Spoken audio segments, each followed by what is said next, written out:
You fell into a trap inside a dungeon and are losing a lot of blood. The hole is bigger than the hole of the OnlyFans girls. What the Everything started on Earth with a mass teleportation, and when they looked, several confused people were already in this new world. A cute rabbit appears warning them that they were invited to a game. But obviously this was a game of life or death. You need to die to learn how to play, and now it's time to start. With only a few weapons given by the rabbit, monsters quickly emerged. The problem didn't stop there. Fights among humans began due to hunger, and the chubby ones didn't want to share anything. Our hero had gained a skill considered useless, and was therefore mistreated. His ability to purify impurities didn't help at all at that moment. This would be a night when the protagonist would sleep hungry. The next day, a giant ball was rolling behind several survivors. While they ran, some died stepping on traps along the way. Running from the ball trying to kill you without a rearview mirror was complicated. The boy who had slept with an empty stomach couldn't hold on much longer, and to top it off, he just stepped on a trap. Here we return to the point where the protagonist fell into the hole of the OnlyFans girls and the cursed rabbit was laughing at him. He still said that the chance of surviving this was 0%.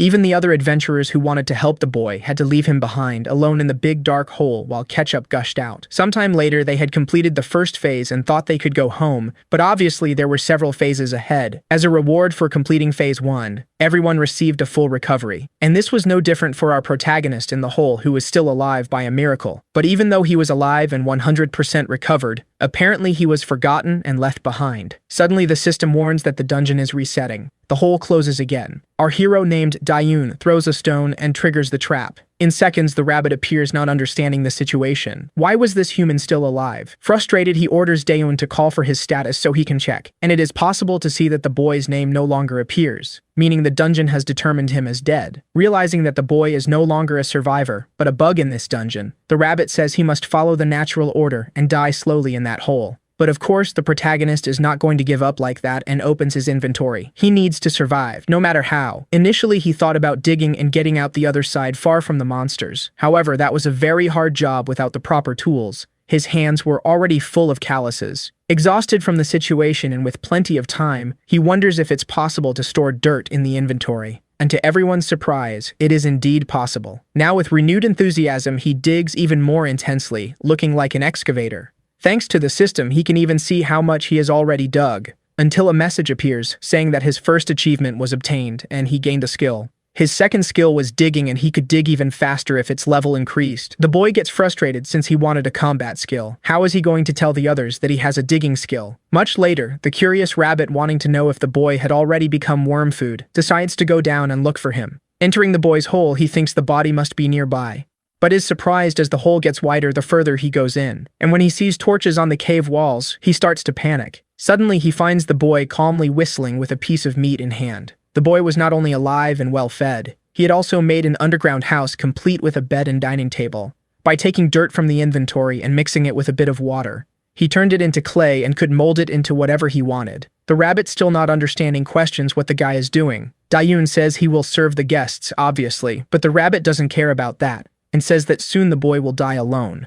Suddenly, everything starts to shake, and it seems that the new participants have just completed phase 1. That is, everything the protagonist just created will disappear because the dungeon is resetting. He starts to run intensely to avoid being buried while the rabbit mocks him, but suddenly the shaking stops. Apparently, the rules of the dungeon no longer apply to the digging boy. The rabbit, still very furious, tells him not to get relaxed because he will probably be buried in the next reset, or even encounter a scary monster underground. Noticing how furious the rabbit is, he questions if the creature can't kill him with its own hands. The rabbit is tied up, he can only eliminate players, and the boy is no longer a player according to the dungeon. Suddenly the wall breaks and a lot of water starts to flood the tunnels. The rabbit gets excited again. The boy is swept away by the current, but returning to the spot, he realizes he will only survive if he plugs the hole. So he starts pulling a lot of dirt from his inventory and covers the hole, but this doesn't last long and starts to leak again. Now forcing his ability, he takes a piece of dirt and shapes it into a brick. Even submerged, he is happy with the result. Shortly after, the rabbit can't stop being impressed. He made a dam using bricks and almost completely sealed off the water passage. Besides solving the initial problem, he also mocked the rabbit, saying he killed 2 birds with 1 stone and solved his water shortage issue. Now excited with his ability to shape dirt, he begins to modify the new well he just created. Soon, a small wall and a lion's head were in the well as decoration, which even helped reduce the water pressure. The system starts to shine, and he completed a new achievement. His reward was fish placed in the well, and now he has infinite food. Every Everything the boy does makes the rabbit more and more irritated. When night fell, he was even roasting the fish he caught in the well. The rabbit is already losing hope while thinking that his magnificent dungeon is being used to roast food. Daeun, having a good heart, again offers food to the rabbit, and he even drools at the delicious smell of the food. But again, furious, he refuses and starts a new argument. Minutes later, the boy had already eaten and was sleeping peacefully in his room that he created himself. The problem was that the smell of the barbecue rose to the surface, and the monsters sensed it. Tremors were felt throughout the cave. Suddenly, a giant boar was in front of the boy who was dreaming of eating pork. In the middle of his dream, he suddenly wakes up and punches the boar in the face because he was still dreaming. But upon truly waking up and looking to the side, he realizes there is a very furious boar staring at him. With nowhere to run,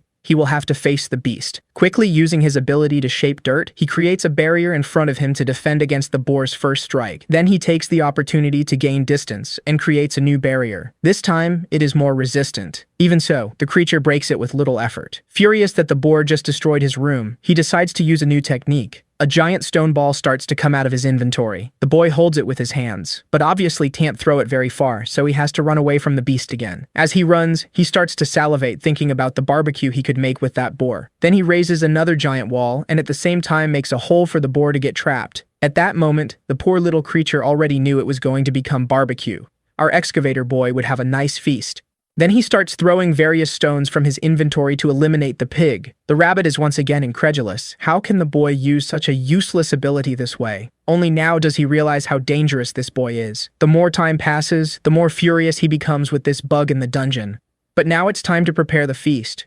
In just a few minutes, he had completely deboned the boar. Even the animal's skull would be put to use, turning into a high-quality frying pan. This was much lighter, and even had a handle to hold. The rabbit, seeing him store fat, warns that soon more monsters will come down due to all this smoke and smell. But this time Daeun will be prepared. He will use the same method they used at the beginning against him. As soon as the creatures fall, it's certain death. And it didn't take long for the first prey to appear. The rabbit even starts shouting for the creature not to jump, but it was already too late. A new delicious food just fell right in front of him. Could this be an infinite farm of meat? And it didn't stop there. Little by little more of them were attracted. Sensing the smell of the meat, they jumped, thinking it would be easy food. But it would be easy food for the protagonist, who watched everything excitedly. Now that the meat and water were infinite, our once malnourished boy was starting to gain weight from eating so much. This is because every time the dungeon resets, new pigs fall from the sky. On the surface, one of the guys who left the protagonist behind but had also tried to help him earlier had piled up dozens of pigs after slaughtering them. He even earned an achievement after killing 100 of them, and with it a skill that gave him the strength of a boar. The only problem was leaving all that meat behind. This is because there are toxins in these monsters which makes the meat inedible. Only at that moment did they realize how much Dan's purification skill was missed. The boy who raised this question soon caught their attention. At first, everyone thought he was just a cook, but now they see how much the boy has missed since he was on the front lines solving everything. However, now it's too late. Daeun had all the comfort in the world. It was even raining food in his room. The meat was literally infinite, and that made no sense. Do the pigs' brains reset along with the dungeon, and do they always fall into the same trap? Suddenly the rabbit gets startled. Daeun was lifting the boar with his own arms. Obviously, this must be due to the boar's strength skill since he is killing a boar every 5 minutes infinitely. However, when the dungeon resets the count too, so he is simply stronger now, but he knows he can earn this skill and get even stronger. Daeun climbs out of the hole and comments that he should build some kind of entrance. When he gets to the top, he is startled to see the rabbit looking downcast and asks what happened. The guy, completely dumbfounded, asks if the skill the protagonist mentioned was from the Horned Boar Slayer achievement. The Aun says yes, and a rabbit says it's impossible because you can only get it after killing 100 boars. The protagonist then explains that he caught the 100 boars with a trap. The rabbit says something is wrong because the dungeon has reset several times. Yahello asks what that has to do with it, and the guide replies that when the dungeon resets, the count also resets, and that there are only about 40 boars up there. The protagonist, with a silly face, comments that it seems his numbers stay the same even with the resets and asks if that wasn't supposed to happen. The little rabbit gets irritated and calls him a bug human, while Daeun wonders if all the monsters he kills will count. Thinking he might get another achievement when he kills 100 more, he reflects that it will be difficult to do out a group. The guy gets irritated and says the protagonist is starting to look like a pig now that he's eating them every day. Daeun asks if there's a weight change to how the rabbit doesn't know. Meanwhile, outside it's a beautiful day. On a tree branch, a squirrel walks near a nest. He is gnawing on a bone, until he accidentally drops it. Then he quickly descends from the tree, but when he gets down, he sees a hole in the ground near the tree, and he tenses up when he realizes his bone fell straight into that hole. He stares a bit before entering. After a while, he comes out of the small hole. That leads directly into the protagonist's cave. He starts to explore, looking around. And when he gets to the kitchen, he is surprised to see all that. A little further ahead, he finds his bone, and he runs to grab it. But he is surprised to see the carcass of a horned boar. It was love at first sight. Sometime later, he returned to the tree all excited, with a twinkle in his eyes. More time passed, and he returned to the hole. And this repeated day and night, without the other squirrels knowing, and it become routine. He entered the cave all calm, and there were always more bones there. So he ate them all, until he saw something, a bowl full of bones. And he went straight to eat what was in it too. He picked up a bone from the bowl without hesitation. He was a little intrigued by it, but it only took one bite to feel a flavor explosion, and he was ecstatic. He soon started eating more and more amazed. He continued eating the bones from the bowl, until he notices something. The bowl was on top of the protagonist, and he is worried when he remembers the old squirrel teaching that humans are dangerous, and he starts to leave, afraid that the protagonist will get up and attack him. But the temptation of the bowl is too strong. He tries to resist. He makes a determined look, focused, but he goes back to eating the bones. Daun, who was pretending to sleep, sees this and is happy. Then he celebrates that he found another living being after spending once living alone in that cave, and says it's good that the squirrel feeds on bones because he is very careful and didn't know how to approach him. While Daun is being careful thinking about how to make friends, the squirrel realizes he is awake. The protagonist worries that he might run away, but the squirrel continues eating the bones. Daun is moved by so much cuteness, so he slowly tries to pet him. The little squirrel notices and lets him. Daun is all happy that it worked, and again a glow appears. The system shows the achievement of Earth's squirrel friend for having tamed the little squirrel, and then says the dungeon admires this unexpected friendship. The human wonders that they give these things out regularly and remembers that when he was with the group he couldn't get any. Then he thinks about his new achievement and says he doesn't know if it's worth anything, but thanks the little squirrel for calling him a friend. Then he starts thinking about using POKKMYU as the name of the little animal, since that's the sound it makes. The little squirrel seems to like the name. Daun is astonished to see that POKKMYU apparently understands him and wonders if it's the reward for the achievement. Then he tells the little squirrel to sit and even thinks that maybe it's hard for him to understand. But POKKMYU sits down right after. He's impressed to see that the squirrel really understands him and even asks him to hold his hand. And then he asks POKKMYU got him at me. At that instant, the squirrel jumps from his hand. Daun wonders if he didn't understand. But POKKYU waits for the protagonist, and then points in the direction indicating for Daun to follow him. The protagonist then sees the wall through which POKKMYU entered and uses his digging ability to enlarge the hole. As he climbs through the tunnel, he wonders if the squirrel noticed that entrance because it's smaller. That he remembers that every time he tried to dig an exit, he ended up facing stone walls. Daun dug several tunnels looking for an exit and was almost giving up. However, he is surprised when he notices something. It is already possible to see a tree root where POKK along it while you entered. Then Daun gets emotional to see that you will finally be able to get out, and soon celebrates saying that you will finally be able to have some hope. He knows that if he climbs the roots, he'll be able to get outside. As he continues climbing, the protagonist is excited because he will finally be able to end this life under the earth. He can already see the sunlight, so he keeps climbing. After so much time, he finally into the outside world again, with birds singing in the sky and the soft grass on the ground. Daun can contain himself with that view, and starts to cry with emotion for finally being able to see the sky full of clouds and grass that seems endless. He says it's just a normal landscape with some sheep, but it seems so different. While he says it's welcoming and friendly, his speech is interrupted when he sees one of the little sheep suddenly attacked by a fierce wolf. Daun gets nervous and says that survival of the fittest is also part of nature, while there are several predatory it looks in the forest, as the other wolves start to new, because the feel of being alive didn't need to be so realistic. The protagonist starts to sweat coldly and turns pale because he knows that packs of wolves are known for having no mercy, and then thinks it's unfair to die right after escaping. The wolves start to growl and go on the attack. Daun already prepares for the worst. Then he crouches, but the wolves pass straight by. He doesn't understand, and he is relieved because the wolves were focused on the sheep and didn't see him. He asks if POKKYU knows another way because that place doesn't seem safe. But right behind him, another wolf appears. Daun tries to stay calm, thinking that this one's attention is also on the sheep, but the wolf has its eye on the protagonist.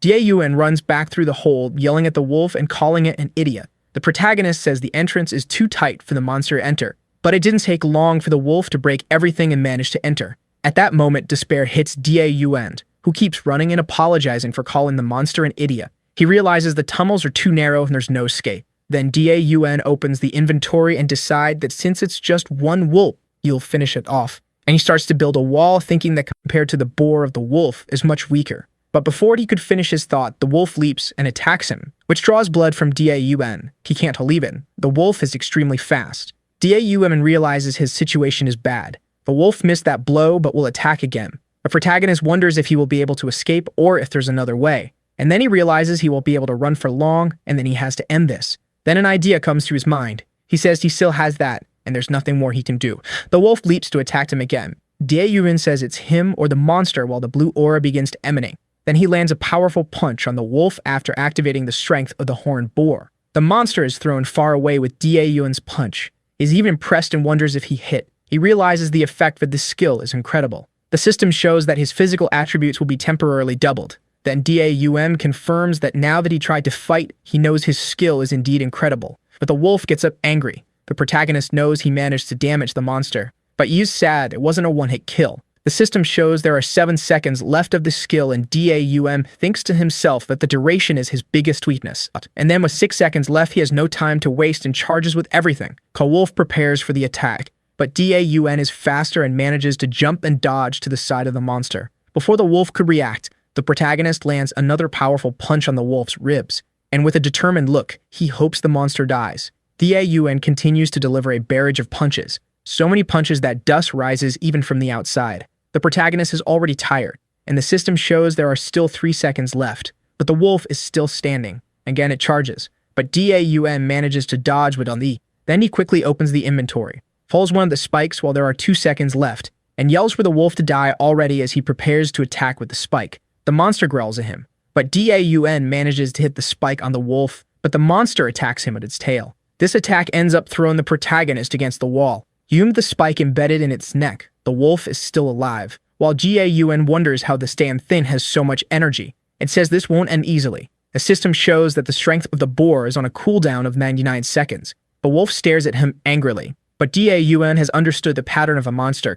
Its most dangerous attack is when it leaps to slash using its front claws. But after that, this attack is on cooldown. The protagonist asks if they can't have a truce for just 90 seconds, but the wolf launches another attack. As Daun prepares to launch his last attack, the monster is about to bite him. At that moment, the protagonist says he should have used his paw. Then before the wolf could bite him, Daun uses the deeding ability, right to the wolf's mouth, and the monster is caught by surprise. Sometime later in the cave, the guide appears wondering what happened since the protagonist isn't making meat. He says something is wrong, and says that Daun must be doing something bad until he finds him. The rabbit can't believe that the protagonist is dressed in bone armor. Daun says the armor turned out quite good for something made in the day. He says he made it because many dangerous things happen these days. The guide is shocked to see the skull of a plains wolf and wonders if Daun finally found a way up there. The protagonist says yes, and the rabbit already asks why he is still there. Then he says it must be because that place is comfortable and tells Daun to keep living there. Then he comments that the protagonist even got a little pet. But Daun determined says he will leave. However, he cannot leave without preparing as he only survived by pure luck. Because of the danger, the rabbit tells him to stay there. Then Daun says he still plans to use the base for a while. Now that the problems are clear, he needs to start making his preparations. The rabbit asks Daun to just give up and die, but ends up leaving the protagonist in a good mood, and the rabbit calls him a curse bug. Sometime later, Daun is training with the strength of the boar, lifting weights, and running while thinking to himself that the more he increases his physical stats, the stronger the skill's increase will be. Since he is using the skill a lot, the system shows that its level has increased and even the duration and cooldown have improved. Daun reflects that he was lucky last time. Wolves move in packs, and even if he tries to face them one by one, there are no guarantees that it will work. He uses a slaughtered boar as a punching bag, while thinking that he has to get stronger. The system shows that the strength of the boar has risen to level 3, making the physical stats stronger, the duration longer, and the cooldown shorter again. Then he activates the skill and delivers a series of punches to the boar. Daun lands a powerful punch. With a determined look, he says he will no longer run away. In the forests, some wolves are quite carefree until they notice something coming their way. Suddenly, Daun jumps out of the bushes. He is happy to find only 2 wolves. Then the protagonist activates the strength of the boar and throws a thorn at one of them. The other manages to dodge and already advances towards Daun. He then says he will show the result of his training and lands a punch that makes the monster fly and hit a tree. The impact was so strong that it destroyed the tree. Right behind a protagonist appears the first wolf about to bite him, but he has already noticed and says he knew it wouldn't die with just one hit. Then he lands another punch on the wolf and says he will hit it as many times as necessary. While the monster is thrown to the ground, the second wolf gets up. During the fight, the guide realizes that he has become very strong, and D.A. Human himself feels full of power and wonders if his feeling means he is strong. It then says he feels he won't lose and wonders if he has become unbelievably strong. But the rabbit cuts his wave and says he's not that much since Cun could kill 10 wolves in a second. Daun says anyone is weak compared to Cun, but the rabbit says the boy Jin who killed 3 wolves alone. Suddenly, one of the wolves starts to howl, and the rabbit mocks the protagonist saying that now the pack is coming. He warns about 3 wolves are coming and that Daun is lucky because usually there are more than 5. Then he asks if the protagonist will be able to defeat them all before the skill's time runs out and asks him to show his power. Daun then asks if the guide knows what the best part of his skill is. Then he says it's the increase in physical staff that is now at 2.4x, which means he can run away 2.4x faster than normal. The guide is incredulous and asks if he's really going to run away. Then he asks if the protagonist doesn't have the honor to face them, but Daun says he only cares about something called life. Right after that, he jumps back into the cave hole. The rabbit says that usually players get obsessed and fight so much that they end up dying. Then he gets angry and tells the wolves to attack that hole, but Daun makes an earth wall and prevents them from entering. The monsters even try to dig, but it doesn't work, leaving the guide trembling with rage. He yells calling the protagonist a damned bug player and swears that one day he will kill him. Inside the cave, Daun says he managed to find some isolated wolves thanks to POK, but now that they are in a pack, it's not easy to deal with and then wonders what to do. He made 7 escape routes in the area where there are no stone walls and now knows he can withstand fighting more than 2 wolves. But he is worried that something unexpected will happen like last time and he won't be able to close the entrance in time. Even if he flees to the hole, there's nowhere he can hide. So he tells POKK of YU that he has no choice but to need his help. Daun asks his little squirrel to find the wolves that have separated from the pack, and tells him not to get too close and to be careful. Then he says he will start the preparations. Outside there are 3 wolves that have just hunted a sheep. Daun is going to put his plan into practice and says the distance is perfect. Then he opens the inventory. Meanwhile, the guide is watching, asking if he is some kind of mole for having made so many holes in the region. The protagonist says the rabbit has this horrible habit of appearing behind people. The guide then grumbles and says the most important thing is to note what Daun is going to do and asks if he's going to shoot a laser beam or something like that. Then the protagonist says it's almost that and says this is his long-range combat art. The rabbit says he doesn't have any such skill, but Daun says it's possible to throw earth balls using the strength of the boar. Then he activates the skill and throws a thorn as if it were a spear, saying this is the safety-first attack. The wolves are far away and unconcerned, until the attack passes close but doesn't hit any of the monsters. The rabbit starts laughing and asks if Daun didn't mean wolves, safety first. The protagonist throws another spear and misses again. And the guide says it looks like it's going to end in hand-to-hand combat, and that's what they call lack of experience. The Plains wolves have the highest agility in Phase 1, and that distance is no problem for the Daun says that despite this, they can't dodge in the air. So he throws the earth balls and says it's going as he planned. The guide asks if he really thinks this is going to work, and says there's no point in trying to buy time with earth balls because they'll destroy them in an instant. But a ball hits the wolf right in the face. The guide is astonished and can't believe it. Daun says the rabbit is underestimating the balls too much and that earth is heavier than he thinks. Then he says he used his digging ability to increase their density to the point of weighing 20 kilograms. And with the strength of the boar, he can throw them as if they were bowling balls. The guide is again shocked and can't believe those balls weigh 20 kilograms. In a few seconds, Daun managed to knock down 2 wolves. Only the last one remains. Then the rabbit comments that wolves hunt in groups and they have good teamwork, while Daun has his back turned. A third wolf weeps and attacks from behind when the guide thinks it was checkmate. However, he managed to defend himself from the attack by placing his arms in the way. But he was still thrown far away while the wolf waited to see what happened. Still recovering from the beast's charge, he didn't notice that the wolf was approaching to feast on him. And the rabbit celebrated because he wanted that annoying player to go to heaven soon. Hoping, the rabbit asked the wolf to attack him immediately and finish the guy off. The rabbit laughed at the scene as the good sad as he is. Dalan was now inside the wolf's jaws. As the fierce attack continued, the rabbit watched everything from afar, hoping that things would go as he planned. However, something unexpected happened. The wolf felt its teeth breaking. The rabbit, observing the scene, expected anything but that. Dalan's armor was more resistant than the beast's teeth and caused them to break when biting him. Taking advantage of the distraction, he managed to move his arms enough to free himself a bit from that dangerous mouth. He was finally in a safer position while the wolf tried to recover from the damage inflicted on itself. Dalan was pleased with the effectiveness of that armor, and if it weren't for it, he would have become a snack. The horned boars are the most powerful beasts of that level. The wolf's fangs are nothing compared to those bones. Even so, the force was felt by the guy's body and he suffered moderate damage. The status window signaled that he still had 8 seconds to use the boar's ability. At that moment, he tried to regain his calm to plan an attack. The time was more than enough, and he started manipulating something in his hands. Davun, with the earth sphere, assumed the posture to throw it at the wolf. Finally, he was prepared to do it. But the wolf in his sights, Dawan threw the projectile towards the injured wolf. A great explosion occurred in the forest. The rabbit, still watching, didn't like the way things had turned out. He then asked if the guy had finished off a wolf that lay in front of him. Definitely, this was not the result desired by the rabbit, who wanted the player in the wolf's place. Daun's strategy was to use a chain of tunnels, attack stray wolves, and then flee. That strategy is definitely efficient. But at a certain point, they began to be vigilant with the tunnels. They just didn't expect to be watched by the squirrel, who promptly relayed the information to his friend. Using it, he took the opportunity to train when an attack became too risky. The trading caused his skill to level up more and more until the wolves were no longer able to resist. The forest apparently was at peace, but within it, Dalan was controlling the wolf population. The rabbit couldn't believe that human was still alive. The anger he felt for him only grew, as did the desire to resolve the situation himself, and he said the guy was a coward for the way he attacked them. But his armor was already almost completely destroyed and it was necessary to keep him safe. He decided to discard it and might make another one in the future. Who knows? Dalan noticed that the day was very calm, and they should have already arrived because of the howls,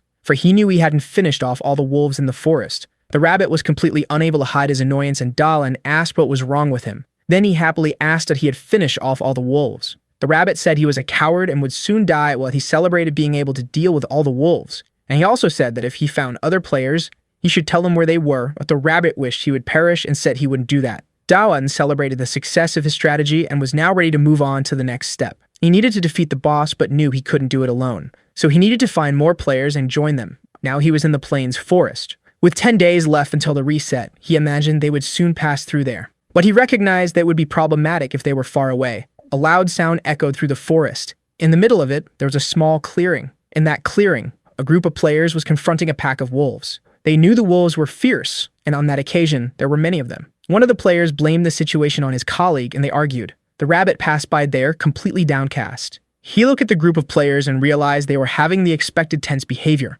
To him, that was what was missing in the dungeon. More tension. The wolves advanced towards the people. The rabbit rejoiced in the scene and hoped the pack would take care of everyone. He wanted no player to remain so that Dalan would have no hope of getting out of there or living for long. One of the wolves is thrown far away. A player with an axe is responsible for it, and it was just as the rabbit imagined. Not everyone is weak. He noticed that the old man was hiding ability for emergency situations. Windblade. The stronger the weapon is swung, the more damage it inflicts. However, this is an ability that can also hit allies. The players ask him to restrain himself as he could hit them too, but the old man ignores them. Either he does that or everyone becomes a snack. Only the strongest survive. The rabbit loved it. This was the spirit of the dungeon. The most cruel monsters are always the humans. The rabbit hopes that the reckless one ends up killing all his allies because if everyone dies, Dalan will be left alone. But the guy is planning his life thinking he should go to a higher place. Dalan is happy to have gotten out but doesn't know what to do now, and the rabbit won't take him to them. He asked Patio if he can imagine where the others might be.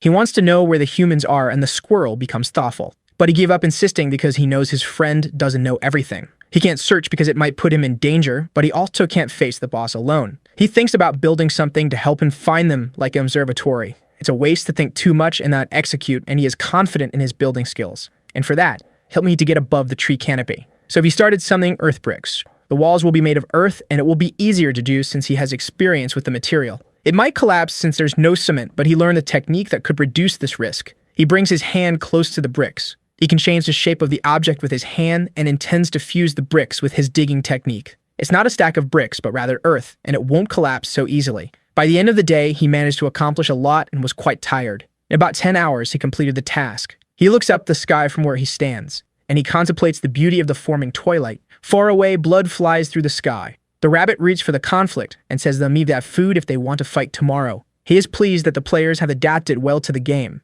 and he comes across a type of person he doesn't like who is looting a body. He thinks that this player must have many items in his inventory. The guy doesn't know, and the rabbit introduces himself as the guide of all this. He said he hadn't spoken to him, but that construction wasn't there yesterday. It's the first time the rabbit sees something like this. He is upset, and only one person there could be capable of that. At the top of the tower, Dalvon is building something else tired. His hands are quite shaky, and he finally completes that small object. The rabbit appears beside him and asks what he is doing. He says that he scared him and that it's important, and that the rabbit should be working. but he says Dawan only does things that hinder his work. He said that Dawan has a lot of free time and that now he stopped making tunnels and is making towers. Dawan asks the rabbit how long he thinks it took him to make that tower. He said it only took 4 hours, and the rabbit didn't believe it. It was difficult at first, but it got easier with the skills he acquired through achievements, just with that tower, and there were 2. The first was as an observatory. Everything he sees from there appears on his map, and he shows it to the rabbit. It's outdated in real time and even differentiates hostile monsters and players from neutral people. The rabbit doesn't believe it, and Dawan said he has already tested it. Now he wants to know what other achievement he obtained.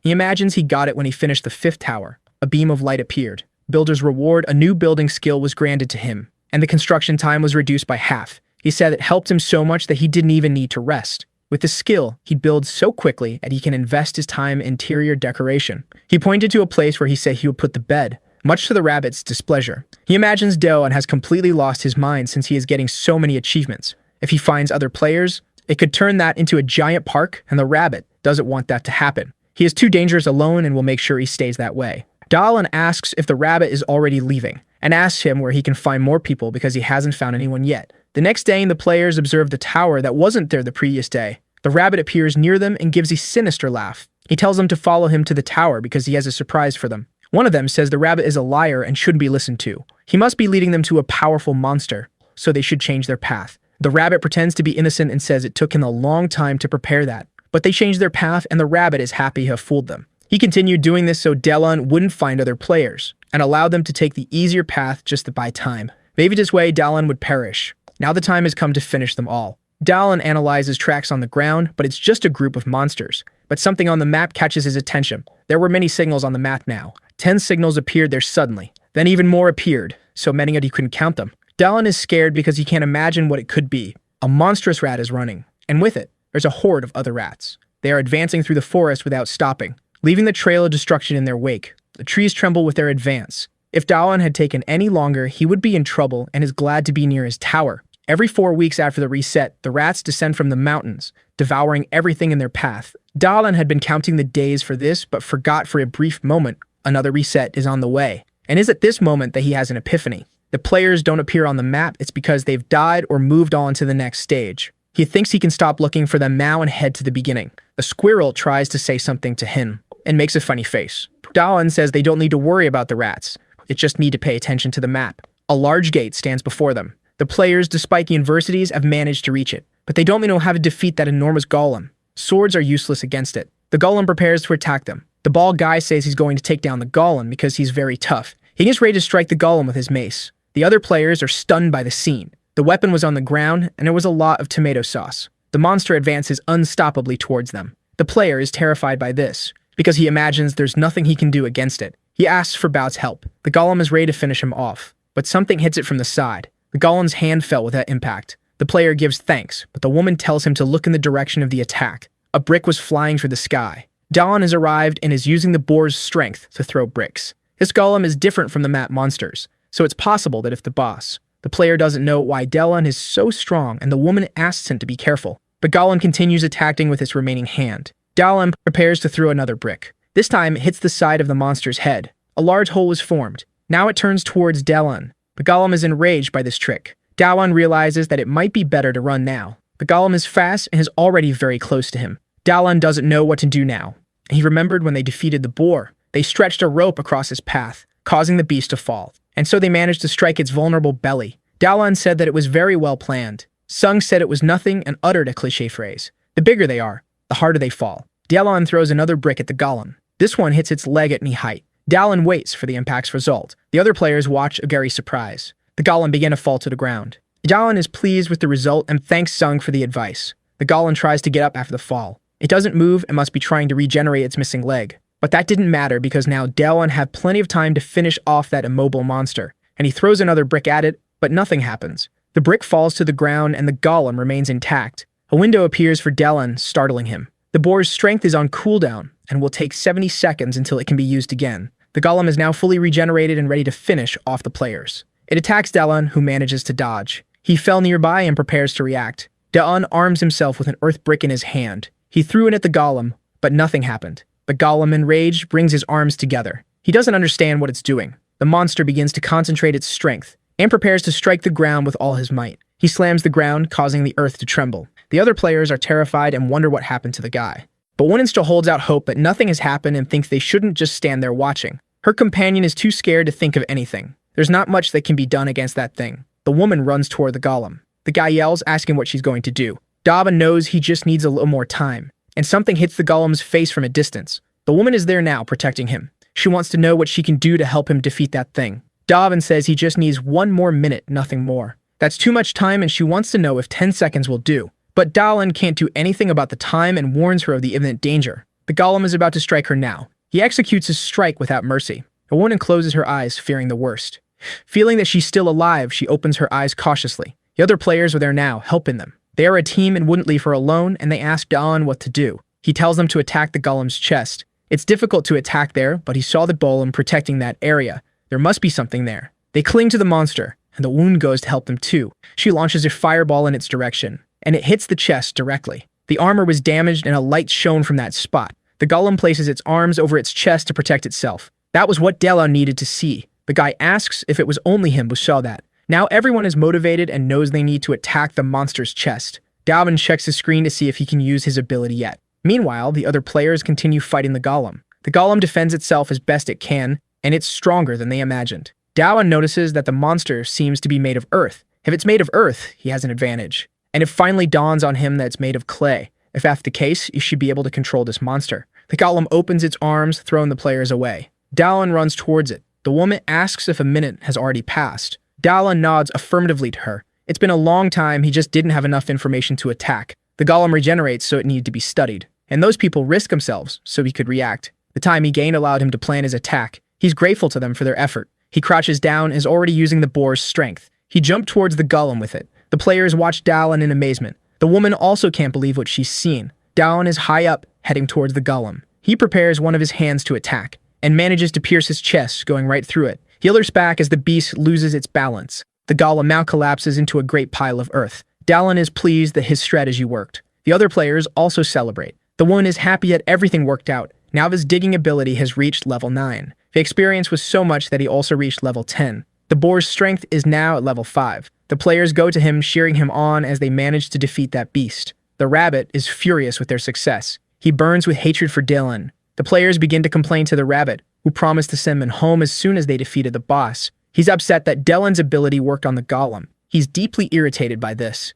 He says the game isn't over and that they have to go to the next stage soon. The woman asks what the next stage is. His umbrella begins to glow. A door opens and he tells the players to enter it quickly. They are disheartened because they didn't expect more stages. The woman is a little fuffle about this and encourages her companions because there's nothing more to do there. One of them decides to pass through the portal right away. They thank Delun, and the rabbit hurries them along. The woman says Delun was very brave. He thanks her and asks her to go ahead. They head to the portal for the next stage. Delun prepares to go through as well. He waves goodbye to the rabbit, who is seething with rage. But as soon as he tries to pass, he is immediately barred. The system blocked him, apparently for no reason. He tells the rabbit to fix it quickly, but the rabbit says the system rejected him. Delun has no idea what to do now, and the rabbit is thinking the exact same thing. A week after the reset has passed, Darlan's clothes are spread out on the floor of the cave. There are also several bones scattered around the area. The guy is lying down staring at the ceiling. He's bored and says he can't keep living like this. He goes to the water source to drink a little.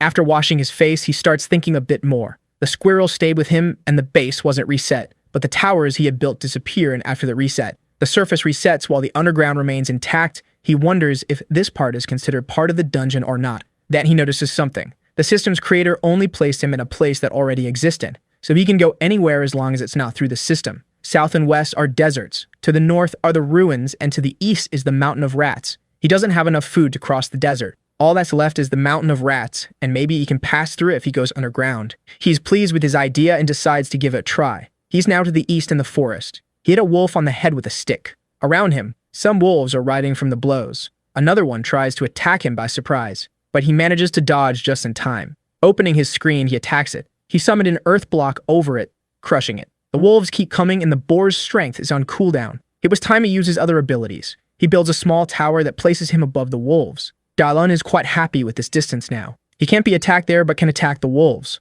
The rabbit is upset because Dalvan is getting stronger and stronger. He descends, boasting in the wolves are down now, and he tells the rabbit and he's heading for the mountain, and the rabbit can't believe it. He looks at the rabbit suspiciously. Judging by the rabbit's reaction, there must be something about that mountain. The rabbit tries to convince him not to go, but the guy ignores him. The rabbit says that was his home, but the guy says they never liked each other anyway. The rabbit says that without Dawn, he will die of loneliness. Seeing footprints on the ground, he imagines he's already close to the mountain. Quickly, he builds a tower with underground access. Much to the rabbit's dismay, with a map that appears with the tower, he'll be able to plan his advance carefully. This way, he can get close to the mountain quickly, avoiding dangers. The rats that appeared along the way were properly dealt with, and if he encountered a group too large, he would just go underground. And since the map was essential for his safety, he built several watchtowers. He was almost done building his 4th tower. It's at this moment that a system notification appears. Players cannot leave the territory of the first phase. Dawan didn't expect this to happen. The rabbit says that if he goes beyond that point, he'll find out if there's bread in heaven.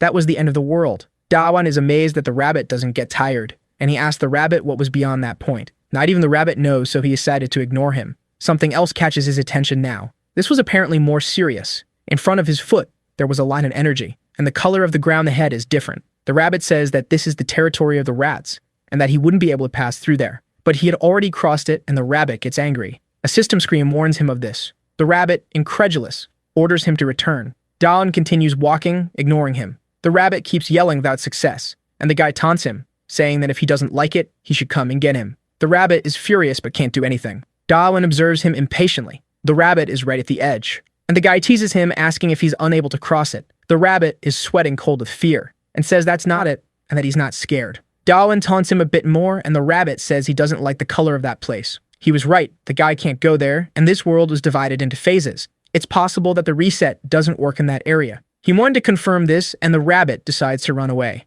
The guy would like to ask a few questions, but prefers the rabbit far away anyway. He has 2 weeks until the reset, and will build some towers until then. If nothing resets, his life will become much easier, and he'll be able to reach the other side quickly. If everything goes as he suspects, he'll be able to leave that dungeon forever. He built a tower, and is working on the second one. He worked for 3 hours, and is now hungry. He's checking what items he has in his inventory. Something on the list caught his attention. There it was, the golem core that he hadn't even noticed he had received. He imagines that with that core, he could make his own golem. He's at the base of the mountain now because he's worried it might attract puny monsters on the surface. The tunnel isn't very tall, so he thinks about making the golem differently. It doesn't need to have a human appearance, and if it's quadrupedal, it will move more easily. He's thinking of making an elephant now. He draws up a design on the ground and prepares to create it. He summons some blocks of earth, and with his hands, he begins to shape the golem. The squirrel gives his hard work and fret in the discreet pat, and Dawn pats him back. With the final touch, the golem is finished. Dawn is pleased with what he's made, but as soon as he's done, the sand elephant collapses.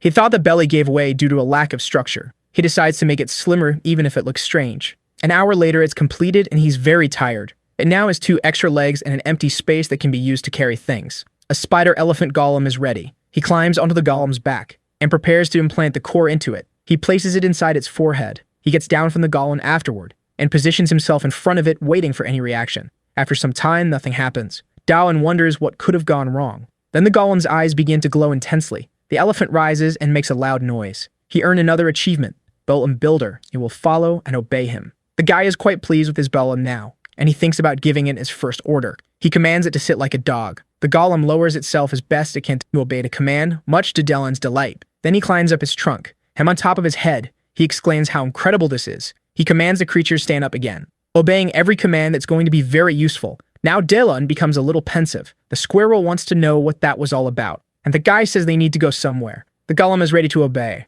and Dylan says his golem means your brother now. The rabbit is in front of the players, wishing them luck in the fight against the boss. They still have doubts about whether they'll be able to return home after this. The strong light blinds them momentarily. They open their eyes to see what's there, and there's nothing, just a mass of destroyed earth. The rabbit can't believe what he's seeing. Then he remembers Down. He's furious, and the players ask if they can go home now. The guy flees with his golem. The tunnel he made with his ability leads him from the mountain to the ruins. It took a week of work, but it was worth every drop of sweat. He can't wait to get back to his base. He finally arrives at the Mountain of Death. It took him 2 hours to return, a very reasonable time. He opens his system screen to view the item. He's thinking about what kind of golem to make this time. He's considering making one for combat, a bite with sturdy arms. He already knows what he's going to do. Time passes and the day is breaking. He should have made the elephant this way. It wouldn't have collapsed after being completed. He extends the cord to his construction, and he names it the Fierce Gorilla. The gorilla's eyes begin to glow intensely. He shouts with excitement. It worked. He gives it a few commands, and tells it to be cautious with the ceiling.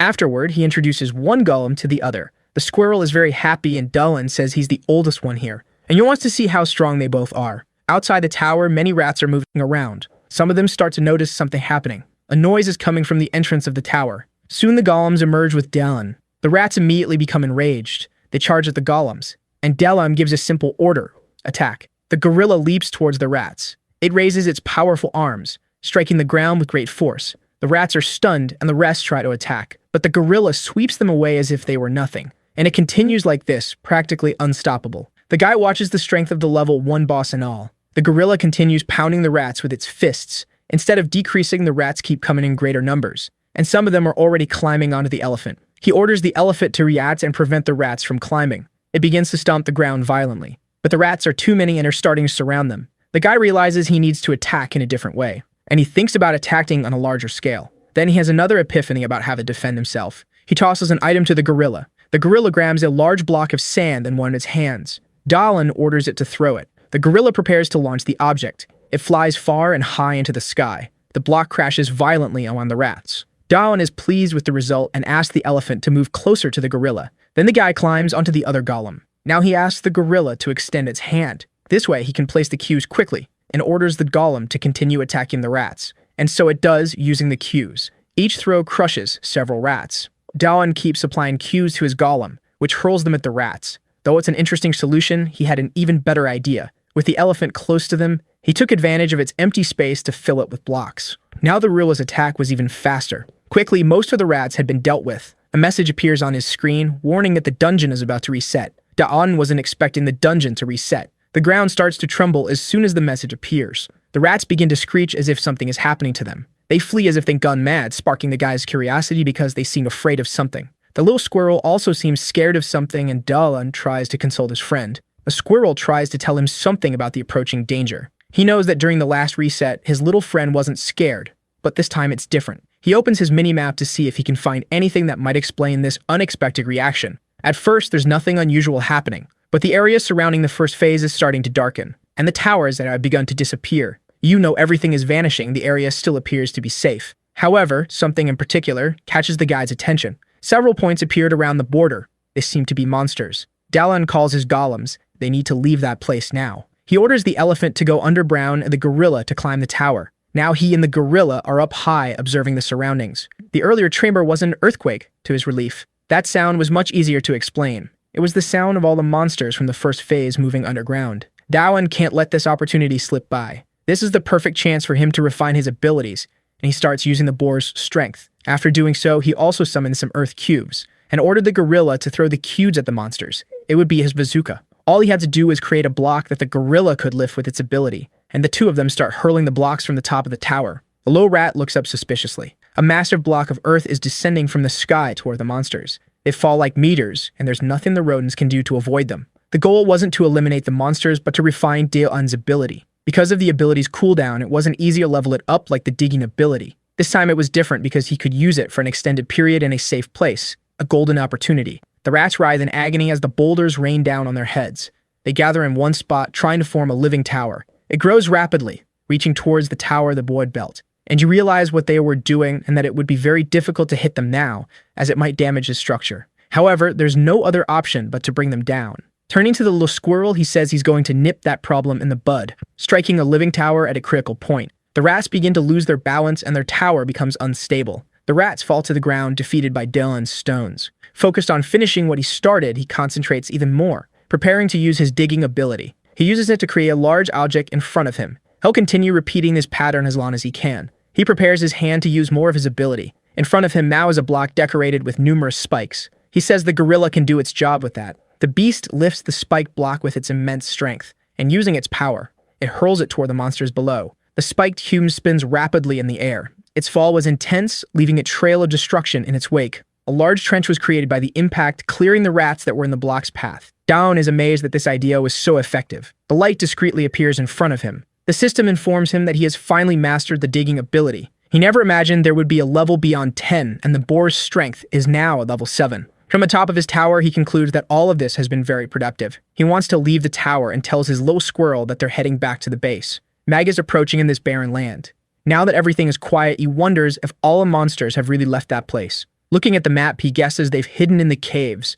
There must be many nests given the number of rats, and the upper part of the map will become dangerous. He knows that it was difficult because they were stationary, and if a large group wanted to attack them, there would be little to be done. However, he is motivated by his results and wants to keep digging. This has become much easier now that he has a master level in this ability. With little effort, he can create enormous tunnels. Using his ability underground, he encountered something unusual. The tunnel made a rock formation different from the usual pattern. The stone was too dense, and no matter what he tried, he couldn't get through it using his digging ability. Without a solution in sight, he decided to return to the surface. The air is a bit chilly. He imagines this is due to the area being open and without trees. Walking in that area would be dangerous with the rats. He needs to think of a path that won't leave him so exposed to the monsters. Even if he can't dig, he could still erect towers, but with the underground block, there's little to be done. Especially if he ends up facing another giant horde of rats. Things could get dangerous. He realizes that having more golems might be useful, and now that the dungeon has reset, he can get another one and ask the gorilla to accompany him. He's on the mountain in one of the towers he had built. He's already given orders to gorilla number 2, which has just been created.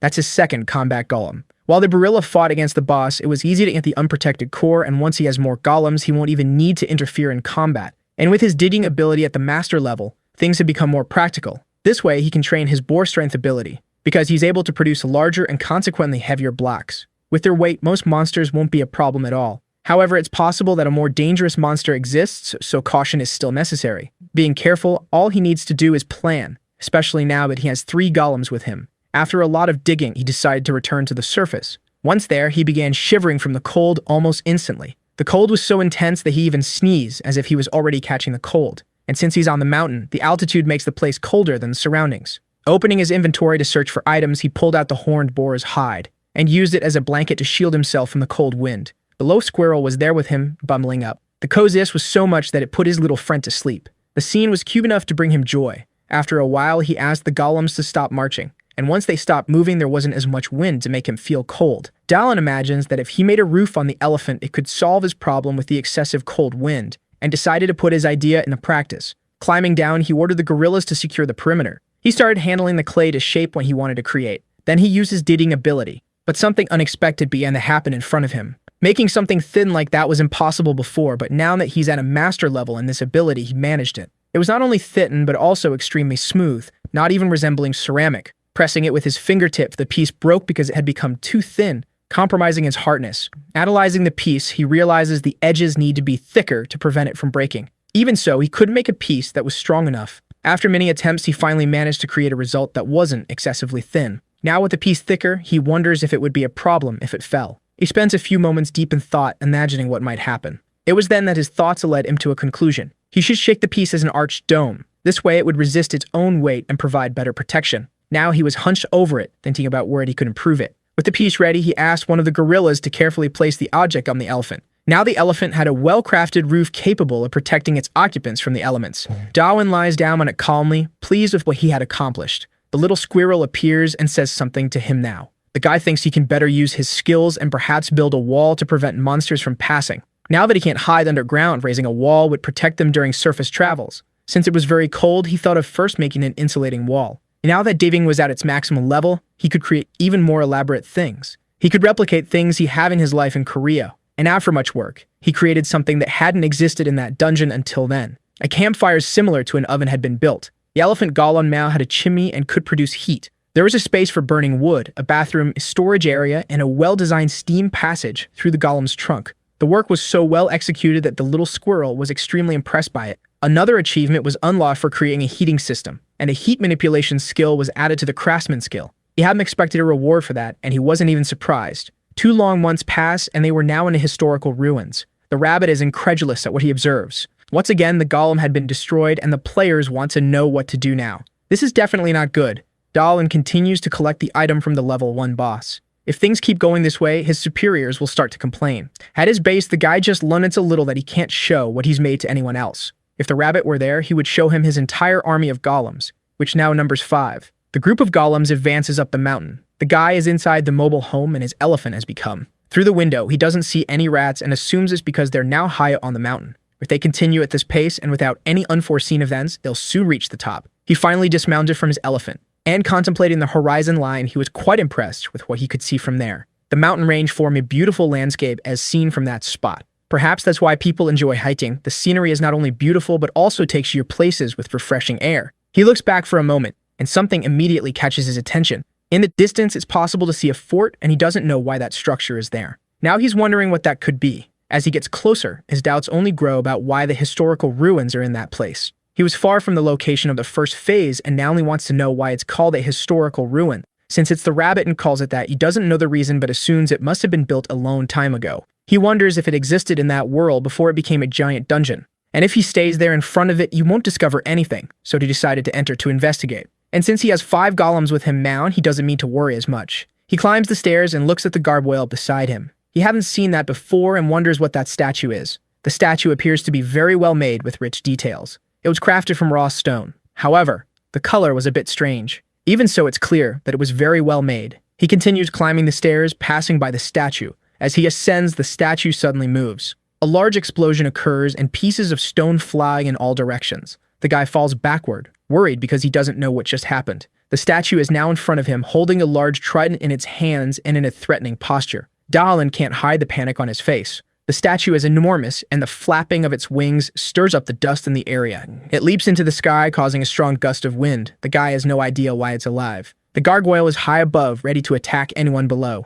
Dalen thinks he's in big trouble because there's little he can do against such a huge beast. The gargoyle sweeps down fiercely towards the intruder of the ruin. Dalen desperately calls for his golems to do something. Before the gargoyle can reach him, 2 of the gorillas were already prepared to attack the aggressor. The statue strikes the first one of the blow from its trident. The blow is powerful enough to cause one of the gorilla's arms to snap like rotten wood. The gargoyle then turns to the other golem that tried to attack it. Noticing more golems coming to attack it, leaps into the air again, avoiding being grabbed by them. Now it descends towards the one that had collided with each other, and with a swim its powerful tail, another of the golems is damaged. The gargoyle lands on the ground while the gorilla succumbs to the damage it has taken. It stands tall with no damage to its body. Dalen is genuinely worried because the statue is much stronger than he expected. However, the golems, despite suffering extensive damage to their bodies, are already beginning to regenerate. Dalen realizes he needs to distract the creature to give the golems a chance to attack. He summons an earth cube, placing it on his elephant's trunk. He then orders the elephant to hurl the cube toward the statue. The boulder is launched with great force. The gargoyle notices the cube flying towards it and shields itself with one of its wings, blocking the attack. The dust from the cube begins to settle, revealing the condition of the statue's wing. Despite the impact, it hadn't suffered any damage. Dalen realizes that the strength of the earth he's throwing is nothing compared to the resistance of the stones the gargoyle is made of. And that's all he can do right now, nothing more. Thinking quickly, he uses his abilities once again. The elephant shoots another massive earth cube at the statue. Once again, the statue defends itself with one of its wings. He then orders his gorillas to attack the creature. The statue is grabbed by them, becoming immobilized. The stone dragon begins to writhe, and by spinning rapidly, it manages to break free from the gorilla's grasp, sending them flying. Dalen had hoped the gorillas would be able to hold it off for a bit, but at this rate, they'll turn to dust and he doesn't know what to do. The guy hears a faint voice. One of the gorillas stands up resolutely. He doesn't understand at first what is happening. The gorilla roars fiercely at the statue. It manages to grab it from behind, successfully immobilizing it. Dalen observes the cleverness of the 4th gorilla. Seeing what was happening in front of him, he orders the remaining golems to flee the area. They manage to escape while the last gorilla holds the gargoyle in place. This was far from ideal. The situation was merely catastrophic. They're now close to the summit of the northern mountain, and the gargoyle hasn't followed them there. It's a miracle. Had he got out of there losing only one of his golems, and now he can only wonder what might be in that ruin. According to the math, that wasn't a monster, and since it's not in the phase area, it's not a boss either, he hadn't expected this to be in his path. That must be why the rats don't go there. There's definitely something behind all of this. Now Dalen needs to find out what it is, no matter what. Another month has passed in that place, and he remains on the Mountain of Death. Amidst the land of rocks and various boulders, the guy works tirelessly. But no matter how hard he tries, it seems impossible to make any progress. He's already frustrated because that stone is impossible to mine. The guy tries to calm down because he knows he can't lose his sanity in this place. A bit calmer, he looks at the ground. He observes the tool he was using to try to mine the stone as he's planning his revenge against the gargoyle. And to understand the preparations he's been making, it's necessary to go back to the beginning, about a month ago. He was in the forest and found what seemed to be a large hammer. Someone might have abandoned that item there, a metal hammer, and he had only returned to that place to make more golems. What he learned from the battle was that earth golems are ineffective against beasts made of stone. He needed something that was tougher than stone since his golems couldn't do it. And after thinking a lot about the subject, he decided to create weapons that the golems could use. Finding the hammer ended up being a fortunate discovery in that land. The mountain peaks decorate the horizon line, The hammer was too small for the golems to use as a weapon, but he had found a material that could be shaped into one. He opened his inventory to use some of the items he had. The hammer was more of a tool than a defensive weapon. Dalan's skill tree was entirely focused on creating objects and things. After working hard, he wondered if it would be good enough. He asked his little squirrel if making an axe was a good idea. What he managed to achieve was the recovery of the golem lost in the battle against the gargoyle. He had no experience with stone and spent an entire month working with this material, refining his skills. Boar was exhausting, and even though he had made 5 axes, he was very tired of having to mine the stone. He wielded the hammer, but the progress in shaping the stone was slow and tedious. Even so, he kept working day after day. Striking the stone once more, a glow erupted in front of him. Another achievement was unlocked due to his efforts. Now he had the stone carving ability. It was yet another thing he didn't expect to happen. The dungeon provided all kinds of skills, and that's how he acquired the digging ability after digging extensively. Now he just needed to figure out how to use this newly acquired skill. He imagined he needed to punch the stone, but doing so didn't achieve anything. So he grabbed the hammer in his hands and thought of using it to see if something different would happen. He spoke the name of the skill as he prepared to strike the boulder. A bluish glow emanated from the spot where the impact occurred. He observed the stone he was trying to break intently. After some time, it cracked. He didn't need to hit very hard, and yet the cut was clean. Remembering the effort he had put in all those days trying to shape the stones, he recognized the value of this skill. He struck a few more stones to improve his affinity with the skill, continuing to understand how it worked. Looking at a larger stone, he wondered if he could break that one too. Now he was determined to try. The sound of the strike echoed through the place. The single blow wasn't enough, but he imagined that with more strikes, he could break it. Now he was thinking of making the axes with the help of this skill. It was much easier, and it took him only an hour to carve the axe. And now the time required to make them was much shorter. In total, he managed to make the 8 axes he wanted, and with the different shapes, he learned more about the characteristics of the material. He needed to strike the something harder than the stone. The heavier the tool, the easier the stone broke. He could also control the direction in which the stone would break. He wondered what would happen if he struck without the guide. Even though it would break, the impact would have no direction, and it would be slower and less efficient, just scattering unusable pieces on the ground. However, one of these pieces caught his attention. He decided to hit with a hammer, and saw that there were even smaller pieces. He wanted to see how far he could break them down. He repeatedly struck the small pieces of stone. The stone had turned to powder, resembling more sand than stone, and in this state, he thought of testing his digging ability on it. Extending his hand towards the stone powder, he used his ability.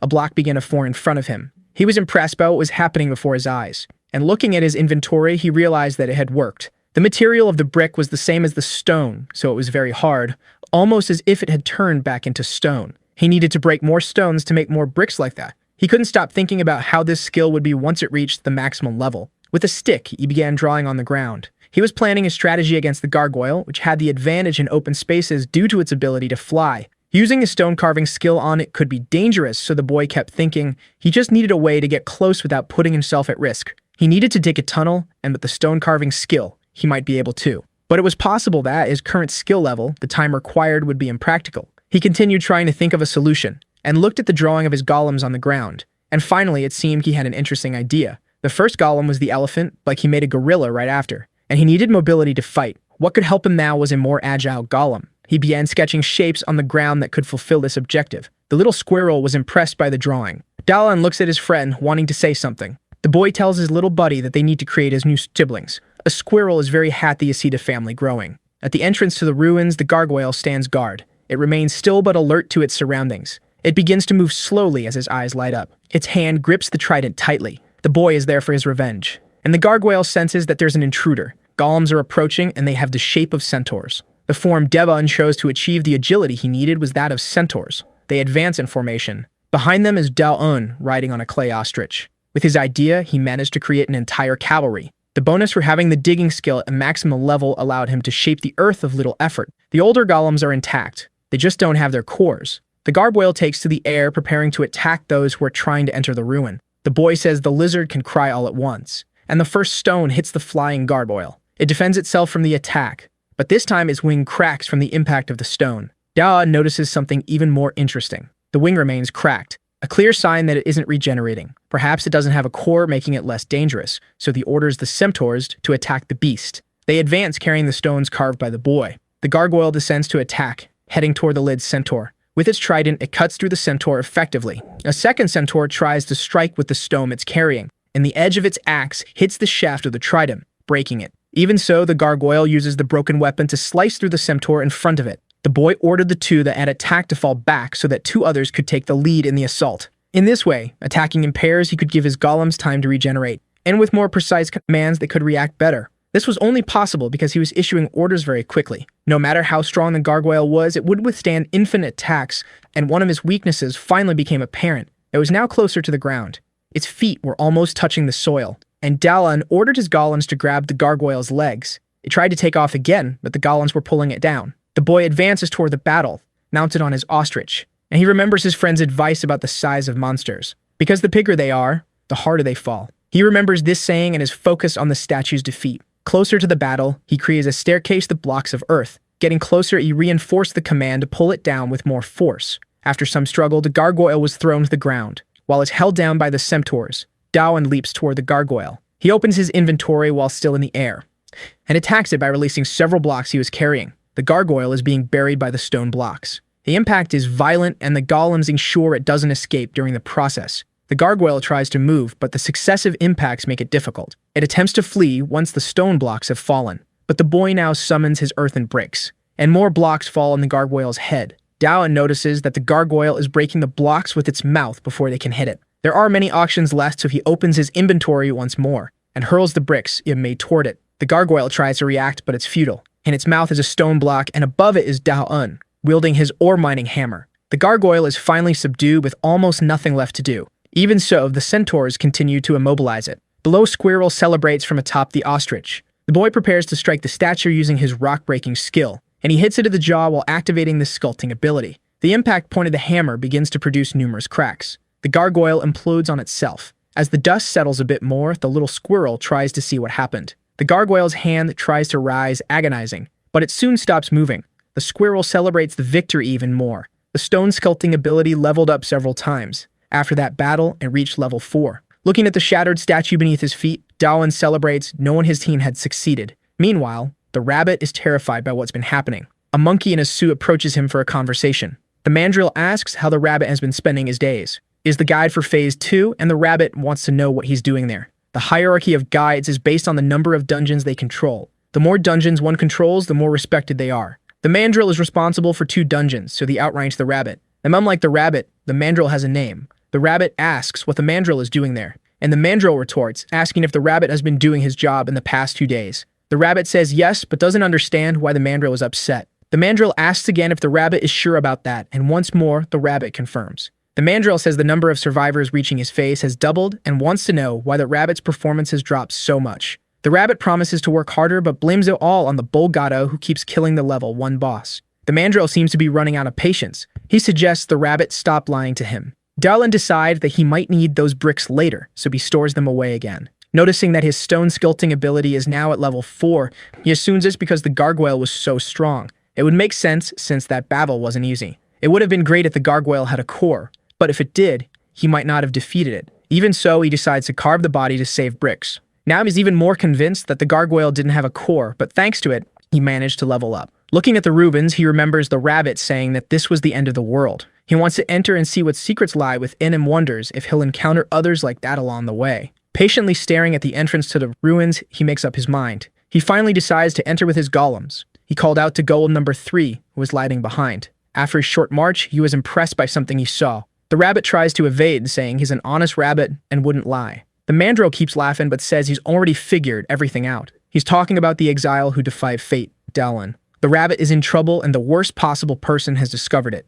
Dalan is trying to purify the place with his ability. He noticed that the place doesn't reset at all, and he can't explain why there are so many bones in that corridor. There are many carcasses, and he's starting to get a bit worried. One of the centaurs steps on a plate in the floor that sinks. This triggers a barrage of arrows that hit it in the head. He didn't expect to find traps there, but he's glad he sent one of the golems ahead. The golem looks at him, riddled with arrows, which is a bit bizarre. Even so, the golems aren't hurt because they regenerate. Seeing this, Dalan praises their work. Then he orders them to break the walls so he doesn't have to worry about hitting the arrows. The arrow falls to the ground, nearly broken. The boy praises his golems and suggests they take a break now. With them stopped, he begins to remove the arrows one by one. He finally removed the last arrow. The golems start celebrating while he examines the arrows he removed. They are so old that they're falling apart. In the other traps, instead of liquid oil, solid oil fell, and some magic circles couldn't activate due to excessive mold. The boy wonders how many years that place has been abandoned. The squirrel is pacing in circles, passing the time. It suddenly stops, and Dalan asks his little friend if something happened.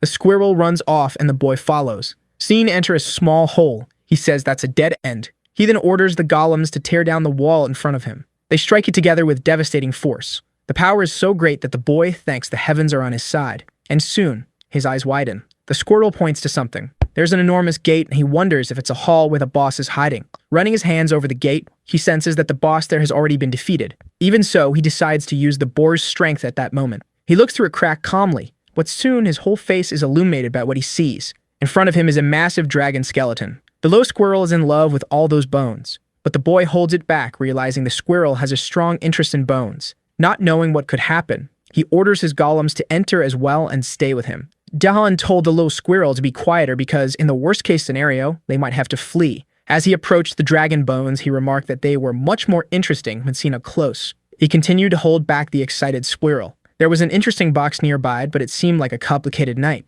Something was written in Hebrew on its lid, which caught the boy's attention. He lived once more at the table, and a strong light overwhelmed his vision. The brightness caused him to fall to the ground, and he wondered if it was a trap. The light became increasingly complex, and the symbols began organizing themselves in the air. The boy watched it all unfold before him, unable to understand. The letters were now in a language he could comprehend, and they were calling him the Chosen One. Assuming it was addressing him, the screen confirmed it was indeed speaking to him. The boy stood up, startled, and asked who was speaking. The screen responded that it was the ruler of that place and that the hall he was in belonged to it. The boy asked if this being was the dragon whose bones were there. A screen confirmed, stating that the dragon was merely hibernating. The boy joked, saying it looked more like the dragon was in eternal sleep. A screen explained that this didn't apply to dragons and that after its battle, its life force was depleted. To the boy, that just sounded like a fancy way of saying the dragon was dead. The boy felt pity for the entity speaking to him.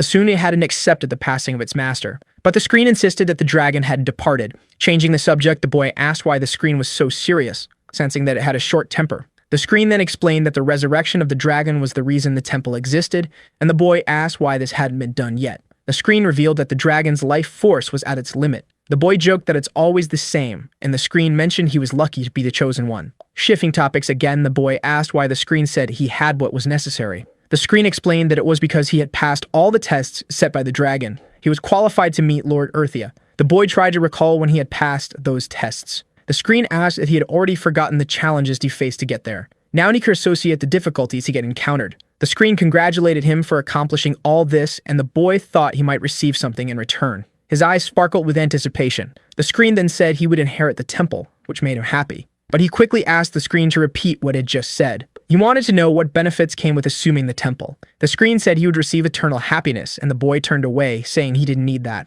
The screen mentioned that it would soon perish, and the boy assumed it was trying to make him feel sorry. The screen explained that only its soul remained, and it was ignoring his own departure. The boy scratched his head, deep in thought. They said he was sorry about that, but didn't want to stay there, as he had other things to do, even if it didn't seem like it. The screen asked what was wrong with him, insisting that he was refusing an honored position. And he replied that he wanted to find his comrades in that place. He was surprised by his own words, not realizing that this was his true goal. Then he said he wanted to go home. The screen asked if that was really what he wanted. Despite everything he had been through, he had been ignoring in his heart that what he truly desired was to return to his world. The screen said that if he wished for that, he should assume the temple, as he would be able to use the dragon's authority. The boy, now interested, asked what that was. The screen explained that this ability granted the power to open portals. He lay on the ground, saying that all of this was very amusing. He looked at the screen and contemplated his title as Master of Historical Ruins. He was now organizing his thoughts, realizing the unexpected title he had gained. He wondered if he could open a portal to his world. The screen informed him that there were no limits to the portals. But opening portals consumed life energy, and the farther the destination, the more energy was required. And the way this happened was through an offering. Both living creatures and inanimate objects possessed life energy, and the boy realized that the object before him was an altar. Picking up a piece of food, he asked if it would work. A screen instructed him to place it on the altar. As soon as the food is placed on the altar, it is immediately consumed. The screen remarks that the offering was exceptional, but the boy wants to know if he can open a portal now. The screen explains that while the offering was good, one piece of meat is insufficient to open a portal, so he places much more meat on the altar. The screen, surprised by his ability to use spatial magic, asks for permission to analyze the boy. He agrees, and after a quick analysis, a screen states that it understands now. The screen, now displaying some information, reveals that he is a being who has already been offered as a sacrifice. The status window is a mark left by the death dragon on its offerings. The boy is shocked by this information. His status window has changed, and he hopes he is no longer an offering. He begins to think that his friends might also be offerings, like him. He became the master of the ruin because the screen said it would erase the mark of the offering, but he still wants to know if he can use the portals. Noticing his new abilities, he realizes they are quite powerful. He calls out to the screen now known as Alpha. He asks if he can enhance his new abilities using vital energy, to which Alpha replies that he can. He is determined to use everything at his disposal to achieve his goals. He plans to offer more sacrifices than the system can handle. Alpha asks if he can make a request, and the boy wants to know what it is. Alpha asks him to restrain the little squirrel that is gnawing on the dragon's bones, and the boy is surprised, not even realizing when the squirrel got there. Meanwhile, the mandril is still intimidating the rabbit. The rabbit can't believe he's being demoted. The mandril says the rabbit allowed an offering to the death dragon to escape, which made him fail as a guide. The mandril came there specifically to strip the rabbit of his powers, but the rabbit knows that the mandril wanted to get rid of him for a long time and finally found a pretext. The mandril repeats that he is now in charge of that area. The rabbit asks where he should go now. The mandril says that's not his problem and that the rabbit isn't square, so I'll manage. He orders the rabbit to hunt down the survivor and bring him to the mandril. The rabbit wants to know what will be done with the boy. The mandril says he needs to be taken down, and that this is the rabbit's final mission. Now the rabbit realizes the truth. The mandril wants to eliminate him. The boy tells Alpha he has one last question before he leaves. He asks if Alpha knows that he wants to go home, and Alpha confirms this. The boy wants to know if he'll be able to leave peacefully once he's prepared everything, and Alpha says yes, as long as he finds a replacement. He asks if he can go out to find a successor since there's no one there. It's just an excuse. He wants to go back, but he doesn't want to abandon his friends. The next day, in the Mountains of Death, someone is wandering aimlessly. It's the rabbit, searching for human. He's frustrated, unable to believe the boy has gone so far. Seeing several towers, he assumes this is the path the boy took. Meanwhile, more meat is placed on the altar. Alpha consumes the offering to produce vital energy. The boy asks if it's possible to use the vital energy from all the offerings, and Alpha confirms that it is. He wants to use the first ability he gained in the temple, opening portals. Placing his hands on the ground, he manages to create a portal in front of him. Now he observes it, curious to know where it will lead. Alpha explains that in its current state, the portal leads nowhere, as 2 portals need to be created. The boy finds this illogical since he can't create a portal in Korea. Alpha explains that his ability is still restricted by its level, and that when he perfects it, he'll be able to go wherever he desires. Alpha adds that if he continues progressing at this rate, he'll master the ability in 20 years. Eager to test the ability, the boy summons another portal next to the first. Now they're connected, Alpha says. Alpha explains that if he enters one, he'll come out the other, and the boy is excited to test this. And that's exactly what happens, but his little squirrel didn't go with him. Even though the squirrel tries to force his way in, cannot enter the portal. Alpha explains that only with the master's permission can other beings pass through the portals, so Delon gives permission for the little squirrel. As soon as he says this, the squirrel is able to pass through and begins to playfully jump in and out of the portals. Dawan then asks if his golems can do the same, and Alpha confirms that they can, but it will consume a bit of mana. Dawan finds this very cool and already imagines summoning his golems anywhere.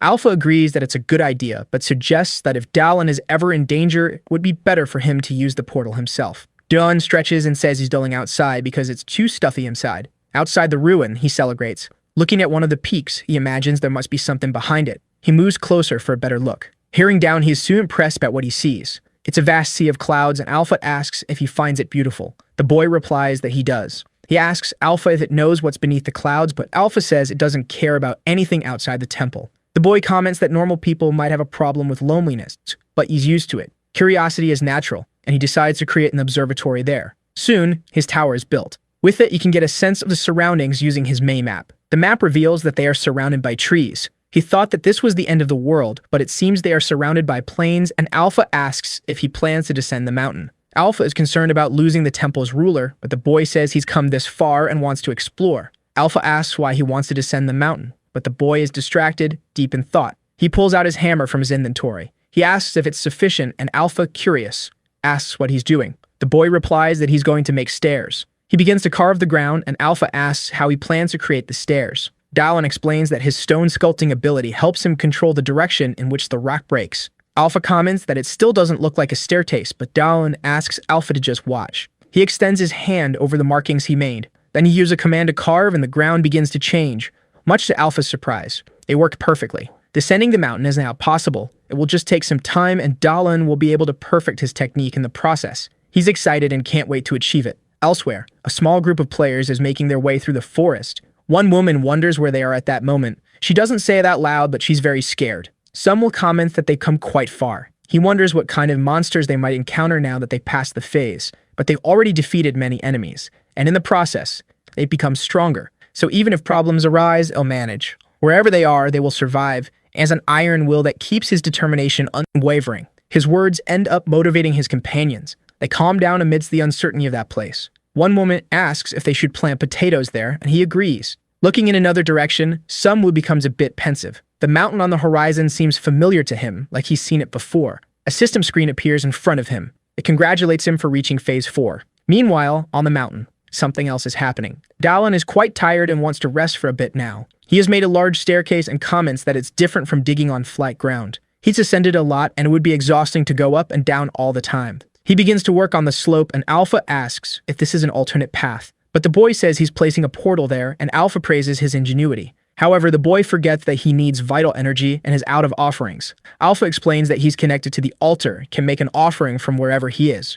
Alpha tells him that all he needs to do is eat, and once he's satisfied, whatever exceeds that will go to the altar. Dalan is pleased to learn this and starts eating. Since he just needs to eat a lot, he won't complain. After eating a bit, he tries to create the portal. Meanwhile, the rabbit is trudging along the mountain slope. He's completely hopeless, not expecting anything to happen. He's also feeling very hungry. The rabbit had climbed too far up the mountain. He was frustrated because he hated climbing. He was hungry, cold, and tired and couldn't remember the last time he had paid. His payment was to take down a player, which transferred their vital energy to him. He was upset, blaming everything on human. He spotted a rat in front of him. The rat squeaked threateningly. The rabbit was startled, not realizing a rat could see him. But the rat walked on normally, unable to see the rabbit after all. He could resist for now, but if he continued to weaken, the rats could become a real threat. The more he walked, the more his life force dwindled. The rabbit collapsed on the ground, exhausted. He was so tired that he lost his ability to fly. He tried to pull himself together as best he could, but a few rats began to gather around him. At that moment, it dawned on the rabbit. If he slipped up, he would lose much more than just a few abilities. He fled from the swarm of rats that inhabited the mountain. Terrified, he shouted for them not to follow him. He knew he needed to find shelter or risk dying. Ahead of him stood a tower and thought of hiding inside it. The rabbit quickly entered the shelter.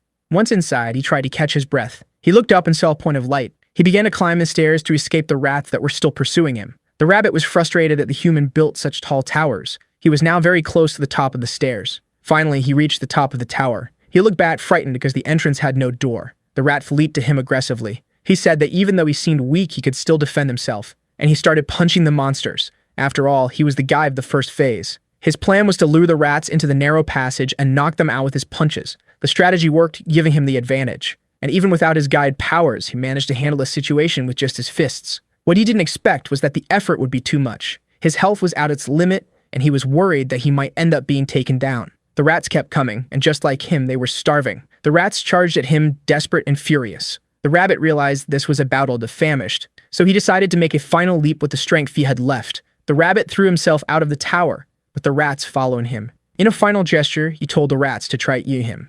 As he fell, he thought it was better to do this than to experience being eaten alive. Accumulating hatred for the mandril, the rabbit cursed him in his final moments. Like the mandril, he also cursed the bug human who was directly responsible for everything that had happened to him. But instead of crashing to the ground, the rabbit landed in Dalan's arms as he was passing by. Dalan had come to see why there were so many rats moving around. Now he wanted to know what the rabbit was doing there. The rabbit was terrified because he hadn't expected to run into the human at that moment. Rut being so weak he began to lose consciousness. Sometime later, he started to smell something very pleasant. He woke up startled and jumped to his feet. The rabbit was inside the dragon's temple. In front of him was a plate of potatoes. The smell was too inviting and he rushed toward the potatoes, intending to eat them. But someone stopped him and said he couldn't eat yet. The human told him that he had worked very hard to make those potatoes. Now the rabbit realized he wasn't dreaming. However, he didn't care about anything anymore and begged the human for some of the potatoes. He pleaded desperately, saying he was starving. Dalan asked if he really wanted some of the potatoes. The rabbit nodded vigorously. Dalan then made him an offer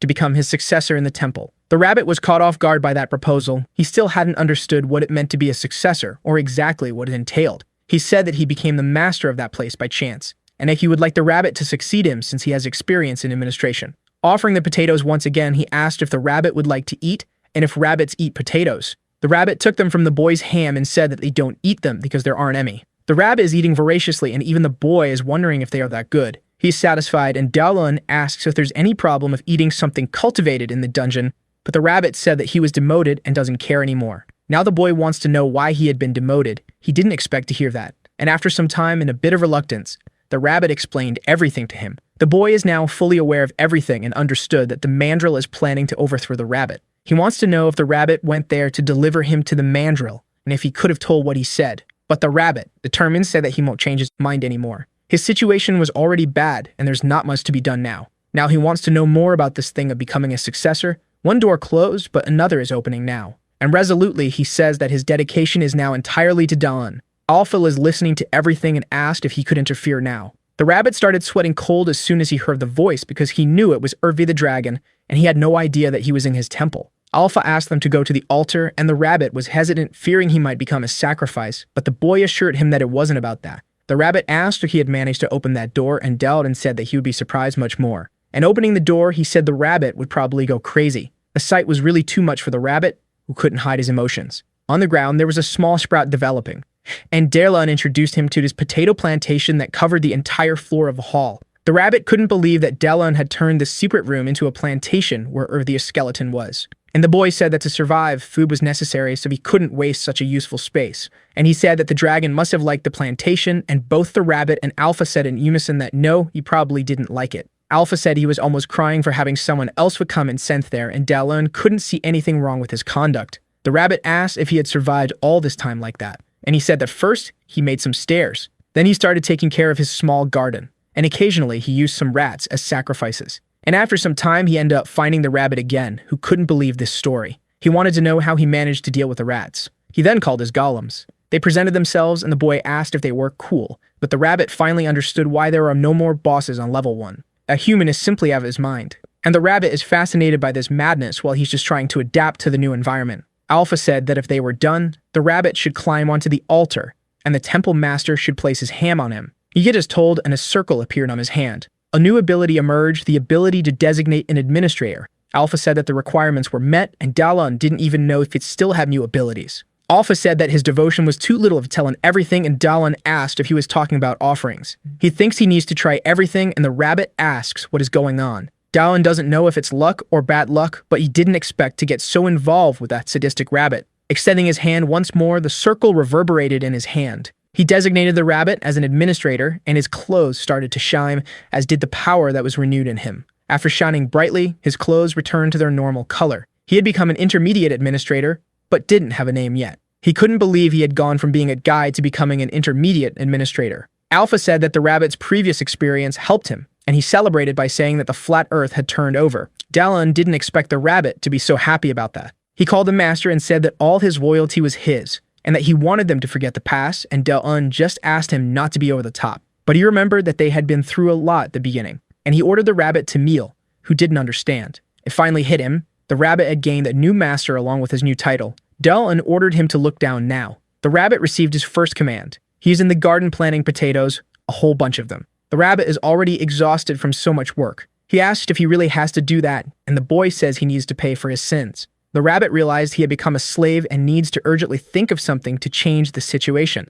Screams echo through the forest at the beginning. A frightened boy tries to defend himself from an enraged boar. He tries to fight back, but even with a sword in his hands, his efforts were useless. Mandril observes from above that the new participants perish very quickly. He feels something different happening. He lost his connection with the rabbit, and he starts thinking about what could have happened to him. In a pot, there are some cooked potatoes, and Dallan calls his administrator to have a snack with him. He doesn't understand that the potatoes are those because in the pot, he only sees plant roots. The rabbit said is that the floor of the room is warm, and Dallan responds that he did that so he could plant. The rabbit asks if the little squirrel disappeared, and Dallan says it's in the room too.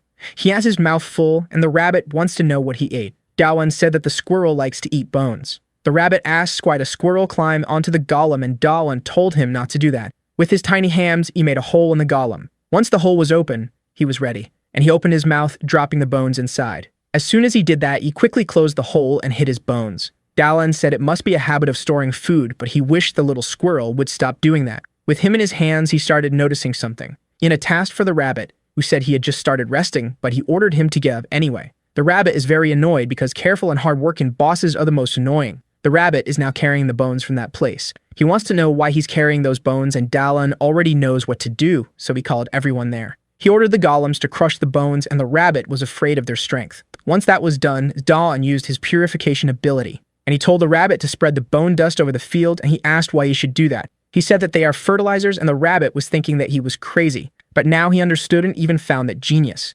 Despite working hard in that place, the rabbit had his moments of joy, like the meals, and there was one dish he liked more than the others. Wild boar barbecue.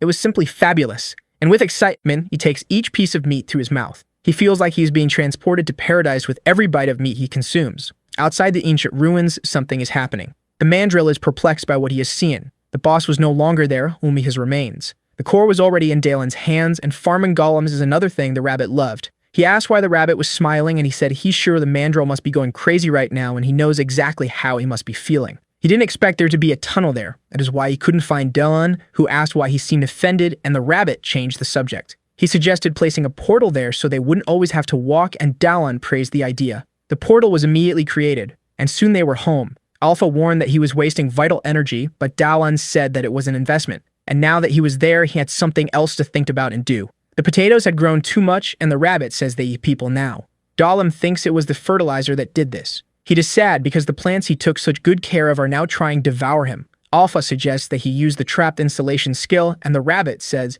that if those things are named as traps, they wouldn't attack them. The boy realizes that the skill would be very useful for them. Meanwhile, time continued to pass in that place, and more players kept arriving at the dungeon. The mountain remained isolated and feared, but Dalen continued to build his ladder on the mountain. The rabbit says that no one is more addicted to work than that boy, and he doubts if he is really human. But after much work, even he needed to rest, needed to lie down and eat something. The rabbit thinks about it and suggests they eat something sweet. Truelight reached the forest at the beginning. The rabbit said he heard a participant say that there's honey inside a carnivorous plant while he was being devoured, and they went there to investigate. Dalen clears a path through the bushes, and soon he spots something that catches his attention. There were large carnivorous plants there, and from what seemed to be their mouths, a viscous yellow liquid was dripping. He asks if that's what it is, and the rabbit confirms, saying they'll eat them if they get any closer. Dalen thinks for a moment about what he can do now. One of the golems starts lifting a block of earth. Through a portal, the golems come out and collect the plants. The liquid is corn syrup, not honey,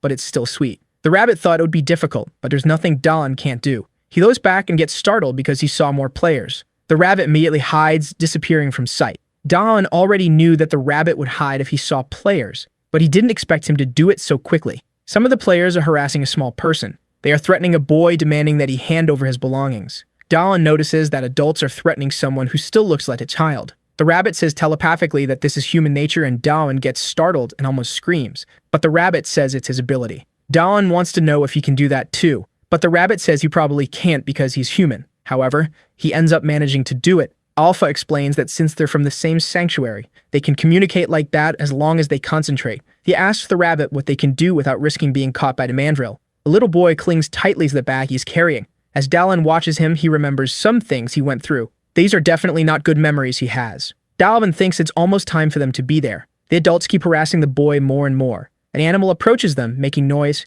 It's the Dakmo, bipedal frogs, armed and as friendly as a lung shark collecting a debt. One of the adults realizes they're bigger than the frogs and arms himself with his sword. He prepares to strike one of the little frogs, but his arm is quickly sliced off, and his arm falls to the ground, still holding the sword. He starts screaming in desperation. They may not look like it, but the little frogs are quite vicious, steeped in malice. They say they grew up in a rough place. The kid who was being bullied is terrified by the situation. The players are now horrified because they didn't imagine the little frogs would be so brutal. One of them, clearly with a deficit in intelligence, charges towards the frogs. The frog opens its mouth with glee, and it strikes with a mocking move because it only disarmed the fool. Now the oppressor is being oppressed, and the guy's underwear is already getting heavy. The bell rings because the little frogs are slicing everyone up at snap time. The little frogs are the weakest monsters in the dungeon, but what they lack in strength they make up for in malice. If you slip up, it's the end. But it's in the face of danger that humans awaken their hidden potentials, just like what happened with Dalen's little friend who turned into a beast after a stressful event. Dalen imagines that the kid might become as tough as his friend Sum one day. The kid was running in panic and ended up crashing into Dalen. They fall to the ground, completely knocked down. He asks what that was and thinks he almost cried from the pain, but Alpha insists that he did cry from the pain. That was the kid, who is now terrified and begging for help. He tells the boy to get up, but before he can finish the thought, they hear the sound of a little frog. Two of them were already coming at them with the speed of tourists in a dangerous neighborhood with iPhones in hand. But Dalen already knew the procedure and called upon the strength of the wild boar for wreak some havoc. The first little frog was quickly taken out, and the second got a free orthodontic treatment. The kid looks at Dalen completely impressed. That guy is way too strong and doesn't have any side effects from substances because he's very hairy. One of the little frogs makes a face as if it knows things have gone wrong for them. They advance cowardly, ready to slaughter the humans. Dala narrowly dodges the amphibian's big mouth, but coming at him in a cowardly way is just wrong, and now he's furious. And he quickly delivered a knee to the frog's belly to make sure it understands the situation. The second little frog charges in, thinking it's the main character on the story. Darwin held its head with great love and care, and prepared to throw it, and he hit the first frog with the body of the second to show that the situation here is serious, and if it weren't, it would be for the frogs. A third little frog advances with a broken sword in hand. The blow barely missed Delan. He narrowly avoided being hit by the beast. Taking advantage of the proximity, he quickly delivered a friendly elbow strike. The Kaiman only breaks ribs. Behind him, a little frog was armed with some shark weapons. It charges for the attack, thinking that this story is all about its froggy way of life. The kid screams in desperation, warning Dalan of the danger. He turns quickly, facing the threat. And with the privileges that only the plot can provide, he managed to pull an item from his inventory. A large block of earth fell on the little frog. The remaining frogs, still alive, are now reflecting on whether it's really worth continuing to take that free being. And after his simple deliberation, it decided to get out of there. Dalan realizes the fight is over, but he's feeling chills running down his body. He thinks it might be the impressed look from the kid. The snotty kid was looking at him as if he was seeing a god incarnate. Dalan still doesn't know how to react. He stands still as the boy approaches him. He warned the boy not to follow him because he's going to a dangerous place, and he said that he couldn't use the ability again and was almost passing out from a lack of glucose. The boy asks if he mentioned something about sweet food, and reaching into his bag, he asked if this would help and extended his hand to him. Dalan observes it for a brief moment. He can't believe what he's seeing. In that hostile environment, food is one of the few things that make life interesting, but he hadn't been able to fully enjoy the taste of things for a while. That's why he took a risk to get something sweet from Kerniger's plants. He was already missing eating something sweet because sweetness is happiness, and the snotty kid's offer is too good to refuse. The boy has a bottle of Dolly with him, and it wasn't just any bottle. It was 1.5 liters of the purest sugar syrup, and he innocently says that he has 2 more bottles. Dalan says that 1 bottle per day will last for 3 days. The kid didn't understand anything, and he says that's the cost of special training. Twilight falls over the dungeon. He's on top of one of its towers, looking at the map, and the kid asks who that really tough guy is. He said that he's human too, and that they should go underground now. He drinks his Dolly around and thinking that the kid must be exhausted and that going underground is the safest thing to do. Once there, the snotty kid can't stop being amazed by what he sees. He asks the boy to choose a pillow, but can only think that all of this was done by Dawn. Night finally falls upon them. The boy said that he was summoned while he was leaving the market because he was shopping for his mother. He's an enthusiastic kid, 14 years old, and his name is Dom. Darwin thinks he acts too nice on purpose out of fear of being judged or hated, and he's the first adult to help him in that place and tells the boy that you should see him as a savior. But the boy thinks he's talking to himself and is already thinking about being cautious around him. The kid asked for some kind of ability was used to build that tower. Daban said yes, and the boy wants to know what it is. He gave a small demonstration and said it's some earth control ability. And now he wants to know what ability the boy received when he was summoned, and he said it's the god of food's ability. He gains strength when he's full, and his physical abilities are doubled when he's hungry. Dawan didn't know something like that existed and realizes it's similar to the boar's strength that he has an ass if he gets weak when he's hungry. The boy doesn't know because he gets hungry easily and hasn't been full since he arrived there. Dawan thinks that's tragic and decides to take care of him from now on. He puts plenty of food on the table and asks the boy to satisfy his hunger. The moon lights up the night sky of the dungeon. The rabbit is in the forest because his boss sent him to get salt stones. He complains that Dylan is too arrogant. He's moving stealthily so as not to be noticed and hopes not to encounter the mandril around here. He doesn't even know what a salt stone looks like and is very upset with his boss because of that. Telepathically, the boss asks if the rabbit is doing his job and he ended up getting a big scare. The rabbit says he doesn't know what it looks like and neither does Dylan, like he suspects it looks like a regular stone. However, he asks the rabbit to come back because it's already late. He wants to know if the boy is still there and that he's very hungry. Dawan tells the rabbit that he finished making the barbecue sauce. The rabbit was so happy about that he shouted in the middle of the night that his boss was the best there is. He returned to the cave and his boss thanked him for his hard work. He laughed at the rabbit's camouflage, which looked funny, and the rabbit said it was his fault for making him go out at night. He removed the camouflage and Dawan asked him to keep quiet because the boy was already asleep and the rabbit asked for soda, but there was only a little left. The rabbit complained about the taste of the drink, saying it tasted like meat, and Dalan said he knew he would react that way. He told the rabbit that he should eat the leaves he was wearing, but the rabbit said it was awful to have to eat leaves. Dalan told him he shouldn't say things like that. And with the rabbit squirming on the floor, he noticed something. He reached out his hand toward him, and the rabbit began to apologize, worried. He begged to be spared because he thought he was about to be punished, but Dalan simply removed a leaf that was still on his face. He tasted the leaf, and the rabbit asked if he hadn't also said that he didn't like leafy greens. The boy took out a piece of meat, much to the rabbit's surprise. The rabbit wanted to know if he was going to eat the meat with that leaf, and Dalan said he would show him the taste of paradise. And showing him, he said that he had finished wrapping the meat, and he made sure to put it in the rabbit's mouth. The rabbit fell in love with that combination of interesting texture and wonderful flavor. Dalan explained that the leaf on his clothing was edible, and that it's even better with me. That leaf is perilla leaf, and he had the rabbit collect more of them. And after using the leaves, he also used the remaining seeds, and in a large pot, he fried them over the fire. And after pressing them, he managed to extract oil from them.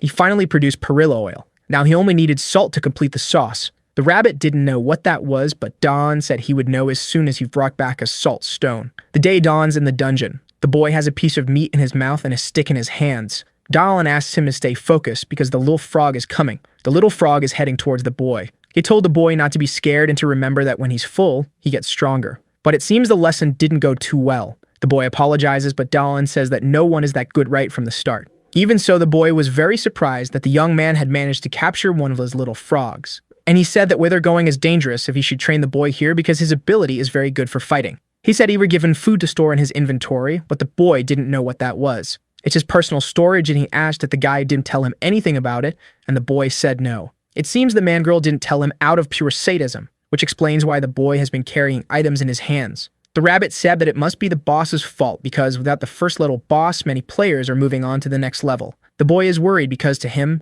Donovan seems to be talking to himself again. Then he says they should continue the training. Time passed, and the rabbit is now a leaf collector. Don gives instructions to the boy as if he were his coach, and this time, he manages to hit the little frog. The boy's ability is leveled up to 2 now. He signals his thanks to Dellen, who is watching him with gratitude for the progress made. The last day of training arrived, and the sun heated up the dungeon. The two of them are now in what is called the burning desert. 2 humans were there now, and with them, a rabbit. After hearing that he had seen a salt desert, he made him lead them to it. The heat was so intense that it irritated Del-Un, who said that if he didn't find anything, he would be upset with the boy. And the boy said it was someone from his group who said that near the desert, there was a place with white sand that appears when the tide goes out. Dallin hopes to find it because they have a bottle full of oil, and he says that he has now made up his mind. That night, they left braised pork belly for dinner. 15 long minutes of walking through the desert passed. Dallin is exhausted and starts to imagine that they won't find anything there.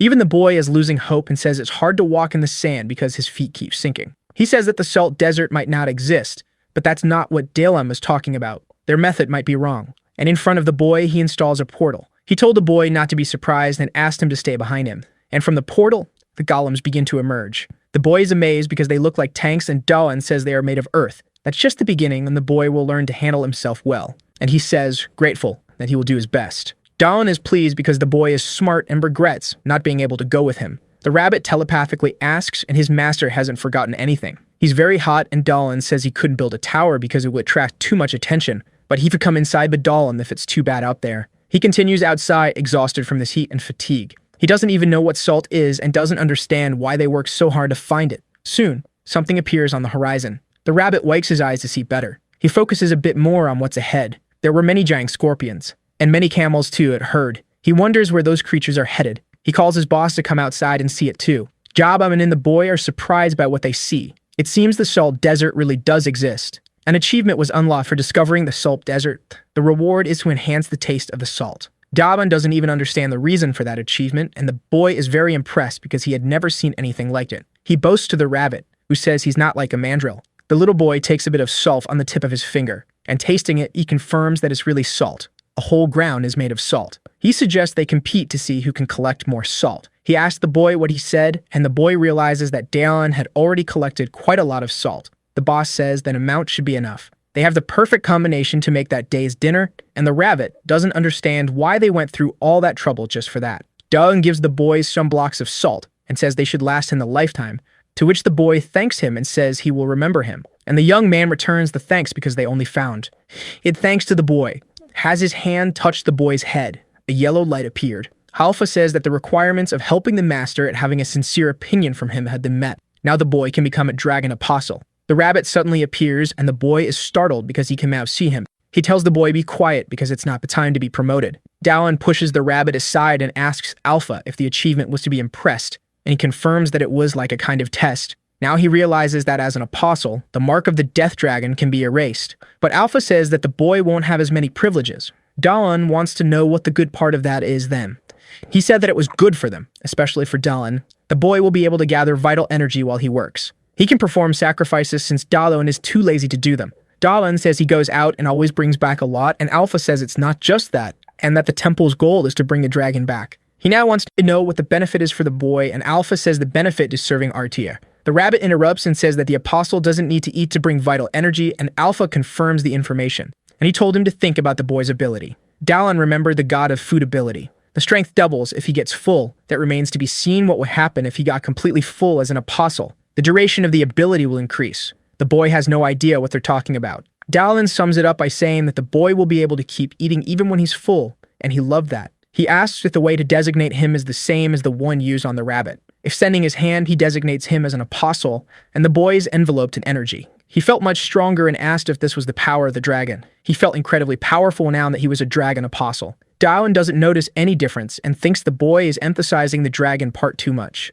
The snotty boy shouts out loud that he's now a dragon apostle. Dalan thinks he's thirsty for attention. The rabbit doesn't know what that's about, and the young man says it's something you gain with age. The kid is very happy, but he quickly looks scared in a certain direction. They were surrounded by giant scorpions. He asks his boss what they will do now that they are surrounded. Dalan says they'll think of something. He's not even worried. He mentions that this is the boy's graduation test. The boy can't believe he has to do this, and Dalan says he just needs to avoid the venom and thinks that even if the boy gets hurt, he'll heal him. The young man calls for the elephant Balin and probably climbs on it because it's fun to watch a fight from up high. The rabbit says they're weak monsters, and Dalan encourages the boy, reminding him that he's now a dragon apostle. He throws it back to the boy. He tells him that even though he's scared, he should remember what he trained for, and the boy remembers why he needs to become stronger. The boy was almost ready to give up on his training. He doesn't even know why Dalan trains so hard, and a young man says it's tough to be young and have to work so hard already. However, the boy should continue because he's capable of doing it, and the reason for this is just one thing. The boy needs to fight to survive, and to make it back to his world. Dalan praises the snotty boy's determination. The kid runs towards the scorpions. The first one tries to strike him with its stinger, but the boy managed to dodge the attack. He continues advancing much to Dalan's surprise. He jumps, ready to hit the monster, and he brings the baton down with a precise blow to what would be its head. The boy realizes that his attack was super effective. Dalan reminds the boy to always check his fullness level, and then another scorpion is approaching from behind. He eats a bit more and lands another blow on the scorpion. The rabbit notices that the boy isn't having any trouble but wonders what Dalan is up to now. The young man is holding a large pot in his hands. He looks at the boy, who's fighting well, and finds it hard to just stand there watching. The rabbit is wondering what he's going to do. Dalan says he's going to eat those scorpions. The rabbit now thinks this human must have come from China. One of the scorpions tries to grab the boy with its pincer, but he uses the baton to defend himself. He puts in some effort to avoid being overpowered, and lifting the baton, he manages to free himself from the scorpion's grip. With another strike, he manages to tear off one of the pincers. It falls to the ground, lifeless. Dalan calls for his successor, who responds timidly, and he orders him to collect the scorpions. Given the possibility of venom, he purifies them with his ability. One of the pincers is now in the basin.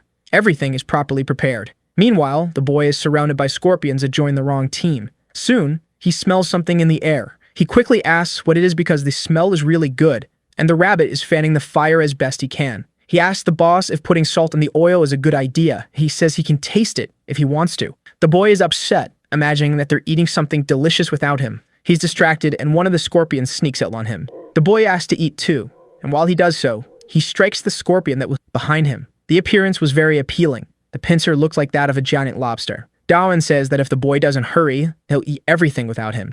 The boy is now determined. He heads towards the remaining scorpions with a clear bowl. There was nothing the scorpions could do against the boy. Soon, they were all eating peacefully. That same night, they were in the forest at the beginning. Dalan gifts the boy with a hide and says he might encounter other players there. He's very grateful for the gaze that only cost a few sodas. He told the boy not to cry because he'd soon realize that soda has a different value there. The boy smiles at that remark. He says goodbye and continues on his way alone. But Dalan hopes they'll meet again in the future. Not just the boy, but all his friends. Dalan is at the dragon's temple and asks if the little squirrel was okay in his absence. He's sad about parting ways with the boy, but happy to have made it back home. Now he sees that the little squirrel probably didn't stop eating because it's quite chubby. Alpha asks if he could take care of the temple like it's his home, but the young man thinks he's being annoying. But after thinking a bit more, he decides he'll work more on the temple. Alpha has been observing him and thinks that human is impressive, and only time will tell if he found that temple by luck. Investigating the temple, Dalan was thoughtful about some things. He wants to know if resetting a trap will bring the oil back to it, and Alpha says yes. And he asks the rabbit to bring it, much to Alpha's surprise. Appreciating the rabbit's work, he said he'd let him eat some meat. Alpha wants to know what he's going to do, and Dallin tells him to watch. He cleaned the pot and filled it with the oil he had made. Now he used his trap insulation ability. Then he removed the oil and used the trap reset ability. The idea worked. He had made more oil now. Alpha asks what kind of trap that was, and Dallin says it's an infinite oil source. Much to the system's annoyance, Alpha's patience had reached its limit. The day dawns in the first phase region. Mandril notices that the boss has disappeared, and the boars are becoming increasingly scarce. Quality is better than quantity for vital energy, and the first phase isn't filtering them well. Only the little frogs are in sufficient numbers, so he needs to do something about it. A stone falls to the ground, bouncing. If the rabbit who kicked him, annoying to having to collect more leaves. Dallin told him to do that while he built the staircase. He could refuse, but then he wouldn't be eating meat anytime soon, which made the rabbit extremely frustrated. Nearby, some movement catches his attention. There was a small group of little frogs walking by.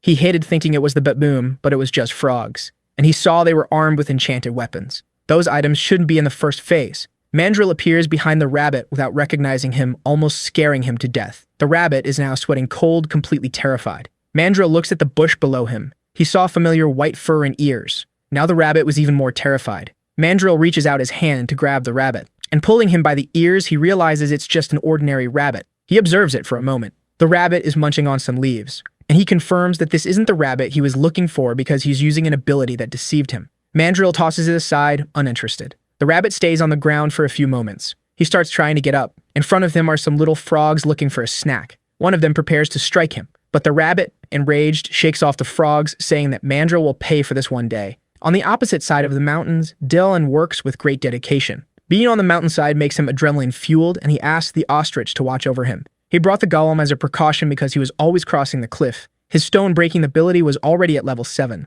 Sacrifices are hard work, but repetitive tasks are his specialty, like breaking the cliff. And suddenly, a message appears saying he had entered stage 4. Even he wasn't expecting that. In his mind, it didn't make sense for the stages to be so close, and Alpha says he doesn't know what was done with the land.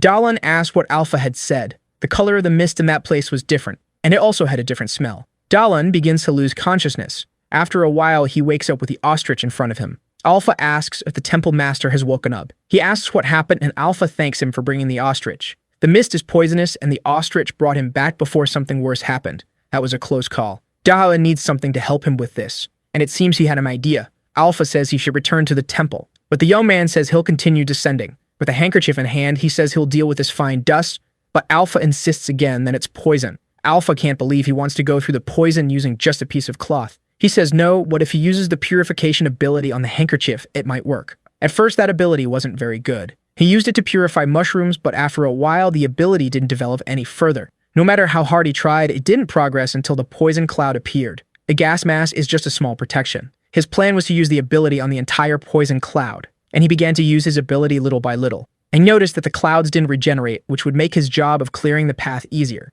He purified the cloud and made the staircase repeatedly. This would be very tedious for some people, but Dallin isn't a normal person, and after much effort, he managed to pass through the thick mist, contemplating a beautiful scene. In a single day, he reached level 10. Perhaps by increasing the ability, you might be able to purify even bigger things. Birds fly across the dungeon sky, but one of them has a silhouette that's far too different. Dallin tries to see better because it was too big, and the griffin was already too close to him on the mountainside. It attacks him with its claws.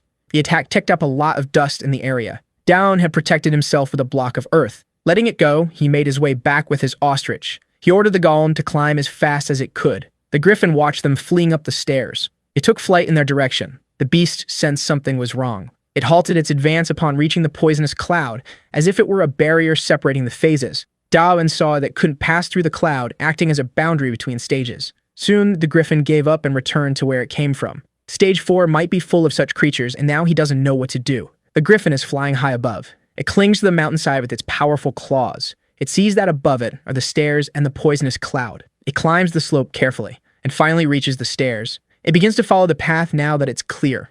Unaware of what was approaching, Dallin continues to excavate the mountain. His carving ability is now level 8. He was pleased with this because if he continues like this, he'll be able to descend much faster. The rabbit is returning to the temple, tired and thinking about talking to his boss. Finding leaves is becoming increasingly difficult, and his boss never seems to get tired. He even wonders what the human is doing now. High in the sky, a griffin is flying. The rabbit can hardly believe what he's seen. Dallin is exhausted and thinks about stopping to rest for a while. Telepathically, the rabbit says they're in big trouble. He's panicking, saying that things have gone crazy. Dalan wants to know what it is, and the rabbit says there's an eagle there, and Alpha corrects him, saying it's a griffin. Alpha says it must be stopped because if the temple is destroyed, the contract will have problems. Dalan has no idea what contract he's talking about, and Alpha says you could lose the temple's abilities to Doan's despair. The griffin soars into the sky with its wings. It dives down, destroying part of the ruins. The debris begins to fall to the ground. The rabbit is thrown aside. He wonders if he should flee now. He only receives useless orders and wishes he could find a safe shelter,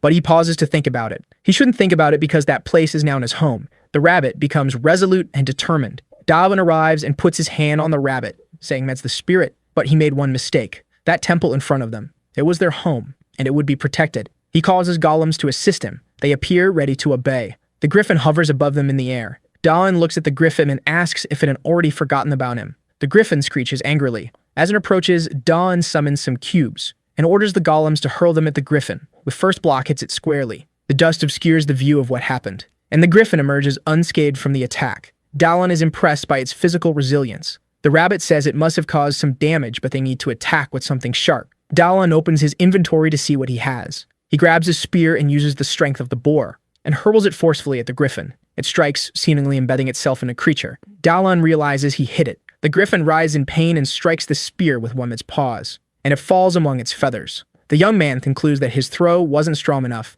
and now the griffin seems even more enraged. It resumes its assault on the temple, much to everyone's dismay. Alpha says something strange is going on because the griffin is focused on the temple, not Dahan. Alpha suspects it's searching for the altar, which makes sense given the direction of the attacks. Dalan remembers the dragon's chamber, and the rabbit says the griffin is headed for the altar. The rabbit explains that it must have identified that the altar is the temple's energy center, which is why it's targeting it. Dalan thinks that if they go there, they might be able to stop it. He tells the rabbit to take care of the golems and runs off. The rabbit is frustrated because the golems don't listen to him. Dalan is searching for the griffin. The rabbit thought Dalan would do something clever, but he just ran off. The young man is on the ostrich, looking for something, and he finds what he was looking for. Inside the temple, the griffin is breaking walls with its strength. It has finally reached the place where the altar is located, his position behind the carnivorous plants. The griffin is drooling with anticipation, but its beak is struck by a rock. It was Dalan trying to get its attention. He said that this place is cruel for invaders, the potato field. The vines surge forward, attempting to capture the griffin, which is now startled. The griffin is completely entangled by them. It struggles with all its might not to be dragged away, and the vines begin to snap under its strength. Dalan didn't expect this creature to be so strong. He opens his inventory while running. He searches for items that could help him. He places an item on the ground. Alpha asks what he's doing. The young man says that if attacking from afar doesn't work, maybe up close it might. With his hand on the ground, he reset the trap in the room, and from the ground, structures begin to emerge. The trap had reset, and he orders the arrows to be fired. They are launched directly at the griffin. The griffin can't dodge because it's held by the vines. The arrows hit the griffin squarely. Alpha was pleased with this, as the traps had been used very effectively. The attack ceased after a while, and Dalan asked why. Alpha explains that the arrows ran out and the trap needs to be reset again, but Dalan doesn't have enough vital energy for that. The griffin is motionless and he's unsure if it's alive or if it's been defeated. Its eyes were closed, but as soon as he approaches, the eyes snap open. The griffin moves, destroying the arrow trap. Dalan can't believe this creature is so strong. Now he thinks it might be the end for him, and Alpha doesn't understand why he said that. The griffin attacks with one of its claws, and the young man narrowly dodges. Alpha starts wanting to RT for not being able to fulfill its duty. Dalan says he could reset it later. The beast continues its assault, and Dalan barely manages to keep dodging. Now in the air, he feels he won't be able to avoid the next strike, while one of his golems catches him with its hand. The rabbit said that the golems didn't want to listen to him, but he arrived just in time to save the day. Dalan is safe in the hands of the gorilla golem. The rabbit gives orders to the golems to finish the griffin off. The rabbit asks his boss if he's okay, and Dalan says that his successor arrived just in time. The golems are holding the griffin, which is struggling as much as it can. He instructs 2 gorillas to hold its wings and the others to secure its legs and tells the rabbit to move away from there. The griffin is now completely immobilized. All it is left are close combat attacks, and the only ability that could do something to it is the strength of the boar. Dalan needs to try and see if this works on monsters from the 4th phase. He activates his ability, preparing to strike, and hurls himself toward the immobilized griffin. He focuses all his strength into a single attack, and brings down the metal bar on the creature's head. The bar bent as soon as it made contact. It was bizarre, and he could hardly believe what had happened. The griffin shakes his head, causing Dalan to fall. The rabbit is terrified that his boss might get hurt, because the griffin intends to snack him up in midair, and closing its beak, it manages to catch him. The rabbit watches the scene saddened and in disbelief. The metal bar falls to the ground, bent. The rabbit says that none of this makes sense.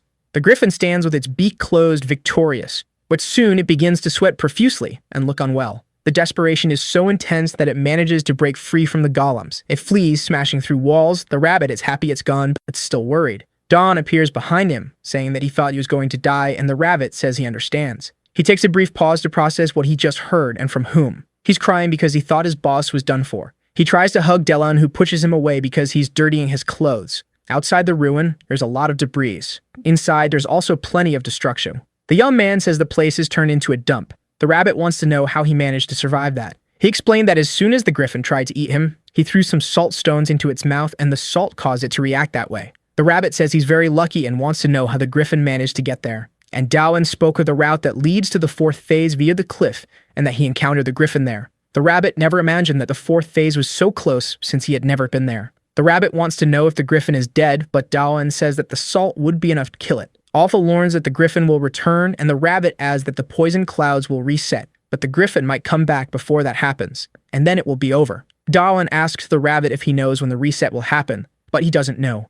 Thinking that the griffin might return, the young man decides to build a line of defense. Using his reset ability, he begins to reconstruct the temple. However, he doesn't have enough final energy to finish everything. He needs to go out hunting and doesn't know how many sacrifices it will take to rebuild the place. The rabbit asks Alpha what can provide vital energy, and Alpha says that plants and animals can work. Dawan asks the rabbit what he plans to do. The rabbit presents a few items and Alpha identifies them as enchanted weapons, explaining that they can also be used as sacrifices since they contain vital energy. Dawan wants to know where the rabbit got them, and he explains that he took them from the frogs. They're from the second phase, but Mandril brought them to the first phase. As soon as Dawan holds one of the enchanted weapons, he earns another achievement and, as a reward, gains information. One of the knives has a cut and force ability. He examines the instrument closely. He asks Alpha if he could use this ability, and Alpha explains that in his current state, he could only use it if he were a mage. Dawan asks if Mandril is a mage, but the rabbit explains that Mandril uses the dungeon system and only places vital energy on the altar.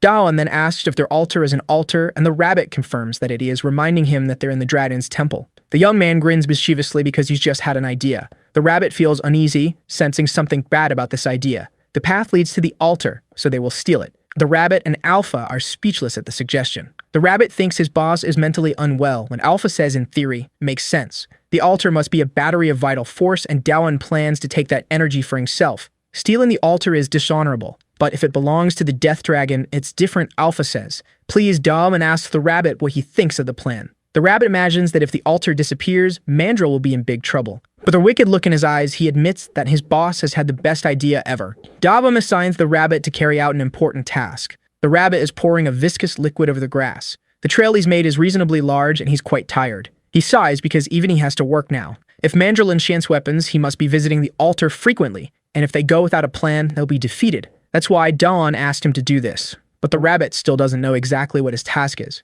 As he strikes two stones together, he says he knows nothing. He just did what he was told to do. Soon the fire begins to spread through the forest. Mandril is surprised by the growing fire. He has no idea how it happened. The rabbit telepathically says that it was fun, and Dawan thinks the rabbit might have some issues. He sits patiently waiting. In front of him is a hole, and out of it emerges the little squirrel, very cheerful. That was the signal. Mandril had left the temple. Now was Dawan's turn to enter the ruins. Inside, he encounters something different. The altar was in plain sight, to his surprise. But something seemed different about it. Alpha explains that the altar's vital force has changed, making it usable by non-mages. Although he's reluctant to admit it, the deaf dragon used the separator. Even Dalun with enough authority could use the altar. He notices that Alpha seems a bit unsettled by this. The young man starts digging around the hole to seal the altar. He hears a sound and wonders if Mandril has already returned. The rabbit tells him not to worry about that. It's just Mandril shouting angrily about the rabbit's work, who has never been happier in his life for causing arson. In the temple, this should be enough, and Dawan wonders if he should call the golems to help. Setting up a portal, the golems appear, and they carry the altar through the newly opened portal.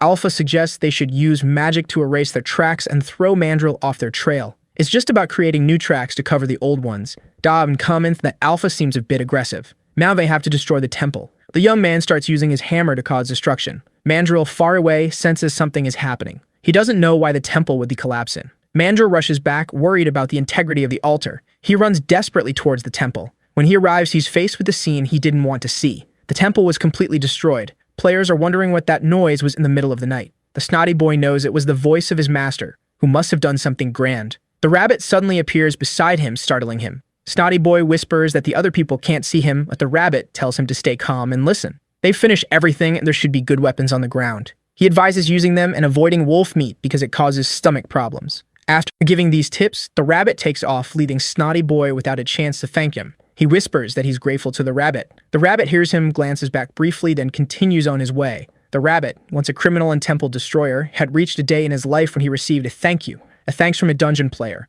That now at the dragon's temple. The stone carving ability is at level 10, and Dawn received the achievement of Temple Destroyer with an unknown reward. Dawn obtained a new job by stealing an entire altar. Now he has 2 altars, and even Alpha is impressed by this feat. He asks where to start, and Alpha suggests sacrificing the marble. Dawan asks if he can use the enchantment system, and Alpha says he'll only get a portion. It was very heavy, and Dawan asks if it's enough to revive Artia. Alpha says no, and the rabbit mentions that not all the vital force is there, just a small amount. But Alpha notes that it's enough to restore the temple, which is already a big deal. He positioned the sphere on top of the altar. He was ready to perform the sacrifice. A strong light illuminated the room. The sphere, once blue, turned golden yellow. The altar began to glow intensely, startling Dawn. The achievement popped up again, but there was no reward, and the rabbit was surprised to see that his status window was glitching. The rabbit grumbled after taking a few hits and walked away complaining. Strange letters began to appear on the screen. He earned the achievement of Temple Restorer, and as a reward, he now owns an altar.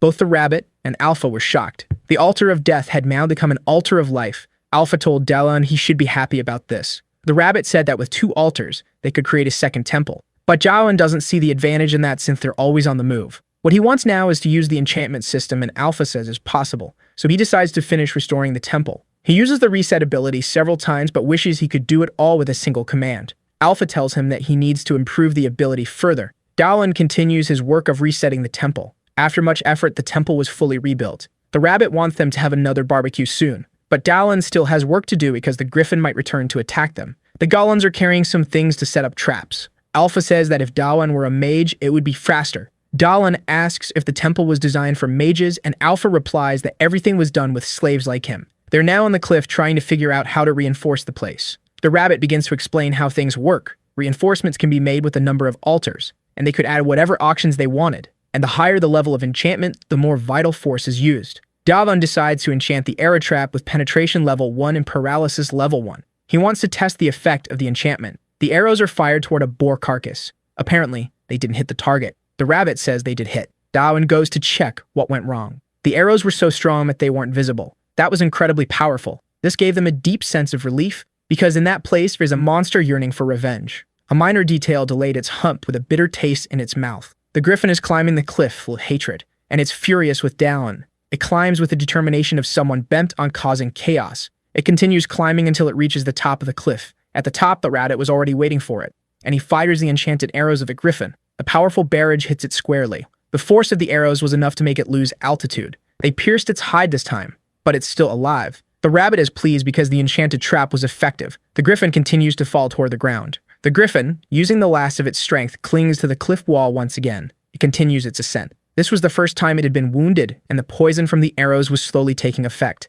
Yet even all that wasn't enough to make it give up on its revenge. The beast had taken the situation personally and was already considering drastic measures to settle a score. The rabbit, observing the griffin's determination, realized that he once felt the same way and apologized for what he was about to do, but a sadistic and discreet smile formed on his face. He poured boiling oil over the beast. Now there was a large, circular staircase. Dalan heard a noise but couldn't tell what it might be. The rabbit said he died and saw it fall. Dalan asked if it was finished. The rabbit wasn't sure but suggested that if it were still alive, the griffin would return flying, and they would take it down again. Dalan complimented the rabbit's work and noted that the enchantments were quite effective. But something happened that shifted his attention. A large hole appeared in front of him. Alpha asked if he needed to go into the hole, and Dalan said no. However, he found something inside. At the bottom of the cave, there was a source of light, and he felt he needed to check it out. Alpha urged him to ignore it, but Dalan didn't listen. With his golems, he investigated where the passage led. He saw that the glow was coming from a small sphere. It was on the ground with nothing around it. Dalan looked ahead and saw something unbelievable. It was the nest of the griffin that was trying to take him down. The griffin had woken up because its sleep was disturbed. Dalan was in the way because the rabbit had said he had dealt with it. The griffin reacted quickly, charging toward them and breaking the wall. Dalan narrowly dodged and wondered if that creature was immortal. He noticed several arrows embedded in the griffin's belly. The rabbit was descending the stairs as fast as he could. He was ready to mock Dalan, thinking he would be rewarded. He found the hole and looked down. Dalan was down there in trouble. He dodged the griffin's attack again and ordered his golems to attack as well. The golems advanced toward the griffin to engage in combat. The griffin stood tall, but the golems managed to hold its legs. The rabbit couldn't believe what he was seeing and didn't understand why the griffin was still there. Dalan gave him a few slaps, knowing that the rabbit hadn't done the job it was assigned. The rabbit said he saw the griffin fall and didn't think it had a nest in the mountain. One of the golems was split into 2 pieces, and the other was sliced from top to bottom. A third golem advanced to strike the beast, but the griffin, now furious, destroyed it with a single blow. The golems were destroyed, and the griffin was enraged. Dalan had only 1 auction left. The rabbit said that this was a creature from the 4th phase and that they couldn't do anything there. Dalan looked at the rabbit seriously. The rabbit began cheering for golems like a cheerleader.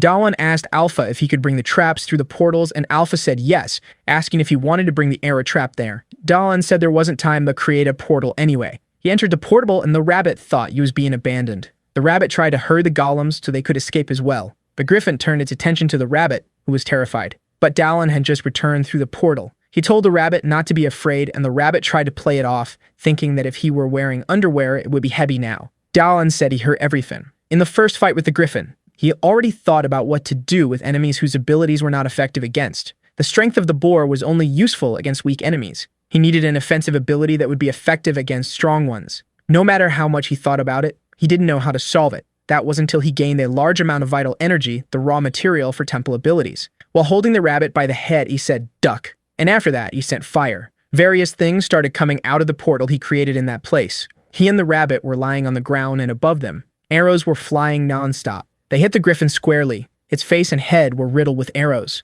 The rabbit didn't understand how they passed through the portal. Alpha says there is another portal in front of the traps, and that, thinking about efficiency, a lot of vital energy was spent. But even if it's inefficient, the attack was extremely effective and well planned. After seeing the wounds on the griffin, he was sure it would work. That was the moment of his victory. The griffin agonizes over the wounds it just suffered, and it collapses in front of them, defeated. He achieved the Griffin Hunter title, and now he will be as brave as an eagle. He finds that reward practically useless. He gained another achievement for using arrows, and now his eyes want a target. He doesn't know what a unique achievement is and thinks the griffin was weak, but the rabbit says that the monsters in each phase are special. That is not an offensive skill, and he wants to know how it works.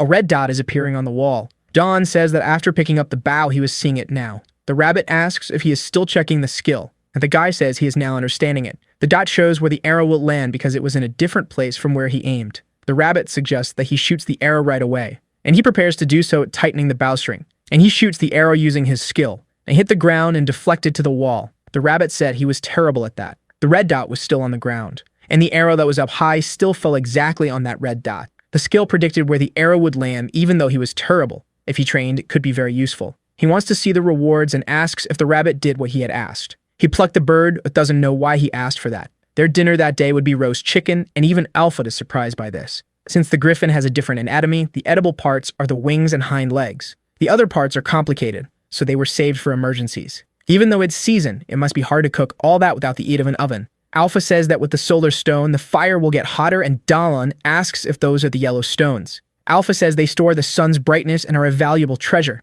The guy didn't even imagine that would be useful, and it seems that solar energy works because plants are growing there. He steps on one of the plants, and Sudit starts screaming very loudly, scaring him. The rabbit told him to be careful because that's a screaming plant that yells when stepped on, but he said they are tasty. Dalan asks how he knows that, and the rabbit ate some while looking for sesame. He wants to know if they stop screaming if purified, and Dalan notices they look like radishes. The rabbit starts smelling something delicious. The smoked griffin leg was ready to eat, much to the delight of the hungry rabbit. The two meet happily. The rabbit swears to follow his master forever, and Alpha felt left out. Time passed, a special day arrived. Some stones are thrown to the ground. Dawn was standing before something. The day he was seeking had finally arrived. After 2 long months, he had crossed the entire cliff. His stone carving skill is at its maximum now, and the rabbit says he completed that achievement after breaking an entire mountain. And he's already surprised that his boss continues mining. He wants to go down another mountain and leave this safe place. He told the rabbit not to slack off and to take the golems to check the surroundings. He placed the solar stone inside the place he had dug out.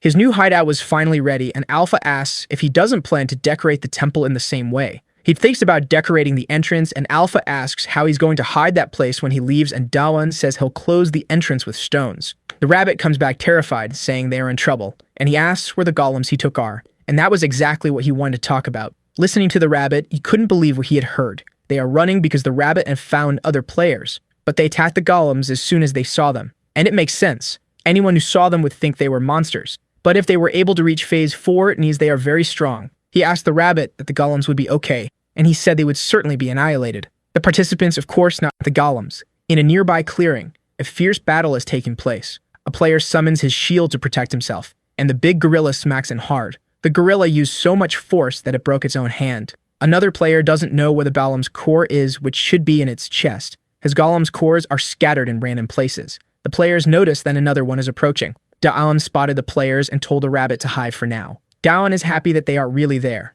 He approaches them, offering his greetings. The players don't understand this at first, because to them, it looks like he was fleeing in terror. One of them says there was another person being attacked by the golems. Daon didn't understand why he thought that, and he finally realizes that they got everything wrong. He imagines they'll be upset if he says the golems are his, and the rabbit says he'll be lucky if they don't think he's a guide. But he will try to approach them anyway. The players are terrified and tell them that there are already 2 main golems there, and Daon can't do much other than run away. He raises his finger in the air. The golems that were there pay attention to the gesture. They start moving immediately. The golems begin to run, following Daon and abandoning the players. One of them noticed what was happening, and seeing that, he couldn't believe it. He imagined that Daon did that on purpose to save them. There's a camp of huts in the forest.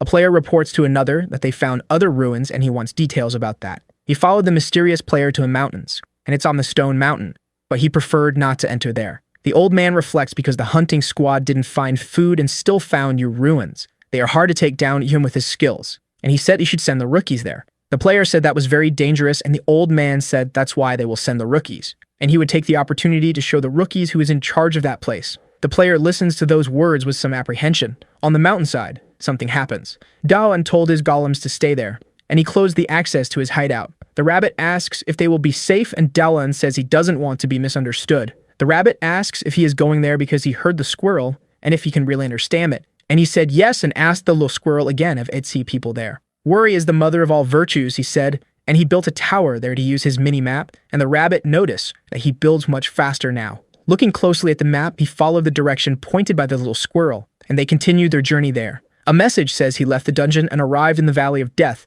and that he had entered the rift. Daon doesn't know what that means. He didn't understand the concept of a rift in that place. The rabbit teases him, saying he doesn't know what that is. After giving the rabbit a few slaps, he asked the know-it-all to explain it to him. The more you advance through the stages, the more dungeons there are. In stage 4, there are 4 dungeons. Since they are not together, there are neutral zones between each one. And these spaces are called rifts. In other words, the space between dungeons is a rift. It's where players set up camps so they can do the dungeons more than once. Daon has difficulty understanding because he never left the first stage. The rabbit says that thanks to this, there is a place they're called a village. Maybe this is the place Squirrel mentioned, and by the explanation, it seems to be a safe zone. The rabbit was immediately surprised by something, and he jumped on Daon to save him from something. The boss doesn't know what happened, and the rabbit says that humans are too stupid. The villages are safe zones. In the dungeon they are in, there is no such place. A strong stench rises. A bunny hand appeared in front of him. Then undead begins to rise from the ground, and the name Valley of Death starts to make more sense. The little squirrel charges forward, starving, and Daon warns that it will have a terrible stomachache if it eats that. He uses the boar's strength to defend himself,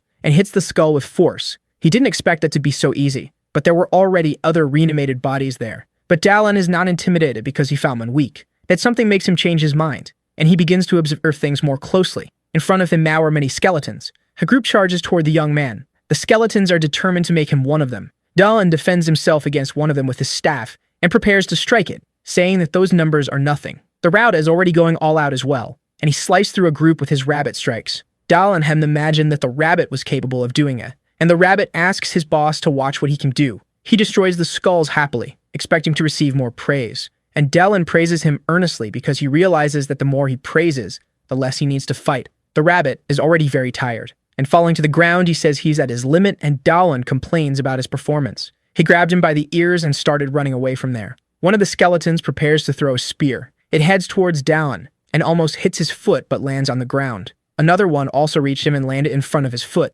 The young man tripped over the spear and fell clumsily to the ground. He starts to get up from the ground.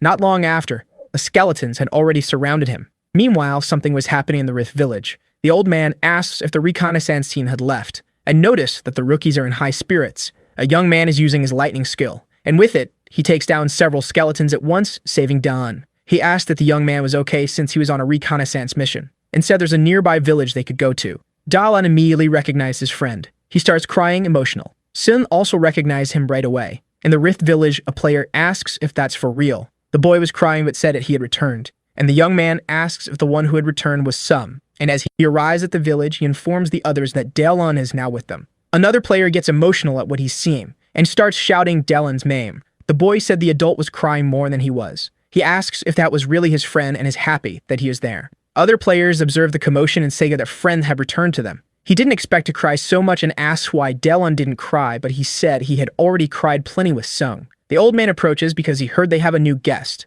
and the other players point to where Dalan is. Sun greets the elderly man who arrived there, and said he found him on the reconnaissance mission. The rabbit starts thinking about the elder and Dalan asks if he's important. He said no, but he heard some things about him. The elder approaches the newcomer to get to know him better. Dobbin bows and introduces himself formally to him. The elder comes even closer, making him uncomfortable. There was a man in the dungeon, weak and cowardly, and they thought you would soon be done for. But he had an interesting skill called clarity. The first time it left him disappointed, but as he perfected it, the true potential that it was discovered. Inside a very dangerous dungeon, he could see the weaknesses of opponents and how they attacked. He could see the enemy's strength as clarity. But he realized that before the last dungeon of level 4, he was nothing. And if he entered there, he would certainly die. Knowing this, he abandoned his team and fled. He left his past behind and built a house in the rift. The creator of the village, the elder of the village. He is chatting with the elder, and he looks intently at Dalan. He is trying to identify Dalan's weakness with his skill. He does his best to analyze the boy, who, without knowing what was happening, felt embarrassed for being watched by the old man. After a few awkward seconds, the old man said it was a pleasure to meet him. Then he said the boy was welcome and that he would show him around. However, the old man cannot tell if the boy is dangerous or not. Only his skills and survival ability can answer that. Perching his friend, he said that the old man was way too weird. Nonetheless, that impression was mutual, as the old man couldn't form an opinion about the boy either, finding him strange as well. Since they were together, the boy said he would go later and his friend could go ahead. If that was the case, his friend went ahead, and the boy bid him farewell, hoping to see him again soon. The rabbit asked that he was happy to meet that person again, as it was an interesting scene to watch. It didn't take long for him to be properly trained, so he would avoid being so arrogant. The truth is, he needed to observe this village for a while longer. There were some barricades around that capable of keeping monsters out. However, the tents, they were poorly made and of terrible quality. He was so intrigued by them they even imagined there was intentional, but the rabbit said it wasn't. In fact, they probably didn't even have the proper materials there. Indeed, they didn't. And he wanted to know if the rabbit had found anything on the way there. The rabbit didn't see much but emphasized that there were penalties for those who didn't reach the next stage in time. In the first phase was rats. In the fourth phase, it's the lack of food. If there's no food, how could there be materials? It makes perfect sense. Thinking about it, he concluded that these people were possibly starving. Someone said that the old man had asked for everyone to gather. Thus, the villagers gathered. Among them, he introduced John to everyone, which was embarrassing for the young man. He hopes this will make him reveal himself or give hints of his personality. Looking closely at him, he assumed that, judging by the quality of his skin and the fullness of his cheeks, he wasn't only well-fed, but must have food. Then the old man placed his hand on the boy's shoulder, who reacted shyly. Since he had joined the community, he had something to ask him. If he intended to stay, he would need to share the food he had. It wasn't necessary to get everything he had. But in the community, people share what they have, and John didn't think that was a bad idea. So he opened his inventory. Soon, the remaining meat from the griffin appeared, and he wanted to know if it was enough, which stirred up the others. They didn't know what was more surprising, the amount of meat or the fact that it was from a griffin. Seeing that, the old man's underwear instantly felt as heavy as an anvil. He couldn't believe that John had hunted the griffin. It was food right in front of them. Griffin or not, they celebrated because, indeed, food was scarce there. The old man wanted to know how he caught the griffin, and John said it was there, so he had to catch it. The casual way he recounted his feat sparked admiration among the villagers. His friend was happy for John's achievement, as was the small boy who admired him even more now. Who didn't like it was the old man, who was envious and unloved. It was possible to see several wounds on the carcass. There was no way he could have done it all alone. He then asked if John had used a trap, and John confirmed it. After all, they saw the griffin fall from the sky. He'd assumed that John must have been lucky to find the carcass, and now felt more at ease thinking that way. Soon, other people were thinking the same, and the envious old man felt happier because they stopped praising John. It would be terrible if someone capable of hunting a griffin were among them, as it could threaten his leadership. John's friend called for the old man. He said they were going to finish their reconnaissance shift now. That was what he wanted to hear, but he pretended to be surprised. The task was indeed important, but now, he can't do things alone, and his companion had only come to find him. He didn't want to appear as a bad person, and today he had only one task for him, To take a break with his friend, he did this just to boost his reputation as a good-natured old man. He accepted the villagers' cheer, and John found it strange, that's all. That old man's behavior was already bothering him. He realized he only did it to get attention, but his friend asked him not to get irritated. At least now they will all be able to talk a little in that huge place. John didn't see anything huge there and asked if his friend's talent is that small. It's not about talent, they help a lot there. In fact, he reminded them that his friend doesn't have a blanket, so he should sleep in their tent tonight. John was already completely fed up with the whole situation. He tried to take it easy, because they're living there. They don't have basic things, and they lack sheets and furniture. The place is small and dirty. He can't stand another minute. His aura became threatening, and he asked if the nights are cold there. If that's the case, he understood it's cold and activated his crafting mode. His friends are speechless now, but he says that from now on they can say goodbye to cold nights. Now the place warmed up, they want to know how he did that, but that's his ability. In fact, if he tried a little more, now they not only have beds, but sofas and even a coffee table. That's not all, it's still too early to be surprised.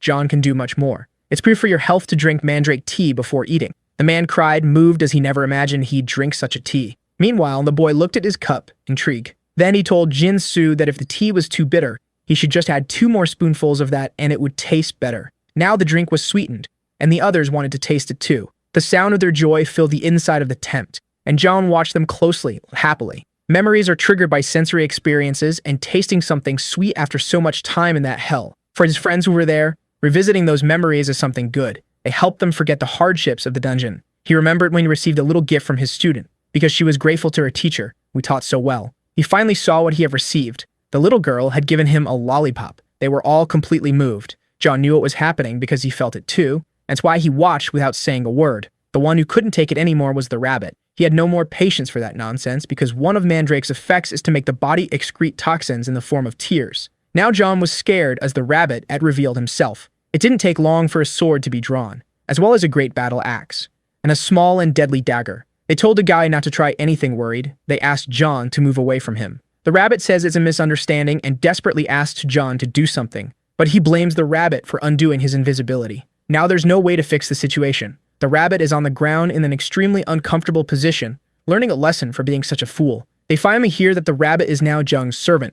Besides making objects using earth, the rabbit is his servant. They want to know how it all happened. So he started telling from the beginning, from the golems, the fight against the temple's protective statue, and the other things that let in there. After hearing everything, they were extremely surprised, and moved by the sad parts in the story too. At the end, he put his hand on Jung's shoulder in brotherly way. He praised his friend's efforts and said he had done very well. Those words caught him off guard. He didn't want to get emotional, but he did. The man cried again and complained that the tea's effects take too long to wear off. Now out of strength, the rabbit said he was very sorry for bothering them, and also regretted everything, but that his neck was about to snap any minute now. After some time, they took pity on him. Lying on the floor, he was thankful that at least it was warm and pleasant there. The boy was happy that John was fine and that the rabbit was his servant was a day to celebrate. But John said they hadn't seen everything yet. What was in front of them was John's special pork chops, and since the occasion called for it, he was even going to open his treasures. They definitely weren't expecting a soda there. That simple bottle made them completely ecstatic. The boy ate the port like it was a delicacy,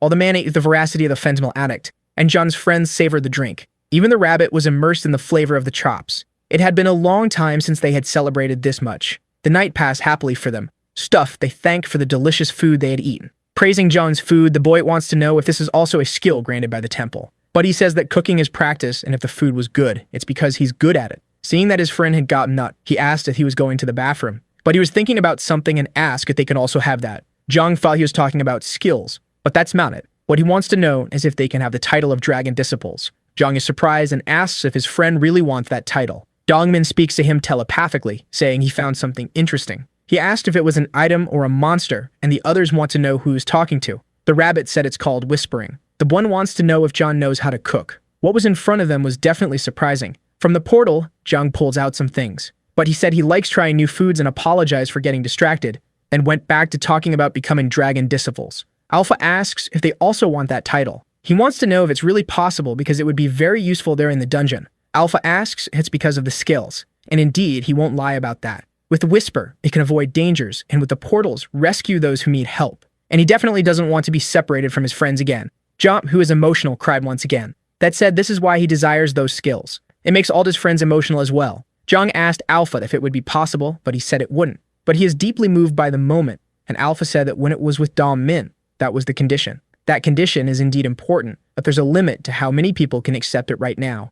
At the current juncture, he can't increase the number of his disciples too much. This left him extremely disappointed. However, Alpha said there's still a possibility. The next morning, the day begins in the village. The villagers gather and are much happier. The old man looks at them, imagining that everyone must be there. In front of the meat, he prepares himself. In his hand is a knife, ready to be used. He performs some radical maneuvers with it to show off. Then he wields it firmly, as if it were a weapon. He made the first cut into the griffin's carcass, and several more as if he were already used to it. Indeed, he had skill for this kind of thing. Now there are several portions of meat properly cut. The smug old man had finished his work. Looking at the others, he said they should do this in order, besides showing gratitude to the one who contributed with this food. The villagers shouting joy, congratulating Jom. Even though he's old, that kind of performance is always effective. Jong saw his skill with a knife and wondered if he would be able to handle the griffin alone. But the rabbit said that skill was limited to carving carcasses and nothing more. Not to mention the knife is an enchanted item with at least 3 enchantments. The skill must be in the knife and not in the old man. Jom remembered that when he tried to cut the meat, he had to use a lot of energy. Now he hopes to find a knife like that in the future. Even so, that food isn't enough for everyone in the village. It's time for them to prepare for business. Smoke rises from the lit fires. The rabbit doesn't like that. It's as if they were celebrating, and besides, he hates to calm that place. It brings some very large cues. The boy, for his part, handles a brush. They want to know if it's enough because it was so much that they wouldn't be able to consume it all in a lifetime. John wants to know from the rabbit how the others are doing, and he says there's not a single tent that isn't cooking. The boy finished and asked him to see his work, and John said it was very good. Looking at Hoyle, he wants to know he's ready, and jokingly says he is. Then they wished him good luck, but he warned them to keep their expectations in check. With that, it was time for John to be in. A large banner was set up announcing the sale of salt stones, which are on sale. The boy wants to know what Hoyle went to do. Well, it was obvious. He went to throw bait to those people. Excellent bait. The long-haired one wants to know if everything will be okay, as Hoyle had never done business this way before. Jung is adamant that no sales skills are necessary because he asked him for only one thing. They say the meat is good, but the taste is bland. Still, it's good to eat meat after such a long time. Hoyle suddenly appears, agreeing that the meat is tasteless. Just a single pinch of salt, nothing too intense. The boy wants to know when it was that Hoyle put on his piece of meat. But the appearance is familiar, he didn't imagine it would be that. Before the boy could ask if it would be enough, people were already asking Hoyle to sell the salt. The crowd runs towards him, and Jong is happy that they took the bait. With everyone gathered there, they want to know how he has so much salt available. Besides that, they don't know what to use as currency, since money has no value there. Maybe they should use food. The price is simple. 1 bowl of salt costs a second-hand enchanted item. Any enchanted item will do as payment. For some, that's a price they cannot pay. But others are very interested in this exchange. The boy warned that it's not just any object, it must be enchanted. But everyone that knows how to get enchanted items, which can't be said about the salt. In Stage 4, every player has at least 2 enchanted items they don't use, but they are valuable because they are hard to obtain. Salt is precious, and the items are scarce, and everyone has the same doubt. They were nearly boiling from thinking too much. It just needed a small push for the reaction to happen. One of them acted rashly, which ended up being the trigger. That was enough to make everyone more inclined to go along. It didn't take long for the salt sale to be a complete success in the village. Just as quickly as the commotion started, it spread throughout the village. The old man was perplexed to learn that salt was being sold. It's not possible that they have salt available too. Then he watches everyone gathering to buy it, and saw Zhang collecting enchanted equipment. He said that Zhang had a talent for surprising people. The old man said he would get some salt. Zhang said all he needed to do was give him an item, but the old man disagreed. His intention was to take all the salt that was there. They thought the old man intended to buy all the salt. But he said that salt is food too, and that he would manage this resource better, and that the weapons he was receiving were too valuable. Zhang says he can't do that, even though the old man is the leader. So he decided he would buy it all at market price, as he has many pieces of equipment but are completely useless. The important thing wasn't the salt, but the reputation he could gain from it. Zhang says buying all the salt will be laborious, but he accepts anyway. That made him question the old man's seriousness. In any case, that clown must be loaded with money. Zhang makes a scene and isn't sure if the old man can pay for all the salt he has, but the old man tells him not to worry. He says he's concerned that it might be a burden for his old back. The old man says he's a man of his word and won't go back on his offer, and he was adamant saying that he would buy everything. It wasn't a bluff, he used his ability to calculate the amount of salt and compared it to the number of items. But there was something his ability couldn't foresee, and Zhao said he would get the rest. The old man had to hide a heart attack when he asked what the rest was. Zhao apologizes for taking too long. Then he showed them a statue made entirely of salt. Now the old man can't believe that all of that is salt. Zhang says that's pure salt, and if he wants, he can taste it. The question remains if the old man will be able to keep his promise with all that salt there. Otherwise, it would be terrible for his reputation. The old man's face couldn't hide his frustration and anger. People comment, but the old man was caught off guard. He's sweating cold as he doesn't know what to do and can't even hide that his underwear is already soiled. Time passed in the camp. The night had been productive for Zhang. Alpha praises him, as for the first time he had acted like the owner of the temple. Even though they are low-level equipment, it was a huge quantity obtained just from salt. Almost 60% of what was there belonged to the old man. None of them seemed to be very useful. The long-haired man asked his friend to take a closer look at those gloves. They could be useful for handling hot tubs, but John thought of using them in the kitchen. Most of the items were like that pair of gloves, useless. The ones that had the potential to be more useful had their durability compromised, and if it wasn't compromised, the item was certainly of no practical use. By saying they would accept anything, they only received junk from people. Zhang says they can't be blamed because they can't give up items that protect their lives. Not to mention that the purpose of the sale was to achieve a greater goal. They needed to recruit more apostles for the temple. He gathered everything necessary, and now it was up to Alpha to do his part. Before moving on, Alpha has something to say to him, and John asks if he needs more equipment. Actually, he needs to explain how to use that equipment. Zhang was curious and wants to know if Alpha can restore their durability. But that's not what he wants to talk about. When an object becomes a sacrifice, enchantment is imprinted, and he can enchant another object with the same ability.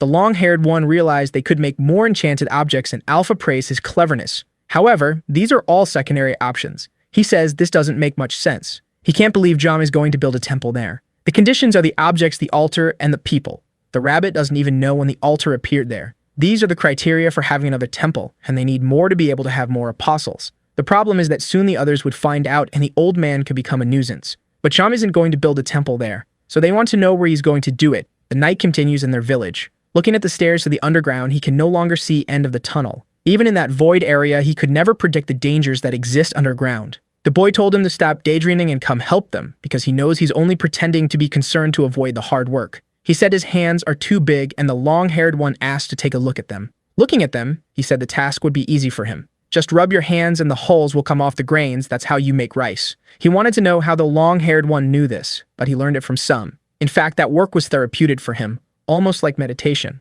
Hearing that, he could only imagine that the long-haired one was a weird guy too. The rabbit says he knows how he feels. Zhang is complicated, and when he starts digging, only God knows what he'll do. From down below, he scolded the rabbit, who didn't expect to be overheard by his boss. Faced with that huge rock, he's wondering if he should use it or not. The equipment he got with the salt, and he's going to enchant it with even more things. His strikes on the rock are now powerful. His stone-breaking ability had 2 important steps. He needed to place the spike in a spot and hit with a hammer. 2 necessary steps when using the 2 tools. By using the pickaxe, he became even more efficient. After a lot of work, he sighed in relief. There was a lot of space now, and he thinks he overdid it because he got excited. His friends say they're done with the rice. Even though he's far away, he can hear them well, maybe because it's this artificial cave. So he asked them to come down and for one of them to cook the food. The man stayed to cook and asked his friends to be cautious. The long-haired one was already surprised when John made the furniture, and now he's even more impressed with everything. Arriving at the temple hall, he came across something even more incredible. He couldn't believe what he was seeing. There was a large plantation there, and he thought the wheat John had given them was all he had. The truth is, he has a lot in his inventory, and he couldn't leave the ground uncovered, as it would be a waste of space. Since they're there, they want to know how they can help. He and the long-haired one will harvest the right grains, and the boy will protect them, as there might be skeletons around. The long-haired one didn't expect his friend to be afraid of skeletons. It's not fear he feels, he just doesn't want them near his precious wheat. So he started harvesting the grains. The long-haired one was also helping with the harvest. As for the boy, he was alert and focused on protecting a perimeter. Jod looked to the side for a moment. His other friend was there along with the rabbit. In his hands was a large pot filled with food. There was a lot of cooked rice inside, and it smelled good. That made those working very happy. John blew on the rice to cool it down. The other 2 were also very enthusiastic. Now they had everything, happy people. A large amount of sacrifice material, as well as the area for the temple. All the preparations had been completed. The boy is very happy with everything they did there. The man, on the other hand, said dust got in his eyes, but the truth is that he cries easily. The long-haired one, besides being happy, is proud of John's abilities. Being the only sensible one there, the rabbit wonders why he's feeling a colossal sense of second-hand embarrassment. John established that as the second temple of Artia. Immediately, a great and intense light emanated from the altar. Alpha suggested activating the temple's defenses to prevent unwanted intrusions, but John doesn't know who could invade them. Still, he installed one as a precaution, and the rabbit was surprised to hear that. John pointed to where the trap was, but all the rabbit saw was rice. In the middle of the field, there's a pit. The plants hide it well, and it will be quite effective against the unsuspecting and distracted. The rabbit found it inefficient and useless, but John tries to reinforce that his trap is good. To the rabbit, his boss wants to repoint the rice as soon as the trap resets. John doesn't know whether to leave it as is or make more improvements. Alpha says he could appoint a manager for the second temple. The rabbit thought this would be his moment to shine once again. John looked at him and asked why he was acting so smug. He wants to appoint Sung, the long-haired guy, as the manager of that temple. The young man ended up surprised and the rabbit furious. But Alpha said that wouldn't be possible. The rabbit said a manager has had experience, and Jones said that if a rabbit can do it, anyone is qualified. But he's better than the other rabbits, and the long-haired guy is just normal. Alpha says it's almost like that. A manager needs to transcend their peers. That's why most managers are animals, and more unique they are, the easier it is to meet the criteria. He takes up a fuss, saying he's the only capable one among them and wants to be a manager. Chung is comfortable giving him more power, but he needs more apostles. Since it's his only option, the rabbit was named the manager of the second temple as well. He feels a power in his body. Now he's a transcendental rabbit, but to them, he's just a talking rabbit. He said now he could have a name too, to his boss's surprise. After that, he was finally ready to have a name of his own. So he asked his boss to name him with a noble and powerful name. Seeing his name, he asked his boss if it wasn't a mistake. The name he expected to be something noble is just rabbit. Jung says it's better than not having a name, and he is a rabbit, after all. This made him furious, as in the end, nothing had changed in his life. Thus, both Sung and Jin were accepted as disciples of the Dragon Temple. This granted them more skills. They can use the whisper to talk among themselves, as if it were a virtual conversation. However, the number of apostles has a limit. Hoyle preferred the other two as apostles because they have more combat experience.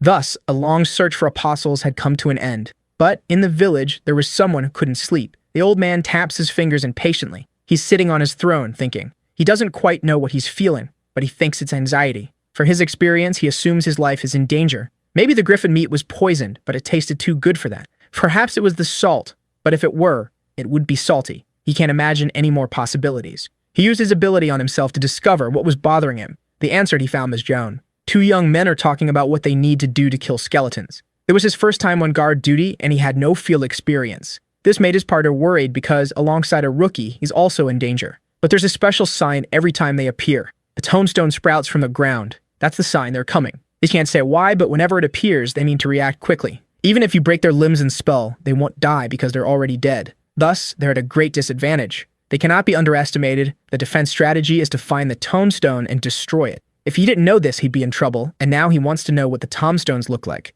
Then the young man points to one that just appeared. Now he realizes what's happening. This terrified him because there are so many. He then told the other to go inform the old man about what's happening. From the underground, they hear movement and assume something must be going on. The long-haired guy wants to go there because he has a bad feeling about it. The old man orders the builders to reinforce the barriers and the warriors to prepare for battle. No wonder he was feeling anxious, but he doesn't know why these skeletons are bigger. His ability tells him there's no option this time, they will need to fight. Even though he's old, there are things he must protect, like his precious village where he lives. He shouts for everyone to protect the town. The skeletons advance on the village in hordes, but the player's barricade has already been formed, ready to defend. The first of them charges at the hostile mass, destroying the first skeleton with ease. Near him, one of the skeletons prepares for attack, but there is another player ready to fight as well. Thus, the skeleton has its chest pierced by his weapon. The others begin to shout in unison, ready for war. The session of dismembering skeletons begins. They are crushed and dismembered without mercy. One of them prepares his spear to be thrown, and hit the bald head of one of them.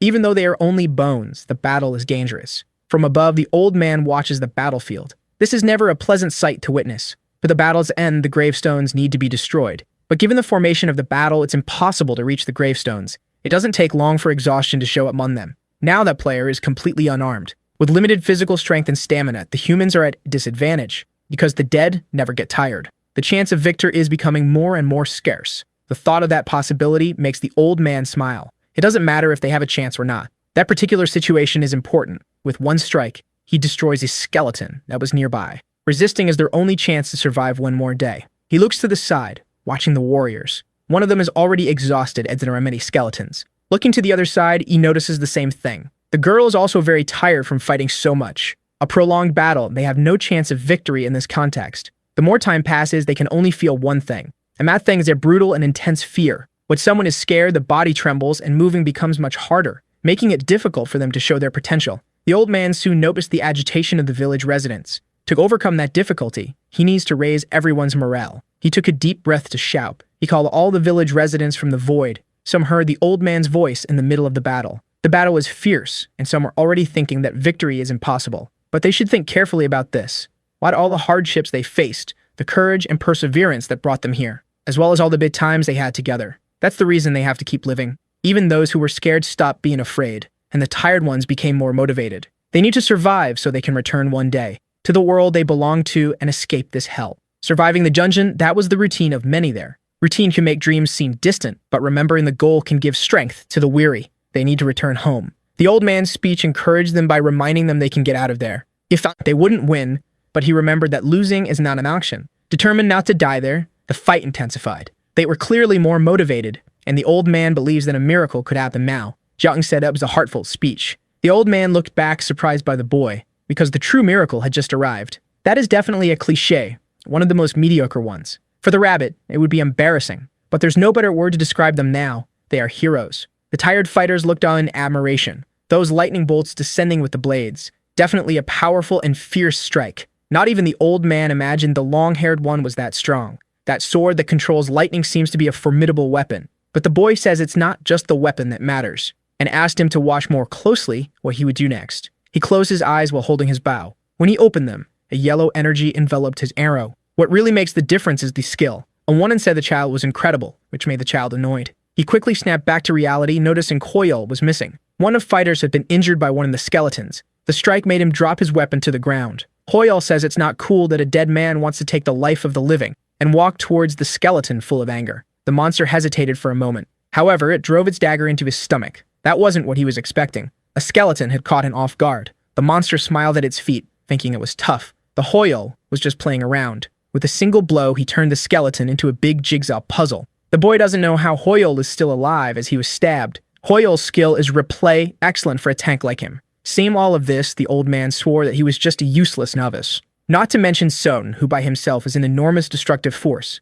Meanwhile, Jim can deal damage from a distance with his bow. And there's also the physical resilience of the old man. Now the elder realizes that the three of them together are an unstoppable force. They definitely make a well-prepared and balanced team. John doesn't understand why they're fighting outside when they could use the fence to their advantage. But the old man says that was the best option. It's hard to find good quality wood around here. The barricade may look strong, but it wouldn't hold much. Not to mention there are many who fight in close combat, so they need to be in front of the fence. Zhang said the fence is useless then, but the old man insisted it still has a purpose. With that many enemies, the fence reduces the directions from which attacks can come. It may be hard for a beginner to understand, but Zhang interrupted him, saying it's too complicated. It's not simple enough. Hearing as the old man was outraged. If that's the problem, then they need a better fence. He asked if the skeletons are capable of jumping, and the old man says they only march forward. Curious, he wants to know what Zhang is going to do. But before he could get his answer, he was truly surprised. Zhang was building a wall for the village. The skeletons quickly tried to bring the structure down. They could try as much as they wanted,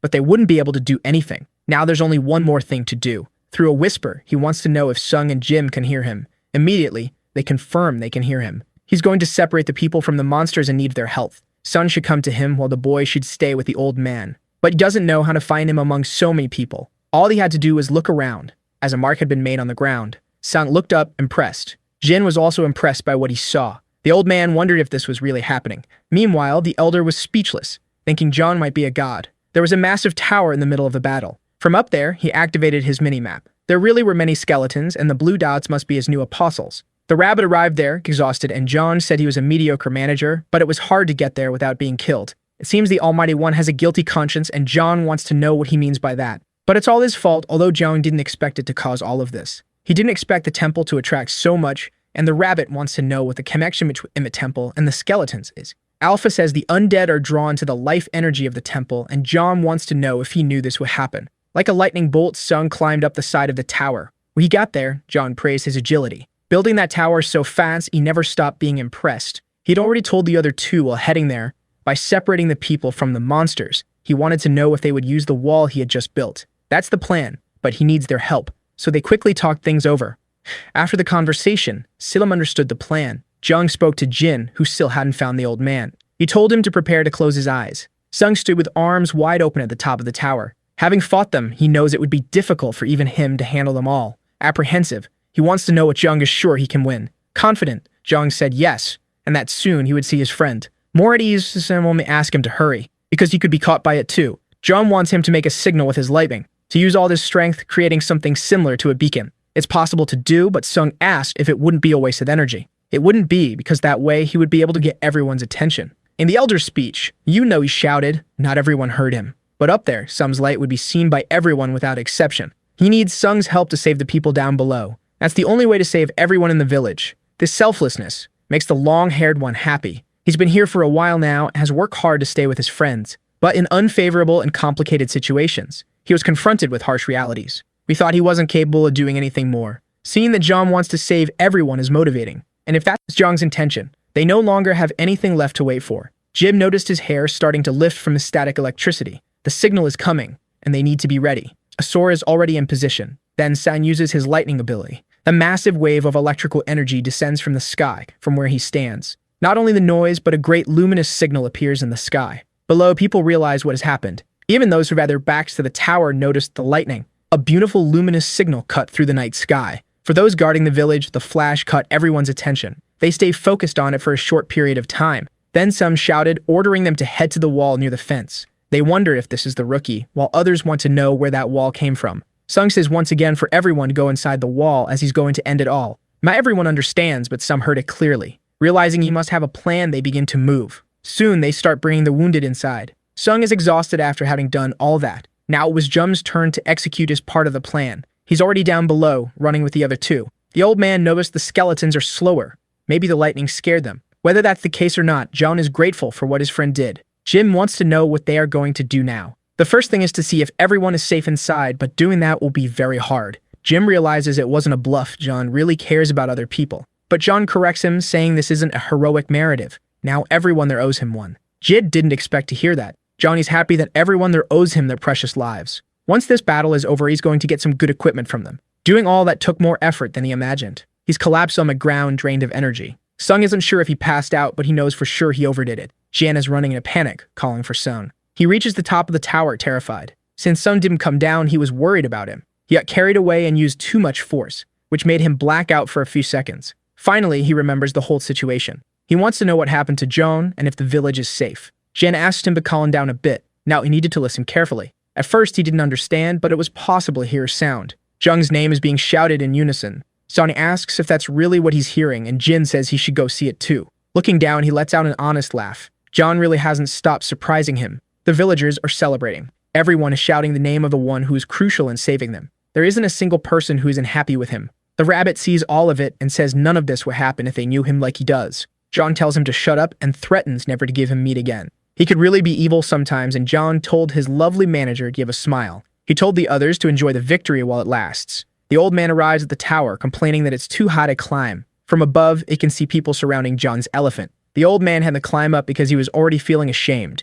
John is now a celebrity. The people are in an uproar over him. Looking down from the top, Sun was also happy with the result. Besides being incredible, there was even a golem to use. In fact, even though it looks different, that's definitely a golem. Sun wants to know what happened since he was unconscious. The old man isn't good with words and doesn't know how to begin describing it. Jim got irritated and said he would explain how everything happened. They thought the wall would only serve to protect the people. They were with it, checking if anyone was still outside. After making sure everyone was safe, Jim thought they would finally rest a bit, but that's not what happened. John prepared to use a skill. He used the strength of the horned bull. It was really something incredible to witness firsthand. He started positioning bricks he had in his inventory. Everything seemed too simple to execute. He used basic movements but achieved formidable results. John was completely focused and determined. The villagers ended up witnessing everything. Besides giving them meat, there was also all that salt. This guy who is helping them now. There's only one word to define him. He is simply incredible. But his plan didn't end with just the wall, and he asked the rabbit where he installed what he had requested. He told him to look at the map because he placed it in the planned spot, and it was very hard to do it without being seen. Thus, he praised his manager's work. He couldn't join the battle earlier because he might hurt someone. With the field cleared, he called his golems to the battle. Soon, they began emerging from the portal. The sight of them left people speechless. There was no resistance the skeletons could offer now. Some now understands that John was indeed the one responsible for saving the village. From afar, the old man observes him. The situation for him is not looking good. The villagers were already on Zhang's side, and if the old man won to survive in the dungeon, he couldn't oppose him. John from above spotted the old man. The will to live is truly a peculiar motivation. In a loud voice and smiling, he said that John had done an excellent job. In the village, the day finally breaks. Through the streets, he hears some murmurs. As he passes by, people ask if he slept well or inform others that John is passing by, perhaps through the hardships of the previous day, but everyone seems much friendlier now. The battle is the topic of the moment among them. Despite Sun's feats, they can't stop talking about John. The rabbit says it's all his fault, but at least everyone is safe and alive. He just hopes Sung doesn't blame himself too much. But the rabbit says, unlike certain people, Sun has a conscience. Although he was sensible, he received a few knocks on the head. Alpha wants to know when he's going to collect the equipment, but John wants to know what he's talking about. Skeletons have equipment that can be used as sacrifices, and John didn't imagine that even broken items would be useful. There's little vital energy in them that it can still be used. If that's the case, he would find out soon. The rabbit wants to know where he's headed now, but at that exact moment, the boy is at a loss for words. He wonders why the old man is bowing before him. The old man doesn't call him by name, but instead addresses him as Your Excellency. All this formality made him uncomfortable. Thanks to him, may now have a sturdy wall, but the situation in the village had changed greatly. John doesn't know what he's talking about. Since yesterday, there have been many skeletons outside, making it very dangerous to leave. To be honest, they are completely isolated now. Thus, their first problem is how to get food. Originally, they would explore the outside, but with all these skeletons, it's become much more difficult. The rabbit asks what the old man wants, and automatically the old man gets the biggest fright of his life. But the rabbit says it's all right, there's no one here, and Joan told him to stop doing that kind of thing. The old man can't understand what Jung is doing. There isn't a single person here who doesn't know who the rabbit is, as he plays a key role in the first memories of this hateful place. It seems they are companions and that Jung is the leader. Looking at the old man, John realized he had something to ask, and he was ready to listen. After looking at the wall, the old man had an idea. He asked if it would be possible to build a bridge. If there were a bridge as high as the wall, the skeletons wouldn't be able to reach anyone. With a safe route, it could leave to search for food again. The rabbit said that the old man still knows how to think because his idea isn't bad. John wants to know the distance from the village to the nearest dungeon, and it's approximately 3 times the village's perimeter. Thinking about it, he concluded there should be no problem building a bridge, but he has no intention of doing it for free. He suggested they go outside to make an estimate, which surprised the old man. Outside, some were startled by the rabbit, but the old man said he was Joan's companion. After the last night, not even walking with the rabbit negatively impacted Joan's reputation. The villagers seemed to have blind faith in him from now on. That wall was indeed very solid, and while observing, some wondered if the rabbit was really his companion. Jung said that these were the precious items he had accumulated so far. All that dirt he had collected with his own hands, to the old man's surprise. His life in a dungeon is all about building things. Finally, the old man seems to understand more about him. He didn't imagine he had gone through so much difficulty, but John says it's all right. Eager to get started, Jung wanted to make an estimate for the bridge. Since he was going to use his items, he would like to receive something in return, starting with the equipment left behind by the skeletons. This proposal left the old man speechless. Since the golems did almost all the work, he sees no problem with it. With that decided, there's no time to lose and it's time to start collecting. As help was needed, the old man explained the situation to the volunteers. Rumors about the bridge construction soon spread. A direct route would indeed be very good for them. If they perish in that purple land, it will become skeletons too. The rabbit said that the body would immediately rot, and even a blade stuck in the ground would rust quickly. That land is capable of corroding and eroding everything. The old man asks if this is a problem. But Jung is interested in that land. Since the wall is made of earth, it's normal. He wants to know if it's a good idea to build another wall on top of that one. To the old man, they should check the soil before making the bridge. And that's exactly it. Jung is ready. They need to confirm if this is possible or not. He summoned a cube onto the purple soil. He watched to see if something would happen. Its color started changing to purple as well. If it remains this way, there's one more test to be done. He started purifying the cube to see if it would return to its original state. Even after being purified, the cube began changing color again. That land had become very toxic. The rabbit already suspected this. It's a real curse. All that land is completely infertile, and it turned what once was a great army in the skeletons, the cursed land. As he spoke, Jung said it's working now, to the rabbit's surprise. All he had to do was place a stone slab between the cube and the contaminated soil, but the rabbit said it was just a coincidence. After hitting the rabbit, it was time to begin the construction preparations. After getting used to the production process, he realized how to make it more efficient. He climbed onto the blocks he had already placed. He put down another stone slab,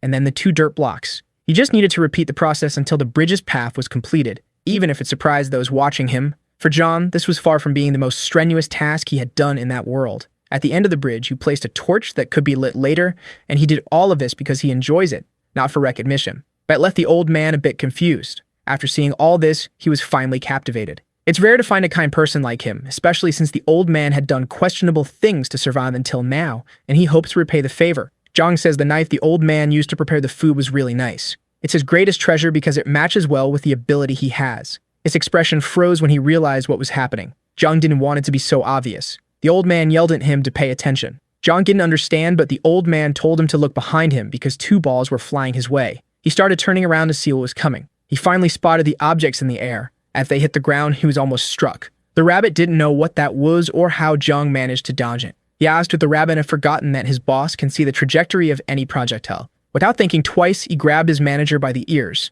because he needed to lift him off the ground so he wouldn't get in either. Now he should always remember that his lifesaver is Zhang. That yellow ball, it seemed familiar. The old man shouted once again, saying more balls were coming. Prepared, Zhang opened his inventory to defend himself. He placed some blocks in front of him to stop the bullets. They performed their protective function flawlessly. He told the old man to stand behind him, but the poor guy was already crouched there. Now that he was sheltered, he explained more about those balls. Even the rabbit wanted to know what they resembled. Although they were larger in size, they resembled a grain. The old man said Zhang had sharp eyes because that was from a trap the dungeon's entrance. If one of them hit you, it's at least a fracture. If this is happening now, only one thing could have happened. They could eat those grains. But the old man said they're poisonous and could cause a stomachache or worse. If the poison isn't too strong, it's worth finding out. Zhang extended his hand and used the purification ability. The old man asked if his ability besides curses can also nullify poisons. Taking a bite, Zhang said that despite being tough, it resembled the grains he had eaten before. And the old man said the shots had stopped, and indeed they had.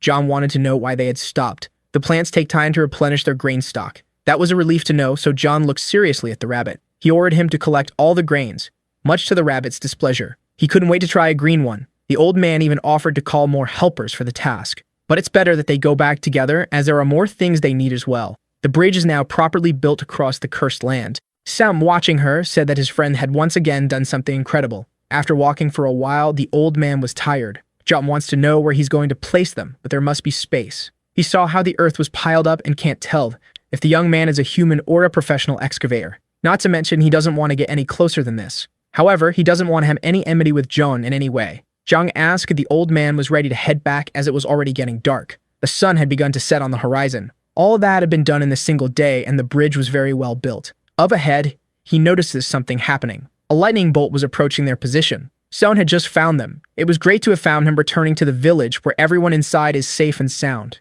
Now it was time for them to return there too. Zhang asks if something happened. Regarding the equipment left by the skeletons, Son had already collected everything. They are now in the underground temple. The smell of that equipment was far from pleasant. It stank so much they weren't sure if it could be used as a sacrifice. Alpha is happy because it will provide a lot of vital energy, and with that, Zhang says they can head back up. Sona asks if there is still more to be done, and Zhang says there always is. It was time to collect the payment. In the center of the village, everyone gathers because Zhang has something to say to them all. First, he thanked everyone for being there. They must have seen the new bridge which allows them to pass by the skeletons safely. It was designed to last and will be of great value to everyone there. To build the wall and the bridge, he used many of his resources. He will skip the details, but he needs a lot of enchanted equipment, and he was standing before them to ask for help with that. He needs level 2 or higher equipment, which left everyone very surprised. Although they are grateful for everything, it won't be easy for them to accept this kind of payment. He faced the best situation would be if they handed it over voluntarily, but if that doesn't happen, he'll be a bit more forceful.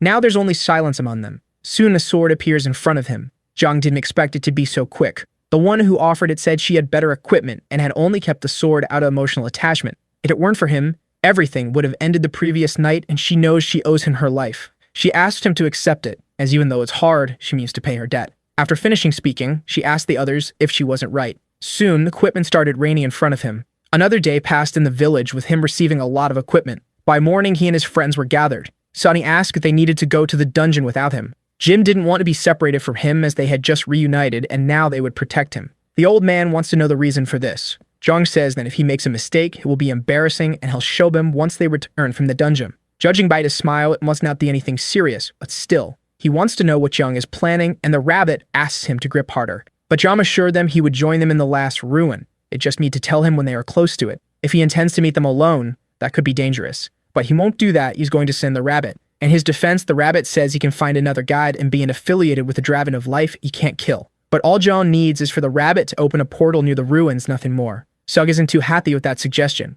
Even though it seems like a safe method, it still worries him. Dungeons make players stronger, and he's concerned about Zhang's progress. But Zhang asked them to trust him once again, as he has his methods to make things work. Sung listened carefully, and decided to trust him, not trying to persuade his friend otherwise. Thus, they left the village with 10 more people, heading towards the dungeon. The rabbit wants to know if his boss is okay, as he spent only a few days with his friends and is already alone again. But Joan knows he'll see them soon. He wants to know why he decided to stay behind, and Joan says that rice alone has no value. It had been a while since he had a meal, but he realized something was missing. He opened his inventory once again, It was the cursed soil, and Alpha didn't like that inside the temple. But John had already said something important was missing, and the rabbit says it's the curse of decay. But for Koreans, juga soup is something wonderful. Neither Alpha nor the rabbit have any idea what this is. All the grains collected are inside the pot. John is quite entertained with his recipe. The rabbit asked what it was and if the grains would be the side dish of the day after they were boiled. He might be able to ferment them using that soil. Once again, both Alpha and the rabbit are not understanding. When he saw those grains, the first thing that came to his mind was the soybean fermentation process. The rabbit had a hard time understanding why someone would eat something spoiled, but Jung said it was fermentation. Even Alpha had never heard of him ask if it was something primitive, and Jung said it was a recipe passed down for generations. If it worked, he would be able to make even tastier dishes. That simple sentence convinced the rabbit that it must be good. He just asked Jung to keep his eyes open and pay attention. After the grains were cooked, it was necessary to grind them in a mortar. Then he shaped the dough into something similar to a square. With the sunstones, he made them dry quickly. He also tied some grains and then dried with the sunstones. Looking at the rope more closely, the rabbit wanted to know if they were really made of grass. Looking at him, John said a thumb down that rope would help in the fermentation process. The rabbit just wanted to know how John knew how to do all these things. With everything organized, John was quite pleased with what he had done so far, but the rabbit said it looked like garbage. While being scolded, the rabbit said he couldn't be the only one who thought so, and Alpha agreed with him. John could only lament that they didn't know anything about the flavor he was remembering. The block with the cursed Sam was still there. He just needed to figure out how to make use of it because it could significantly reduce the fermentation time. To the rabbit, he didn't need to rush anything, but John didn't want to wait several days. Using an iron bar, he saw that the curse in the block was still very strong. Looking at the result, the rabbit asked if he couldn't combine that sand with the stones. At first, he questioned it, but then he ended up having an excellent idea. Feeling happy, he hugged the rabbit tightly. Even the rabbit couldn't believe the advice he had given and said he just spoke off the top of his head. But John already had a block made with stone powder. By reducing the concentration of the cursed sand, the rabbit's suggestion worked. Placing the blocks with a lower concentration of sand, the fermentation process began. Thus, a few days passed. Inside the village, someone said there were skeletons outside and they should prepare. On a rainy day with few people around, the corruption of the sand became even stronger, and this could be dangerous. The old man wanted to know if the wall was showing signs of weakening due to the rain. It was still holding up, but it had become much softer because of the rain. He ordered them to find Jun, as in the worst-case scenario, they would have to defend without him. It had been a while since the last rain. Jal appeared among them, saying that the old man seemed quite busy. His presence brought a bit more hope. So they began to talk about the situation. He learned that on rainy days, the skeletons become more oppressive. That was really dangerous because the water weakens their structures. Besides the skeletons becoming more energetic, the wall could give way. In light of this, the old man wanted to know if they had any solution. Zhang thought about the problem at hand. Looking at the people, he asked for everyone's attention. He asked Alpha if it was possible to set a trap there, and he was told it was possible, but would have to be done manually. Seeing this, the old man didn't understand, and Zhang said he would give him a little help. The only thing they needed to do was soften the soil after he planted. Those plants on the wall were the ones from before. With all the plants in place, he started the trap.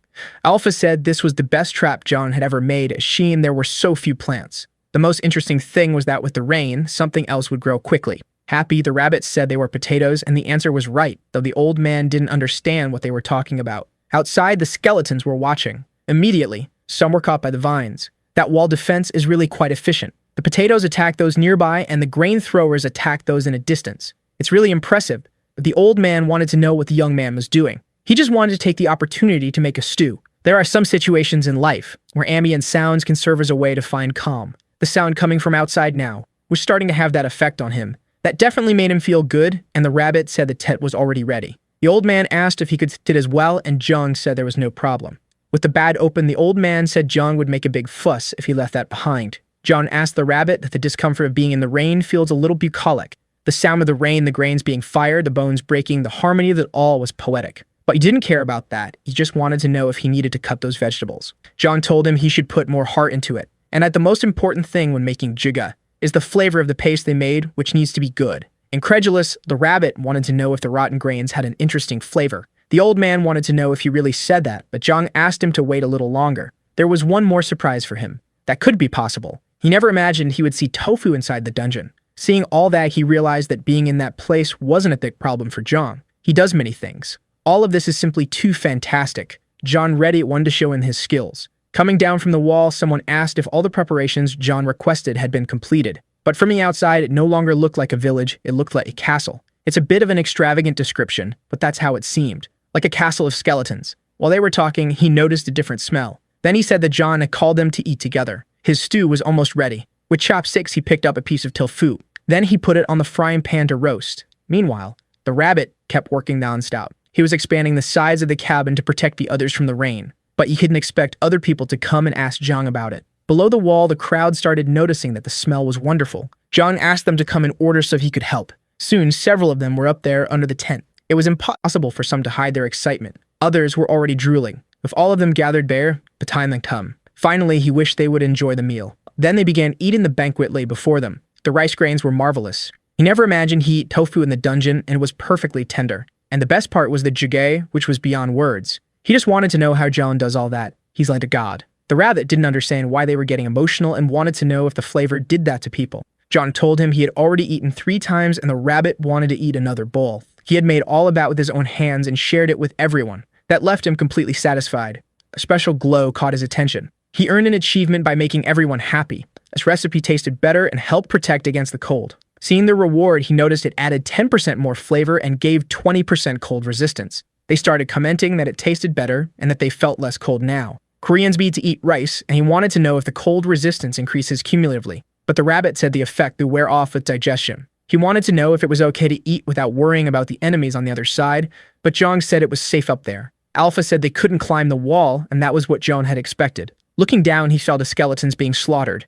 He laughed joyfully at that, but the rabbit thought he was getting too confident. Once again, a bright flash appeared. Zhang was happy to see it. It seemed like this was the day for achievements. He was just eating without doing anything else. He didn't expect this. For destroying 1,000 skeletons, he's now twice as good at breaking bones. The fracture in the skeleton's skull started to grow. John placed his hand over it, then crushed the skull without any difficulty. He didn't even have to touch it properly. The power he had received was truly strong. The old man said he also received the title of Skeleton Destroyer. Indeed, he has it too, but even so, he struggled to survive. Having been there for so long, it's expected that he's gained a few things, which is why he fought well despite his age. John wanted to know if this ability stacks with weapon use, and the old man thought it did. Nan wants to know if it applies to that as well. From his inventory, he took out the boar bones. It actually worked. Mounty can eat the bones, and the rabbits say he looks just like Pokyu. He asked the old man if he received that after defeating 1,000 skeletons, and what would happen if he destroyed more of them. But he couldn't say because after destroying almost 2,000, there was no change at all. Since he achieved that through the traps, maybe he'll discover the result if he waits long enough.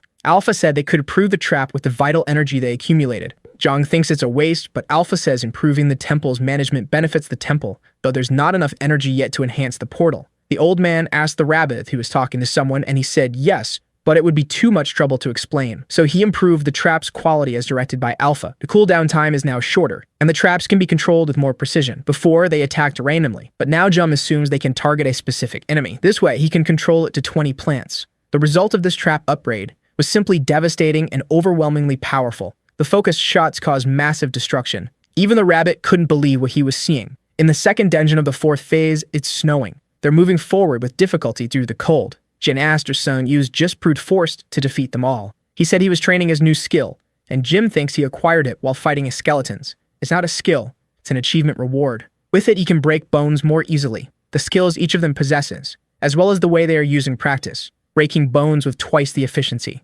Some thought of it in a different way, assuming that every living being has bones, or almost all of them. By hitting specific areas, he can greatly increase his damage. Only someone with combat experience would think this way, and Sun is that person. On the other side of the dungeon, however, Zhang thinks the trap also uses his achievement, and hunting that way without doing anything is excellent. Inside the cabin, he's doing something else. He was handling 2 thin bones, but they ended up breaking in his hands. He was trying to control his strength, but still needs a lot of practice. Now it's time to chap on the traps. Looking at him, the squirrel wants to say something. It seems like it wants to dig a tunnel with him. And now Zhang eats bones just like the squirrel. So the squirrel is only possible that Zhang is some kind of god. He didn't understand why the squirrel was looking at him with such radiant eyes. Opening the system, he looks at all the traps he currently has. The arrow shooter is very good, but it's a shame he only has one. Since it's a magic item, he can't produce another, but he can restore it if it's damaged. The container can also be used to boil water, not just oil. The first thing that comes to his mind is that if he puts stew in it, he'll have infinite food. But Alpha says that effect only applies to pure liquids. If that's the case, he has an idea. Then he asks if it would work. A few days passed in the village. John wakes up. Someone's talking to him through the whisper. Getting up, he asked if they were already at the ruins.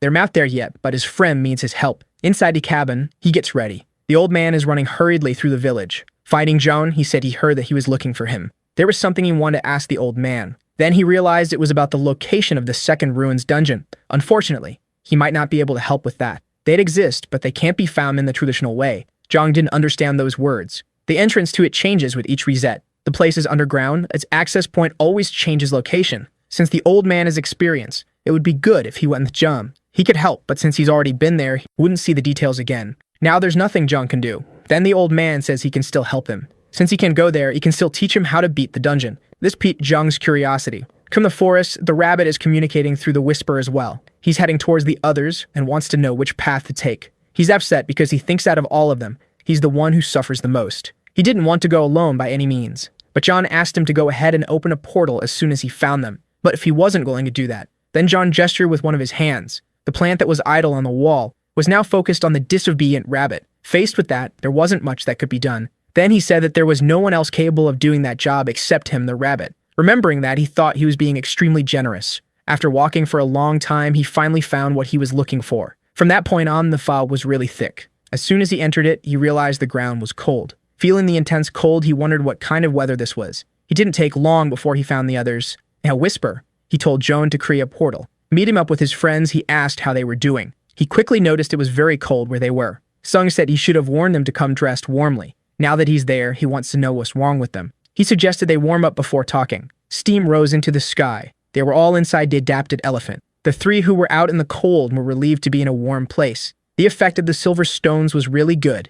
It even felt like they were in a dream. Outside, Jung said he would be brief. Taking advantage of everyone resting, he wanted to build a tower quickly. It's always very useful to be able to use the minimap. The rabbit suggested building the portal underneath the tower, and indeed the idea was good. He only asked his boss to dig, as he would make the portal. Inside the elephant, they sipped some tea. While they drank it, Zhang asked if it was good. It was wonderful. It even reminded them of Korea. But there was something someone that talked to him about. He asked for another cup of tea, and the rabbit thought they had only been called there because of the cold. Outside, the snow continued to fall intensely. Zhang received a vague explanation from the old man, saying they needed to find access to the ruins. Sung said his friend might find it, and Zhang asked if they hadn't found some mysterious lithograph. It was the old man who had mentioned it to him, and he wanted to take a look. It was indeed mysterious. He wanted to know if it was related to the ruins in some way. The rabbit said there was a keystone, and the closer they were to the entrance, the more intense the blue color would become. At the moment, it wasn't glowing blue. Sung said it only glows at night, even thought it was a navigation tool.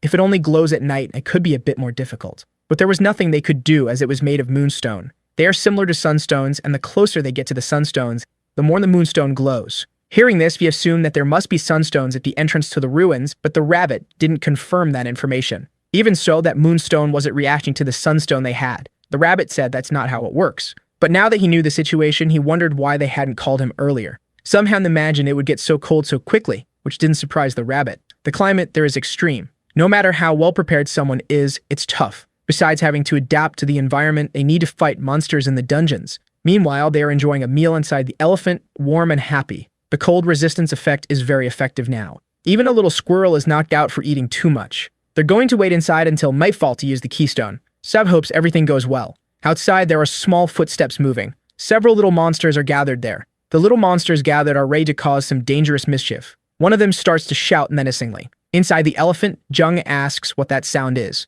Sung stands up, asking everyone to prepare for battle. So they exit the elephant, bundled up and ready. Jung asked his friends to take what he's about to give them. He threw something similar to a fur coat to them. Sung wraps himself in it and thanks him. The little monsters stare at them without doing anything. Meanwhile, the four of them are prepared for whatever might happen. Looking at them more closely, Joan doesn't think they seem dangerous. In fact, they're actually kind of cute. But the rabbit says those are snow gremlins, mischievous and fond of snowball fights. Sung says their tough appearance is actually a deception. But the horde of crazed fentanyl addicts, they charge forward. Sung prepares to defend themselves from the attack. These little pests really aren't playing around. Gathering snow from the ground, the first one starts its attack. The snowball flies through the air. Johnny's still in disbelief that this is actually a snowball fight. Sung yells for them to get ready immediately, and he throws himself towards Jung so he won't get hit by the snowball. It landed on the ground, seemingly harmless. However, from the ground emerged a large ice stalagmite that could have been fatal. They observe the frozen formation behind them. Some wants to know this friend is okay, but all you can ask is what just happened. The gremlins use magic to do that, and Alpha confirms, as those creatures are artificial creations of witches. Since they were created with magic, they can use it instinctively, and John asked why Alpha hadn't mentioned this before. As he stands up, he notices the sky is filled with snowballs coming their way. They fall down with devastating force. An ice stake destroys the upper part of the elephant. Jung struggles to understand the gravity of the situation. That snow is no joke, it's even denser than the material at his golems. However, he became completely furious because those Miakra monsters had made a huge hole in his golem. Some asked him to stay calm as these aren't easy enemies to deal with. John wants to know what they should do. A gremlin prepares to throw another snowball at them. Before the snowball hits the ground, this is their chance to strike and prevent the magic from being completed. He ordered them to stay close to him while Jim provided cover for them. The old man is ready to act as well, while the boy is prepared to handle his bow. Enraged, the old man charges towards the gremlins with his axe. His blade starts to move. He swings it furiously over his head, delivering a devastating blow to the ground. The shockwave moves towards the small creatures, but soon he realizes something. There wasn't a single creature within the range of his attack. As he's looking around, the pair of ears pops up from the snow behind him. Jim warns him that the danger is behind him. Reacting quickly, he managed to avoid being hit by the ice stake. The little monster smiles, finding the situation funny. But a boot hits its head, breaking the bones that form it. Stung says they are hiding under the snow and should be cautious now. Besides using magic, they can hide in the snow. And in it, they have no movement restrictions. With dangerous attacks and hiding, they are indeed challenging enemies. However, they were lucky that none of them had been hurt so far. What helped them this time was the cold resistance provided by the food. Sum looks around and wonders where John has gone. He apologizes, saying he took too long. A powerful golem had joined the battle, as well as seed shooting plants. John got a bit busy because he needed to make some adjustments to the golems. In the worst-case scenario, it would have been dark, but he apologized anyway. The gremlins observe these new enemies as if trying to understand them. Now is the moment when the battle ends. The rabbit can't believe he has heated 4 in the golem.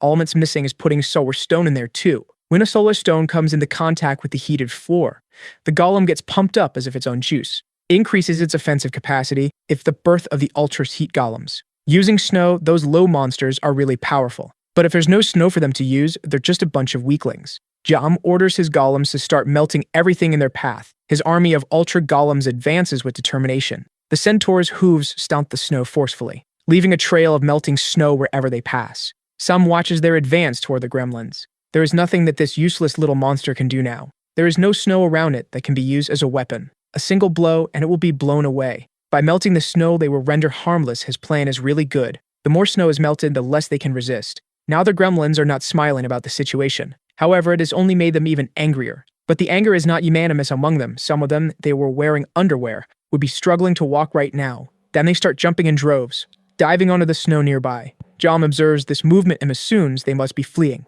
But a great tremor in the ground begins to occur. That unexpected result made him apprehensive. Sam also doesn't know what it is and is nervous. A large leg steps on the snow. In front of them is a creature similar to an ice golem. That is a giant melting gremlin, much more deadly and dangerous. Seeing that he called his gorillas to him, it can't be possible that they made an ice golem. One of the gorillas is close to the enemy and tries to counter its attack using its strength. But it seems the giant gremlin is not even trying. Meanwhile, the gorilla, even with its upgrade, is struggling. From a contact between them, water vapor rises non-stop. John realized that even though it's huge, it's still weak against heat, so he encouraged his gorilla to keep fighting the enemy. However, it had already lost the battle. An ice golem is also capable of using magic. This time, the spikes came out of its own arm. Its body is made of snow, and there are gremlins spread all over it.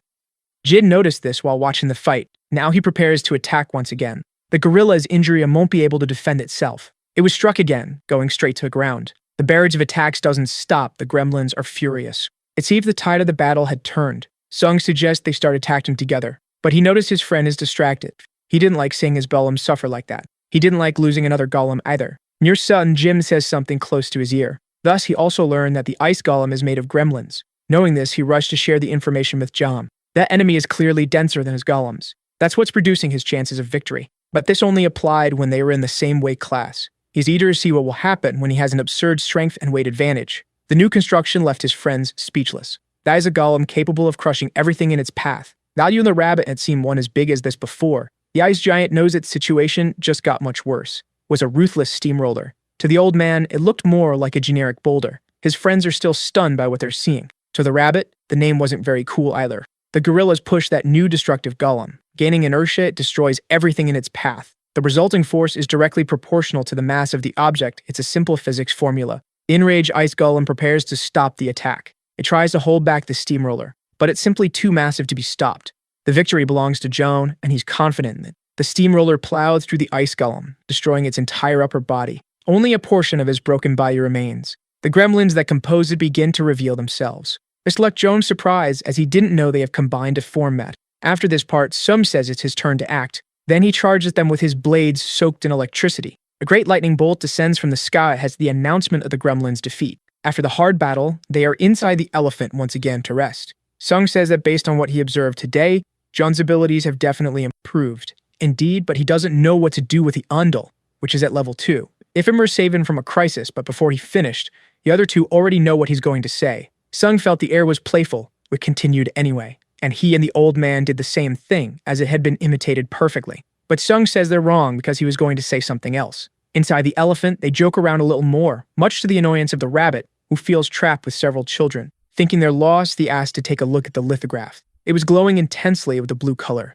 Thus, they just need to follow the light. They change the elephant's course according to the intensity of the light's brightness. Finally, the light shines so brightly that it almost blinds them. Maybe they've reached the right place. Outside, they take a few steps in the snow. That tree in front of them seemed a bit suspicious, but the closer they get to it, the brighter the light shines. Jim realizes there's something at the tree's root and the object is glowing too. The rabbit told them to get closer because there would be a reaction when both pieces touched. Sung carefully approaches the other piece. The light is so intense that they can barely keep their eyes open. A system warning says they are heading to the second ruin. A magic circle appeared beneath them, but since it was sudden, they can't tell what it is. The light shines even brighter. Jung notices it looks like one of his portals and is sure they're heading to the ruins. Soon, the light starts to dim. Jung doesn't know what just happened. The system warns that an error occurred and they couldn't pass through the portal. Even the rabbit is surprised that an error occurred. Still, it asked its boss to cheer up. The low squirrel walks beneath the snow and emerges from it, glowing, as if it's playing. Now it's lying down entertained with the snow. The rabbit had already suspected they wouldn't pass through the gate because Jung is in error. Now that there's nothing to do, he thought about staying there, doing nothing and staring at the starry sky. The rabbit says he can either go back to the village or stay there and die. Those are his options. All he wants now is to be alone for a while, and he asks the rabbit to leave, what's already outside. He then asks where his boss was going, but even he doesn't know, he just wants to walk for a bit. The snow starts to fall slowly. Looking at him, the rabbit can only imagine that his boss is crazy. In this short time, he built several observation towers. Despite everything, he is still a master at building. At the top of one of them, a small flash appears. Now Jom is a level 2 in his observation skill, but he doesn't know what to do because he's alone and has no one to observe. The rabbit says it's a waste because everything would disappear after the reset and suggested he wash his face. Thinking about the hot water, he wonders if it's possible to dive from the cold here. Having a hot spring would be nice. The idea of having a hot spring stuck in his mind. A beautiful starry sky in the middle of nowhere, and a gentle cold at the tip of his nose. He began to imagine what it would be like to create a hot spring there. Now he had already decided what he was going to do. The only thing that could cheer him up now is a hot spring, nothing else.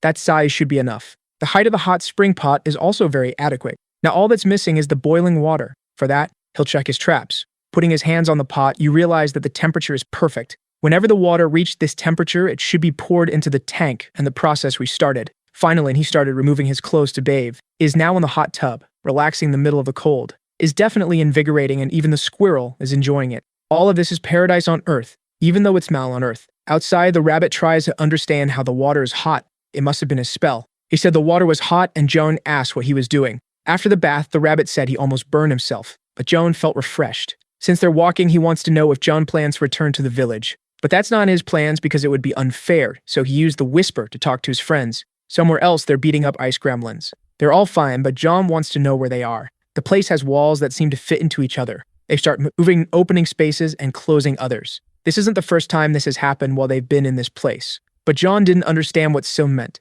Then he says clearly that the ruins are changing. After hearing that, he tried talking to them a few more times. He's worried that something might have happened because they're quiet and saying nothing. Jung is anxious, but the rabbit reassures him because it knows where they are. Finally, he hears Jim calling him through the whisper. Apprehensive, he asked if everyone was okay and why they took so long to respond. He apologized and said there are monsters there too, and only now he managed to relax. He heard Sung speak and thought John would be very worried. And of course he is, but Jim says it's not as serious as he thinks. They were all teleported to different points within the ruins. Additionally, it's like a huge maze. At regular intervals, its structure changes. Jim didn't know yet that John wasn't in the labyrinth, and he said it wasn't possible due to adverse circumstances. Even so, he thinks he's lost but not in danger. That's what he meant from the beginning. Talking with Sung was like he was in a major emergency. Jim smiles and says that this emergency is Sung's weak point. All of this because he gets lost easily, and he can't deny this fact. Anyway, after talking, he felt relieved. Sung is responsible and Joan knows nothing serious happened to his friends.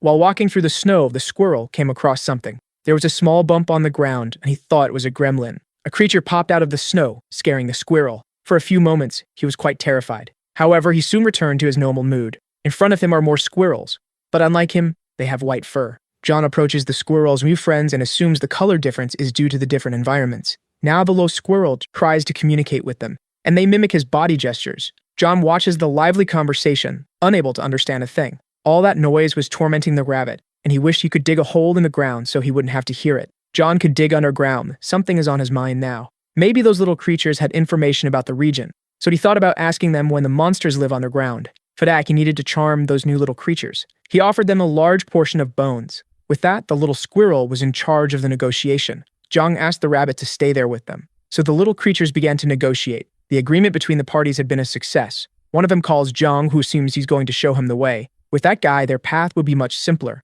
since the route shown by him was below the surface. However, things didn't go as expected. It seems a squirrel was showing him some useless things. There was more jump there than he expected, and he thought the task would be easier. But those tunnels resemble an anthill. Anyway, it's better to keep going since digging is his specialty. In front of him, the wall had broken, and ahead of him, there was something he didn't expect to find. A giant ant, and he has no idea why it's there. Not only is it large, but the ant is terrifying. John doesn't know if he should run away immediately or not. The rabbit didn't expect there to be ants there. It seems he was right when he said it looked like an anthill. They flee, and the rabbit asks him to do something about it. But he doesn't know what to do now, and Alpha says they're not regular ants, so John congratulated him for being sharp with the obvious. They are witch experiments, Chimer ants, but this information doesn't matter to them right now. The biggest problem is having to deal with those monsters alone. Tired of running, he decided he was going to fight them. So his body began to channel the strength of the boar. Soon the first ant received a kick to the head. Jung observes the result of his attack. His foot is the one in pain. That ant is really tough. The rabbit said more of them were coming, and they would need to close the hole. Several ants were heading toward them. The distance doesn't help, but he needs to make them stop moving. He threw the staff at one of their heads when it ended up bouncing off and hitting the wall. Not even that was effective against them. Unable to throw it with more force than that, he doesn't know what to do now. Still, he took more staffs from his inventory, and he stuffed it around the tunnel, making a circle. While he continues planning, the rabbit is completely terrified. One bee ant charges forward fiercely, but it stopped in front of the staff. His plan had worked, and the rabbit was left clueless. The staffs prevent them from advancing because they can only walk forward. Although it was a simple idea, it worked, and that's exactly what he wanted. Using more of his abilities, the rabbit asked him what the purpose of this hole was now. If he closes all the exits, they might end up making one, but by making that hole, it will direct them exactly where he wants. Even though he understood, the rabbit has no idea where he wants to take them. Inside the tunnel, he sets up a few more traps with plants. They're all pointed at the hole he made, just waiting for the ants. The first one came out through the hole, and was brutally hit by the seas. The rabbit is impressed by his boss's quick thinking, was pleased in singing his victory. On the ground, the snow squirrel tries to talk to him. He continued on his way, hoping that John would follow as well, and so he did, much to the rabbit's despair. They walk a little further through the tunnels. Finally, they arrive at a place that leaves him surprised. There's a chest there and some equipment scattered on the ground. He's wondering if they live there. But the rabbit doesn't think so. It still looks a lot like the ant nest, and they must have messed with the things. It's hard to believe the ants brought the equipment there, but the rabbit says the ants only obey orders. Perhaps it was the witch who made it happen, and the hypothesis makes Alpha understand why the witches turn ants into chimeras. It's going to be hard to find out where the witch is, but now they're a bit safer, and the witch must be isolated from the outside world. The ants might not only serve for defense, but also to gather materials. Something are being hunted, they're always doing experiments, the riddle is solved. But John doesn't know why Alpha thought so far ahead. The rabbit says that this reflection isn't empty of meaning. The witch's house was the ruin, and the ants were her workers. And if they crossed an entire tunnel, they would reach the end of it. Upon hearing this, he seemed to have an idea of what to do. Now, who wants to reach that end? Next to his portal, there is a small house. The plants are prepared to defend the place. They're all aimed at the small hole in the tunnel. The rabbit has no idea what his boss is doing now. He is wearing enchanted equipment that enhances his attributes. The stack gives him piercing ability, and the rabbit said it's a valuable item. Safety comes first, and Alpha agreed because they have accumulated a lot of vital energy. From now on, he plans to grow more and more. Hearing this, he wanted to know what he meant by grow. But John keeps walking through the tunnel. He's ready to pass through the passage. He needs to be cautious because there could be ants on the other side. And indeed, the sound they make can be heard. This makes it react quickly. And using his weapon, he managed to pierce one of them in the head. Advancing cautiously, he needs to listen very carefully. As soon as he feels the ant approaching, he delivers a single fatal blow. This way, he can move forward safely without creating alarm. And he disposes of the bodies using cursed sand. Repeating this pattern, he manages to advance safely, using the strength of the boar. While waiting, he kills the ants using the plants. It didn't take long for him to reach level 8. The rabbit wants to know if he will continue advancing, but John said they might reach the ruins. Not to mention his skill must have increased, killing the ants is now even easier. On the way, he came across more equipment and asked the rabbit to pick it up. As planned, he continued advancing through the tunnel. The ants alone were not a big danger to him. Nothing could slow his progress now. The rabbit suggests that he use the golems. There was no need to take all this risk. But besides the tunnels being narrow, he doesn't know if the ground is firm enough. One mistake is enough to die. He should be more positive. Opportunities to improve skills are scarce. But it's only positive for the boss. The rabbit is terrified. What he thinks now is that he should have acquired another skill by now since he's pierced several ants so far. But that's not how it works. He's terrible at combat. It's like expecting a mute person to learn to speak just by moving their mouth non-stop. He said that even a rabbit could sing if he tried, and that gave him hope that he actually could. But he was soon scolded by his boss. A sound is coming from a tunnel they just found. He warned the rabbit to be careful because an ant is approaching. He patiently waits to finish it off. The ant's powerful foot stomps the ground. Its mandibles are much larger than those of a regular ant. This ended up terrifying Jung. That is the tremorous soldier ant very threatening. Seeing that the rabbit asks him to be cautious with it, as they only seen workers so far. Then he opened his inventory to pull out an item. He set up a plant trap to help with defense, and ordered the plants to keep firing. The ant's armor is strong and the seeds pose no danger. Seeing that she remained unharmed, he ended up admiring her, much to the rabbit's despair, who asked him to stay focused. He knows he needs to focus and use the boar's strength. Heading towards her, he struck her head, but his weapon was unable to pierce the ant's endoskeleton. His strongest blow hadn't worked. The ant opens its jaws ready to attack. With a quick movement, it managed to disarm Joan. A loud noise followed soon after. What he was using as a weapon is now broken. He asked if the rabbit had witnessed that as well. He had, but told him not to waste any more time and to flee as well. A cutting surface, the rabbit noticed his boss's distraction. A clean cut and a hardness that could be pierced by metal. He wants those ants. The rabbit thought he had lost his mind. John wants all those ant parts. Motivated, he summoned a few more traps. He ordered the plans to bind the soldier ant to the rabbit's surprise. Faced with the scene, the rabbit couldn't think of anything. It was too much madness for him.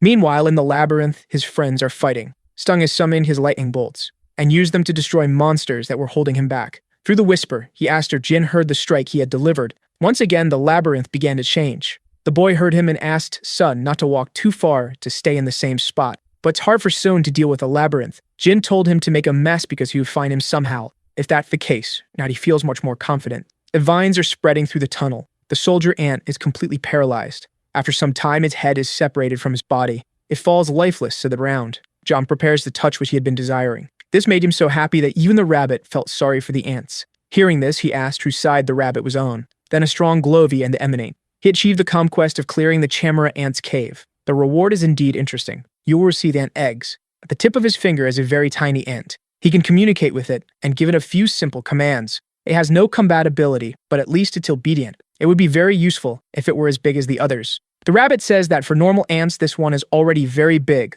and as he tried to touch it, he got bitten on the finger. He realized that she's quite temperamental and big. Alpha is sure it's a tremor ant, but a baby. It's amazing that he has an ant that can survive the ant accidentally stepped on, but neither Alpha nor the rabbit like that common. Trying to communicate with her, he said that ants communicate with pheromones and ask if she knew the way to know witch's house. But the rabbit says that it's just an ant that was just born. Jung exits the portal and the rabbit wants to know if he made it, to which he receives a yes in response. He had taken the ant to the temple. His doubt now is what to feed the ant, and he thinks about getting her everything. But the temple is full of grains, and this is definitely a viable food for her. The little ant is amazed by the amount of food. Another group of players is also exploring the second dungeon, and they're complaining about the extreme cold. There's not much to do except keep walking. The girl says that this is the witch's house, but the guy still hasn't spied it. Then he comes across what's in front of him. What they saw are Jung's towers, and they mistook them for the witch's house. Maybe it's not, since there's no reaction from the keystone. In his opinion, that place looks much better than the witch's house. The girl wants to know how he can say that, but the old man had seen it before. A sign informs them that there are bathrooms there, and they can use the place to rest. This is an unexpected notice to see in the middle of a dungeon. John's reputation was becoming increasingly admirable without him knowing it. Some wants to know where the others are because he's already on the second floor. Jim said you shouldn't have gone as he was going to find him first. Even in the labyrinth, he's worried about Jong and wants to know what he's doing and thinks he should return to the village, but he has a little problem. He's probably in front of the boss's room now. Inside the room is a hooded figure waiting for him. In one of his hands is a huge scythe. In the other, dark energy that seems to have come from hell itself. The one in the room is the King of Death, the guardian of the place where the witch disappeared, and he is also immortal. He told them to come in quickly because he has a life to curse them. Jung asked if the rabbit heard that too, and he said yes, it was a call to enter. Sung is desperate and doesn't want his friend to go in there alone. Jin shares the same sentiment and asks him not to go in. He thinks they believe he would go in alone because he's crazy. Even the rabbit asks why he isn't preparing to leave, but John said he's still getting ready. He thought there would be a witch there, but the name of her house is obscured. It's like a laboratory. But there's no monster in there, the rabbit says, because the figure behind the door is surely very dangerous. The old man had said that the boss of the second dungeon is the king of death, and it's impossible to get rid of him. However, there is something that can be done about it. He has a life vessel, but John didn't understand anything about that. Richie, which is the monster's name, has a bowl that contains life energy, and he keeps it in a place only he knows. Destroying that, it's possible to defeat Richie. The rabbit realized he would have to find that object. Knowing his task, he's not happy at all. Meanwhile, John collects several objects from the place that seem quite interesting and asks what the rabbit was saying. He said it was nothing and would help him with the objects, preferring to empty his mind. Looking at the books, Alpha suggested he read them, as some witches have valuable magical books. Looking at one of them, he became very intrigued. The book was blank, and Alpha said that was bad. If the temple's owner had been a wizard, it would have been different. He just didn't understand why Alpha made him feel bad about the situation. But the rabbit said that's where players pass through, and doesn't make sense for a dungeon assistant to leave behind such dangerous knowledge intact. Besides, he didn't mean to feel bad since many of his abilities are magical. He said he would give him something else and told him to stop joking around. Johnny asked how much paper the rabbit uses in his life. Even if they're blank pages, they have to use them. And since they were there, he wanted to collect everything useful, as it's hard to find wood in good condition. After a while, he collected quite a bit, and Richie said he couldn't wait to have a chance. The rabbit noticed something curious in the room. A single tile on the floor was higher than the others, which was very suspicious. They went to examine the tile and saw that it was loose, and in the space it concealed there was a mysterious chest. Contemplating the inside of the chest, he is intrigued by it. It's full of daggers and knives, and the rabbit thought Richie's life energy would be there. One of them ended up catching John's attention. One of the knives there is different from the others. The butcher's knife with level 3 slaughter and level 1 vampire. It's identical to the one the old man used to cut the griffin's carcass. That's why he wouldn't give it away easily, and the rabbit asks if he would have given it to him. From inside the room, Richie asks who is violating his treasure. Some realize that the walls weren't moving anymore, but everything started to tremble. Jin also noticed this and assumes that the labyrinth must be coming to an end. Additionally, it's getting colder and colder. Sun has an idea of what that could mean. The battle with the boss may have already begun. Around him, there is a cold mist. John wants to know if he was there the whole time, and if that kitchen knife is really that precious. A dreadful aura is released from him. The rabbit screams in desperation, telling him to be careful. An attack had already been launched in their direction. John needs to dodge, or he will be hit. He quickly opens his inventory. Thus, he managed to place a cube of earth between him and the attack. Although he protected himself, the cube was pierced by the blow. It was as if it were magic. The cube was cut and frozen at the same time. Richie demands that his treasure be returned and that John throw it back into the room. The rabbit begs his boss to obey the monster, but he really wants that knife. Behind him, a frozen stain appears with some sort of tentacles. To his despair is Richie, who is materializing in that place, promising to bring death to all those who covet his treasure. Once again, they are attacked, and they narrowly escape the scythe's edge. He is the king of immortality, and all intruders must die. Looking at him up close, Jung is frustrated. Richie is smaller than he expected. He doesn't even seem that dangerous. The enraged monster attacks them once again. The rabbit says his boss isn't loyal enough to stay and fight, but he replies that in this situation, there's no way to fight back. All they can do now is run. Richie demands once again for his treasure to be returned. John knows that the monster's long-range attack is fatal, but he wants to know how he attacks in closer combat. To find out, he places several cubes between him and the monster. He's confidently waiting to see what will happen. It didn't work. He sliced through them as if they were made of butter. Jung asks if the rabbit can do what he orders, and intrigued, the rabbit asks what his boss will have him do. They briefly talk while running. The rabbit listened carefully. After hearing everything, he wanted to know if it was really possible. Jung says the rabbit definitely doesn't know him well enough yet. Now the rabbit just needs to do as he was told. Despite everything, he is more confident now. His idea is indeed quite clever, assuming he's right. The rabbit begins to put the plan into action. As they change direction, Richie looks at the rabbit. Jung saw that the monster got distracted and started provoking him again. Then he demanded that his treasure be returned. While the rabbit headed for the portal, John had given 2 instructions to the rabbit. The first was for him to pass through the portal and place one of the golems in front of it. He needs to do this while John still has the stamina to flee from the monster, which is unpredictable.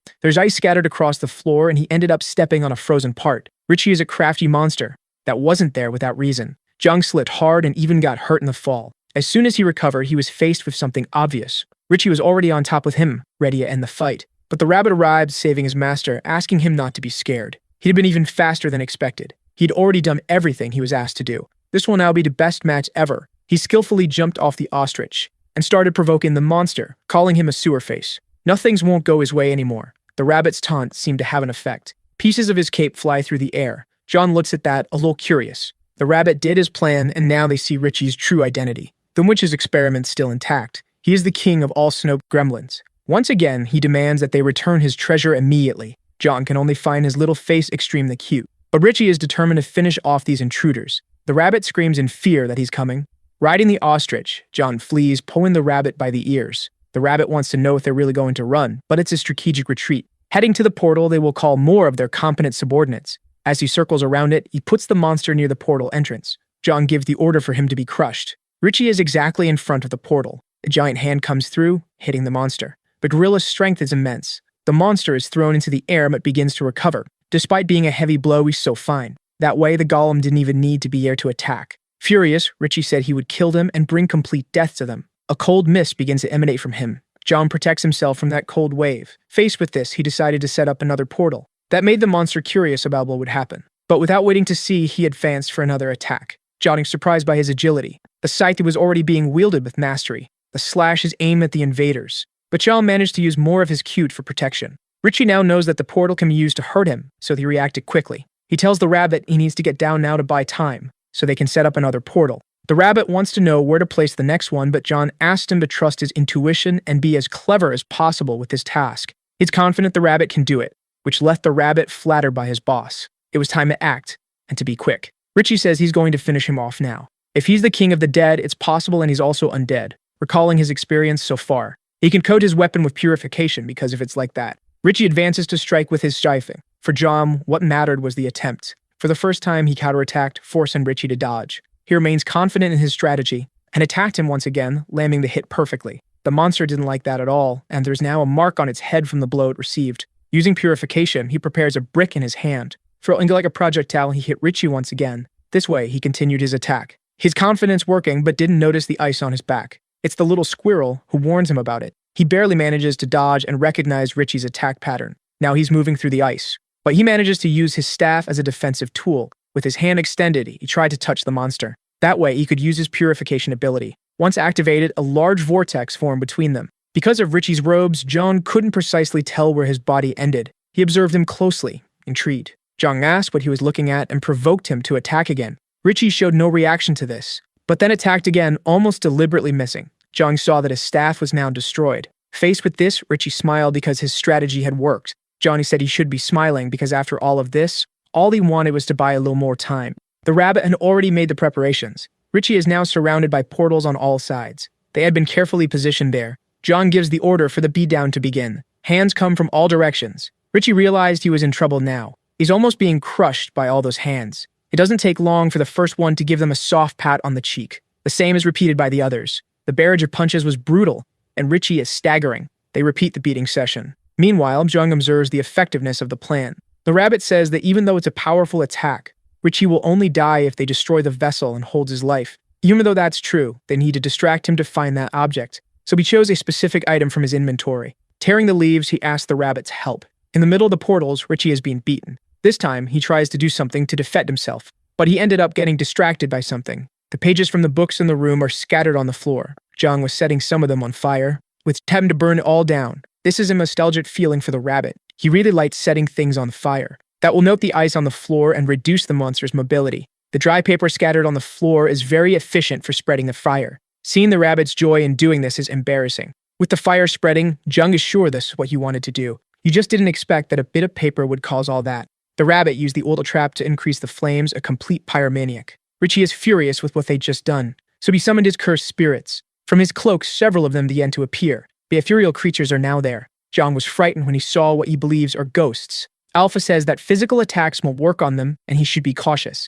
It's not magic, it won't work, but when he threw a book at one of them, he managed to hit it, much to Alpha's surprise. Jung used his aiming ability for that. Hitting the ghosts was too easy. The rabbit just watched how lucky his boss was. The flames continue to burn in the room. Richie orders his ghosts to do something about the fire. Seeing that the rabbit finds it amusing that he's giving orders in a panic, because it's ridiculous. While they're in a panic, John wants to take the opportunity to flee. But Richie doesn't want to make things easy for them. The rabbit says that if he gets caught, there will be a slow death, and John reminds him that it was the rabbit who brought the oil. But proudly, the rabbit says he just did what his boss ordered. He's sure Sung is capable of defeating this monster, and asking if he would be able to beat it. However, he has no idea how they could defeat an immortal. Jung says he's being chased by the boss and is on the 3rd floor of the labyrinth. Richie is chasing them, completely furious. The participants that Sung had saved are complaining about the extreme cold. He tells them they need to go to the boss's room now. They say it's all a labyrinth, that Sung is going to make a hole through the floor. So he begins channeling his energy. Jung is terrified because he thinks he might get caught before finding his friend.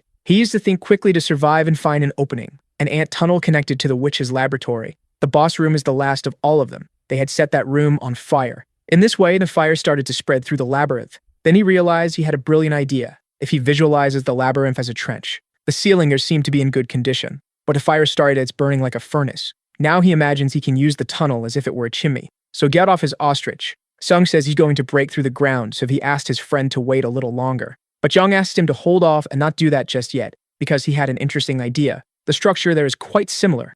Now he's sure of it. Richie rushes fiercely to find him. It's time to put his plan into action. He installed the Ondol there, which is a floor heating system. Now the entire floor has heating capabilities. That was exactly what he was aiming for. This way the temperature will stay above freezing and the water won't freeze. On the 2nd floor, the players feel it's getting warmer. Sun asks what happened because it's getting hotter where he is now. Shin asked if he had installed the Ondol. With that, the gremlins can't do anything at all. His plan was a success, and he wants to go up to the 2nd floor. Seeing that there was already smoke there, he thought this heat had increased a lot. He used purification on his face, creating a mask to protect himself from the combustion gas. The rabbit and the little squirrel also want masks. Creating a bubble for all of them, they continue on their way. Richie is definitely furious with them. The ruins don't have a climate that helps him now. It was time to defeat the boss. He threw a solar stone in his direction. The orb is almost hitting his head. This caused a strong explosion. Richie got a little singe because of it. John wants to know what his immortality can handle the heat. Even so, walking through the labyrinth is not easy. He needs to climb and figure out a way. The rabbit doesn't know what's happening now. John is trying to break the tunnel ceiling, so he started using his ability to break through the stone. It didn't take long for him to make a hole in the ceiling. Through it, everyone managed to pass safely. Richie doesn't want to let them keep running, so he follows them to fulfill his threats. Above, John was already waiting for the monster. He was going to give them some dirt cues. A pile of them fell, burying Richie. There's no way he could have avoided that. Upstairs, the old man has just met John. They don't know why they're there, but they ended up meeting on this floor. However, things are still not resolved, and there's something peculiar there. The old man is holding hands with a woman. Jung asked who she was and called him a traitor. While he's fighting for his life, the old man is flirting, but he ended up saving her, and that's how it happened. The rabbit says it's a trap, much to the old man's surprise. She's not human, and if he doesn't want to die, he'd better get away from her quickly. Jung doesn't know how to break the news to him. That woman doesn't even have feet. She must be Ghost. Realizing this, they are left speechless. A woman reveals her true appearance as she tries to attack. The old man became enraged by this. Donna stated he prepares to strike the deceiver. His strike is completely devastating. The monster says she could have killed him, and succumbs to her wounds, disappearing. Meanwhile, he lemons what just happened. The rabbit says that thanks to the old man's first love, he found a good clue, and the old man tries to say it wasn't his first love. There's a trap that drains energy like she was doing to him, so there's a good chance the life vessel could be nearby. Jung realizes he needs to gather everyone that the old man believes the labyrinth will move again. But for that, John has a plan. Through a whisper, he said he's on the 2nd floor and had found the old man. Sam wants to know exactly where he is. Jin is happy he found a missing person, but also wants to know how they'll meet up. Taking a mandrake, he asks them to follow the sound. The old man doesn't know what that plant is, and the rabbit says it's a mandrake. It's used as an ingredient by witches, but if it's stepped on, it starts screaming non-stop. Placing on the ground, he asked the old man to do the honors. He closed his eyes, disappointed, feeling sorry for the cute little plant. He covered his ears, prepared to stomp on it. An ear-piercing scream was let out. Some heard the sound signal. Meanwhile, amidst the rubble, Richie was free and promised to kill that guy. But soon, he also noticed the sound. Once again, he summoned his ghosts. He can't wait to see how the invader will deal with this, because he's definitely going to kill him. He's going to destroy anyone who stands in his way. So you began producing a blizzard. One of the players heard that sound. Talking among themselves, they wonder what it could have been, saying they've never heard anything like it. It might be the boss screaming, and if that's the case, they decide to head toward the source of the noise. When the strong take the lead, there are always those who follow. Because of the noise, all the players headed toward it. The mandrake keeps screaming non-stop. The old man wants to know how long he has to keep stepping on it. John jokes that he should keep doing it until he gets over the trauma of his first love. However, it's been too calm there since they arrived. While thinking, he felt the ground begin to tremble. In front of him, a large callus appeared. It was Richie, who had just arrived. Just by standing in front of him, the old man began to feel the cold that emanated from Richie. So John used his ability to preserve the ambient temperature. Thus, the heat started to return to the corridor. It's like a battle between a heater and air conditioner. Richie and his ghost prepared for the attack. Defending himself against the plants, he said John was quite talented, but they were no match for what he could do. The old man stood before him, asking if Richie couldn't see him. Then he hit Richie with a devastating blow. This caused Richie's head to split, but immediately returned to its correct place. The old man was terrified at what he had just seen. John warned his friend that this monster was immortal. Number 2 was ready to return the blow he had absorbed with his face. Avoiding the worst, the old man defended himself from the scythe, but the handle of his axe couldn't withstand the impact and broke. That was definitely a threatening destructive power. He didn't expect John to be dealing with such a powerful monster. Since the axe was no longer useful, he dropped it on the ground. Wielding 2 knuckle dusters, he asked John to stay behind him, because he was going to handle this, activating his regeneration and physical strength boost ability. Stronger now, he was ready to hit the monster, and so he did with one of his punches. Unsatisfied, he kept moving forward, getting closer, delivering more and more blows. Richie is now slightly injured and dazed. Even so, the old man remained alert, knowing it wasn't enough. Reacting quickly, he avoided being cut. Even so, he received a cut that wasn't fatal. Regenerate, and he took the offensive again. Once again, the one-sided beatdown session had begun. Richie took the blows without defending himself. Then he moved forward with his scythe to do something about it. Unexpectedly, the old man grabbed the scythe with one of his hands. With his free hand, he began relentlessly striking the monster, and he did so for a few moments, until he decided to let go of the scythe handle, backing away from the monster, which was dazed once again. And before it could recover, the beatdown session had started again. One of the punches sank into Richie's face. He was thrown through the air like a bag. His face is completely cracked after all that pummeling. Jung is impressed with the old man's skill. Now that's close combat. For his part, the old man hadn't stopped hitting yet. His blows kept landing on the monster's face, which was writhing in pain due to the length of the session. The old man said he'd make Richie regret being immortal because he'd keep making him feel pain. If that's the case, Richie says he'll activate his trap. A magic circle appears beneath the old man. He hears a familiar voice in front of him. The woman he supposedly saved earlier had appeared there. She said she was worried about him because he had disappeared, and now she wouldn't let go of his hands, which were wrapped in chains. Her beauty made him dumbfounded, and he agreed without objections. John had expected this, and the rabbit yelled in frustration that the old man was a complete idiot.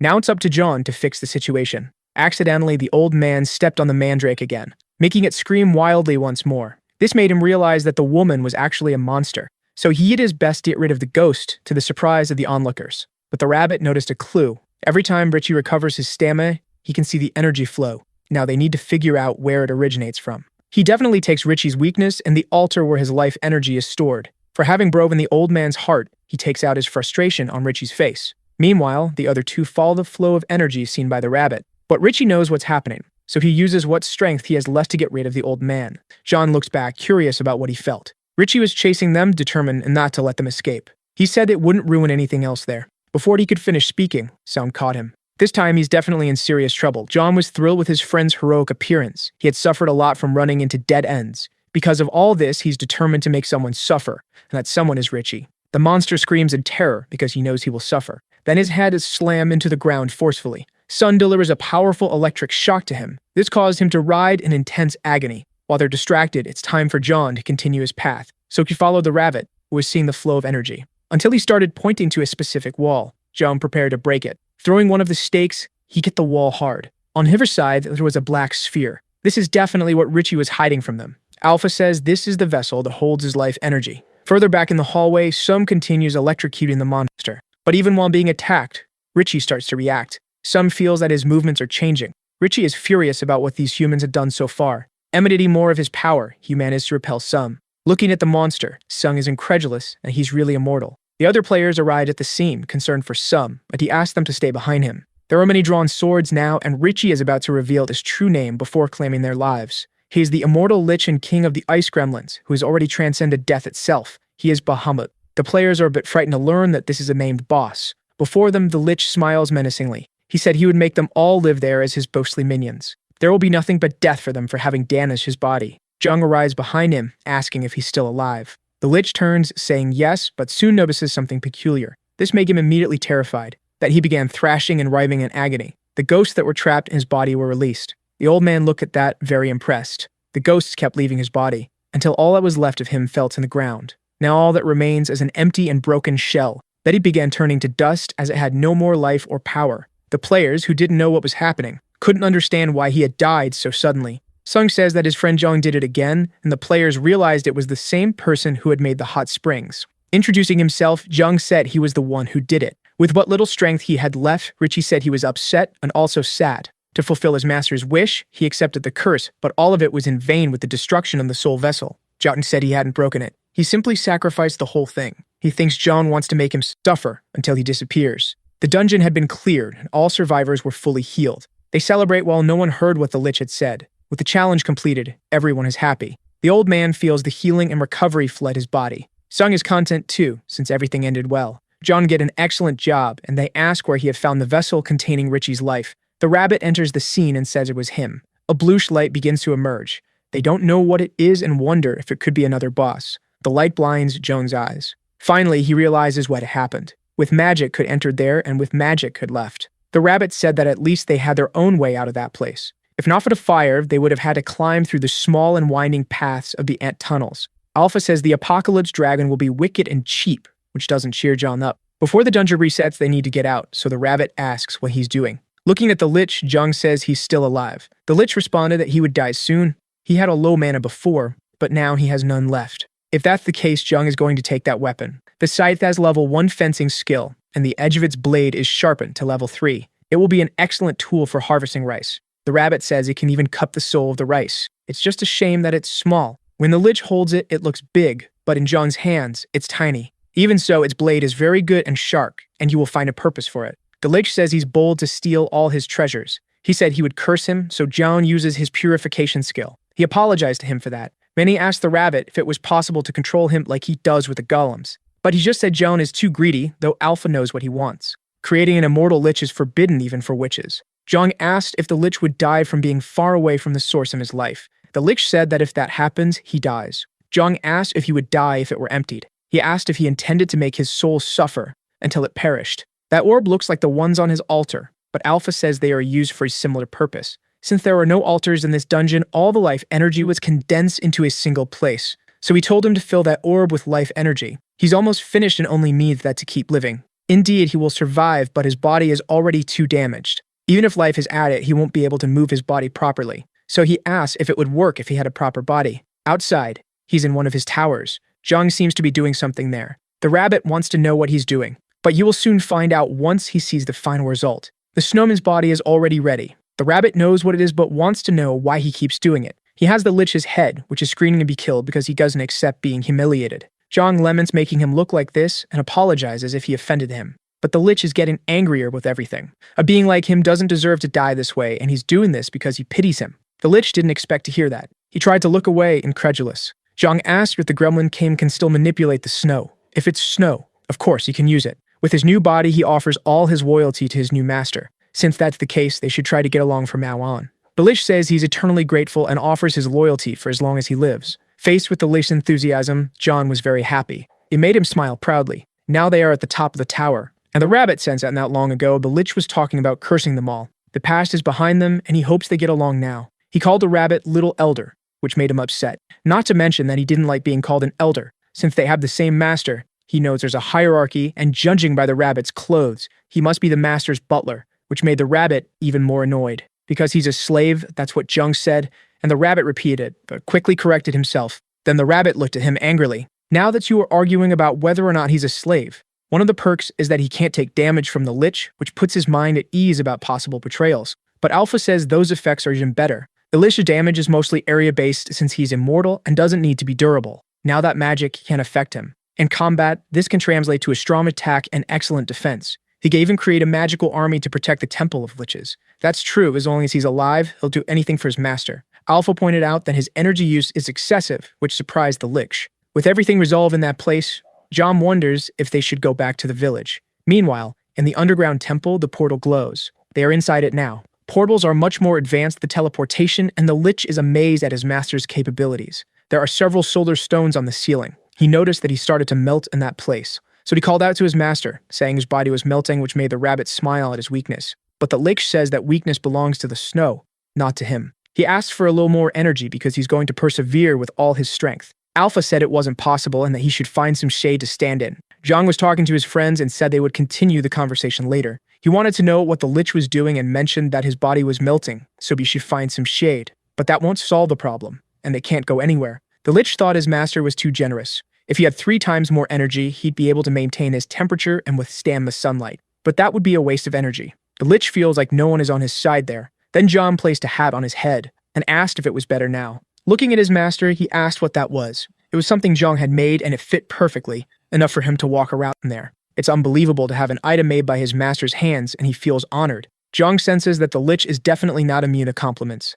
Either way, feeling like this was really nice. He can sacrifice more equipment to strengthen another. Thus, both the Lich's hat and scarf now have heat resistance. Happily walking through the temple, the Lich looks at his master's base. From now on, he'll be in charge of cleaning the place, which Alpha didn't think was bad at all. Something made him look to the side. There are many grains there, so he'll start cleaning. This made Zhang remember the ant. He asked the Lich to be careful with what he was about to do, but he arrived a little too late. The Lich had already gathered all the rice that was there. He's sure to give a little rice to his ant before leaving. Then the Lich called his master to see something. They take a good look at the wheat planted there. From among the wheat, an ant emerges. It seems to be a chimera ant, and they are the ones gathering all the rice. The Lich says it's a slave ant, and it's good to raise it like a loyal dog because that's their instinct. Zhang asks what instinct that would be. They were created in his former master's laboratory, made to gather food. He can't wait to see them working and asks if they can be his helpers. Upon hearing this, the rabbit felt like he was being left out, thinking about the Lich's proposal. From now on, the temple is his responsibility since he has proven to be an excellent choice.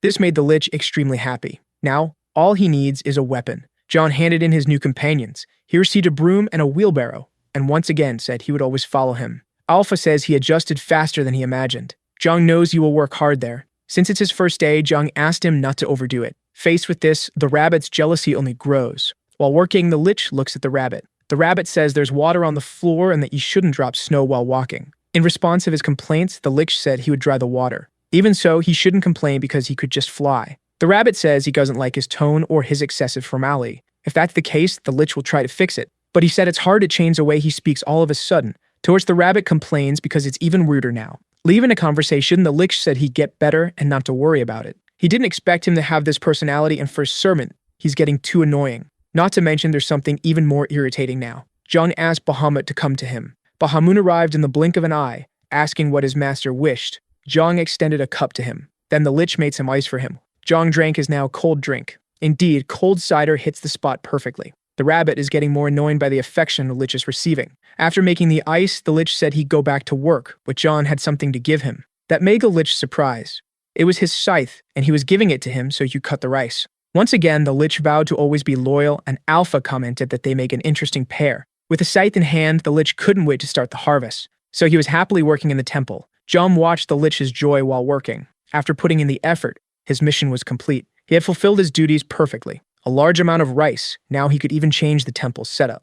He needed to do something to store the food and create paths for the ants to walk on. Since there's only one ant, the harvest speed won't be very high. He asked if she wanted me to queen ant and can't wait for that to happen. The rabbit asks if he wants the ant to lay eggs, but Zhang thinks she's female. Even though he doesn't know much about ants, with one of his hands he creates a block, and does the same with his other hand. Finally, what he wanted was done. He had made a mill that the golem could use. The rabbit didn't expect there would be a grain mill at the temple. This way, they will have rice to cook and make cakes. But soon he notices something unexpected. He suddenly feels a craving for a traditional Korean rice cake, but he can't make any because he doesn't have chili peppers there. He needs to find out if there's something similar in the dungeon, and the Lich wants to know what the master is doing, and the rabbit says he'll get used to it soon. 2 days have passed since the Sug and his team managed to return to the village. Upon leaving the labyrinth, they found the entrance to the 3rd dungeon. Debating whether they should attack or go back, they decided to return to the village. John welcomes them and notices they must have faced some difficulties. Jin immediately runs to hug him. It all seemed to be quite dirty. He asked them to take a bath and then follow him afterward. At the temple, the rice is growing again. They want to know where they're going, and Zhang says they'll soon find out. In front of a door, he said they had arrived. He asked if everyone was ready to enjoy themselves. There was running water in that place. Sam wonders what all of this is. Zhang said he was at that Borg, so he made all of this. He literally made a sauna because he was bored. The Lich notices that there are visitors in the place. Sailing immediately recognizes the boss of the witch's dungeon. Seeing that it's his master's brute, the Lich apologized for what had happened, and they didn't understand why he called him master. Since they were hungry, he said he'd prepare rice for them, and it would have shade ice. While they were so confused that the Lich hurried off to say he was on his way. With his hands, he makes some shaved ice. A sweet syrup is poured over it. Sung still watches in disbelief at everything the snowman is doing. This is the treat the master has been enjoying lately. He recommends they eat it in the sauna. That made Jin's mouth water. Soon, they all entered the heated water. It was really hot but relaxing. Jung's happy that everyone is well and said he needed a favor from them.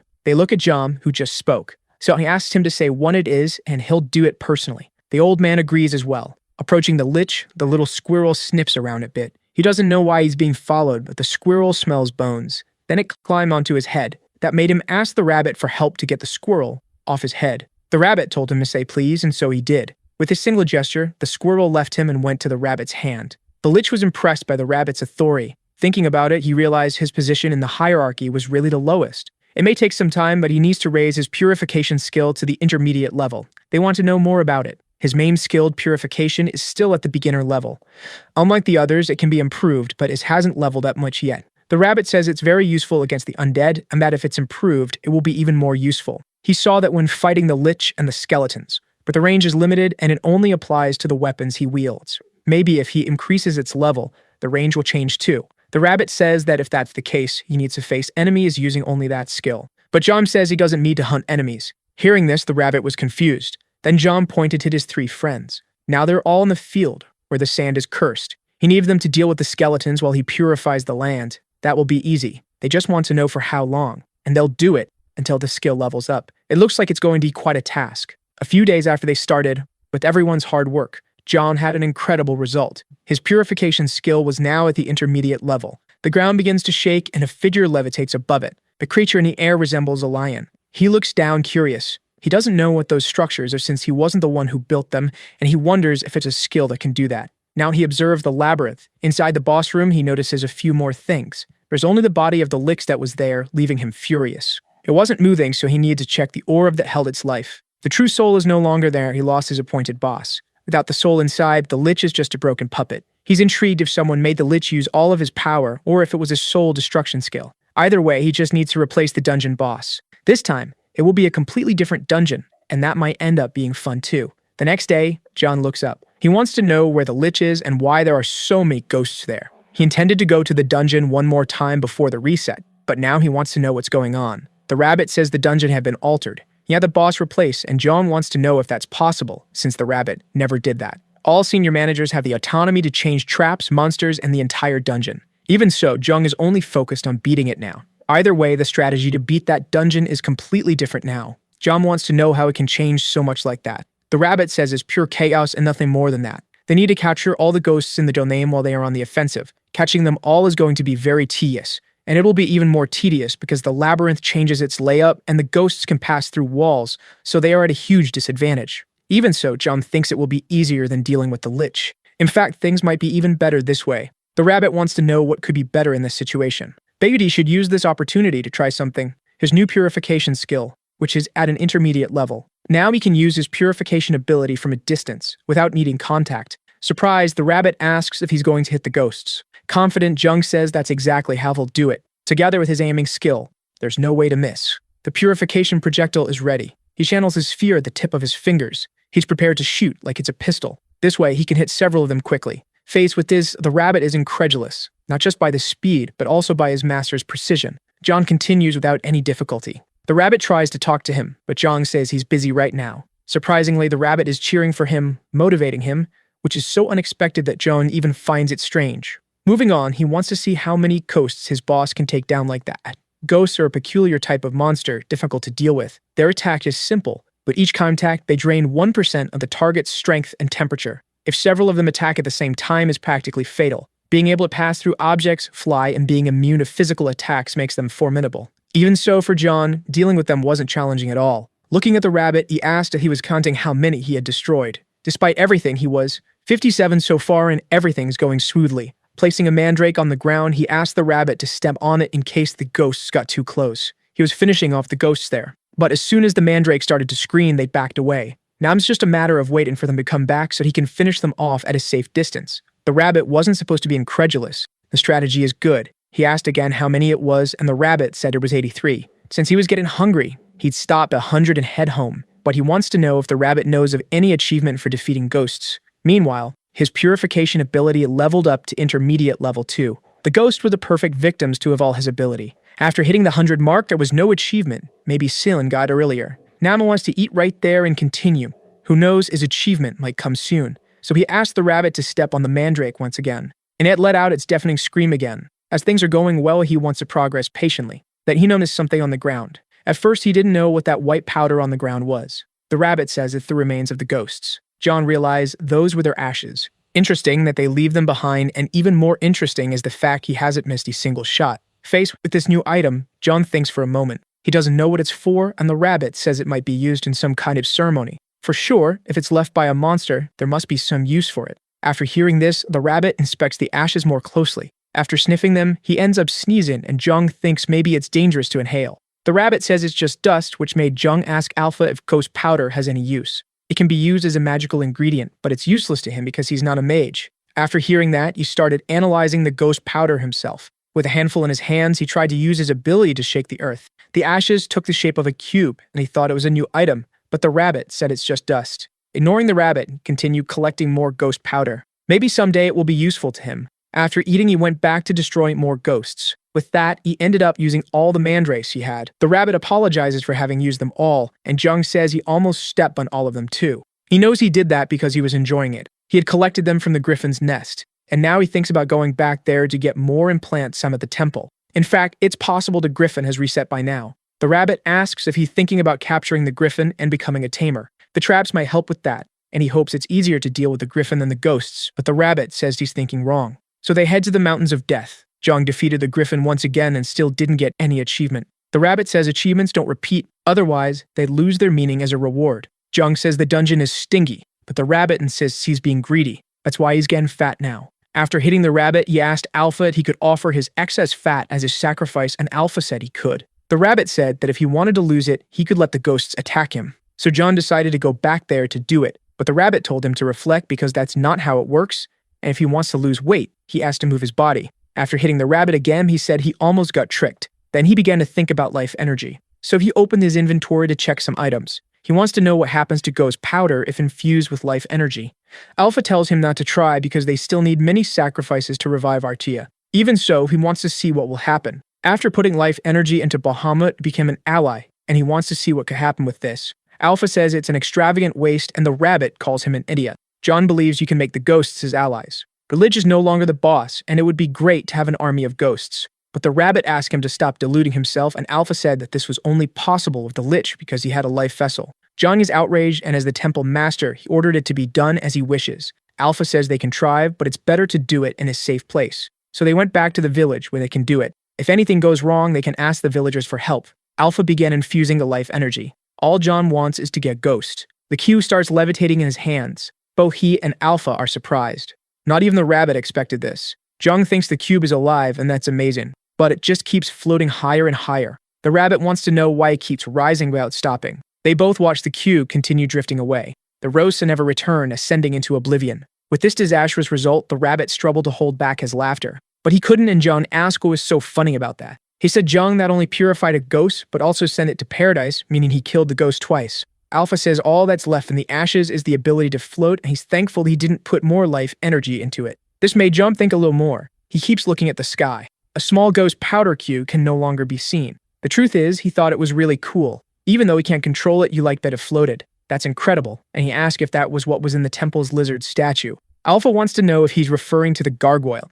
The living stone was sculpted by an artist in honor Artia, who liked it and left it as the temple's guardian. John wants to know if, by using that, he could make a statue fly. He wanted to combine that with the golems he has, but the rabbit said they would float forever. Alpha says he's not sure if there's a way to bring them back down, and he'd barely move anyway. After hearing Alpha's explanation, John wanted to think of a solution. He tried one more time, and Alpha hoped would be the last. The cube began to float with life energy, but John held it, and the rabbit got worried, thinking his master might fly too. But all he did was hand a cue to him. Knowing what might happen, he asked why it had to be him. Since he's able to fly, it could only be him. That was definitely not what the rabbit wanted to hear. He began to levitate, and John asked if he really knew how to fly. The rabbit said no, and John noticed that this time he was rising more slowly. The rabbit only rose to a certain height and stopped. Maybe it's because of the extra weight. With him stuck up there, John asked if he wanted to drop the cube. So if he dropped it from his hand, immediately, the cube started floating in the air again. It's definite in the weight, and Alpha started to find it interesting too.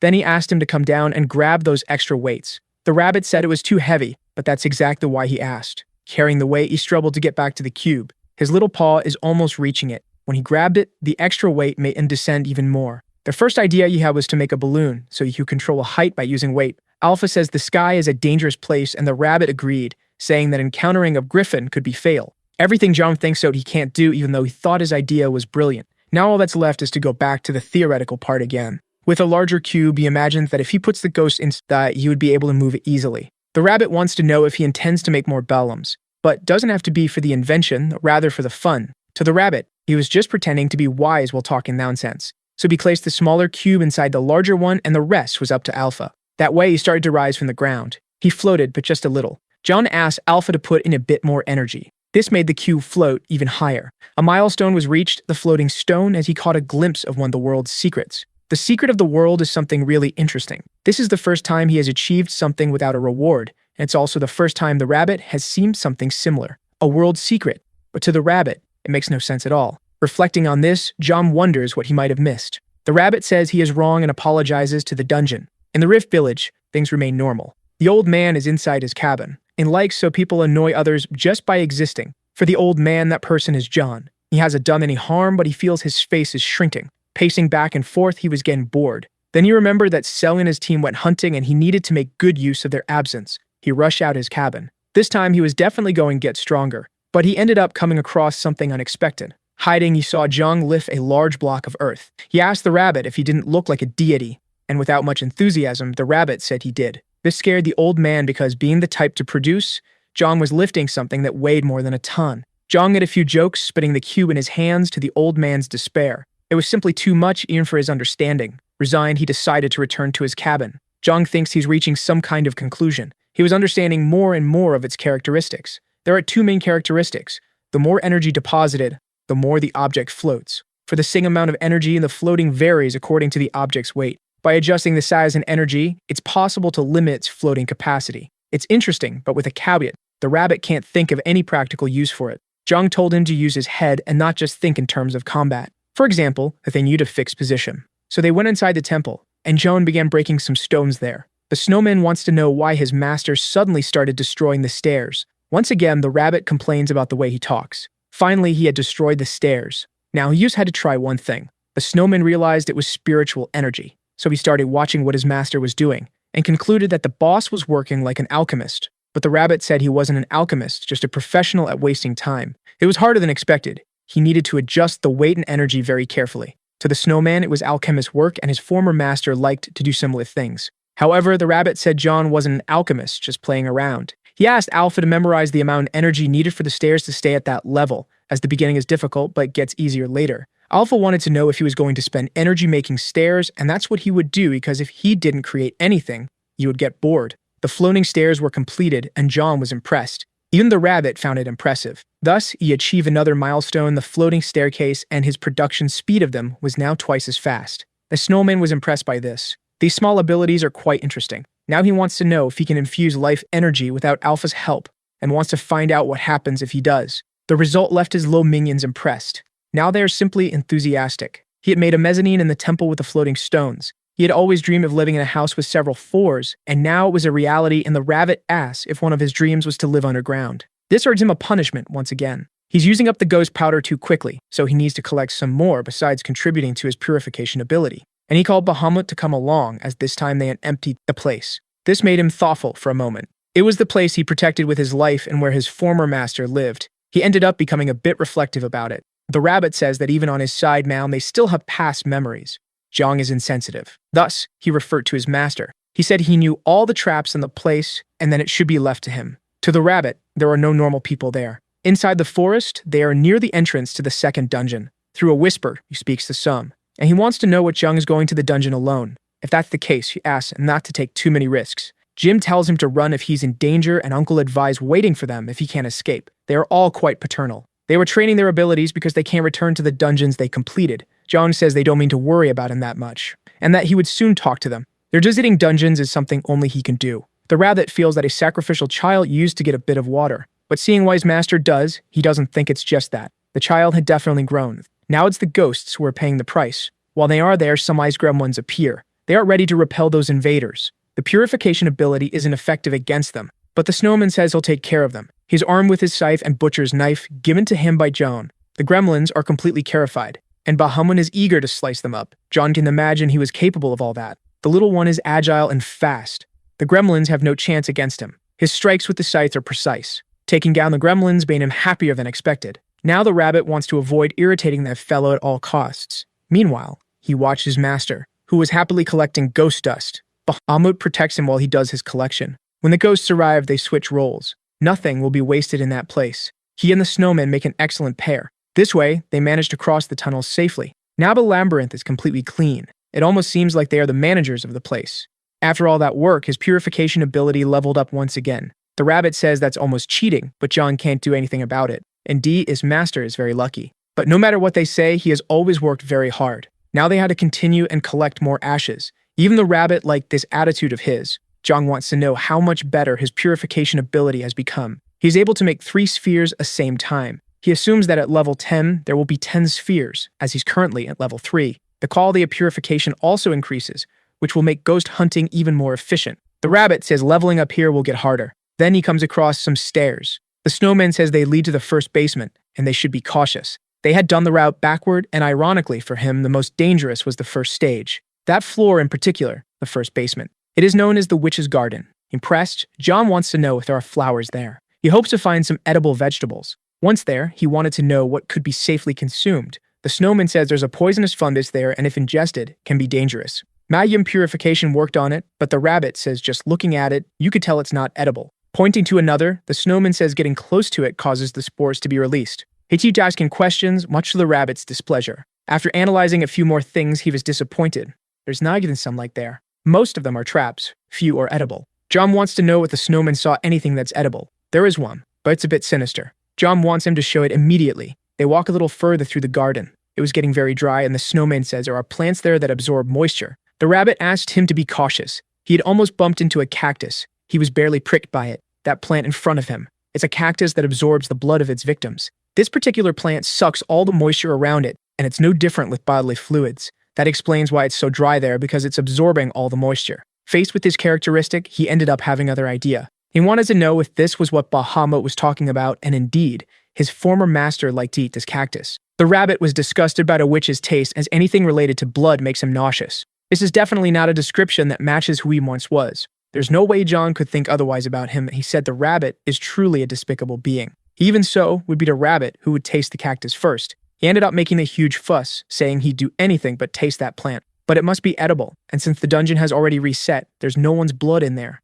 This information is confirmed by Bahamut, who says his master drew the correct conclusion about the matter. He said the rabbit had nothing to worry about, but even so, the rabbit remained resistant and suggested Bahamut try it. But since Bahamut's body is made of snow, the plant would surely absorb all his water, given that his body cannot come near it in any way. Being mischievous, the rabbit had an idea. He then approached some of the plants. Near one, he pulled out just a single thorn. With it in hand, he started eyeing the snowman maliciously. Then he began chasing him with the thorn in hand, much to the snowman's despair. He kept bothering him, telling him to change his tone and referring to him, but Bahamut said it's the rabbit was bad manners. Seeing this, John had difficulty understanding why Bahamut was afraid of his simple cactus thorn. So he decided to test a few things himself. Approaching the cactus, he did the same thing as the rabbit. It's possible that small thorn could be used as an eel. Soon he made some protective gloves to be able to work, and the rabbit couldn't understand how they were made so quickly. But John said he'd already started making the glove earlier, and the rabbit wondered why he perfected useless skills before his main one, which is purification. He would have the task of removing the thorns and the rabbit of eating the cactus. The first stage of the work had already been completed. Now he needed to cut the cactus and ask for the knife to be handed over. Carefully, the snowman handed in the butcher's knife. John began making very precise cuts, but his blade came across something inside the cactus. As soon as he removed it, he was intrigued by its resemblance to something else. It definitely looked like a watermelon, even the smell was identical. Worried, the rabbit asked if he really had to taste that atrocity, but John said he would do it in his servant's place. The rabbit still thought it might be a trick, but John insisted that he couldn't make his subordinates face such great risks. With his mouth watering, he took the first bite of that piece of cactus, which was followed by his second bite. By the third bite, his face could no longer hide the satisfaction he felt. Seeing this, the rabbit washed in disgust as the blood dripped from the plant's flesh. His former master ate the plant and said it was delicious and refreshing. Maybe John had the taste of a witch. Now the rabbit couldn't look in the same way as his master savored that wicked plant as if it were nothing. After eating that piece, Zhang said he had an even better idea now. He made a precise cut with a knife. As a result of his action, he had cut off the top of the cactus. With a sort of bowl in hand, he poured some cider into it. His servants watched that action, unsure of what it was, wondering what that liquid could be. Watermelon is the best fruit for making punch, and from now on, this is the watermelon cactus. In the middle of the flesh, there were even seeds. He then took one in his hand and examined it closely. It was definitely much larger than a watermelon seed. The snowman asked him to be cautious with the seed as it can absorb a lot of water quickly. It would be easy to plant them at the temple, and Alpha couldn't believe he intended to take that sinister plant there. But the more traps, the better. Not to mention that the sauna already has a lot of moss growing, and Alpha agrees that's a problem. Planting them near the sauna would be a way to reduce the humidity, and Alpha liked the suggestion. With the idea in mind, Zhang opened a portal to return to the temple. He ordered his gorillas to pick the cacti and take them to the temple. He asked Bahamut to cool his punch, but Bahamut said he didn't have the energy to freeze everything, though Zhang only wanted it colder. So Bahamut did as his master commanded, who said it's very useful to have him around. Now his watermelon punch was slightly frozen. The dungeon granted him another achievement. Now the watermelon punch will be 10% tastier, and it grants 20% more resistance to heat. This impressed him, but the rabbit was incredulous. Every silly thing his master does becomes an achievement. So Jia asked if someone else could do that, not to mention that it's a waste to eat everything alone. He sent the rabbit to gather the others and bring them to the temple. The rabbit did as his master commanded and told everyone everything. Now it's best that everyone returns to the temple. Since they were tired, they decided to head back immediately. As they passed through the portal, some remained standing still. And so he stayed even after his companions had already returned. The rabbit stayed there until he realized that Sun hadn't passed through the portal, so he asked if something was wrong or if Sim wanted to make a complaint. Looking at the rabbit, Sim said that he still couldn't trust him. Since there wasn't much the rabbit could do, he told Sim to do as he pleased. But there was something that made him curious. He wanted to know why Sim let Zhang live, as he would normally have killed him given that he did so often. The rabbit didn't want to tell him that he couldn't do it because of the system. He had his pride to maintain as a guide. Sun grew even more suspicious of the rabbit's silence, who seemed friendly but was never completely transparent. Suddenly, there was on their side now. It's hard to trust him in these circumstances. Sun asked the rabbit what his true motivation was. The rabbit said it was simple: to eat and live well, nothing more than that. Some wanted to know what he meant by that, and the rabbit said that Sun was a complicated guy. His goal was the same as always: to live a life of splendor and luxury, living well and eating well. And with the way things were now, he had achieved much of that, as Zhang's food was very good. In any case, he said he knew Sun was a serious and boring person, but they were wasting time there and she returned soon. Threateningly, Sung said that if the rabbit ever did anything against his friend, it would be his last act. But this didn't affect the rabbit, who urged them to return. At the temple, Zhang had already planted the cacti. Having done so, they asked Alpha to set a trap with the cacti, and so it was done. Now they were all lined up in the corridor. Immediately, the sauna's steam was absorbed and Zhang wondered if he had gone overboard, but Alpha believed it should be enough. With his work finished, his friends approached him. They asked if this was the same as what was in the witch's house, and Jim warned him to be cautious as he had heard that these plants sucked blood. But now they were temple traps. They still waited, but should be dangerous to them anymore. Jin wanted to know if this applied to the Dragon Apostles, and Alpha confirmed that it did. But they still didn't know how Uncle would be affected by it, since he's the only one among them who isn't a Dragon Apostle. Jokingly, the rabbit said that in his case, all he needed to do was flex his muscles and nothing should happen. But Uncle replied that the cactus wasn't a mosquito, which made the rabbit wonder if that's how he avoided insect bites. John told him not to worry, and then he summoned the floating stairs. Now each of the cacti was levitating in the corridor, much to their surprise. Offering the cold punch, he said it was too early for them to be surprised. Pieces of ground floated in the air, and watermelon punch. The day passed without them being able to say what was more surprising. Zhang's daily life is quite interesting. Early in the morning, he wakes up in his bed. Then he goes to the sauna for some time to himself. At lunch, he has stew, rice, pork, and watermelon for dessert. The rabbit wants to know if the pork is salted now.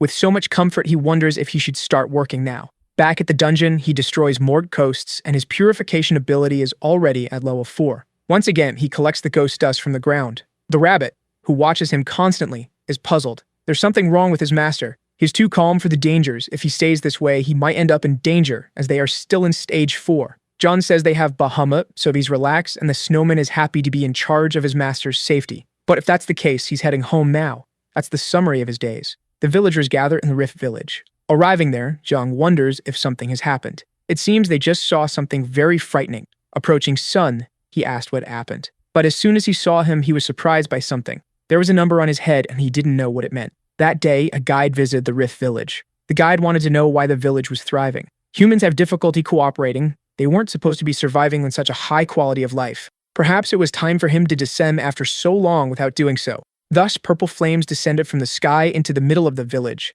That apparition left the old man terrified. He asked the elder if they were comfortable because it seemed their luck had changed, but the elder denied it. Serpa is the name of the guide, and he noticed that the elder had gained weight. Surprised that he had made the village prosper so much, however, he asked the elder if he had forgotten the one reason that still kept him alive there. Immediately, the number 0 appeared on his forehead. Serpa told him not to forget his number because he could sentence him to death at any moment. He's aware of that and knows that his calling is to be Serpa's replacement. His job should have been to explain to humans how the dungeon works in place of Serpa. Instead, he started living here normally. The other players were terrified to realize that he was a guide. Serpa is lazy but clever, which is why he placed a human to do his work with other humans. But after Joan appeared, the number of people trying to clear the dungeon decreased. The village was too safe. Of course that would happen. People don't want to take unnecessary risks. It seems they like desperation, and Serpa intends to add something fun among them. This is the Elder's last mission. He should take everyone to the dungeon. Some there pointed their weapons at him. Serpa sentenced them to death. This left them completely anxious. Soon, the same number started to appear on everyone's forehead. On the woman's forehead, the number begins to change slowly. What used to be 30 is now only 29. John didn't expect the guide to do something like that. Alpha says he behaves like a disciple of the dragon and is a fool, and John asks if the guides can simply kill people. The rabbit says there may be some condition they don't know about, and Joan doesn't believe a mere guide is doing all that. But the rabbit says he's the only one who can call him a mere guide, and John wants to know whose side he's on. Everyone is very distressed in the village. The only way for them to stay alive is by completing the dungeon in 29 days. Even so, they're still anxious about this fact. John tries to use his purification ability on Sun, but has no effect. He wonders if this is because the curse is too powerful. Just because the ability purifies doesn't mean it's stronger than everything, and there are levels among curses. This is the mark and the sacrifice, the most powerful curse available where they are. Basically, it announces how many days until they become sacrifices for the death dragon. Even those who weren't in the village were cursed, a sign that it was imposed on the entire group. John wants to know if by leveling up his purification ability he could do something about it. It's possible as long as the purification is stronger than the curse. It's unlikely he'll be able to level up the ability and find out it can do anything. And now hunting ghosts isn't like before, it's too easy for him to continue progressing.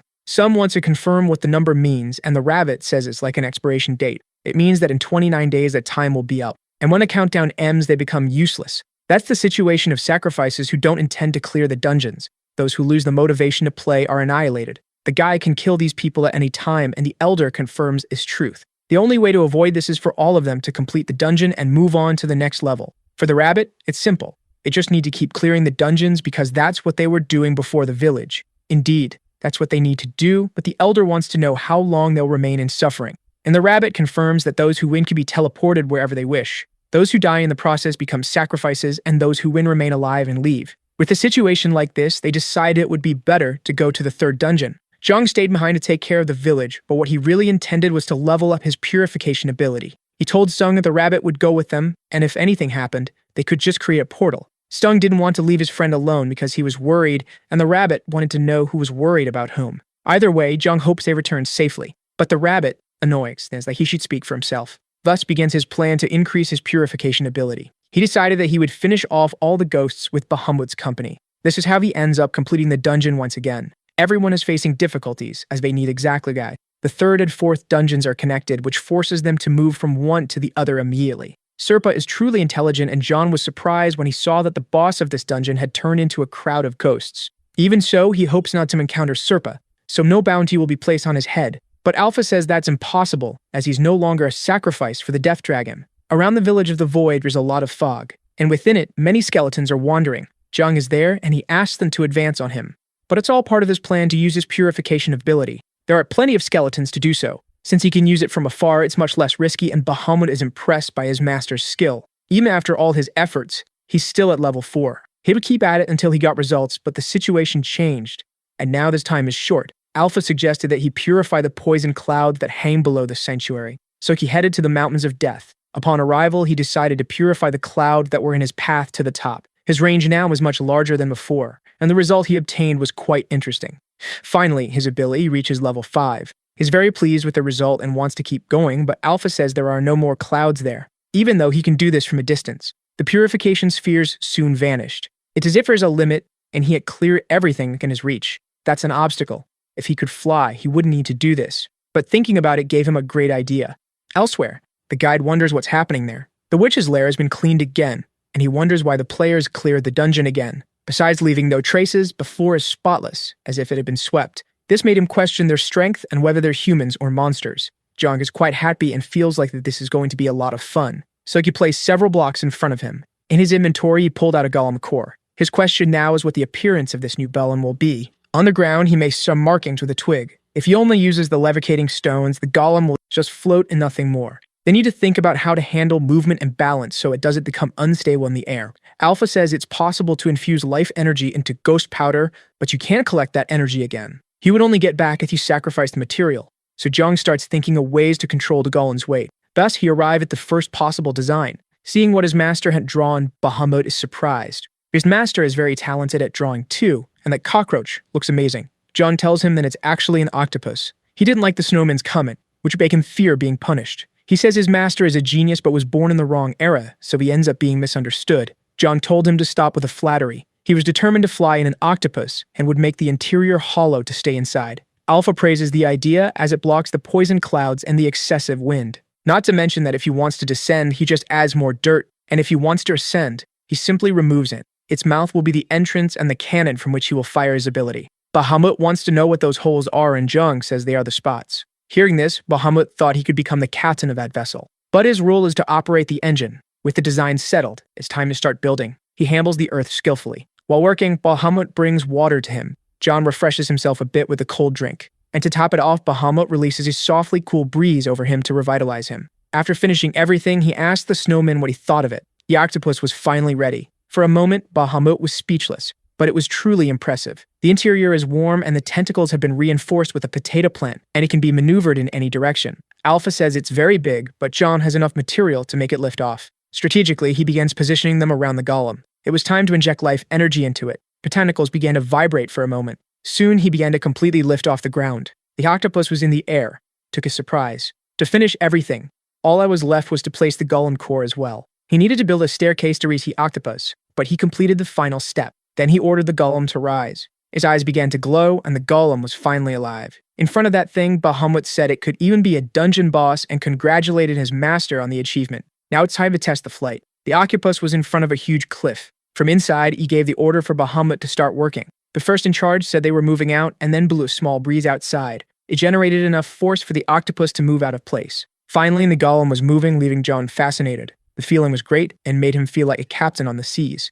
Since they were so high up, he placed some blocks inside to reach a height of the clouds. Soon, the octopus was already very close to them. This way, John could use his purification ability with greater reach. He kept doing this from inside, but traces of the clouds entered his nostrils. Feeling lethargic, he made a mask for himself using his purification ability. This made him realize he needed to be cautious. The octopus flew through the air, eliminating the poisonous clouds. Alpha said that John could carve stones, earth, and now even clouds. After working, he thought about taking a break and sealing the airways with some earth. After a few moments, he started feeling unwell. The feeling he had now was definitely uncomfortable. He asked Alpha if they could open a portal there, which was possible if the coordinates were fixed, so he ordered Bahamut to stop. Soon, he was back inside the octopus. He went to strengthen the leather, which now better absorbed impacts. Now traveling with the octopus was much more comfortable as he felt fewer vibrations. Lying on the ground, he ended up falling asleep. A crack opened in the hull and the poison began to enter. Bahamut closed that crack with some of his ice so he wouldn't have to wake his master. Since he had worked a lot that day, he thought about anchoring the vessel himself, and he would do it as smoothly as possible. He managed to get the octopus stuck to the cliff and wish his master a good night's sleep. Finally, the morning of the next day arrived.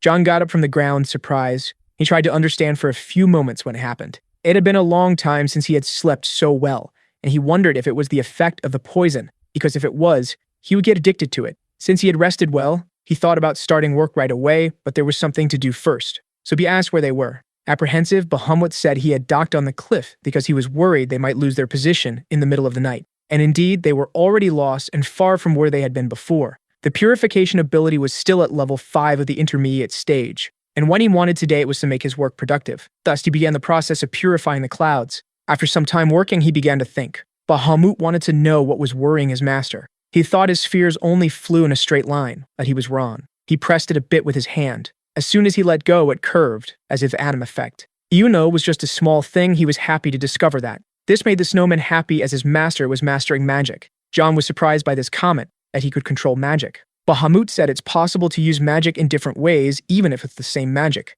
Since that's the case, he wanted to see how much he could make his spheres curve. Practicing, he managed to make the next one curve even more. He used some baseball terms, but the snowman didn't understand a single thing, so he tried again with a 90-degree launch angle. Practicing a bit more, he was already able to make semicircles with ease. After a while, he felt his head throbbing. Alpha said he had overexerted himself, and that he wasn't a mage like Bahamut. Controlling magic demands a lot of mental strength from the individual. Bahamut bowed, saying it was all his fault, and now his master's body was sick. But Zhang said it wasn't that bad. It was like the fatigue of cramming for an exam. He tried to explain better with different words. All he wanted now was to do nothing and sleep. 2 hours later, he woke up feeling refreshed, to the snowman's delight. The octopus continued flying through the sky, and Zhang kept trying to control magic. Making half of a circle turned out to be difficult for him. This is frustrating him, and he can't keep trying, as it might end up giving him a headache. Bahamut says that for mental recovery, there's nothing better than the screaming plants. Zhang asks if it's the one he made tea with, and Bahamut says yes, that's the one, and he had already mentioned that witches used it to make medicine.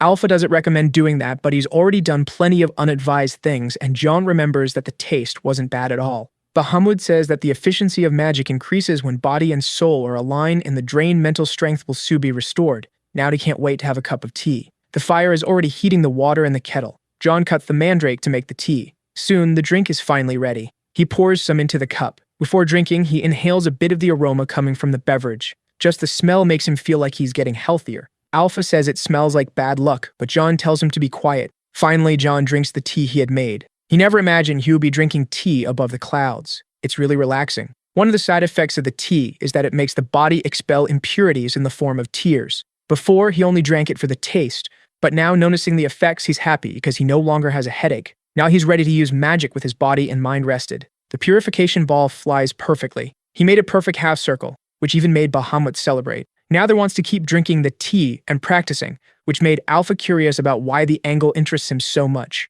Zhang simply tells him it's fun. The goal now is to make a full circle, and Alpha misses the rabbit, who always has a comment ready in these situations. Meanwhile, the rabbit is with the others. He's feeling extremely hungry. The players are fighting the dungeon monsters, but for him, it's just too boring. Meanwhile, a man screamed for help. Everyone needed to be very cautious there. They couldn't afford to lose their torches under any circumstances. The third dungeon, the Abyssal Ocean. That place is filled with the densest darkness. It wasn't an ocean as the name suggests, but full of mud and covered in a thick black mist that shrouded everything, with ferocious monsters dwelling there. The darkness of that place hated the light and at the same time feared it, so the torches protected them from the monsters. A small ember fell on one of their hands. Since he was a complete coward, he let the torch fall from his hands. It went out as soon as it hit the ground. Without the light, the rabbit imagined what would happen. It's certainly the end for that guy. Without the torch, he could no longer see anything around him. He asked if anyone had any spare torches, when a huge monster appeared behind him. What followed was an audible sound of chewing.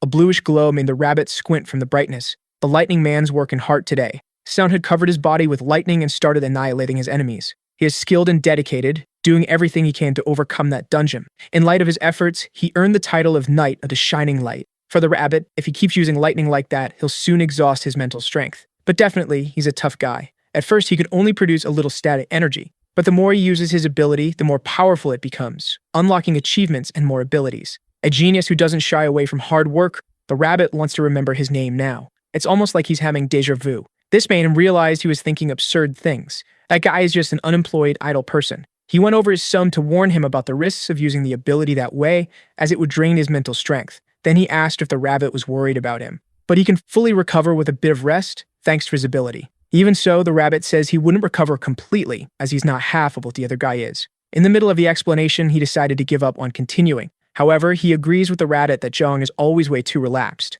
But that's something he respects about his friend, and he knows he can't be as laid back as his friend. Not until he gets rid of that mark on his head. The rabbit understands the concern and both come across something.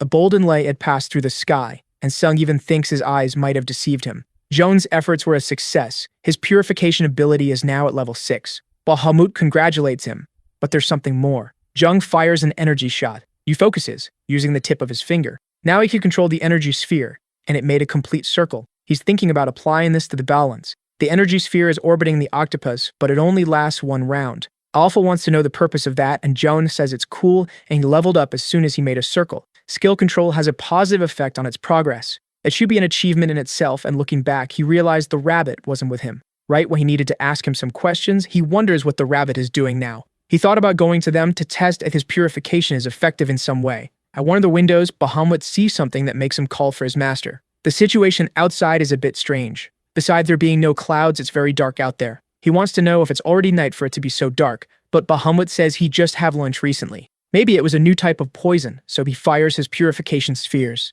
They fly forward for some time, until they disappear, as if they were swallowed. Looking at that, it's as if the darkness had devoured them. Bahamut says that's a trace of the abyss. He didn't expect them to encounter the abyss that devours light. Alpha asks if he really said abyss. This is a forbidden area that the witches were researching, a dangerous and sinister place filled with chaos. Jong says Alpha's description is bad because he had said mandrakes were dangerous too. Bahamut says, as he had seen before, the abyss devours light. To be more specific, light that has power, like the magic Jong used. The black fog of the abyss that devours the power of abilities. At the identity of that darkness. If that's the case, Jung thinks the fog can nullify abilities. Alpha says if that's true, they need to leave because they're in trouble. The portals would be destroyed if they touched the fog.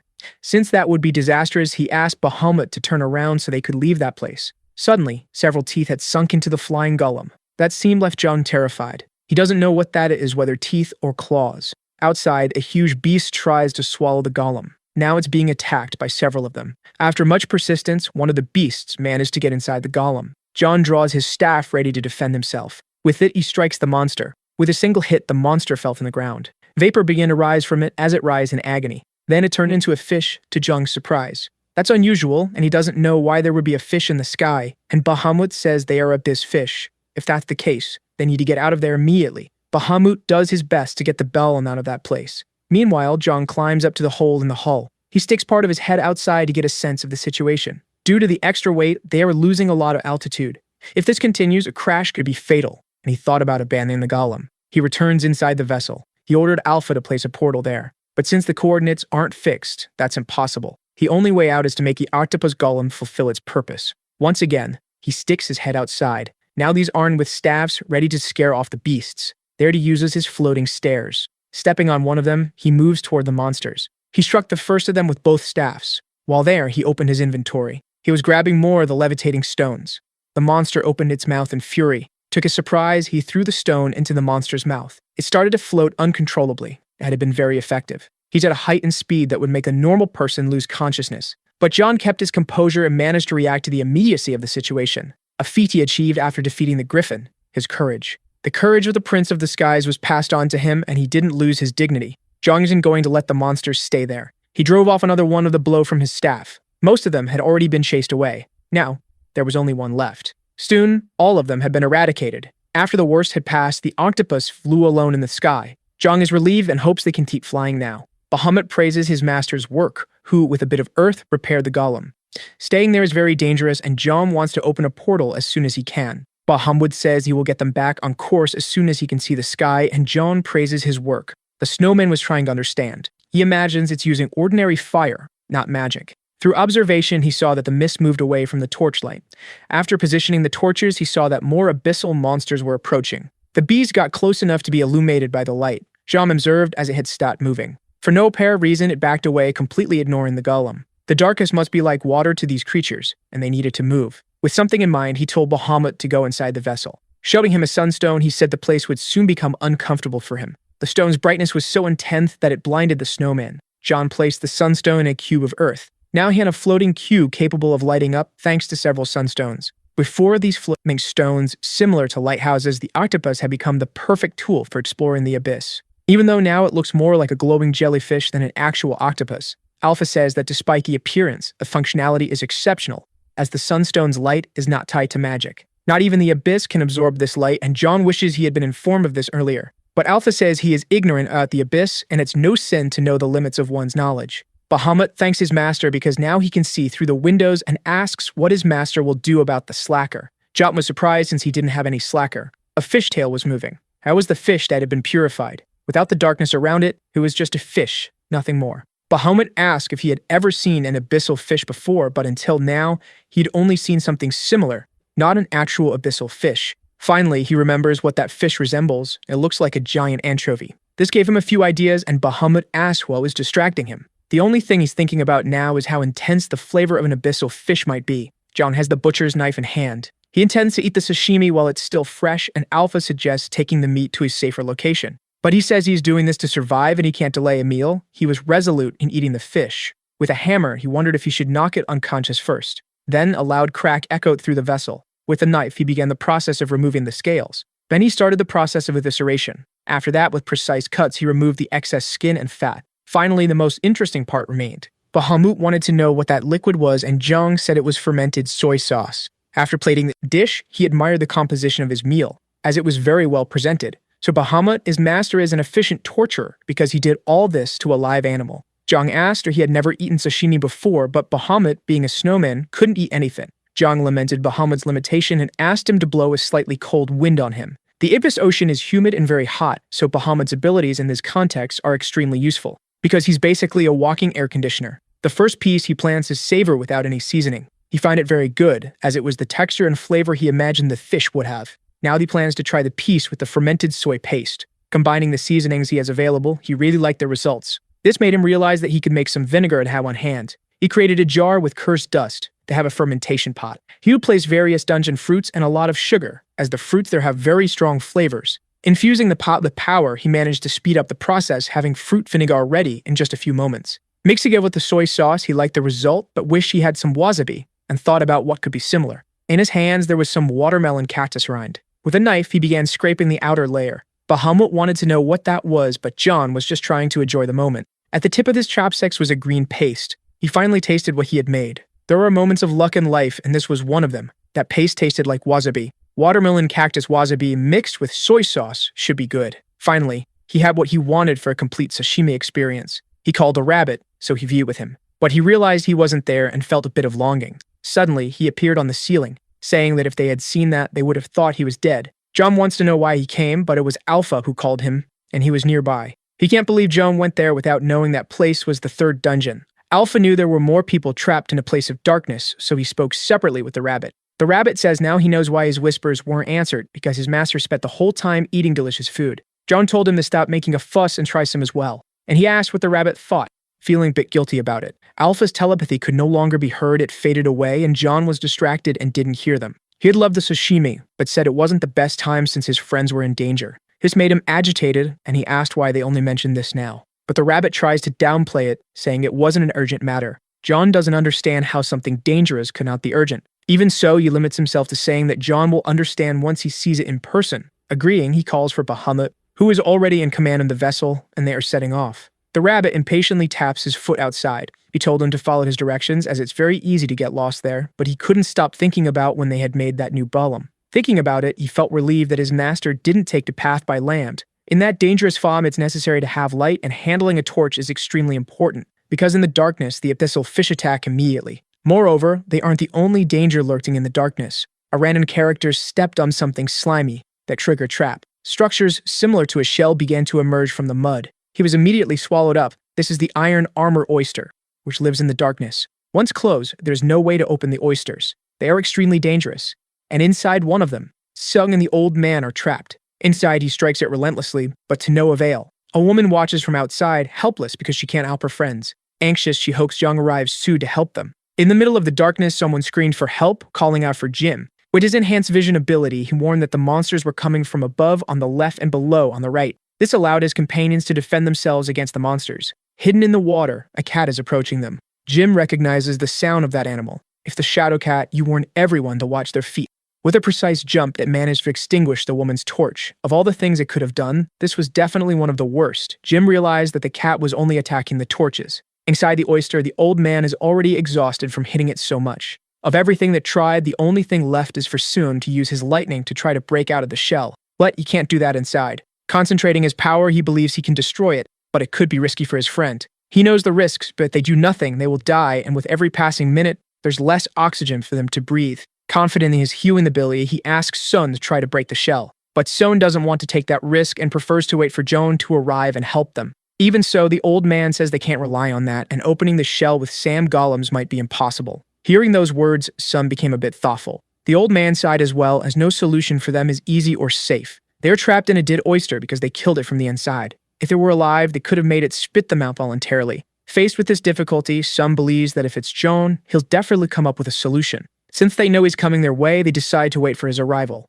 A bright light begins to appear in the darkness, blinding their eyes. One of the players wonders if that glow is coming from the dungeon boss. The closer the light gets to them, the easier it is to see what it is. That shining thing is definitely on their side in this. Jin asks Zhang if he made some kind of golden carriage. Descending from the golem, he asked if his friend was okay. Now that place is as bright as day. Approaching, he placed his hand on the small one's forehead. He immediately used his purification ability on him. Even with his stronger ability, he couldn't lift the curse. If he had known things would turn out like this, he would have attacked the dungeon with them. But the rabbit says that rewards aren't always proportional to effort. John prepares to punish him for the comment. Seeing that he didn't get hit, he asked his master what happened, and John said he felt a bit nostalgic for him to the rabbit's surprise. The boy hopes John will handle the situation as Sum is in trouble, but John is confident he can help.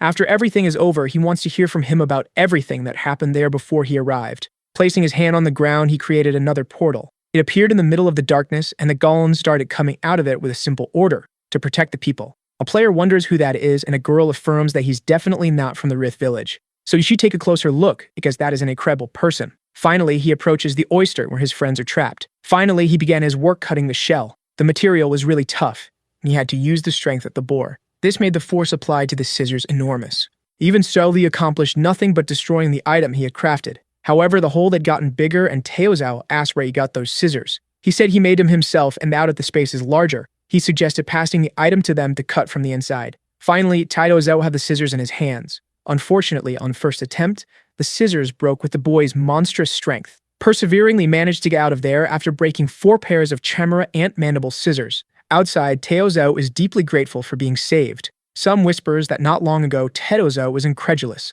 This made him try to make amends, saying that he had faith in his companion. They gather to check if everyone is okay now. Since they are outside, Some wants to test something, because it won't be dangerous for anyone under these circumstances. In his hands, a devastating blow is prepared. The other players watch in disbelief that someone could have so much power. On their side, the rabbit isn't even impressed anymore by Sung's talent. On the other hand, Teozao is grateful that he didn't convince Son to do that while they were both trapped in the oyster. His hand touches the shell, causing it to crack. Right after that, the entire material shatters. He's very happy at work, while the others are impressed by his power. The rabbit says he's just a show-off and should have done that when he was trapped. He said that from now on, he'll handle the oysters, and if necessary, he'll stay trapped inside them alone. John goes to the remains of the oyster to examine the material. Looking closely, he began to think about the possibilities. Indeed, it looks a lot like metal. Approaching him, the rabbit wants to know what foolishness he's distracted by now and if he plans to make a shield. Smiling, he asked if the rabbit knew what rating was. The strength demonstrated by his golems is similar to that of a dungeon boss. Besides being powerful, they never tire. Not to mention they have the ability to regenerate after taking damage. Even so, no matter how solid they are, Earth is still Earth. In other words, against stronger monsters than Earth, they're not capable of much. A rating is a piece of craftsmanship made from oyster shell. They gave him an idea to overcome his golem's weakness. If he made armor for them, it would significantly increase their defense. It's plausible that they would have full plate armor, but Alpha corrects the rabbit, saying it would be scales. Faced with their discussion, John prefers not to participate in the semantic disagreement. The snowman tells his master that it's really a genius idea to make armored golems. But the rabbit sent Bahamut is slow and armored isn't the right term. But John loved that name and decided they would be called armored golems. Looking at the oyster, he saw that it resembled a mussel and ravens were often made from them, which he understood as a divine sign. Looking at the design, the rabbit asked if they wouldn't fall off the golems, and if he planned to tie each one. There's no need to use ropes as he's going to coat the golems with this material. They aren't glued, but the structure itself causes them to stick to one another. The rabbit didn't understand the explanation, and John wasn't sure how to be more explanatory. He doesn't know the answer to everything, but is certain that this material will be useful for the task. Looking at the black liquid, the rabbit asked what it was, and Zhang said it was ant saliva mixed with oyster shell. With the idea in place, it was time to start gathering the raw materials. Sung was destroying oysters with his lightning. John was tasked with finding the oysters, and soon after his friend would come and destroy them. After a long time, the strongest warrior was working alongside the best worker. With that, they had destroyed 6 oysters in total. Upon this, the rabbit cheered, calling Sung the Thunderman, to which Sung asked not to be called that. After the battle, the other players gathered the pieces of oyster. Everyone was engaged in helping in whatever way they could. Watching the rabbit said they would all be very good in their own areas, but now they were all workers in a production line. After that comment, he received a punch from Zhang, which caused the rabbit to fall face first to the ground. He got furious, asking why he was punched. Zhang said it wasn't the time for him to slack off while everyone else was working, and that you should find something to do. Pointing to Bahamut, he said he wasn't the only one slacking, but he's the only one getting hit. In his defense, Bahamut said he had no hams and couldn't help even if he wanted to.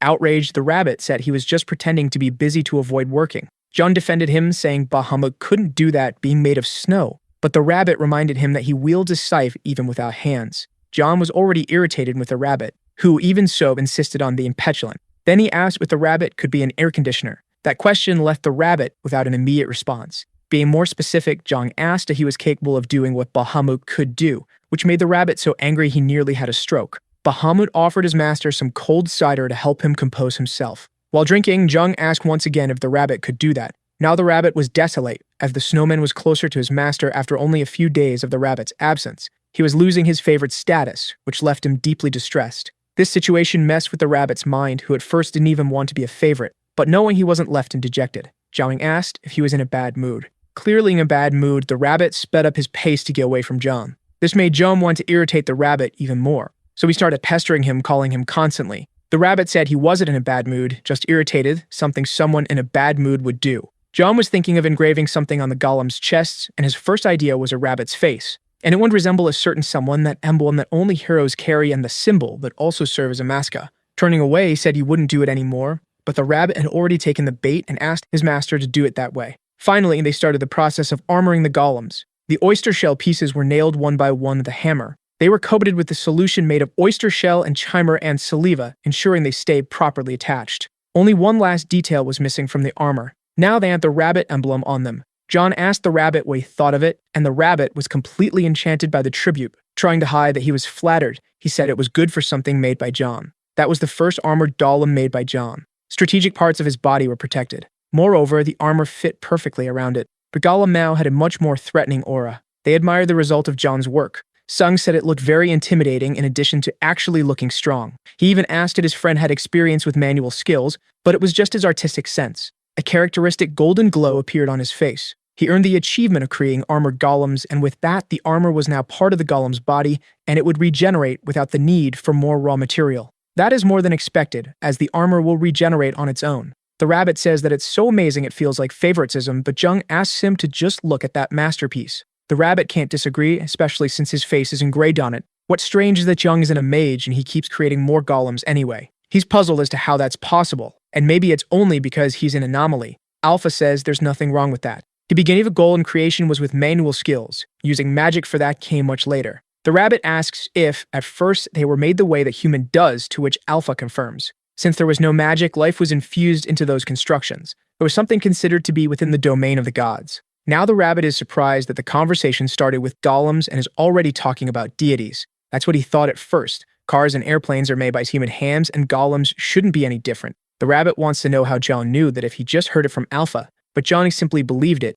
even though they hadn't mentioned it before. In any case, it wasn't the time to talk about that. Since their firepower had increased, it was time to move forward. A few days pass, and the countdown continued. They need to finish the dungeon soon, as only 13 days remain. Then they look at the old man. He just apologizes as he doesn't remember the way to the end since it's so dark there. Things are definitely not easy. However, there's one thing he still remembers. They need to go to a high place. As far as he recalls, the place they need to go is at the top of a hill. Thinking about this clue, Johnny's happy that at least they have it as a starting point. Knowing this, there's only one direction they can continue moving, as what they had been trying led nowhere. Jim corrects him, saying that the direction he suggested is the one they are already heading in. The light from the flying octopus illuminates the place. They continue moving forward, protected by the light from the vessel. Sun destroyed all the oysters and appeared along the way. What remained of them was gathered by the players and handed over to John. He was now making a second armored golem, and the work was much faster since he already had experience. The abyssal fish are still a deadly threat, but now there's something much more dangerous than them. It's Joan's armored golems.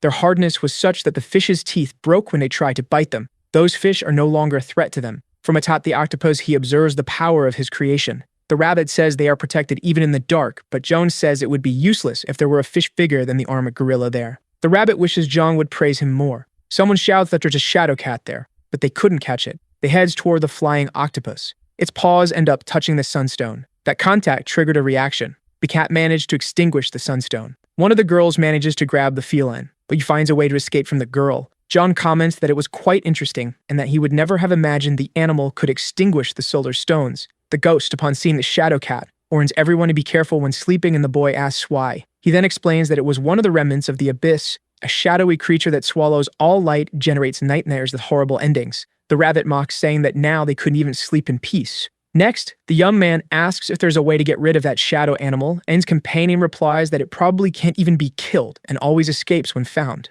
After that, the rabbit mourns that another one was approaching and moves forward to scare it away from the tentacles. Upon seeing that, the protagonist says he finally found his colleague's talent and tells him to go catch some cats for him. After a while, the boy begins to wonder why the felines only appear near the tentacles and starts to remember that no shadow creatures appear while they were flying. The young man then starts to understand the situation and realizes the cats only approach using the shadow that the tentacles cast when they're on the ground. Soon after, the octopus begins to fly again to resolve the problem. The rabbit lies down exhausted from spending so much time chasing those cats away. However, they discover there is still one feline aboard the octopus, and they realize it can't move well there because it's too well lit. John wonders if he can tame it. A group of people become frightened by what they were seeing, because some undead were approaching them. But Boy recognizes one of the zombies as his mother, and suddenly the woman bites his neck. An old man tells everyone not to make eye contact. After that, he starts to notice that some of those monsters were his allies that he had lost a long time ago. The man then explains that all those undead were just memories from the past that persist in that land, making him realize that seeing those hallucinations meant they had reached the Hill of Nightmares.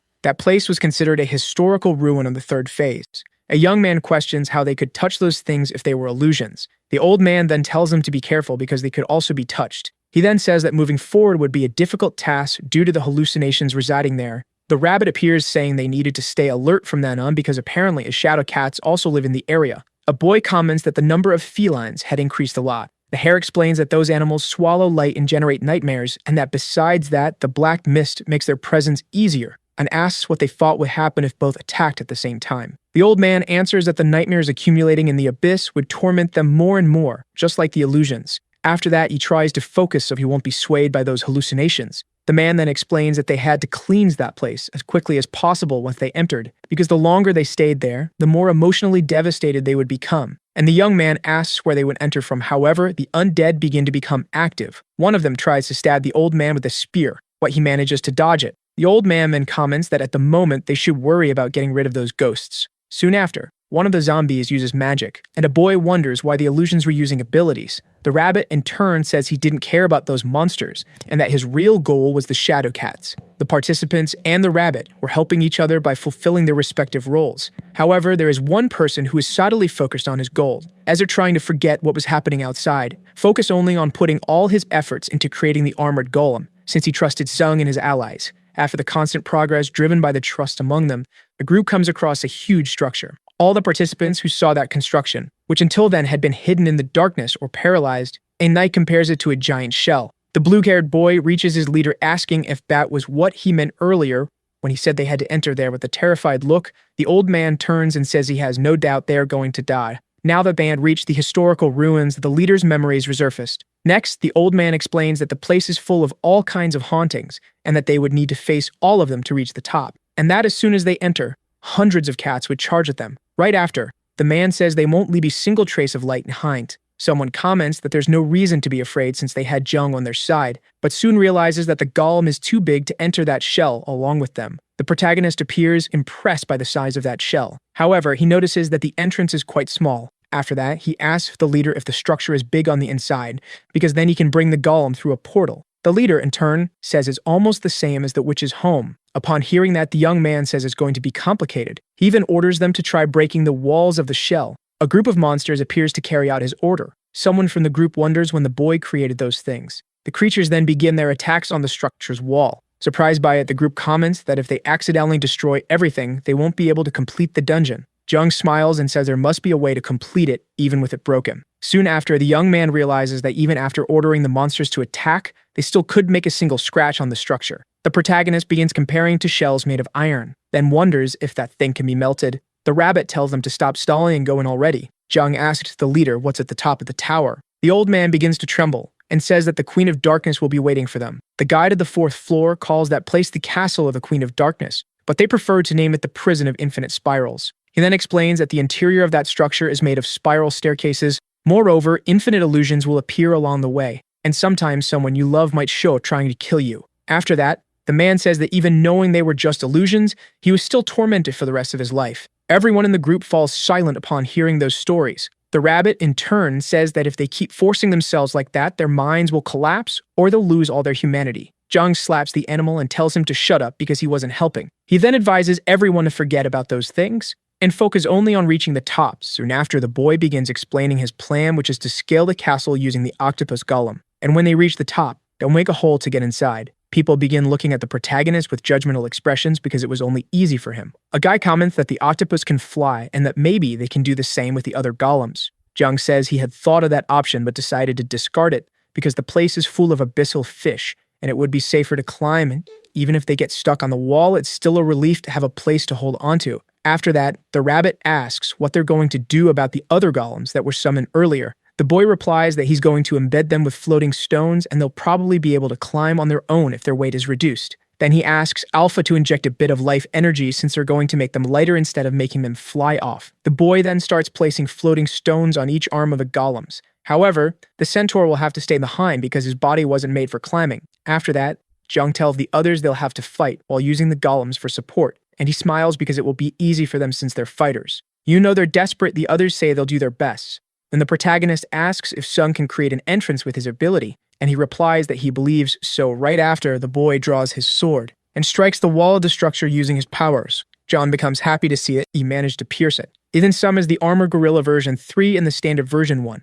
After that, the boy says now they're ready. While climbing a shell from the outside using the octopus golem, the soldiers fight against the flying fish. A young man charges at a creature and slices it in half, and he is prevented from falling by one of the summoned gorilla golems. After that, he comments that he felt it was getting darker the higher they climbed. Sung says that the number of abyssal fish is also increasing, and that if it weren't for the light that gull in the midst, they would all be in trouble. Right after, everyone in the group continues fighting the beasts, and now there was no turning back as they had already made it halfway. And at that point, there were only 2 ways to die, being devoured or falling. Cooperation is no longer an option, but a necessity. After that, the protagonist shows the others that there were beds inside the golem. The women begin to praise it because the material is very soft, and the young man says that's due to level 2 impact absorption. The number of beds for the others to rest increased to 5, and so the participants divided themselves into 3 shifts, fighting, resting, and then returning to battle while staying in good condition. Right after, Joan uses the meat from the fish to make various dishes. The people begin to eat and feel happy.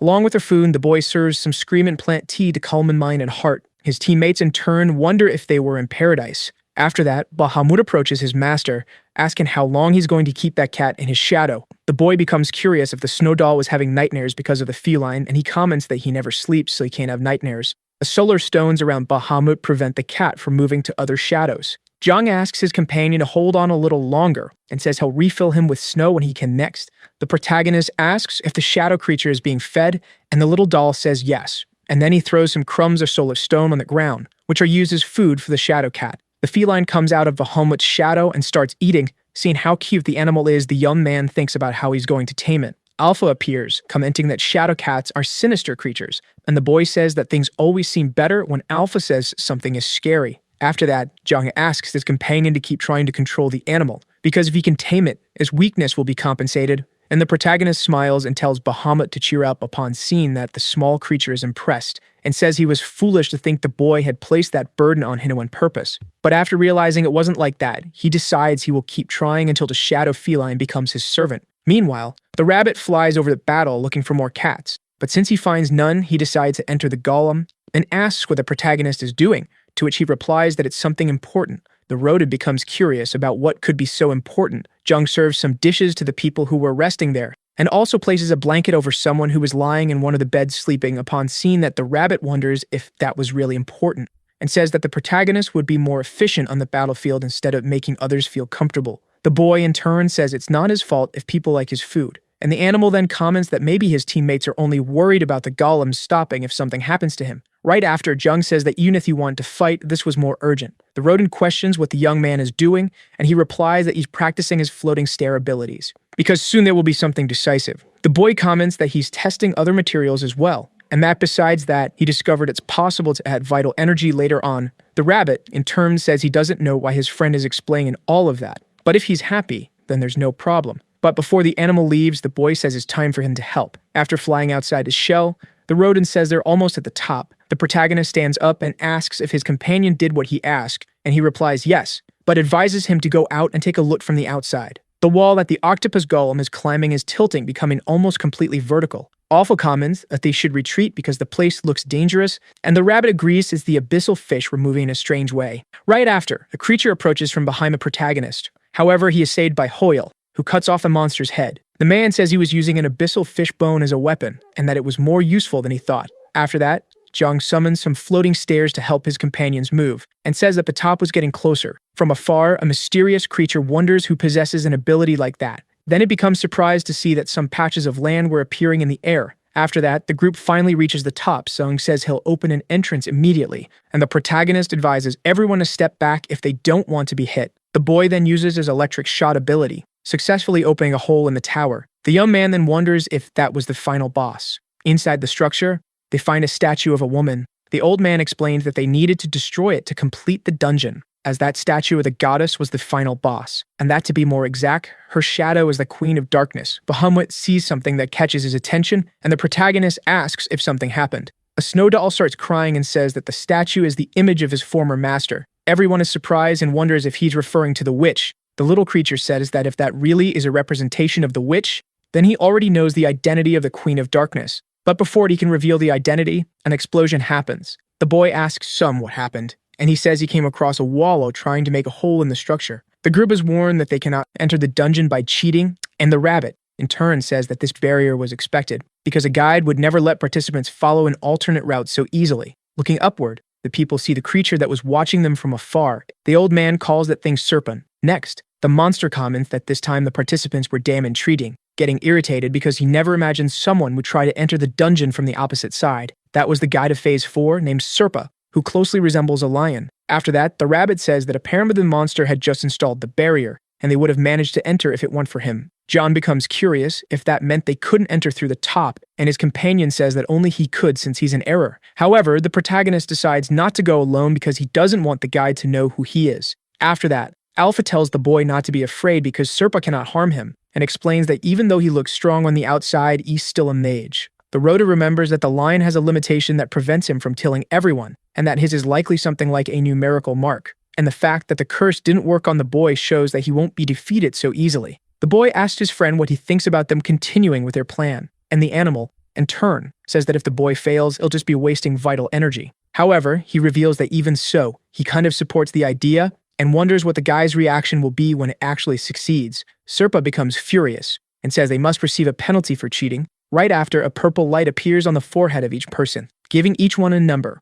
Everyone falls into a state of despair in the face of that unexpected situation, and their eyes immediately turn to one person, the one who brought them comfort with powerful reinforcements, and also serenity in the merciless dungeon. That is Zhang, who begins to doubt if he'll be able to meet everyone's expectations. The protagonist then closes his eyes while taking a deep breath and asks his companions to gather because they're going to initiate Plan B. The participants are shocked to learn that there's another way. Sub in turn says it's better to do something than to just stand there watching. The boy then says that his companion will have an extremely important role in that plan. Serpa observes the situation and wonders who the human is, and is surprised to find a participant who managed to reverse his curse. After hearing the plan, Sum remains silent and asks what his companion is planning to do. With a smile, the young man says the secret, because if he fails, it'll be embarrassing. Right after, the boy draws both of his weapons, and he asks the protagonist if he believes they can buy time against that creature. The boy replies that if they do what the guide hates most, it's possible. Sutton says the monster blocked their access by creating a barrier at the last second,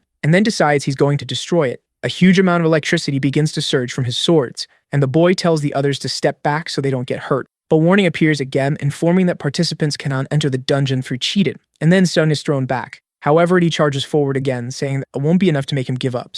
Serpa says that attacking the barrier like that is suicide. Next, the boy uses his ability called Thunder Ray. The creature becomes irritated and orders him to stop attacking the barrier, and asks if he really intends to die. The young man notices that the lion is focused on him and tells him to try stopping him if he wants to. Fujong takes the opportunity and decides to descend the tower. The participants question why they're running away and abandoning Sung, and the protagonist, in turn, asks them not to worry because they are leading the fight. Meanwhile, the boy keeps striking the barrier with his electric abilities. Serpa advances, ordering him to stop that, but the young man easily dodges the attacks with a calm look. The boy says his opponent doesn't know the basics of a fight, and that's why he's only using curses. Upon hearing that, the creature becomes enraged. However, before he can do anything, the tower starts to shake. The people inside the octopus golem can't believe what they're seeing, because the entire structure is tilting and Joan starts summoning floating stairs. Moments earlier, the boy had asked the rabbit to help place floating stones on the first floor. After fulfilling the order, the animal wonders if that was real, since the whole tower was floating. However, the protagonist still asks his companion to place more stones on the first floor. The old man questions what the boy is trying to do. Jung in turn explains that Serpa's magic is that structure itself, so he'll take down both of a single move. Right after, the boy uses his ultra-vital energy consumption to summon floating stairs. Some laughs and says there's no guide who would just sit back and watch such madness happen. The monster becomes furious again, and the young man in turn tells the creature to give up because they already won. The condition to complete the dungeon is to destroy the statue of the goddess, which ended up being destroyed due to the impacts from the falling ruins. The structure that grew by feeding on the pain and despair of the participants collapsed into the sea, and all thanks to the protagonist. People begin to cheer up after the towers fall, and celebrate even more when they realize the numbers on their foreheads have disappeared. The boy is informed that all the curses have been removed. Jung is happy and says now they can relax more. After that, the boy's floating stair ability evolves to level 5, increasing production speed and energy efficiency. And the protagonist gets excited because his boar strength ability also evolved to level 9. After all the chaos, the rabbit comments that he didn't expect the plan to work, but apparently he was wrong. While watching the boy from afar, the old man wonders who would complete a dungeon in such a way, and then starts to understand the unease he felt when he first saw the young man. Serpa keeps staring at the structure now collapsed on the ground, something he had never seen before. The rage turns into confusion, then into uncontrollable laughter. And that same laughter is turned into maddening provocation. After that, the guide approaches the group saying he never felt you end up in such a crazy situation. The boy says they already completed the dungeon and asks why the creature doesn't just leave. Serpa replies that he can't do that, since he's interested in the Luna that cruise among them, and comments that the lost soul was a great joke. The protagonist starts wondering if the guide knows who he is, and the guide remembers something Baboon told him about a lost soul on the first floor who ended up turning the dungeon into complete chaos, and then approaches Jum, saying that if he is that soul, it would make sense that the curse doesn't work on him. But before the guide can do anything, the boy's two companions step in and tell the beast not to come any closer. Serpa asks if the protagonist is the leader of that group. Before he can give his answer, Sum steps in and says yes. Jean comments that the one who fed all of them was their commander. All the other participants agree with the boy's words. Right after, people step in front of the boy, saying that Serpa will have to get through them to attack him. The old man watches from afar and thinks about how his reputation is already ruined. The creature in turn asks the humans to calm down because they can't turn against the guide, and asks if he wasn't telling the truth to the rabbit. After that, he comments that he's seen many interesting things because he never imagined that a banished guide would still be wandering around, and wonders if he should call the rodent a ghost. John becomes curious if his friend is a ghost, and he replies that he's more like a spirit. Then he says that if he's a ghost, then Serna is one too. Upon hearing that, the young man starts to approach the beast. The guide laughs and comments that this is what true image of a leader looks like. Next, the boy begins preparing his purification ability. Serna recognizes the boy's ability. However, he boasts that a mere participant won't be able to scratch him. But when the shot is fired, the guide is startled as part of his mane disappears and wonders how it hit, because he should be on a completely different level from the young man. After that, John continues trying to hit the beast with his purification shots.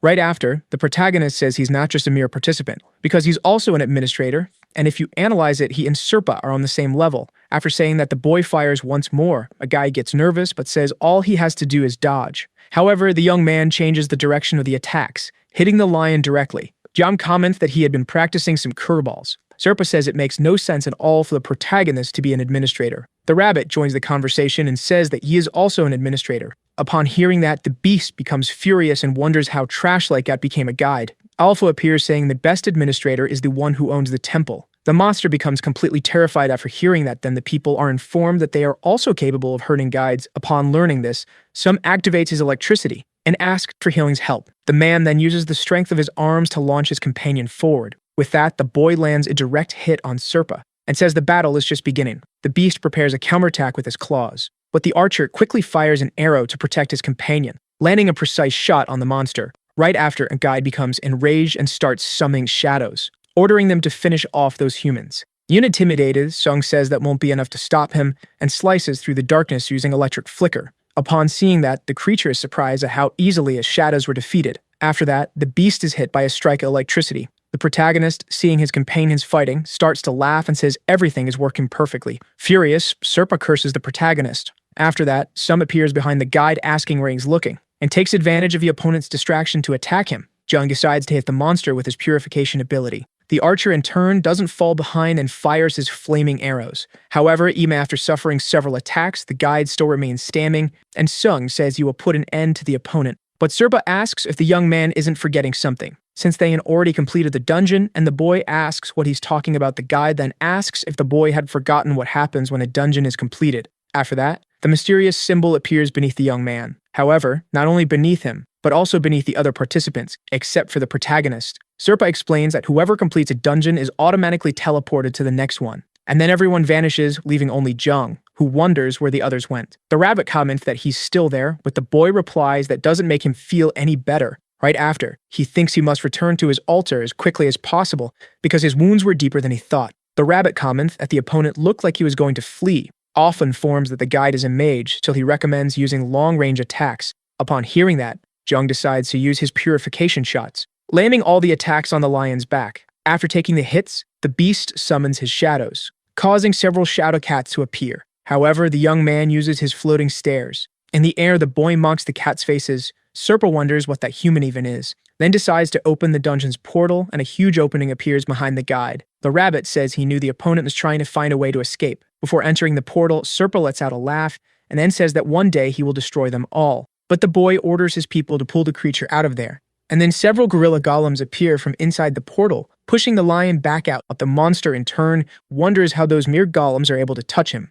Jung comments that maybe it's because they have vital energy in their bodies. However, in truth, the young man was expecting his subordinates to remove the portal from there, but it ended up working better than he thought. After that, the protagonist commands his soldiers to defeat Circle once and for all. One of the gorillas lands a sequence of punches on the enemy. The guy doesn't let it slide and slashes the golem's face with his claws. But the summoned golem doesn't suffer much damage and strikes the beast in the belly. Right after, the other gorillas grab Serpa and slam him to the ground. And even after those hits, all the golems group up to attack him at once. After defeating the guide, Jung asks where Sing was sent. Even while wounded, the creature laughs and curses the protagonist, who decides to purify the lion once and for all. The boy comments that the opponent had a rather kind ending compared to the aura he gave off, and the rabbit says he never imagined he'd get the chance to see a human annihilate a guide. With the completion of that mission, the boy earns the administrator's relic and wonders what it was right after. The protagonist receives a message for Hyun. Jung says he finished off Serpa and asks if his companion also received any achievement, but he replies that he didn't earn anything. The rabbit says he believes that's because his friend isn't an administrator, and says that the reason the protagonist received one is because one administrator eliminating another is something that eventually happens. The boy then asks why they would try to kill each other, and the animal says it's purely due to ambition, because as long as a person has magic, they'll lack nothing, essentially becoming immortal. After that, the rabbit says they should get out of there immediately, because John needs to take over as administrator on the third dungeon, and the boy grabs a bell. But the item makes no sound, and he wonders what its purpose is. His companion mocks him for being a temple owner who doesn't know what that bell is for, and the boy replies that if he keeps nagging, his motivation will just drop. After that, the rabbit explains that the administrator's relic is his signature, and that if someone is a guide, he must have one of those items. He then reveals that his item is a top hat. The protagonist asks where he uses it, and his companion replies that he doesn't even know, and he only wears it when he wants to look charming. Right after, the place begins to shake, and they wonder what's happening. The system announces that the dungeon is being reset. However, the boy finds that strange because there isn't even an administrator, and the rabbit comments that apparently there's some kind of automatic system. While flying with the octopus golem, Jung says you'd need incredible magic to place a system like that in the dungeon. After that, the duo realizes the floating stairs have disappeared, and the animal says it's probably because they aren't attached to the ground, explaining that the dungeon behaves like a large trap. The boy says it's the same logic as when a trap is reset, and that's why only the floor gets reset. Then he wonders if that means the floating stones will stay there forever, and his companion replies probably. John then thinks that's perfect because he builds observation towers using floating stones. It will be possible to have minimaps that last forever. However, the rabbit says that if he does that, the cats will come to eat the light again. Seeing the situation from afar, Bahamut comments that he feels like everyone forgot his existence, and that made him sad. After that, the rabbit asks where the snow doll was, and he replies that he was fulfilling the mission his master gave him, which was to take care of that shadow cat. The protagonist congratulates his companion and comments that it probably wasn't easy at all. Upon seeing the boy holding that bell, Bahamut is surprised, and asks in a sad tone if Serpat is dead. The boy asks if his companion knows what that item is, and he replies that he was originally the witch's butler, and that the item belonged to his former mistress. Upon hearing that, the young man assumes that the bell belonged to the witch. A long time ago, there was a witch who researched in the field of forbidden magic, and by her side was a small gremlin butler who took care of the house. The lady wipes the face of her servant, which was dirty with cleaning dust, making the creature very happy. There was a black cat who only slept all day. Its routine was basically just sleeping and eating, and watching its mistress while she did her research. The name of that lazy feline was Serpa. Right after, Bahamut says that after a long time the cat became capable of using magic. However, the little monster's companions showed disbelief at that story. The creature then comments that cats closely imitate their owners, and after the witch found out her pet could use her magic, she became very happy and gave him that collar. The woman places the bell on the feline and says that when he becomes stronger, it would be of great help. After that, the protagonist begins to feel bad because he eliminated a cat that could speak. The rabbit, in turn, says the creature was more like a ghost of a lion. Then Bahamut asks if he can continue telling his story, making it clear that he and Serpa had different goals. After that, he says that after his death, he continued protecting his mistress's residence, but the cat lost his memories and became a wandering ghost. But even so, he did not lose his feelings for the witch. And for that reason, the death dragon left that area in Serpa's hands. Zhang asks if it was because the statue of the woman was there, and his companion replies that's exactly it. Upon realizing the cat was used, he says that damn dragon spares no one. Right after, Bahamut explains that from then on, Serpa became a guide acquiring much more magical power, and that's when the collar's usefulness became evident and reveals that the collar allows for control over shadows. Upon learning that, the boy is impressed. Alpha says that among the forbidden magics studied by the witches, he heard rumors that there are secret arts related to shadows. The boy, in turn, asks what that means, and Bahamut explains that it's an art that can imbue memories into a shadow and make it physical. With 1 or 2 shadow cats, it's possible to make someone recall bad memories or have nightmares. But if that number increases, those memories become physical and attack people. However, Bahamut says that wasn't his mistress's true intention in her research, but rather to make someone recall a happy or important memory from the past. John comments that the research had such a beautiful purpose.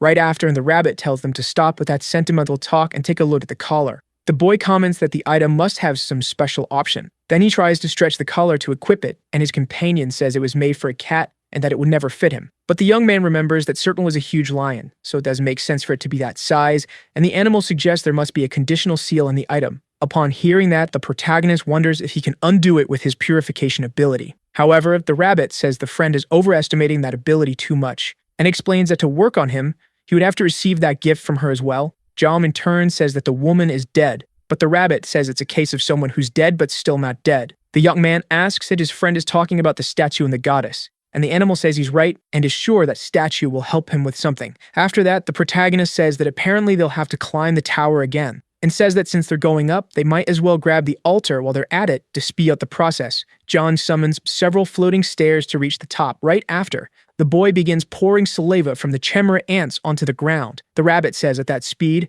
he'll never make it, and he replies that regardless of his pace, the result will be the same. After that, they manage to enter the dungeon. However, they are warned that they entered the dungeon using improper means. Nevertheless, the protagonist decides to ignore that message. While they float, several ghosts watch them. Then, they finally stand in front of the statue. The boy comments that the sculpture was so beautiful that it didn't even look like a witch, but rather a goddess. Bahamut says that his master was a wonderful person, and that he is sure Serpa looked at her with the same feeling he was having at that moment. After that, the protagonist takes out the collar he had kept because it was moving. The rabbit questions why that was happening, and then a huge shadow appears before the group, which apparently was attracting the collar as if it were a magnet. Soon after, the shadow starts to enter the small bell, causing the noise he was making to stop. The rabbit says his friend was looking like a monarch of darkness. A window appears informing that the name of that item was the witch's dark bracelet. After that, the protagonist asks why the bell stopped making noise. The rodent says there are several items like that, and it probably only rings when the ability is being used. Then the shadows that were there begin to leave. John is curious why they are no longer interested in him, and his friend explains that it's because they were created by the bracelet, so it doesn't make sense for them to see him as an enemy. After that, the boy suggests they go down the stairs. And just as the rabbit had said, the shadows no longer care about the protagonist, so even return to their cat forms. The boy wonders if he can control that feline, and his friend asks him to try. And the young man then grabs his bracelet, ordering the cat to come to him. However, all he manages to do is scare the animals away. The boy wonders if they ran away because of his level. But the cat Bahamut was taking care of still stays close to the protagonist. Jung starts petting the animal and asks if he's able to touch her because of the bracelet's effect. Right after that, the cat jumps into the boy's shadow, seeing that the young man is startled, and Bahamut asks his friend to look behind him, making him realize that his shadow had a life of its own. The ghost explains that it was a shadow servant that had been created. After that, the protagonist begins to interact with his shadow, and comments that it was very shy. After that, the shadow starts meowing, and the boy realizes that the only thing that changed was its form, as it was still a cat. Bahamut says that dark creatures were the result of the witch's research. The artist shadows the high-level magic that few are capable of using. However, the witch replaced the enchanted magic shadow and the memory, which are the main ingredients of the spell, with dark creatures.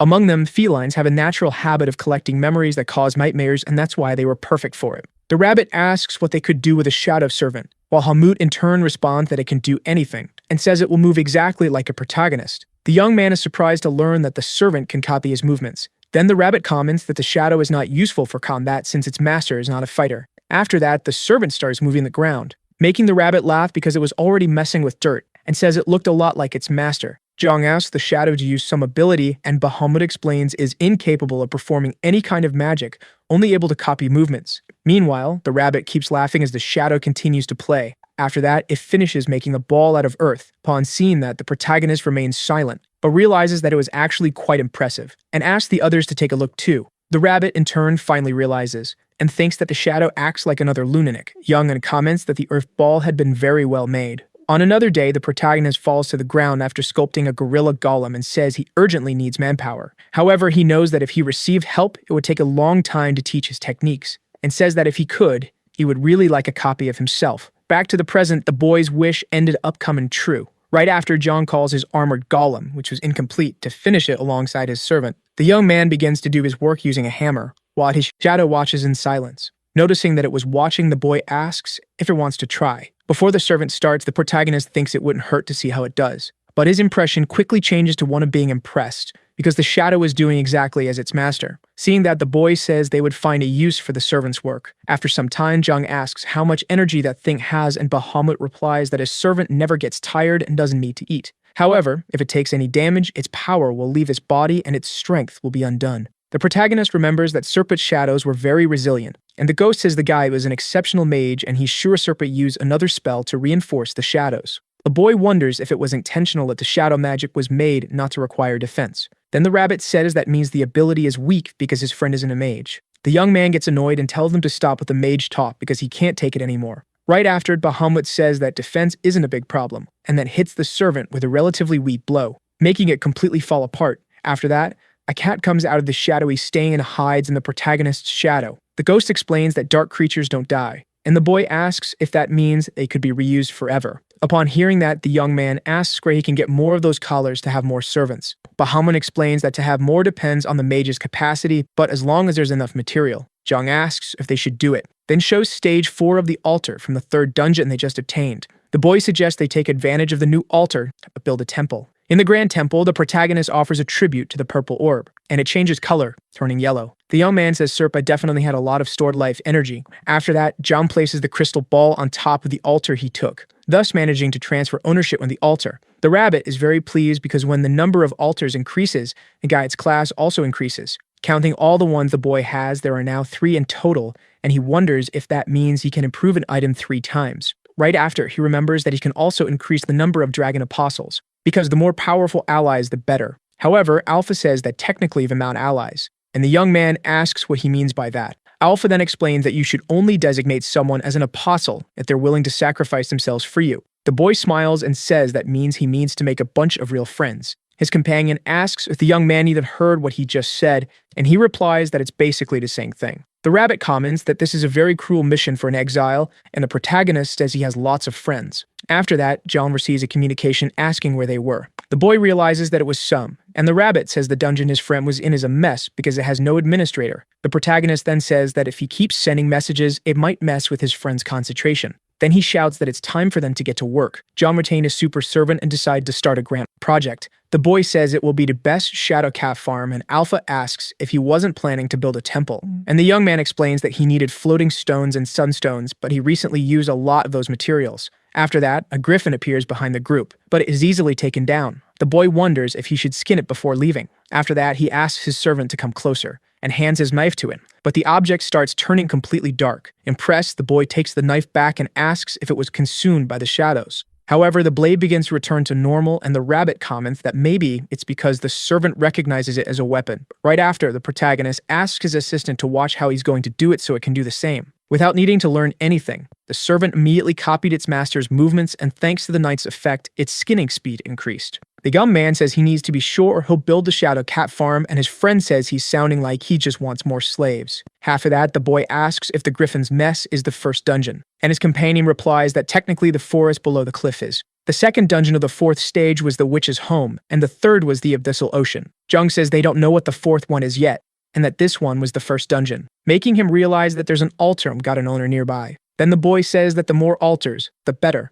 However, before that, he decides to collect some spectral stone. Right after, a message appears warning that they achieve a conquest for completing the first dungeon. The rabbit comments that someone must have just finished the first dungeon. In stage 4 of the first dungeon, there is a simple forest located to the right of the Mountain of Death, rich in beans and prey for hunting, and because of that, the place was used as a supply area for the nearby village. But this place is no longer a simple forest, because it is located beside a mountain full of mysterious caves that house various types of beasts and monsters, where participants are supposed to find the final ruin among them. A person hits a creature with fireballs, defeating the boss of the first dungeon. People are surprised they managed to do it. A person named Seek appears saying that these dungeons always leave the nerves on edge. However, he comments that it would have been much easier if those useless guys hadn't gotten in his way. The participants start getting irritated, but the boy tells them to shut up. Because if they want to say something, they should show it with their fists. A voice tells them to stop causing trouble. It was Suayan, who says that all of them are going to get the reward and that she won't let Siuk go further than that.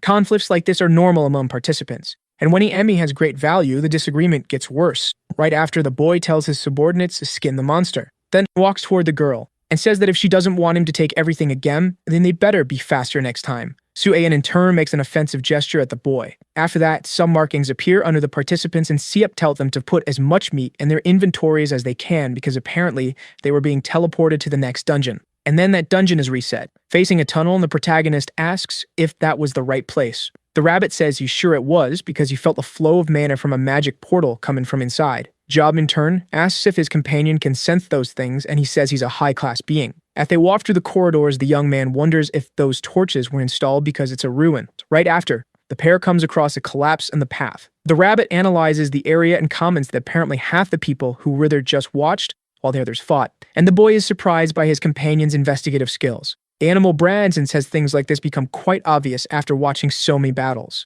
After that, the boy walks while thinking that the altar is his priority, but he limits the fact that participants are fighting each other. After watching a bit more, they finally reach the altar. The protagonist then begins to dislodge the stone, and tells his gorilla golems to carry that thing because the reset was almost ready. However, a loud roar is heard by the group. It was the boss of the first dungeon, the two-handed ogre. The participants begin to get scared upon seeing that beast. The rabbit suggests that Zhang stay alert because a griffin is already strong, but an ogre is much more so. The creature almost lands a blow on the protagonist, but he manages to dodge just in time. Then the boy decides to set up a portal. Upon seeing that, the ogre charges forward, managing to completely destroy the portal that had just been placed. The rabbit explains that the boss has magic resistance, so it can destroy abilities with brute force. After that, the protagonist slaps the creature's face, saying you should have been warned about that earlier. Then the monster keeps advancing, leaving the boy cornered. Seeing he was trapped, Zhang thinks about how the boss is quite intelligent. The rabbit asks what they should do because if they make the golems fight, there's a chance the cave will withstand the shockwaves. And the young man, in turn, takes a look around the entire room. Seeing the torches on the wall, he asks the rabbit if the fact that the boss has 2 heads means it has double a field of vision. His friend then says that probably all its senses are enhanced. The boy says that if they leave the place dark, the creature will get scared twice as much. Then he orders all the torches to be extinguished. The shadow cat then begins to put them out one by one. Zhang tells the golems to hold the ogre carefully so that it won't interfere with anything. However, the gorilla isn't able to hold the creature. The boy wonders if his golem is weaker, and his companion replies that it's obvious since one is a stage 1 boss and the other is from stage 4. But the gorillas team up to attack the ogre, finally managing to immobilize the monster. Seeing that, the group becomes extremely excited. The boss tries relentlessly to break free, and the rabbit says that in that position it's unable to show its true strength, but they would definitely be screwed if not for the golem's armor. After that, he comments that if it keeps going like that, the cave would eventually collapse from the intensity. The boy says he knows that, but he managed to finish the preparations in time. Then a shadow cat finally extinguishes the last torch in the place,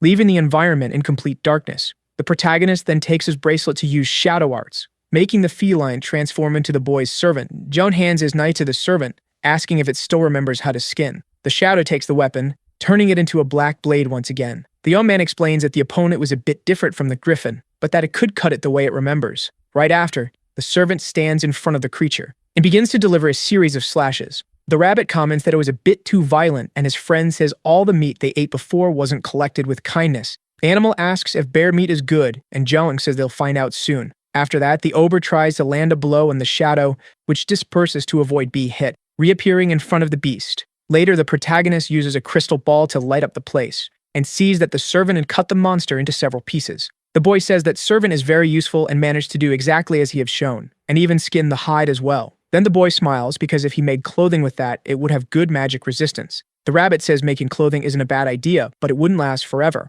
After that, he says the servant's weakness is its vulnerability to physical attacks and that a single hit destroys his body. John in turn comments that he's sure efficiency will come when the numbers grow. After that, the rabbit says the shadow is a great butcher despite all its flaws. The boy then starts imagining himself commanding hundreds of servants, thus becoming an emperor of the night. But his companion mentions that he doesn't have enough spats for that. The young man comments that it would be cool if the item came with some ability instead of just having an extra option. His companion says that's why master craftsmen exist, since those things are added during the creation process. Then the boy says the witch made an amazing item by placing it in a cat she was taking care of, and he doesn't know if that was part of a plan or if she just loved the cat very much. And then he says he really needs to make his cat farm as soon as possible. Right after, he wonders why the dungeon still hasn't ended since they already eliminated the boss. The rabbit assumes maybe there are more of those creatures because they saw several caves on the way there. Jong in turn suggests they return since they already secured the altar. After that, the animal asks if he was going to the witch's home, and the boy replies that no, he's heading to stage 1 to get another golem.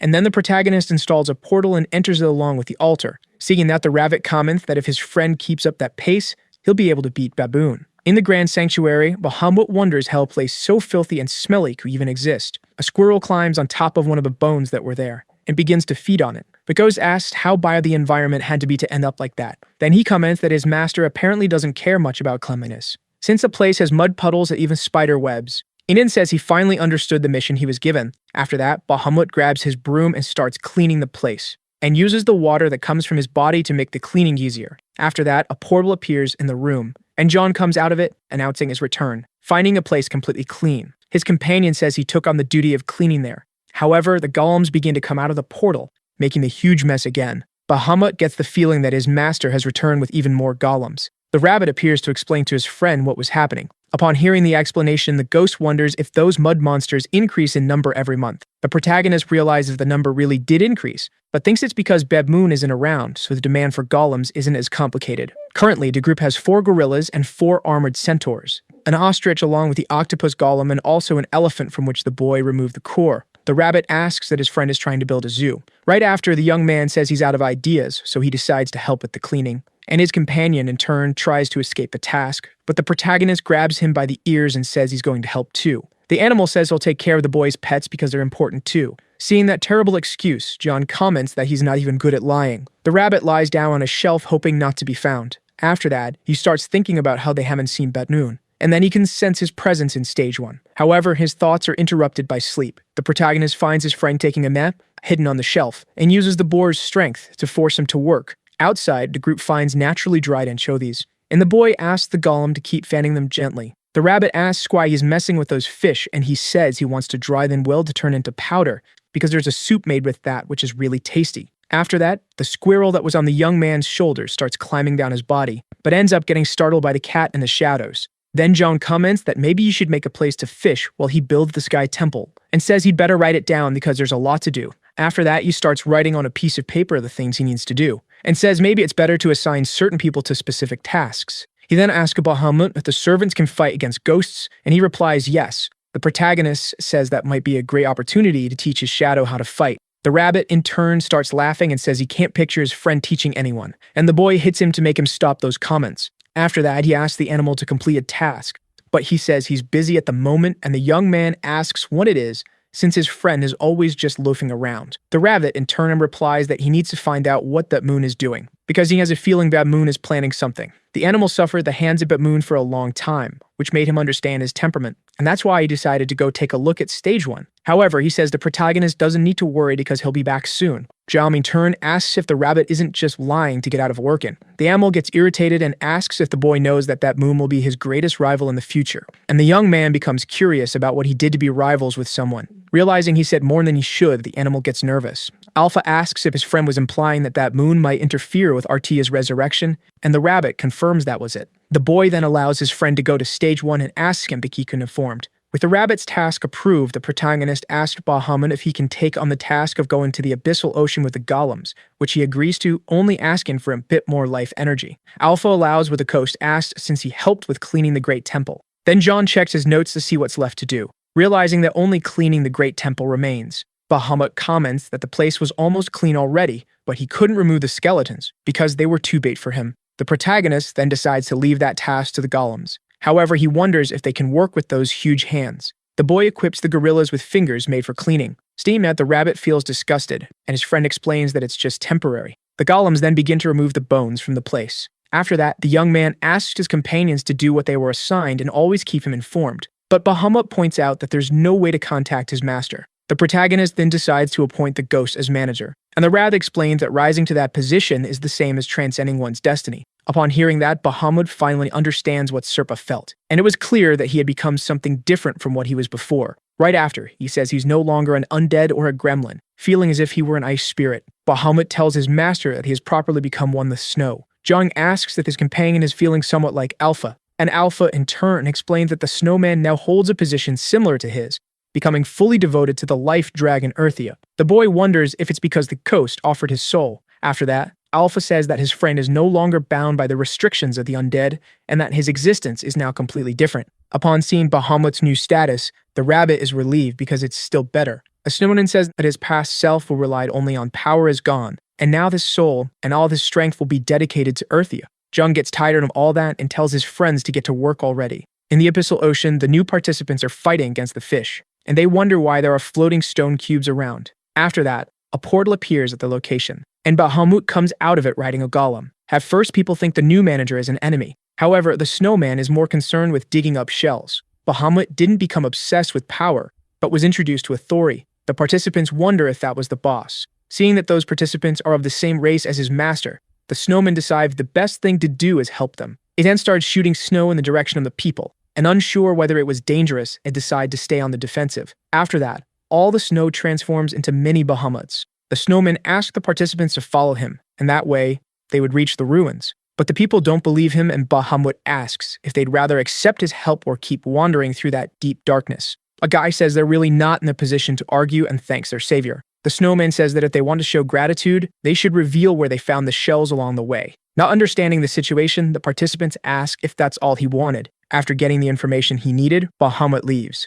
At the temple, the protagonist says that stage 1 is finally complete. This time, he managed to mold a golem the size of Hoyal, since many times he was not able to use the golems because of their size. However, there's still one last finishing touch he wants to make it perfect. While he stirs the ogre skin he obtained, Alpha asks what the boy is doing. He then says that he's going to place the interior golem inside the witch's home, but realizes that would be dangerous for the golems because ghosts pass through walls and could damage their cores. And to prevent that, he decided to cover the golem with that skin, so the specters won't be able to penetrate them. After that, he wonders how they'll hide the seams, and then starts working the skin to hide them. Jung subconsciously used blind spots he used to sew teddy bears. Then he covers the entire golem with the skin, making it look a lot like a bear. The young man comments that it looks really cute. Alpha, in turn, mocks him by saying that a guardian needs to have a scary appearance to defend the sanctuary. After that, the protagonist decides to take the opportunity to make some clothes for himself too. What would it feel like to enter a dungeon that's already been cleared? The only one who can answer that question is Jung. With a smile, the boy says it was fun because it kept getting easier.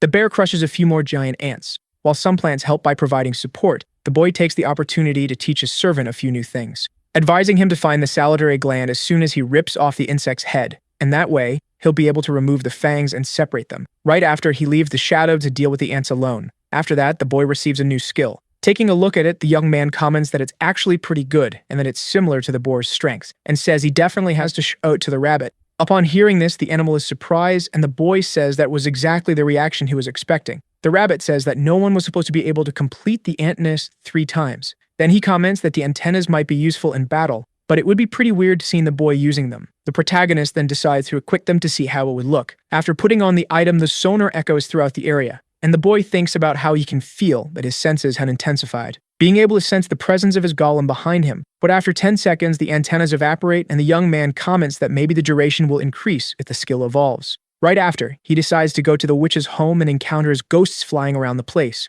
and they charge at the boy. However, they end up being repelled by his body. With a smile, Zhang says that doesn't work anymore, and praises his ogre skin, saying it's quite useful. The ghosts then decide to leave. After that, the protagonist says that people usually have to risk their lives to complete that place. But for him, it's just a farm. After conquering the witch's home, Alpha informs that the materials for the sanctuary's construction are almost complete. In stage 1, the rabbit flies with a sad look. It comes across a group of frogs surrounding a boar. One of them charges forward and lands an attack on the pig. Seeing that, the rabbit says that's why the ecosystem is deteriorating, because they gave enchanted gear to those monsters. Right after, one of the amphibians turns against one of its companions and eliminates him to obtain his magical weapon. The animal found that interesting because those weaklings had somehow powered up in such a crazy way. Nearby, a participant appears threatening another person who begs for mercy. The man says he used to be just a regular businessman, but now he's swinging his sword in an unknown place, and asks if the boy really thought he'd show mercy. The rabbit takes a deep breath and says that apparently it wasn't just the monsters who went insane.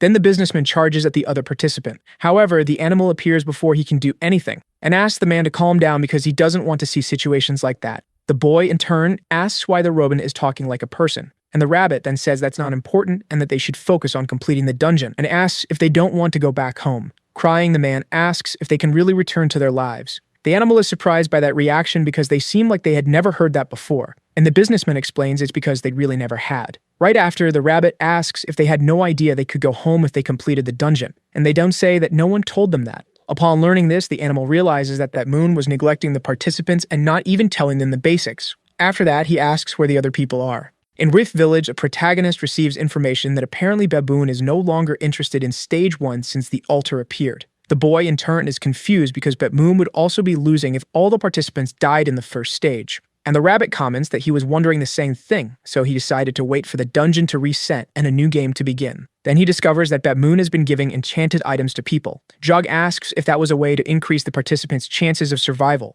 The animal, in turn, says that most of the production class people had their weapons stolen, so apparently the survival rate of that class is dropping. And the young man says that the combatants are going to have problems with food since they don't have production skills. After that, the rabbit says he'll have to manage stage 1 for a while. The boy, in turn, asks what he would do if he encountered Batmoon, and his friend says there's been no sign of him even though a new game has begun. Then the animal comments that his former master was nothing more than an ambitious fool. In a cursed land full of skeleton soldiers, Jung is building a new terrain. The young man comments that he was starting to get tired. When he looks down, he sees his servant working, and he feels happy with his dedication. Soon after, he sees something different along with the shadow, and he asked Bahamut what that shiny thing was. The ghost says it must be a plant from the abyss, and the boy realizes its appearance resembles seaweed. After that, he brags about being an excellent seaweed soup cook. Then he thinks about how interesting it is that seaweed grows in that ocean, and so he decides to order Bahamut to go there and collect lots of seaweed. After that, the ghost returns with the shells that contain the plants. However, the protagonist sees another type of seaweed and says he knew there were other species. And then he lays out all the plants stretched out to dry them in the sun. After that, he roasts them over the fire and adds a bit of perilla oil. And finally, he mixes them with rice and adds a bit of soy sauce. Upon seeing that, the rabbit asks if they had a new menu. Surprised, the boy asks if his companion hadn't said he would take a while to return, and he replies that hunger wouldn't let him. Then he says he did what he needed to and decided to come back. Jong says it's good his friend came back because he really needed a little help. After that, he asks if the rabbit wants to eat because since ancient times, those who didn't work didn't eat. And then he orders the animal to prepare the seaweed. When he picks up the plant, the rabbit comments that the texture is disgusting. The boy says they would eat it on his birthday. Jung takes advantage of the topic and asks when the rabbit was born, and his companion says that for them, it's the same as being reborn. The young man then says that today is the rabbit's birthday and congratulates him. And the animal, in turn, asks why he should be happy about that. Soon after, he asks his companion to cut the seaweed into medium-sized pieces and to prepare a bit of detox plant. Since there was no steak, Kaboin decides to use ogre meat. Jung says he loves the smell of the food and that they should add a little salt and sauce. And finally, the food is ready, allowing the protagonist to achieve a new accomplishment. Upon seeing that, the rabbit asks what his companion had done. Bahamut comments that, as he expected, his master also has alchemy skills and that abyss materials were frequently used by witches in their experiments. And the young man explains that he has no idea what that was and only knows that seaweed soup usually relaxes his body. Soon after, the rabbit says that the main cause of death among participants was excessive bleeding. But if he drank that soup, their blood recovery would be doubled. However, the boy doesn't seem interested in the subject and decides to try his soup. After tasting it, he is completely amazed by the flavor, leaving the rabbit curious to see if it's really that good. The animal's reaction isn't much different from his companions, and he comments that just from that taste, he felt his heart completely healed. The place where John was building the third sanctuary was near the border between the Rift Village and the Ocean of the Abyss. However, if you wanted to collect shadow cats, building it in the Dark Witch's Tower would be more effective. But the darkness is quite deep and dangerous, and for that reason, the young man chose to build in a lit place, so that once it was ready, he could move the sanctuary to the Ocean of the Abyss. Soon after, the protagonist says that since the sanctuary was mostly made of floating stones, a few golems would be enough. After that, the rabbit flies as high as he can, and wonders what shape it would be. John then replies that it would be an inverted pyramid. Alpha says that if they were thinking of a mobile sanctuary, it was a great plan, and that the glory of Earthia could spread across the whole world. The boy comments that he would leave the cats inside the pyramid so none of them would be able to escape. His companions begin to praise the brilliant idea the young man had. The rabbit asks if he just wants to have a penthouse and a backyard. John in turn confesses that he's always wanted to live in a penthouse, and says that now they need to make a vegetable garden that will end the ends. As soon as they decided on the appropriate size, the backyard was completed in moments. The boy asks if it would be a good idea to place the altar in the center, and then he decides to place the altar in the location, declaring that territory as the third sanctuary of the Dragon of Life of Earthia. That new temple received the name Sanctuary of the Skies. The young man is asked that he wants to install traps in the place, and he says maybe they should start with some beans,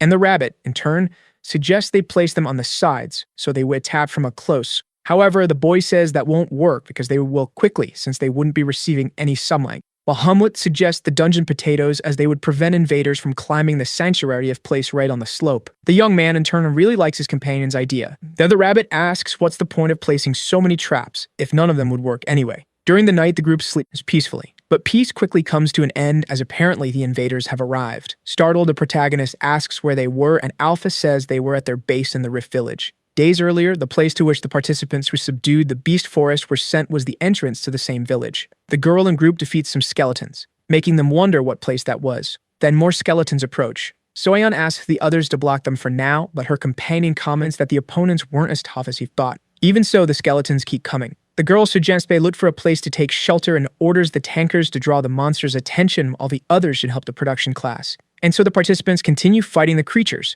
After that, they come across a huge wall made of clay and decide to climb it to escape. From up there, the people watch the skeletons. A boy comments that the wall is magnificent and that it even looks like its height was made with that purpose. Sueyeon takes a breath and says they will regroup there and asks if anyone didn't manage to keep up. Luckily, everyone managed to stay safe and without any injuries. Soon after, the girl asks if anyone had seen any sign of Suckscrew, and her companion comments that it seems they were teleported to a different location. The girl in turn thinks that's perfect information because they managed to avoid a useless war. After that, the group becomes curious about where the bridge leads. Sueyeon says the sun was already setting, and that they would stay there that night and keep watch. But suddenly, the lights on the bridge turn on, looking very much like a highway, and the girl asks if they should follow them. So early the next morning, the group begins to follow the bridge, and a village surrounded by a massive wall awaited them. A boy asks if that was some historical ruin, and the girl comments that it looks more like a skeleton castle. At the top of the wall, CF appears mocking that the girl's group was late, and says he already imagined she would show up there. After all, this is the only place in the region that has supplies. Upon seeing those plants on the structure, the girl wonders if they were dungeon potatoes. Then she thinks that the best thing to do at that moment is to take that ruin as well. So she asks her companions to look for an entrance. But Siak says that won't do any good, because if that place had an entrance, it would be filled with skeletons. Sueyeon begins to wonder if they will have to climb the wall, and that it shouldn't be a problem for the fighters, but for the production class, it would be impossible without help. Besides, that would only be possible if there wasn't any interference. The boy starts trying to hit the group with fire blasts, and the girl decides to use her Imperial Spear art. However, the wall doesn't suffer a scratch. The boy, in turn, comments that it wasn't bad, but she was forgetting something. After that, Seonok tries to hit her, but she manages to defend herself. Seeing that, the girl thinks that if she had moved 1 second later, she would be in trouble. Then the boy asks if his opponent wasn't going to play with her fingers this time, and the girl replies that they don't intend to retreat. With a smile on his face, the boy comments that that's perfect, and continues trying to hit his opponent with his attacks. After dodging the blows, the girl says that ability is quite annoying. Silex ability is called Paramania. Basically, it's a long-range power that also has the characteristic of tracking its target. His fire may not be very powerful, but in an environment like the dungeon where there are no medicines, it poses a threat to all participants. Right after, the boy says he can't stay there because he has more important things to do inside the walls. Upon seeing that, Sueyeon asks where he thinks he's going. Her companion gets curious about what's inside that castle. However, the girl isn't interested in that and says her focus is getting inside. But unlike what the girl and her guild thought, Siak wasn't so relaxed after all. The truth is that he and his group had arrived there an hour earlier, And the boy was impatient for a reason, because on the outside that village was all flashy, but inside it was completely empty. The boy thinks about how, no matter how far ahead he is, Suan's power is not to be ignored. Then he starts to think there might be something inside that tent. All the tents were dismantled before the dungeon was invaded, except Zhang's. Upon entering the tent, Siat finds a staircase leading to the underground. In the corridors, the boy pushes his production class people to move faster. The boy starts to think that maybe this place has monsters that nullified abilities. After that, one of his subordinates arrives with 20 torches and says he'll distribute 2 to each person there. Siak, in turn, kicks his colleague in the shin and says they'll be only 1 torch each, and the rest will stay with him. A man approaches the masked boy, asking him to calm down and says this isn't the first time, then says it would be better if they equipped something else. After that, the boy announces the going down and orders the tanks to go ahead. While descending the stairs, the boy decides that if anything happens, he will incinerate. The participant at the front of the line warns that there's a light coming from the door ahead. Siak in turn says this is a dungeon, so he orders him to keep moving and not let his guard down. When it comes to dungeon invasions, there's no reason not to follow the boy's orders. After all, his natural dark coldness is a great help for survival in that place. Upon reaching the door, the man is shocked and says his boss needs to take a look at it. What appeared before the boy's eyes was a scene he had never seen before. Even so, Siak decides not to let his guard down, as it might be a trap. Right after, the boy activates his fire magic, but his subordinates suggest he not do that. The boy, in turn, asks what they think they're doing, and the participants explain that this is a pure rice field that could serve as food. After that, they say they need to harvest those rice grains immediately. Siak, in turn, asks if anyone in the guild has a skill for doing that. The people get nervous because their leader has no idea what harvesting is. After that, the boy tells the production class to take care of it while he inspects the area, and tells the exploration group not to let their guard down and to signal if they find anything. Looking at the production people, he thinks they're a nuisance because they just sit around all the time. Siat was foolish to think that way because rice harvesting is hard work that requires a lot of skill, but currently without any tools it becomes something much harder. Right after, Siak orders his people to speed up that process. One person gets frustrated that their boss doesn't know how difficult that job is. After that, a guy comes up to the boy saying he seems to have found the rice storage, and another one says he also found a sauna, making him curious why there's something like that in a place like this. While walking toward the room, his companion comes across some cacti and wonders what kind of ruin this is. Upon arriving at the place, he really finds a sauna. Right after, someone says there's a snowman there, and Siak comments that's impossible. But when he turns around, he comes face to face with Bahamut,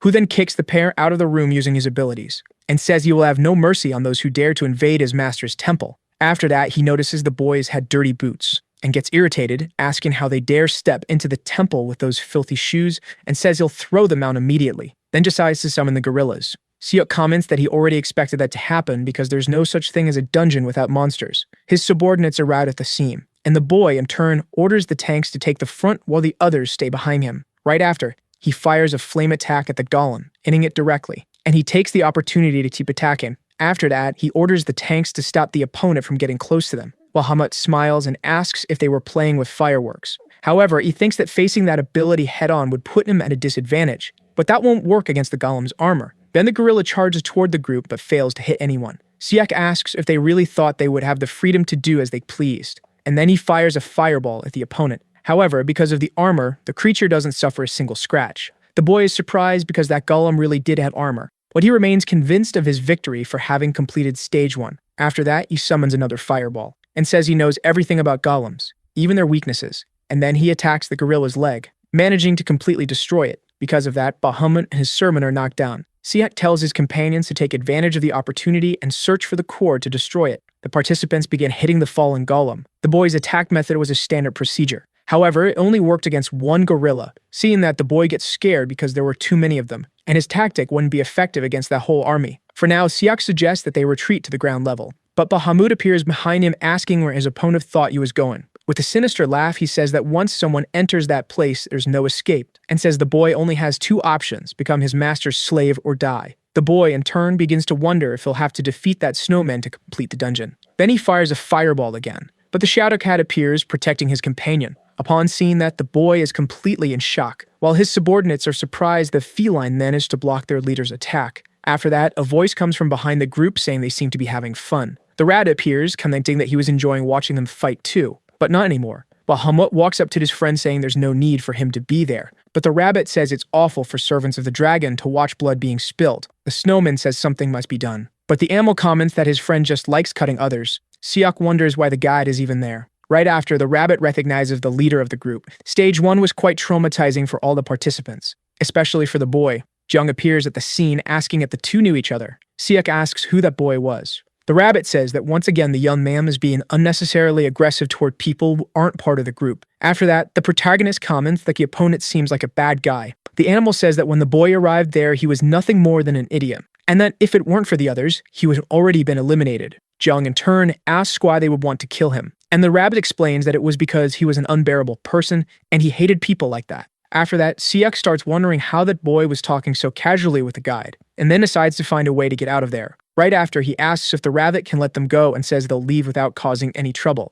And the animal comments that he has nothing to do with that and that you should ask the owner of the place. Sieth asks if the owner was the snowman he fought earlier. The protagonist then says that it's him. Upon learning that, the boy is surprised the regular guy is the owner of the temple. The people start commenting about the boy being the owner, making the young man embarrassed by them talking about him. Bahamut walks up to his master saying he's willing to eliminate those vermin and get his hands dirty for him. However, the boy wonders why he would kill such magnificent people, and his companions are confused about what he's saying. After that, the protagonist walks up to the guild leader and asks if he can aim his magic however he wants. The boy replies yes and becomes curious about why he's being asked that. Jung then makes a temporary job offer. The boy had been thinking while the sanctuary of the skies was being built about the other purpose of the place, which is for the shadow cats, wondering who'd put them inside. Because they don't have a defined shape, finding a way to pay them was still a big question. In addition, the felines scare easily. After a long time thinking, the protagonist finally found the solution: to use fire as a trap. However, that was inefficient and exhausting. But Siak and his pyromania showed up at the right time, since his ability doesn't require much effort and can be controlled easily. Next, John introduces himself to the boy, but he remains silent. Siak was sweating from that sudden situation, and wonders who that guy was, and why he was looking at him as if he were a gift. After that, the protagonist says he won't bother them for invading his temple and proposes a deal. Bahamut, in turn, suggests practicing slavery, but his master doesn't agree with that idea since they were people and he was only interested in a few days in help with production. Siak finally realizes why he was startled by the boy's expressions and wonders if he was being asked to work in production. Then he asked himself he should take advantage of the boy's lowered guard to kill him, because if he eliminated him, the Dolons and the snowmen would no longer be a problem. And so he decides to attack him. The rabbit and his companion are shocked by what they just saw, but the boy wasn't hurt because he was wearing armor, and he comments that the item made from a two-hands ogre works really well. The production class members are impressed and say that the person who made that armor must have perfect hands because it was very well crafted. Jung smiles and says he never expected there to be people who appreciated that. The route approaches, asking if they were just going to keep chatting, and the boy remembers it was a time for small talk. After that, he says the guild leader tried to attack him, and walks toward him. Once he's close, he asks which class he thinks is more used to seeing blood, the production class or the fighters. Afraid, Siak thinks about how the person in front of him was incredibly dangerous. For fighters, their work ends as soon as they take down the prey. But for the production class, it's necessary to skin and dissect the monster. Sometimes the person's whole body ends up soaked in blood, and under Jones' cold gaze, the guild leader felt a chill down his spine. However, the protagonist says he needs the boy's help and that he's not a narrow-minded person. With a smile, the boy says Siak just needs to let him give him a slap, and they'll be even. The leader, in turn, doesn't really understand what the young man is saying. For those who use their power against others, that is the functional way to put them in their place. Activating the power of the boar, Jung asks him to stay still because a part of his body might break if he moves. With just one blow, the boy is defeated. After the end of the battle, a village was opened to everyone. Suayen and her group then enter the place. And in the middle, a market was established. The one in charge of commerce was the rabbit, who was exchanging food for enchanted equipment. A man approaches him asking for some food, but the animal says that this wasn't charity, and if he wants to eat, he has to give items. The deal was so good that the participants decided to give it a chance. A companion asks Soyeon if she wants to go trade with a guide, and the girl responds that she'll just take a look. But when he sees the girl, the rabbit gets excited and gives her some meat on the house. Right after, the young woman asks why the guide left with the protagonist. The animal then hands over more food in exchange for her forgetting the past. Suyeon was one of the participants to receive a favor from the rabbit. Possessing good combat skills and open mind in the guide's eyes, she was a praiseworthy person. After that, the animal asks where the girl's boyfriend was, and she replies that he had died. The rabbit comments that they were really cute together. The guide wasn't the best person to pick up on the atmosphere created, but even so, he was good at business. Soon after, the group was flying on the octopus balloon, thus arriving at the sanctuary of the skies. Siak comments that the place looked like a farm because of the plantations. When they land, the boy asks where they were. Bahamut appears behind him saying that this was hell, the place where he would die. Then he comments that if it were like the old days, he would turn him into a spirit and torture him forever for attacking his master. Jung tells his companion to stop with the intimidation because they were already leaving. The boy asks where they were going since they had just gotten off the octopus. Then several golems appear after hearing their master's call, and they begin to lift the bottom part of the structure. The protagonist gets excited to see that it was moving.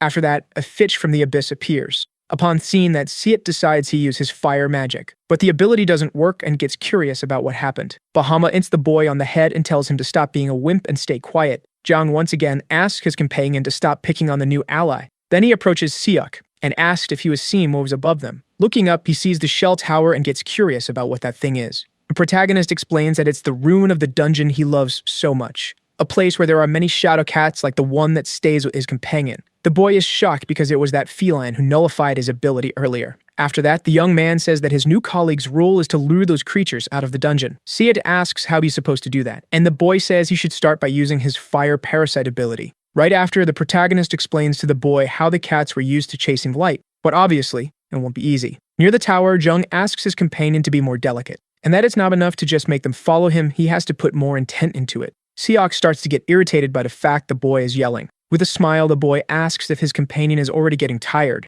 and irritated, the boy lies, saying he's actually having a lot of fun. Sometime later, Siat applies some ointment to his wounds. Jum walks up to him asking what that was, and the man explains it's a healing item made by the production class using their medicinal skills. The boy, in turn, is impressed by the fact that there are people capable of making something like that. He then tells Bahamut he's going to jump over to the village. In the Rift Village, a man is asked how he managed to make the hemostatic cream. The young man comments that he found the item pretty amazing, and the creator is grateful for the words and says he made the ointment using an herb he found in the forest. Then he explains that he has a herd collecting ability, so he can immediately tell if there's one nearby. Jung asks if that means anyone can make those ointments. The man replies that with the ingredients anyone can make it, and he decides to show the herb he used to make that item. Upon seeing what it is, the protagonist is startled and asks if that was a chili pepper. The man says yes and says every member of the production class should carry one. But don't you peppers improve blood clotting? The bad part is that it hurts a lot when used. The young man is surprised after discovering the usefulness of those peppers. But the man says that if you eat it, you'll get a terrible stomachache because it's identical to a poisonous herb.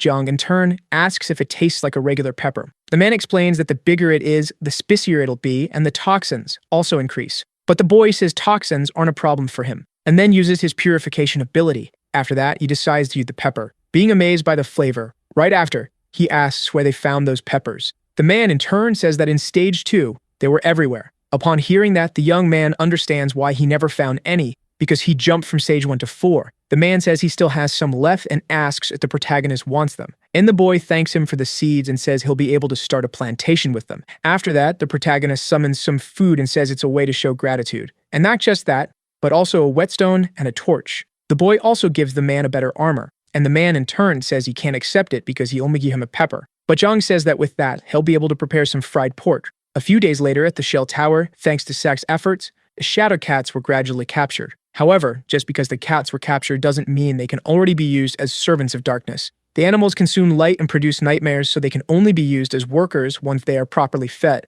Alpha says the magic isn't so bad if they're drained, and the boy says the process is just a bit of a hassle. Right after, a second shadow servant appears. The rabbit wonders how long it's going to take to put the rest in the basement, since it took so long just to make one, and his companion asks him not to be so impatient. After that, Siak says he's already captured 60 cats and that at this pace he'll reach 100. The guy gets curious about why the boy is so cheerful like that. And Siak gets nervous because you realize how fun manual labor actually is. Then the protagonist watches his servants working, saying he was fascinated by just one, but the speed at which the two of them can work is incredible, and he wonders what other ways he could use them. After that, he becomes curious whether he can copy other people's memories. The rabbit reminds his companion that he's level 1 in the shadow arts. Jung, in turn, comments that Serpa could also use it, and the animal says he was a mage. Soon after, the young man says he has other plans for doing things even if they don't work. In a Rift Village, a man is asked to give lessons on how to use a bow, and the boy says he won't pay cheaply for the teachings. People start asking each other if any of them knows how to handle a bow.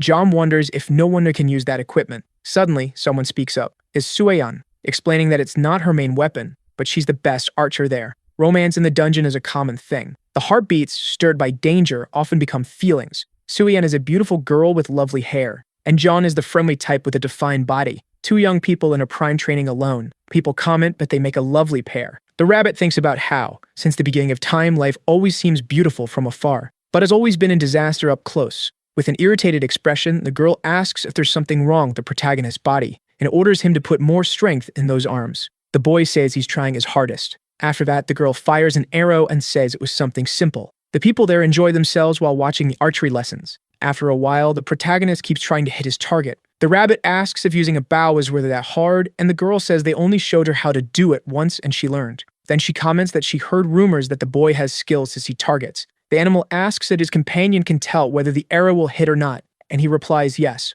Sueyham then proposes that he try aiming at something completely different. The rabbit laughs because his friend was giving up when training him, and she says she's just being realistic, and the animal says the only realistic thing there was how bad he was at using his body. After that, the boy hits his companion with a shot and says he'll practice a bit more. Sometime later, the rabbit asks if the boy had improved at all, but Sueon says his posture is still wrong. The guide approaches the protagonist, suggesting he make a bow trap instead of just trying, and Alpha says he can't because traps can only be used for sanctuary protection. Jogman says he'll keep training with his bow, and that he only needs to hit the target once to learn from the sensation. However, his attempts are still in vain. The rabbit laughs at the situation and says there are things that don't work when you try alone, and he wasn't entirely wrong. But the image of someone giving their all is already enough to move another person's heart. Sueon says the way he positions the arrow before launching is already a starting point, because if something changes, the result should also change. After that, she asks him to find the position that gives him a solid base. The girl comments that currently, every time he shoots, his posture is different from before, and insisting like that will only keep him from creating a foundation. If he gets perfectly when pulling to his chin, next time you'll also have to pull the same way. A simple movement and the arrow takes a different path. The girl says he always needs to be in position and training aim comes afterward. The boy finally understands that once he adjusts to that, the rest will be easy. Then the rabbit asks if the boy has potential and Sueyam replies that he'll have to repeat that process many times. The animal smiles and says that repetition is the boy's specialty. After that, an arrow finally hits the target dead center. With his perseverance and effort, the boy finally accomplishes his goal. Suan asks what those shadows with the boy were, and the animal explains that they were the reason he was so fixated on the bow. After that, the protagonist gives the girl some food as payment for the lessons, and says that he taught his servants how to shoot. After that, the rabbit suggests they tame another cat. But before they leave, the girl says she has something to tell them. In a shell tower, Jung fights a shadow that looks a lot like Soyeon, and barely dodges the attacks. Seeing that, the rabbit comments that his companion is going to end up dying if he continues like that. Before taking the hit, the young man orders his servants to protect him. After being struck by the arrows, a shadow returns to its cat form. A few days earlier, the boy receives information from an Imperial Lancer. The girl explained that he will help him and is also compatible with the Shadow Worker's abilities. Discouraged, the boy wonders if his companion was asking him to do all that training all over again. There were entities capable of simulating a real fight, and they were in the sky sanctuaries, specifically the illusions of the cats. Thanks to Siak, it was possible to use them. Additionally, the felines materialized their opponent's greatest fear, and the protagonist's greatest fear at that moment was his teacher. On the ground, the boy comments that it was already hard to get used to the proper archery posture, but the spear is much worse. While drinking water, the girl asks him to take it easy. After that, she comments that his abilities resemble those of a summoner in game terms, and that no matter how strong his servants are, if he dies, everything ends. With a smile, the boy asks her not to worry about that because he does best. Then the girl asks her companion to rest a little. The rabbit comments that the girl's vibe really reminds him of Son. Upon hearing that, Alpha says that Joan has a new message from his companion. The protagonist asks if everything was okay, and if there was any problem. Sung in turn says that everything was fine, just that the team was a bit tired. After that, he says he'll explain the situation of the fourth dungeon because they didn't have much time. The stage guide Red Moon had appeared repeatedly. Jung asks what he was doing in that stage, and his companion says they didn't know but were bothered by one thing, which is the fact that the guide was holding a large cube in his hand that allows him to control the fourth dungeon as if all the monsters were under his command. Right after, the rabbit says he believes it's an altar. The boy asks how he could have an altar that fits in his hand, and the animal says he must have used some magic to make it smaller, and that was the only way to control the dungeon. Because Bamoon had always been jealous of the other dungeons and he probably realized Serpa was dead, deciding then to take action. After that, the rabbit starts thinking about how he never noticed that before. The young man comments that he possesses the first two altars, and that the witch's home doesn't even have one. However, his companion says that from the looks of it, they had lost the fourth dungeon because it wouldn't be easy to take the item from someone's hand. Alpha says they had no other option but to eliminate Baboon. The rabbit says that analyzing the current situation, they had suffered a major loss, and that the fact the guide had the altar meant he had no intention of managing the dungeon. He could change monster spawns and activate traps whenever he wanted. Baboon was planning to take revenge on everyone before taking the dungeon for himself, and he also wanted vital energy, which meant he was going to kill all the participants. Sung, in turn, asked his friends not to worry so much because the guide had already flowed. and he says he and his team managed to land a few hits on him. The protagonist isn't too surprised by that information because his friend was basically the one who defeated Serpa. Sung says the battle wasn't easy, and because of that, the 4th dungeon was collapsing. Then his companion suggests they leave. Before they go, the boy says his companion should be careful with that cube because Bamoon still has it. After that, Suian appears, rushing her student to train. In the Beast Forest, the guide is badly injured and wonders how a mere human managed to level up, deciding to retreat for the moment but promising to burn each of them. Upon realizing he was in the Beast Forest, he remembers that it was there where everything went wrong. A few days earlier, a baboon visited the first dungeon to take control of the stage because it no longer had a guide. However, he didn't expect it to be without its altar, so he immediately changed his plans, deciding to take control of the altars in reverse order. However, he doesn't find the item from the first one, so he assumes the second one has also disappeared, deciding to go straight to the 4th. With this thought, Bamoon managed to attain the altar of a 4th dungeon, but he had the misfortune of encountering Sung and his group. The bear appears staring at the monkey and charges toward him. However, with a single blow, the guide knocks down the beast and uses a magic spell, saying that it would help him. Right after, he says he advanced a little to already have the altar. After that, the mood sweeps through the entire forest and ends up finding a magic circle on the ground, realizing it has something to do with Serpa. Upon touching the circle, he discovers it was the hiding place of the former guide and decides to enter the portal, determined to see what kind of treasures Serpa was hiding. But Buddha's frightened about what he sees because it was a room full of statues of the Dark Witch, the monkey, and starts breaking the sculptures while saying that Serpa's death was more than deserved for not being able to overcome his past. Then he finds a purple stone on the ground, wondering if that was the curse of the mark. In the Shell Tower, the protagonist is tired of training with a spear. After that, the boy starts to remember the advice his companion gave him, and wonders why he was remembering that. The rabbit suggests that his friend should give up already, because if he had talent, he would have gained a skill by now. Bahamut tells his master that martial arts require total harmony between body and soul. After that, John lies on the ground and says he'd prefer if they stay quiet. The rabbit asks his friend if he really believed he could do what Suian asked with that attitude. Then the young man remembers that the girl had ordered him to strike 1,000 times with that stance. The boy then stands up saying he'll have fun, and starts swinging his spear, saying he's going to play with it. His companion wonders how he does that. The protagonist explained that he was just using a technique he used when he couldn't focus in class. Curious, Animal asks if he practiced martial arts at school, and he replies that he just kept spinning his pencil. Joan then decides he's not going to attack at all, just keep spinning his spear in his hand. Excited, the rabbit asks if he can spin his shield too. The young man then decides to test it to see if he can. Even so, the animal doesn't give up and asks his friend to use both hands now, and he easily manages to spin the armor. Right after, he tests his skills on the rabbit too. With that, the boy receives the achievement Spin Master.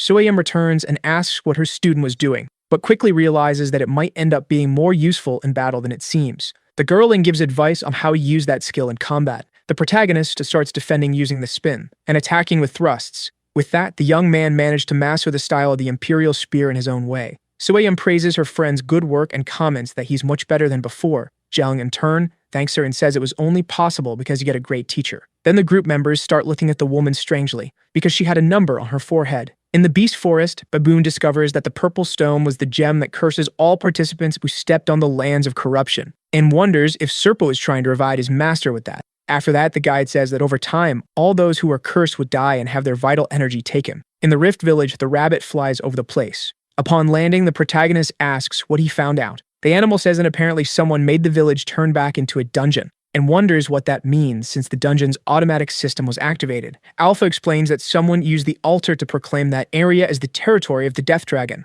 The boy gets curious if that means Serpa came back to life, and the rabbit replies that even if he were alive, there was still no altar in Stage 4. Zhang then assumes that the one responsible for that was Bethune. The guild members start wondering what the number on their foreheads means. The rabbit says that they were going to die. The participants couldn't contain their fear after hearing the guide's explanation, but the protagonist just remains thoughtful. A guy asks what they should do, and the animal says that if they manage to complete the dungeon in 29 days, they will be able to stay alive. People start getting worried since they didn't even know what the next dungeon looked like. After that, the rabbit whispers in the boy's ear asking him not to send the others through a portal. And then if he keeps helping men like that, they'll never evolve, just become weaker. However, the boy answers his companion and says he doesn't care about that. Then John approaches the participants and says they had two options, the easy and fast one or the hard and exhausting one, and he asks which they preferred. A man asks if there's any disadvantage to the options. The young man explains that he would suffer less since it would be faster, and someone comments that apparently, if they choose the easier path, they would also be missing out on things. Stueon says that this means even if they manage to face the current problem, they'll lose the opportunity to improve. But the girl reminds them that they were on a tight schedule, so the appropriate choice was the faster path. She then asks what her guild members thought, and they respond that they would follow her decision. After that, she asks what Seok thought, and the boy in turn says he disagreed. Upon hearing that, the girl gets irritated. The protagonist starts thinking about the idea of forcing his companion to go along with them. Seok stands up asking to be heard, and says it's nonsense to worry about urgency and critical timing, right after he asks how they plan to evolve and finish the dungeons if they always come up with excuses. And he thinks that John wouldn't be doing that without wanting something in return. After that, he asks the protagonist what the fast option was. The boy explains that they would use a portal to get to the historical ruins, thus significantly reducing travel time. Seok remembers that the young man had already told him that the Jianing shell was a ruin, so he comments that they had no reason to refuse. However, the protagonist says that the faster path wouldn't be free, and that he intended to charge a fee. The girl asks if he wants some enchanted items in return, but the boy says the payment would be the participants themselves because he needed manpower. After that, he says that Baboon would be coming there soon, and that they were going to defeat the guide. Upon hearing that, the whole group is in shock. Seok asks if the boy was really planning to hunt Baboon. Jong in turn says he knows it's madness, but there's no way to end the curse without killing him. The boy comments that that's the craziest idea he's ever heard. However, even so, it ends up catching his attention. Suya mentions that her companion was hating that idea just a few moments ago. The man wonders how he would refuse a chance to mess up the guide's life. Seok's guild members get excited and decide to support their commander. The girl comments that this was the first time they all agreed on something. Seeing that the participants had already made their decision, the protagonist decides to share the plan with them. And to demonstrate his idea, he uses drawings on the ground. Sueon asks if that's really possible. Alpha says they have reached a point where they need new dragon apostles, and with the acquisition of the 3rd sanctuary, they could do that. And from what it looks like, they have 3 people who meet the requirements. If the number of apostles and sanctuaries keeps increasing, the chances of battling the death dragon will also increase. The boy thinks about how it's not a bad idea to assign new followers, since it's very useful to communicate easily during a battle. But the young man asks who are the people who met the requirements.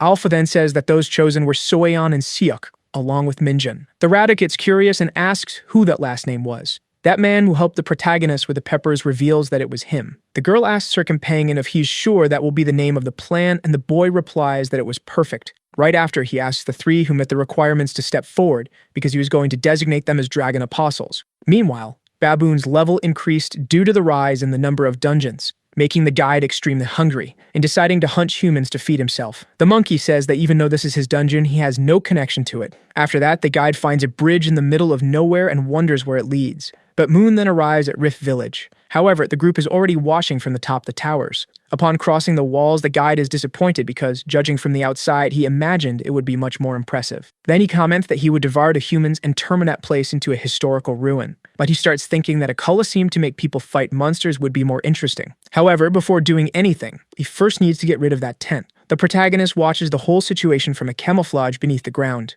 and comments to the rabbit that the monkey looks more like a final boss than a guide. The animal, in turn, says that Moon wasn't that size and believes that as his level increases, his body must also grow. CF asks the protagonist if they could proceed with the plan, but the protagonist says it wasn't the right time yet. Baboon starts tearing the tent, and comes across a portal on the ground. Right after that, the young man gives the signal for his companions to move forward. CF activates his magic and says he's going to turn the guide into dust. The boy then fires his fireballs at the opponent. John comments that they got the upper hand and that the first part of the plan was a success. But Baboon ended up without a scratch after being attacked. The protagonist asks Seok to disturb the guide enough so that he can't escape, and the boy then fires several fireballs, hitting the monkey again. Upon seeing that the flames had a life of their own, the guide quickly realizes that it was a skill, recognizing that the one responsible for those attacks was Seok. Babu gets angry and slams the ground hard, asking where the participant was. The boy is impressed by that insane power and wonders if that's what Guy can do. Even so, he still really wants to hit his opponent.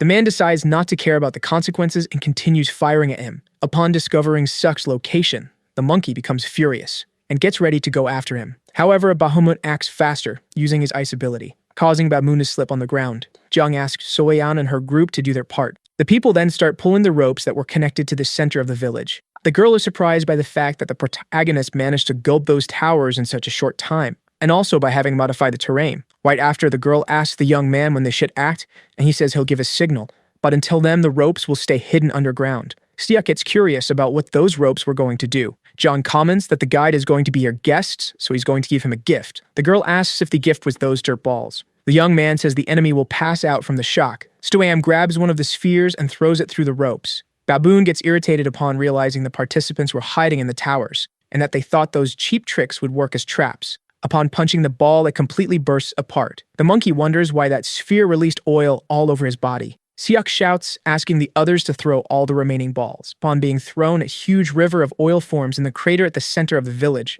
Holding a torch, the rabbit says his time to shine has come. Banal remembers the times he suffered at the hands of Baboon, and says those moments were really humiliating, just thinking about them drove him mad. After that, he throws the torch toward the river of oil, setting the monkey on fire. The first part of the plan was to get the guide into the hole and make him angry, and the second was to cover him in a lot of oil. All that preparation was to carry out the final part of the plan. Then the protagonist orders his plants to fire. The boy, who had been storing his energy until that moment, focused on controlling the P-traps he had planted earlier. A skeleton destroyer achievement that the boy applied to the traps was affecting Baboon deeply. The guy gets irritated because he won't be able to fly out of there. After that, the monkey suffers another attack from behind. Jung says he may not be the best with weapons, but he masters the art of track control. The people watch from the top of the towers. Suyeon says what she's seen can't be real. The guide thinks of a way to get rid of those flames, and then decides to grab his cue, to use his rain bath ability. After that, the sky begins to darken, and raindrops begin to fall. The rabbit says that's bad because the water will end up putting out the fire.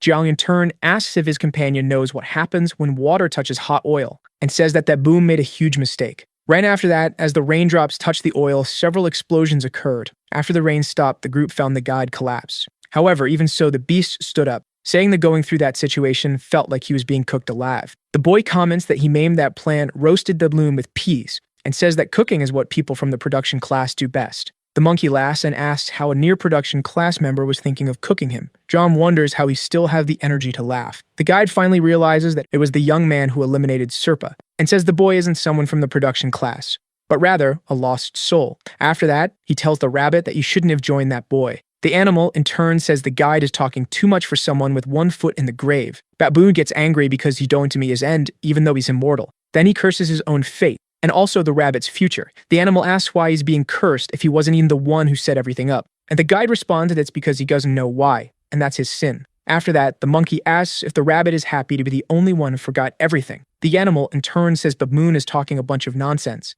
Then the guy completely turns into stone, breaking apart right afterward. The rabbit, not understanding anything, wonders why the guide said all that just to vanish. A notification appears saying that the protagonist killed a dungeon guy with his power and overwhelming knowledge. The animal gets angry that the monkey died, because he doesn't remember when he forgot. John comments that it probably wasn't anything important, and that Serpa also said nonsense before leaving. The rabbit says maybe it has something to do with his birth, and his companion remembers he had said he was always just an animal. Right after that, the boy's nose starts bleeding, and he says maybe it's because he overexerted himself. However, the boy suddenly faints. Suyeon says that apparently controlling so many P's came at a cost, and that Siak also isn't doing well because he overused his ability. At the top of the tower, the guild members are worried because their leader collapsed out of nowhere. The girl smiles and says they all did a good job. And days later, the Curse the Moon Cath remain active even after his death. The rabbit finds it strange that the rain still hasn't stopped, and says it makes more sense for the dungeon's automatic system to have been activated than a curse. The participants who stayed in Rift Village due to the bad weather are staying in the protagonist's underground sanctuary. Then John wakes up asking how long he was out.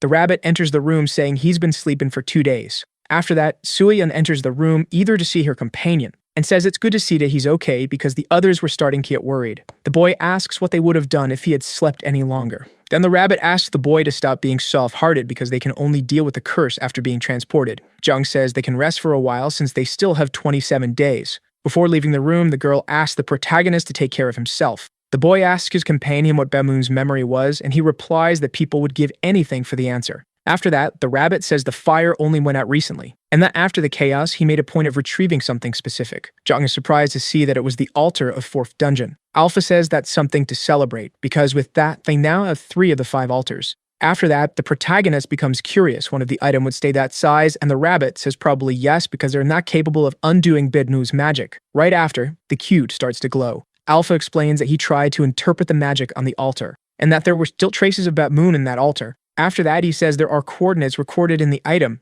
and that they will be able to locate the 4th dungeon if they follow them. The rabbit gets excited and says that means they'll be able to find some. But he quickly becomes discouraged because their companion will probably end up going somewhere else as soon as he's found. The boy thinks about how the animal isn't wrong, since he barely got to see Sun. Then Alpha comments that he has an idea. which is to give the altar to Sohn, because that way they would be able to locate him for the item. The boy in turn says that it might work, but first they need to find the coordinates and the direction they need to take to find their companion. Outside in the rain, the protagonist meets with a hooded person. It was Siuk, warning that he had found something. It was the purple stone the monkey had carried, and the boy assumes that might be his memory. After that, the item completely shatters, revealing a mini statue of a beautiful girl hugging a rabbit. The young man asks if that was some kind of reward. Alpha says that the object still holds traces of a curse, and that it doesn't belong to the guide. The sculpture appears to be the curse of corruption placed over Rift Village. The rabbit then asks if that means the object belongs to Serpa. Then the young man asks for the information to be checked. It was an old wooden sculpture. Upon seeing the details, the boy says it seemed to be something quite significant. And Alpha says that the object has already been fully used and unfortunately holds no value. The rabbit gets frustrated and says that if the item had at least 10 durability points, they could have sent it to the upgrade system. John comments that the totem was intact on the outside and yet it's broken. Alpha believes its magic was forcibly removed, so the chance that the power which was part of the sculpture itself was destroyed is high. Then the rabbit says Baboon probably removed the curse from the sculpture and placed it into the dungeon's automatic system, and then it's obvious it's broken. But even so, he asks the protagonist to give it to him. John gets curious and asks why, and the animal says it's because of the toy the girl was holding, because the plushie looks just like him, and if you look closely, it's even wearing a tie. The boy comments that the item was well made and that he should start sculpting too. And the rabbit agrees, saying that way his companion could make a sculpture of him. After that, the young man hands the object to his companion. CF asks if he should continue his search. The boy starts thinking that maybe there's a sculpture of Baboon too, since the previous one belonged to Serpa, and then says he'd be very grateful if his friend continues searching. Right after that, Siak walks off into the rain. The rabbit, in turn, comments that the boy's change is very suspicious, and that he's nothing but a scoundrel who's strong among the weak. The protagonist says that people like that are easier to understand, but the animal asks him not to let his guard down. In a place where there are no laws, someone will always be stabbed if they're weak among the weak and trampled if they're strong among the strong. That's why Sun is a unique person. After thinking deeply to the sound of the falling rain, the boy asks what Siak's profession was. The rabbit comments that he heard rumors he was an office worker. Then Bahamut appears, happy that his master has awakened, asking if his fever had gone down and saying he made sure to put some ice cubes on his forehead. After that, the ghost notices the sculpture the rabbit was holding and the rabbit says it's his. Bahamut gets angry and asks where his companion found that item. Jung says that if his friend keeps acting that way, he's going to put him in timeout. Upon hearing that, the snowman quickly calms down. Right after, Bahamut explains that the sculpture was something the witch made while thinking about her time of happiness. The protagonist comments that the girl had great crafting skills, and that when you live a boring life, you end up leaving your mark. After that, the group assumes that the cat in the sculpture was supposed to be Serpa. Bahamut says he's not in the item because at the time they hadn't met yet, and that the rabbit in her arms was her favorite toy. Then the young man starts staring at the object. His companion asks what he's staring at. Jung then had prophesizes that the animal might be that toy. The rabbit, in turn, says it doesn't make sense for him to have been a toy in the past, and that he might have even been the witch. But Humwork gets mad upon hearing his friend compare himself to his master. While staring at the sculpture, the boy thinks about how it reminds him of his group. After that, he smiles and asks his companions to make peace. Sueden gets worried seeing the protagonist outside and asks if he wants a raincoat. However, the boy comments that he already has several of those. Then the girl ends up getting dirty with mud. Jung says that he's been so busy since waking up that he couldn't take care of that place. The girl asks if the boy was going to make an umbrella, but he replies that it's too complicated, and then decides that they will build a roof. After some time, a huge roof appears over the tent village. Siak, upon seeing it, is left speechless. That structure was made of floating stones. Some solar stones were installed in the construction, which ended up lighting the whole place. The protagonist feels quite happy from the warmth created by the artificial light. The water sliding off the roof created large streams, and because of the impact, they carve into the ground, creating a natural moat and further increasing the village's defense. Alpha comments that they will have leaks because the roof is made of earth, but the boy says he already has a solution for that. Right after, he installs traps all over the structure, because that way it would be easier to fix leaks and also consume less vital energy. And he explains that he only needs to remove a section when they need to plant irrigating only where he wants. The rabbit asks if his companion was thinking about planting again. Jung says that the situation in the underground sanctuary needed to be revised and that he thought about using that chance to move the rice field to the first floor. However, the animal doesn't understand his companion's plan. After some time, the boy comments that the ground had apparently already dried. Then Suan appears, hamming something to the protagonist. It was a key. The girl says she managed to find it as soon as the ground dried. The young man, in turn, decides to check the information. It was Bedmoon's golden he. Jung then wonders if that was the guide's memory,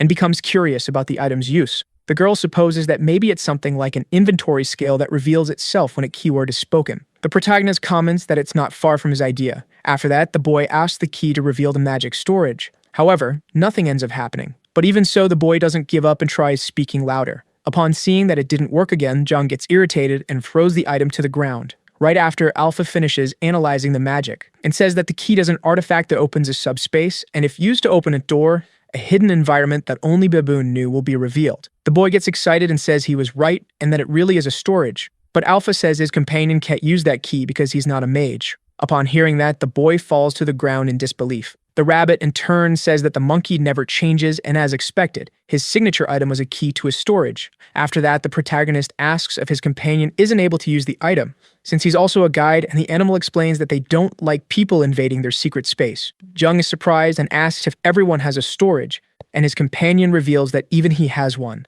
Then the boy becomes curious why Moon didn't use that space to hide. The rabbit comments that maybe it's because the guide didn't have enough magic and portals consume a huge amount of energy. After that, the boy remembers that Bahamut is a mage and might know something. But the snowman bows to the ground apologizing because his teleportation uses ice and snow, so unfortunately he has no idea how to use that key. The boy, in turn, comments that apparently the battle didn't yield any profits. But he ends up remembering that he was told he needed to open the door with the key and asks if he just needs to create a new door. The rabbit, in turn, doesn't understand anything his companion is saying. Jung says that if he opens a secret space using magic power, he'll be able to enter it whenever he wants. Then he says that he's going to use that cursed magic he can't use against itself. Alpha supports his companion and says that if he manages to create a structure that matches the key, he might be able to get something. After that, he says that first the protagonist needs to connect the key and the coordinates of the magic circle, and that if he activates the magical sequence with the key, it's likely the subspace will be revealed. The boy is excited to see that his plan worked. Bahamut says he expected no less from his master. Alpha asks if he's sure he can create it. The young man replies that with a few adjustments, it might work, and says he just needs to make a lock for the key. After that, he gets excited and comments that the task will be fun. After some time, the coordinates from the mini-altar analysis were finally established. Alpha explains that the arrow will point toward the 4th dungeon, but Jung decides he won't leave immediately because he has a few things to resolve first. Right after that, the protagonist summons all the participants and installs a portal behind him, saying it was time to depart. At the witch's home, the rabbit escorts the last person through the portal. Soanne comments that she's not sure it's a good idea for them to advance in that way. The guide asks the guild members not to let their guard down, and says that for them to complete that dungeon, they need to annihilate all the monsters. Very smugly, the rabbit asks if everyone understood his orders. People get nervous and reply yes, but the boy explains that only half of the monsters were there as he hadn't exorcised the other specters. The rabbit, in turn, whispers to the boy not to interfere because he was putting on a show, but the boy punches his companion on the head, and the animal returns to the others saying they were lucky because for some reason, the dungeon was easier than usual. Upon hearing that, the people feel relieved. Then Sully bows, thanking the protagonist for everything he did for them. The others take the opportunity to thank him for the chance to rest and also for the supplies they received. Jung gets embarrassed and says he didn't do anything special. After that, the girl tells the boy not to stop training just because she's far away, and hands him a spear so he can practice. The girl explains that the item's durability isn't good, so it won't be very useful in battle. The rabbit notices that the spear has a skill and makes the weapon return to the user's hand. John thanks her for the gift, and Suyam reveals she got it from stage 3, so it was kind of weak. Right after that, the protagonist says goodbye to everyone, and Siak is the only one who remains silent. The rabbit, in turn, comments that the boy is difficult even during farewells, and his companion replies that it's fine since he helped a lot. But even so, the boy thanks him for all the help. Upon hearing that, Siak is surprised, but ends up giving a small smile. Jiang reveals that his next goal is the 4th dungeon. Then some flames pass by the duo, creating a beautiful path through the portal. The boy immediately understands that it was a sign of gratitude from Siak, and thus ends a journey. But the end of one adventure is the beginning of another, because the dungeons and their resets continue. After that, the protagonist finally decides to follow the arrow. The rabbit says that thing is pointing to an infinite void. Because of that comment, the animal ends up getting smacked, and Bahamut says he needs to watch his words. After that, the boy says that void is what's filling his ambition. The golems begin to carry the sanctuary. Meanwhile, the young man is sitting alone in a corner. The guide asks what he's doing, and he replies that he was going to try forging something, and comments that an anvil and a brazier would be enough. The animal, not understanding anything, just agrees. Then the rabbit says that the problem with that place was the abyssal fish. The creatures start fighting at the structure. Jung stands up and opens his inventory, summoning his 2 shadow servants holding bows. After that, the 3 of them join forces and shoot at the fish. The protagonist orders them to block any monsters that appear. Upon seeing that, the guide is surprised and thinks about how proficient that really is. After that, the boy says he already has the brazier because he can simulate fire using a solar stone, and now all that's left is to make the anvil. The animal asks why he needs that, and his friend replies that shaping iron is the foundation of forging. Right after,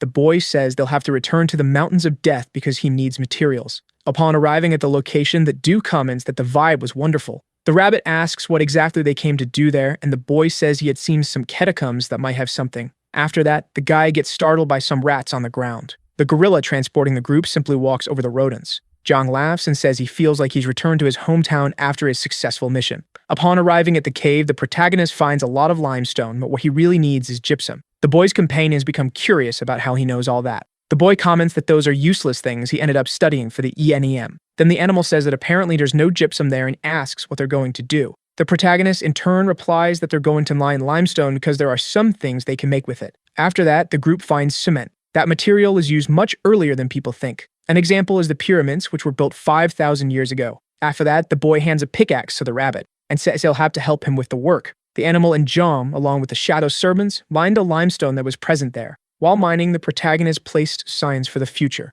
The guide asks why they need all of that, and his companion explains that caves are places where it's easy to get lost, so signage is essential. And he comments that it will make his life easier in the future. Soon after, the duo reaches a stinky place, and they end up finding a pile of rat feces. The boy says they're lucky, because all of that can be used as fertilizer.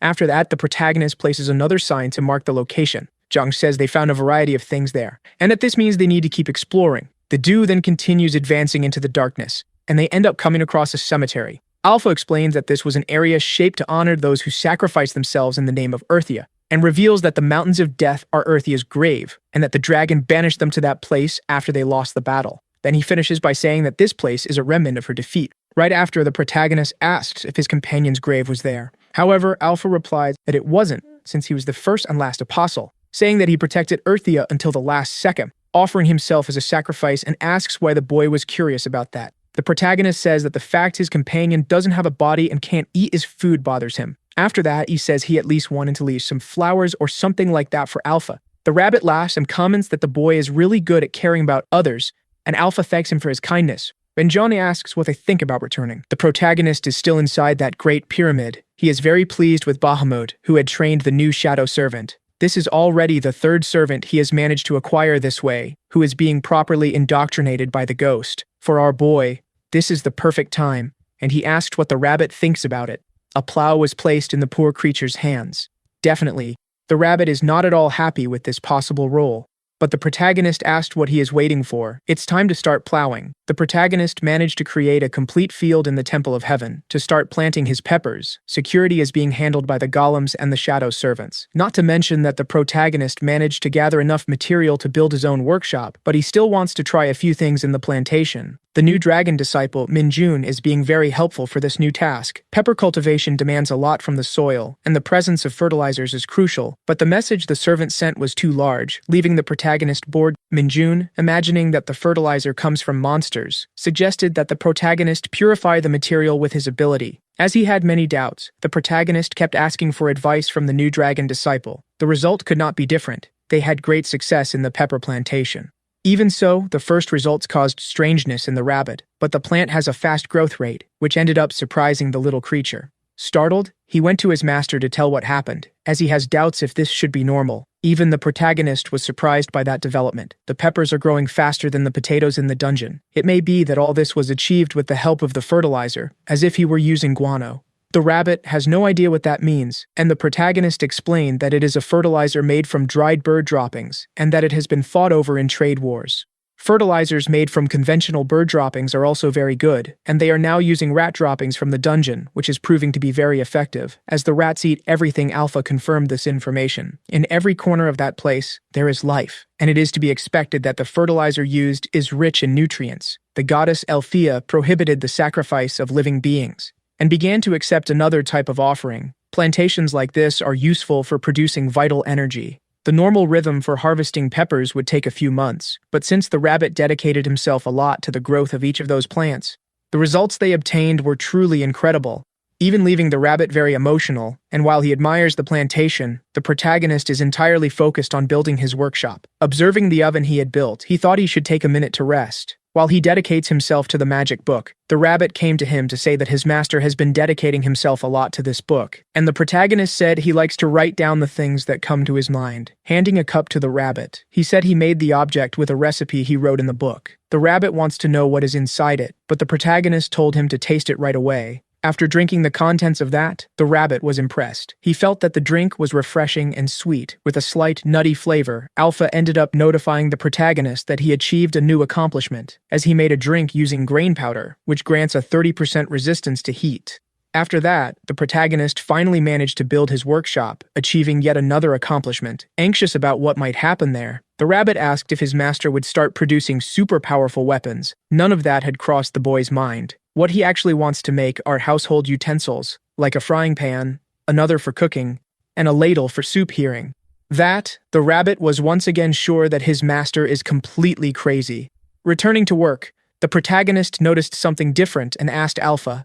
Whenever he looks at his compass, it keeps pointing upwards, and he no longer knows if he is going in the right direction, but Alpha confirmed that nothing has changed. Confused, the rabbit asked his master if the fourth dungeon is located in the sky. The protagonist is not sure about that, as their vision may be blocked, but since they have come this far, it may be that they are just sweating to explore what lies in the unknown. This made the rabbit ask if he would put more levitation stones in that temple. After hearing a positive response, the rabbit became genuinely worried. Now someone needs to go outside. Quite upset, the rabbit wants to know how long he will have to insert these stones into the temple structure. The protagonist said they would do this until they find the dungeon, so the rabbit began to hurry his task, causing the temple to rise even higher. After a while, a blinding light appeared to them. They had risen so much that looking down, the sea seemed dark, which worried the rabbit. Even so, the protagonist's compass continues to point upwards, a sign that they should go even higher, information confirmed by Alpha. Knowing this, the protagonist is determined to go even higher. At least the place has become brighter, that's what the rabbit said. But it didn't take long for them to be surprised. A breathtaking landscape appeared before their eyes. Our protagonist is observing completely suspended islands, and on them there is a great abundance of solar stones. Their shine is so strong that it resembles the sun. Observing that, the rabbit was confused, as he thought his master was the first person to craft levitation stones. But the protagonist, observing that, realized he was not the pioneer. This made the rabbit remember the system notification when the protagonist made this discovery. He had uncovered one of the secrets of that world. The system could be referring to that. Still impressed with the islands, the protagonist is thinking about their password that the system had mentioned. A window appeared for him informing that they had entered Stage 5, the floating path in the sky, which excited the protagonist, deciding to ask Alpha if they were not heading to the fourth dungeon. Alpha said there was a small misunderstanding on his part, which left the protagonist very surprised. It seems they are heading to the coordinates marked on the cube. That's what Alpha said. And thinking about it, the rabbit agreed. The protagonist is waiting for the opportunity to meet Seungwoo and the others, and the rabbit said his master should try to contact them. Obeying the rabbit, the protagonist tried to get in touch, but after sending his message, there was no response. It could be that Seungwoo is busy, but he hopes it's nothing bad. The rabbit said the worst has already happened, as the fourth dungeon was about to collapse due to the baboon events. This made the protagonist ask if they should return. But before hearing the rabbit's answer, the entire structure they were in began to shake. They are getting higher and higher in the sky, and several griffins appeared in that place. One of these creatures advances towards the protagonist. Knowing this could be dangerous, he ordered Bahamut to block the attack. The comrade ghost appeared with his great blizzard, managing to hit the creature that had tried to approach, but the griffin remains filled with rage. Meanwhile, several lightning bolts are cutting through the sky of the fourth dungeon. Looking at his inventory, the boy realized that his supplies were running low. Whenever he is in trouble, he remembers how good it is to be near the protagonist, until a message reached him, asking what he was doing. It was the protagonist who managed to contact Seungwoo, but the boy doesn't want to respond to him now. Even though he is already on his last piece of meat, vital energy is needed to establish that communication. Seungwoo decided he would look for the other players. Several lightning bolts cut through the sky, and a threatening creature appeared behind him. The boy looked back. "It has been a while since they last saw each other," said the werewolf. He is the assistant of the third stage Rugal. He soon realized that this dungeon is completely destroyed, and even the altar has disappeared. Knowing that he assists that game, Seungwoo asked what the werewolf came to do in that place. Rugal told the boy to relax, as he didn't come there to tarnish his reputation by fighting with the player. Xiongwu seems not to have understood those words, which made Rugal say that he is very impatient, asserting that the young man should be cautious, or he could lose his life at this pace. These words only made Xiongwu even more aggressive, saying that Rugal should be the one to be cautious, and indeed, the werewolf was talking completely to himself. He knows he would be the losing side in the battle against Xiongwu. Since he doesn't want to have a dishonorable end, his intention is to avoid conflict as much as possible. That was so confusing that Xiongwu began to think about what could have happened to the werewolf. Back to the protagonist. The griffins are still furious, but our boy managed to use his wall of arrows for defense. The large winged creature managed to dodge the attack, and as it approached the protagonist, it destroyed part of the wall of arrows he had built. Hitting that creature won't be easy, as they are flying all over the place. This made the protagonist wonder if they had always been this fast. The rabbit said yes, because the griffin is the king of the sky. Bahamut said he would delay the movement of these enemies, sending a great snowstorm in their direction. Seeing the effectiveness of the attack, the protagonist celebrated, just like the rabbit, since that is his intern. But now the protagonist realized he needs to do something about this speed. Inside his inventory, there is still a bit of fresh cement. So that is exactly what he will use now. After summoning the material, he calls for Bahamut. The little ghost is running towards the protagonist while fleeing from a large griffin. Finally, he managed to join the others, and the great creature is ready to destroy that stone wall. But as soon as it attacked that, something strange happened. The body of the griffin is coated with fresh cement, and that is exactly what the protagonist planned. He managed to thwart the creature. It was time for the shadow servants to shoot their arrows, hitting the belly of the griffin effectively. After that, the rabbit asked to receive some solar stones immediately. In possession of some of them, he said that griffins like shiny things, throwing all of them in the direction of the creatures that were still attacking. These stones ended up getting stuck in the cement on the griffin's body, making the creature a huge target for its other companions. This caused them to start fighting among themselves. Our protagonist is amazed by the rabbit's strategy, who informed that the plan to use bait was incredible. Now they need to use this opportunity to escape, increasing their altitude even more. The protagonist told Bahamut to move the temple so that it is below those islands. The rabbit wants to know what his master is planning now, as he swore they would take the opportunity to flee. Our boy knows there is a limit to the ghost's strength. They cannot keep fleeing forever, and what they are going to do now is dock the temple. Our protagonist is now using earth manipulation, all to reach the island they had found. The boy is really pushing himself to the limit. Watching everything closely, the rabbit was impressed by the protagonist's speed. After analyzing some samples from that island, he found nothing floating, which only made the protagonist even more curious. Going up to him, the rabbit said it might be flying through magic. Even so, the temple should fit in the hole the protagonist had created. Finally, they managed to dock on that island. Now the protagonist can sigh in relief, and the rabbit said they should be safe for a while. But Alpha informed that something entered the temple.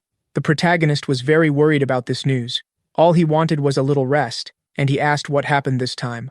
Alpha said they might have invaded someone else's territory when something mysterious appeared to the protagonist.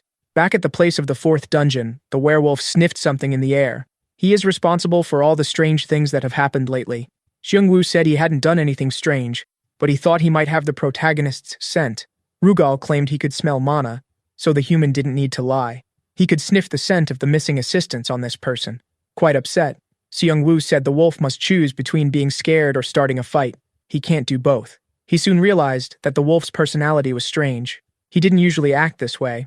And visibly scared, Rugal asked if Xiongwu had been with the assistant rabbit, who had been fired. That was truly unprecedented. He never thought anyone could tame that stubborn rabbit, and Xiongwu knows the protagonist is responsible for something like that. Trying to understand what happened, Rugal believes this human was responsible for teaming up with the rabbit and getting rid of the other assistants. But the poor guy knows that the true culprit is the protagonist. This ability to smell mana that the wolf has is truly useless. Rugal also sensed that the human was blessed by the Dragon of Life. This statement put Xiongwu on alert. The wolf continued his narrative. After the assistants were finished, he took control of the dungeons at stage 2, reaching a new level, and he should thank the Roman for that. Xiongwu realized that the wolf knows too much, and it would be advantageous to get rid of him now. Rugal felt the human's murderous gaze and became even more terrified, saying he wouldn't ask any more delicate questions. Once again, Xiongwu was surprised by the confused demeanor of the former assistant. The wolf no longer wants to irritate him. He is also no longer responsible for this territory. And if the Dragon of Life blessed that citizen, that is not the wolf's problem. For he will only have his own responsibilities, which is to assist the players. They are just dogs protecting a property. If it gets too messy, everyone will be harmed. Xiongwu wants to know what he meant by that comparison. If he wants to fight, it's better to start soon rather than tell lies. The wolf said he should bring all his comrades to that place, as he would safely take them to the next stage. Back to our protagonist. He is very scared. A kind of slime is infiltrating the temple, and this substance is dripping abundantly. It seems that those are creatures. Our protagonist wants to know what they are doing on that island, as it appears to be a type of slime.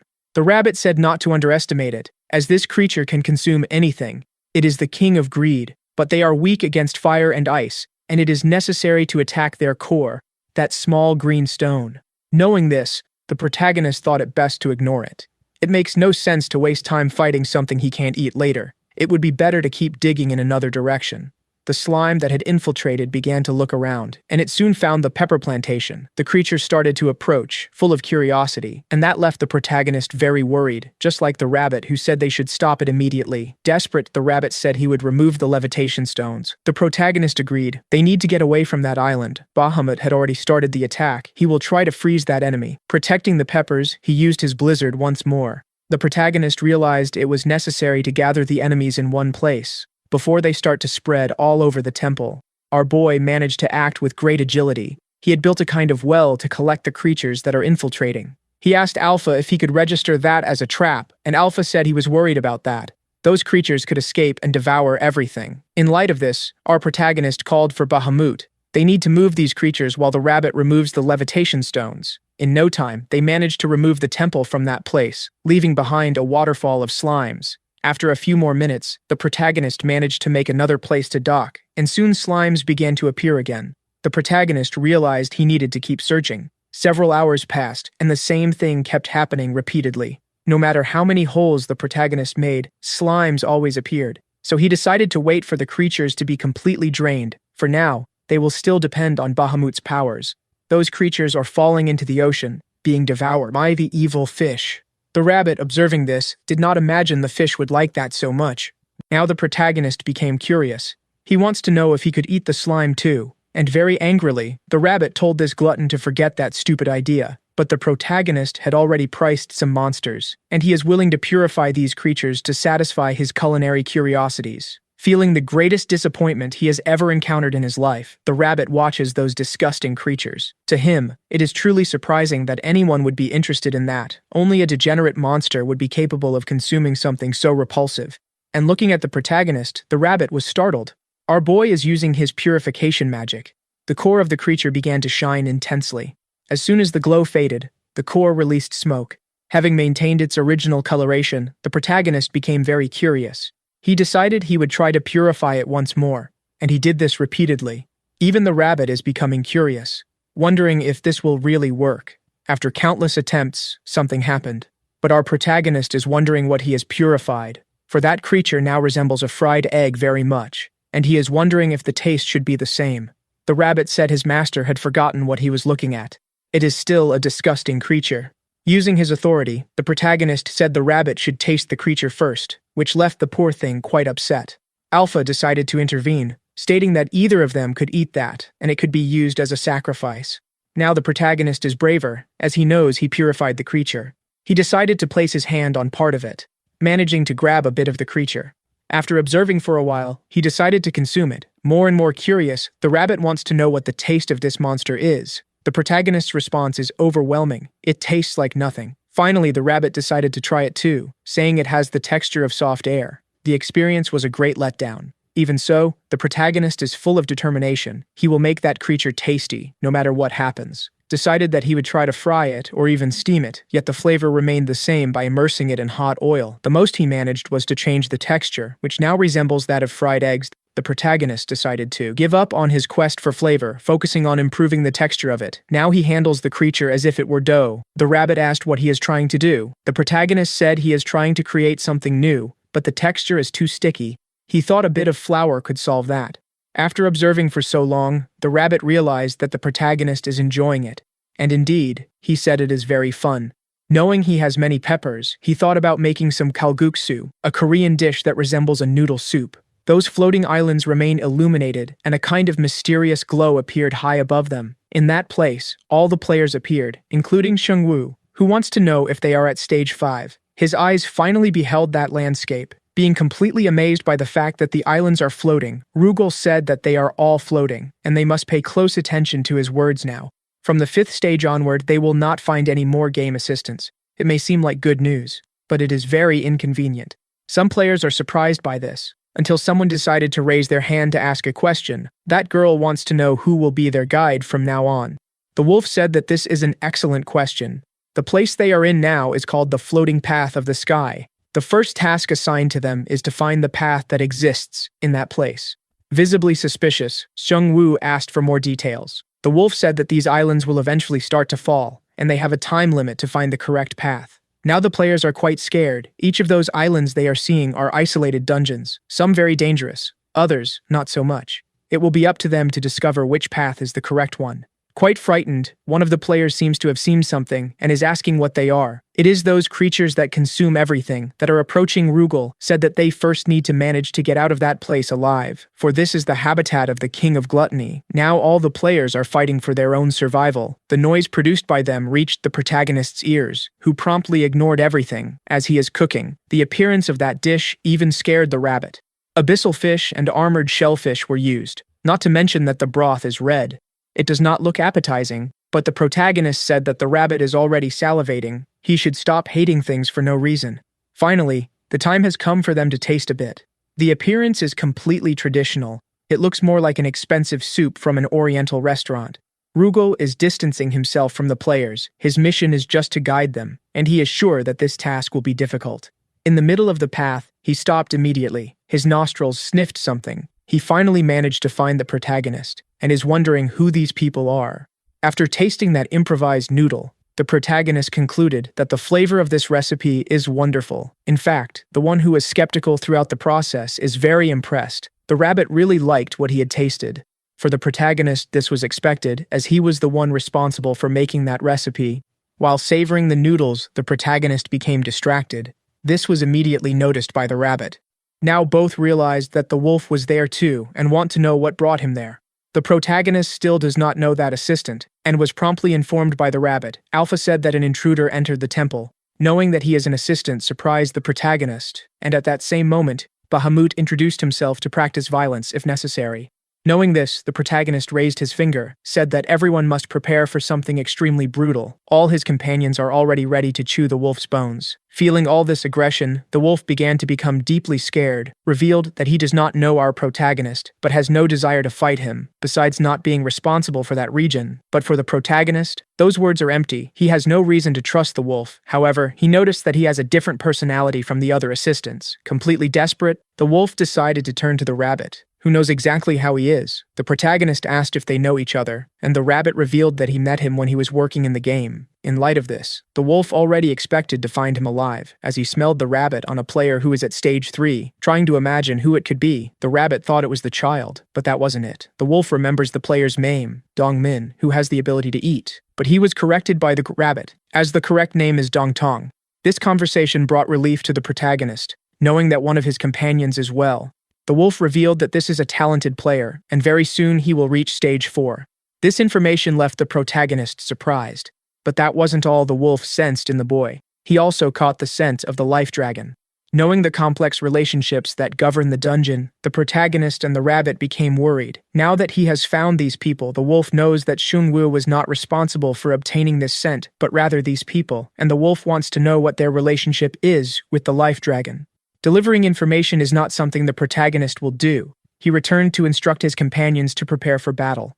Completely frightened once again, the wolf said he would no longer ask delicate questions. His demeanor is so fearful that the protagonist and the rabbit are surprised, and the wolf tries to say that he was just asking questions out of curiosity, and that he is not an aggressive being.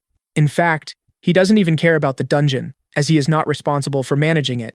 Seeing the poor guy complain about his job, the protagonist asks the rabbit if everything is okay, as this is not common. Trying to compose himself, the wolf said he got a little emotional, assuring that he usually doesn't behave this way. Even so, he managed to discover that the protagonist has 5 altars.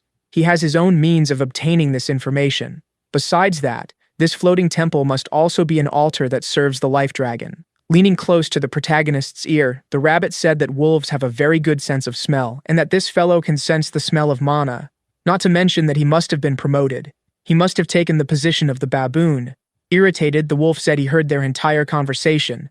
As long as his stage has no problems, he doesn't care at all about what the protagonist continues to do, for it is not his job to make enemies, which led the protagonist to ask what brought the wolf there. The creature decided to land in front of them. The wolf is still very apprehensive, struggling to find the right words. The protagonist continues to wait. Trying to be friendly, the wolf suggested they continue the conversation over a meal, proposing they have the soup that was prepared. Our protagonist looked at the noodles that are cooking. He didn't imagine the wolf would be interested in that. Quite disappointed, he believed that administrators could survive without food. Indeed, that is true, replied the wolf, wagging his tail. But with a pot of soup in hand, he said it is so delicious that it is almost criminal. Meanwhile, the protagonist is impressed with the wolf's tail's excitement. The assistant managed to identify each of the ingredients in the soup, recognizing that its flavor is exceptional, as if it were a grand symphony of the creatures living in that place. The protagonist ended up getting irritated, telling the wolf to stop eating. The same was done by the rabbit, as their boss's pig needs that food. After disciplining the rabbit, our boy asked whose side he is on. But the wolf had consumed all the soup.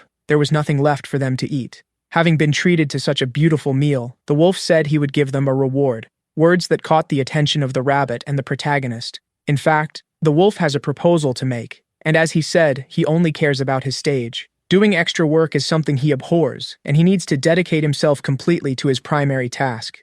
Knowing that he is responsible for stage 3, our protagonist asked what the problem is. The rabbit is sure it must be the other stages. The wolf said it doesn't matter if he is a good administrator. Problems from the other stages can affect his jurisdiction. And the problem he has now is with the stages preceding his own. He will have to take control of stage 2. Waiting for the reward, the protagonist asked why the wolf is being so detailed. Getting straight to the point, he asked the protagonist to be responsible for stage 1. Intrigued by the situation, the protagonist asked if the wolf can complain about his work this way, but he no longer cares about that. The promise is not the only reason he does this job. Alpha cannot say whether the protagonist is being irresponsible or the opposite. He is still hesitant to trust the wolf, so he asked if they could take control of stage 4 as well.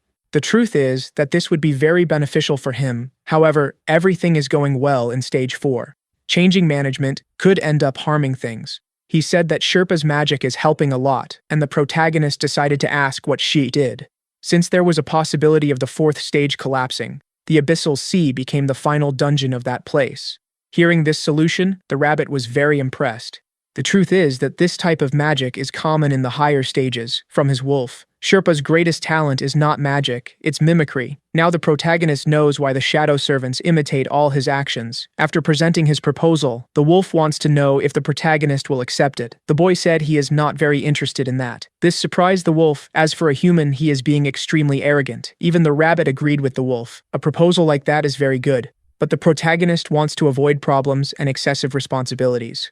With that, the wolf has to agree. This is an extremely boring task. Now the two are united by the greater purpose of avoiding work, whatever it may be.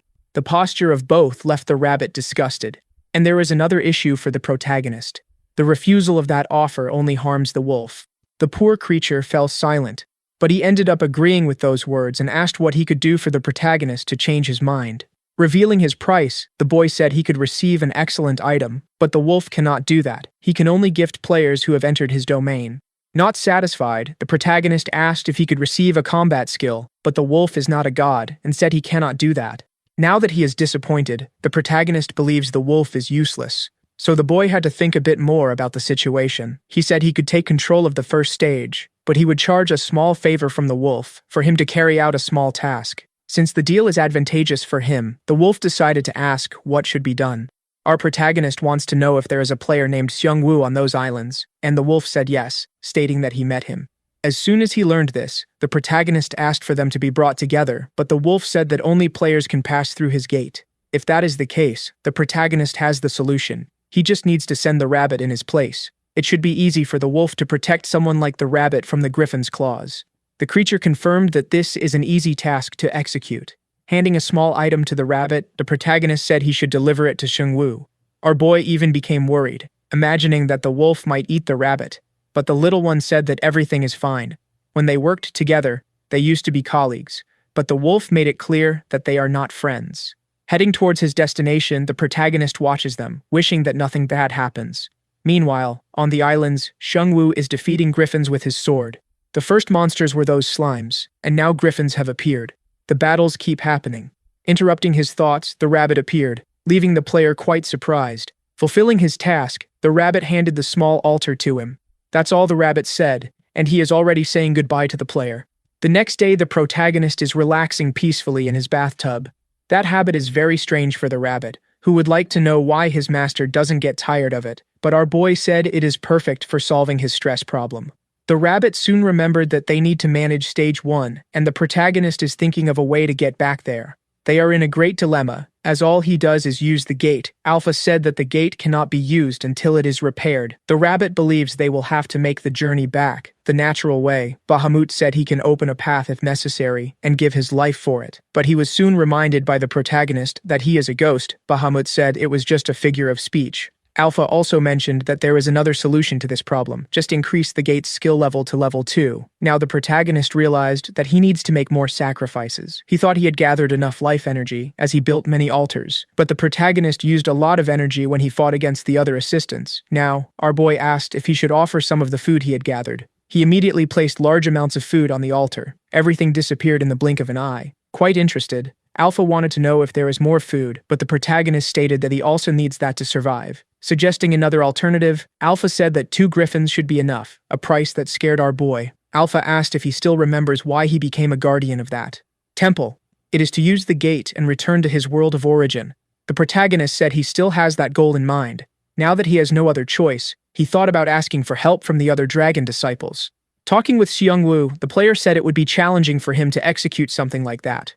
But he was soon informed by one of his companions that another griffin was approaching, a beautiful opportunity for him. Hanging up the call, Xiongwu said he needed to leave immediately. The rabbit told his master that he should have asked someone else for this, because he knows a person who is extremely professional in this area. In the middle of a forest, firm steps are taken. A player was almost surprised by one of the creatures in the area, a terrifying monster. The creature tries to scare him in every way, but all it received for its actions was a blow to the head. The other players are impressed with this strength, wondering if that boy is really still in school. This is the player the wolf had talked about, Dongmin, someone full of potential. Our protagonist had contacted him, asking for a sacrifice, and the response was positive. Dongmin just needs to know how much is necessary, as he will strive to deliver. The rabbit is the one who is excited about this, as the boy is truly a prodigy. In a few seconds, he sends the first sacrifices. Alpha was completely surprised. The life energy of 3 griffins just appeared. But that is not what the protagonist has seen, and he is wondering what kind of thing Dongnin is consuming. The wolf, who is still there, said that the boy is indeed a prodigy. He can eat anything he puts in his mouth. This reminds him of some things he has seen. When the young boy finds an opening during the fight, he simply tears a piece from the monster's body. A rather unusual approach even for our protagonist. It seems the wolf will have to explain everything. The boy gets stronger every time he consumes the flesh of the creatures. That is why he is becoming a rather frightening player. Our protagonist still remembers the cute boy Dongmin used to be. Finally, the protagonist managed to elevate the gate installation skill to level 2. Now he can install warp gates between the altars, but he doesn't know what that is. Alpha said they are doors that only open above the altars. With the coordinates of each of his altars, he will be able to transit between all of them while traveling. This functionality was used to exchange sacrifices between the temples. For our protagonist, this is basically a delivery service. He wants to know if other people can pass through the gate. Alpha said that with the protagonist's permission, this is possible, as long as it is in the same dungeon. For our boy, this doesn't change his current situation much. However, through the warp portals, he can send everything that is not human. This way, he can exchange supplies with his disciples, as long as they are also near an altar. Now the protagonist realized that he will be able to receive new ingredients from his friends and send them his new recipes. For the rabbit, the priority should be to receive quality items, and Alpha said the boy should collect sacrifices, not spread them. Our protagonist asked why they are being grumpy. There is nothing wrong with wanting to feed everyone. Alpha said that offering sacrifices is not wasting resources, as it accelerates the recovery of Althea's powers. But our boy is already tired of hearing the same story every time. Alpha suggested they return to the Great Temple now that they have this new ability, and the protagonist asked why he should do that. In response, Alpha said he would like to show something.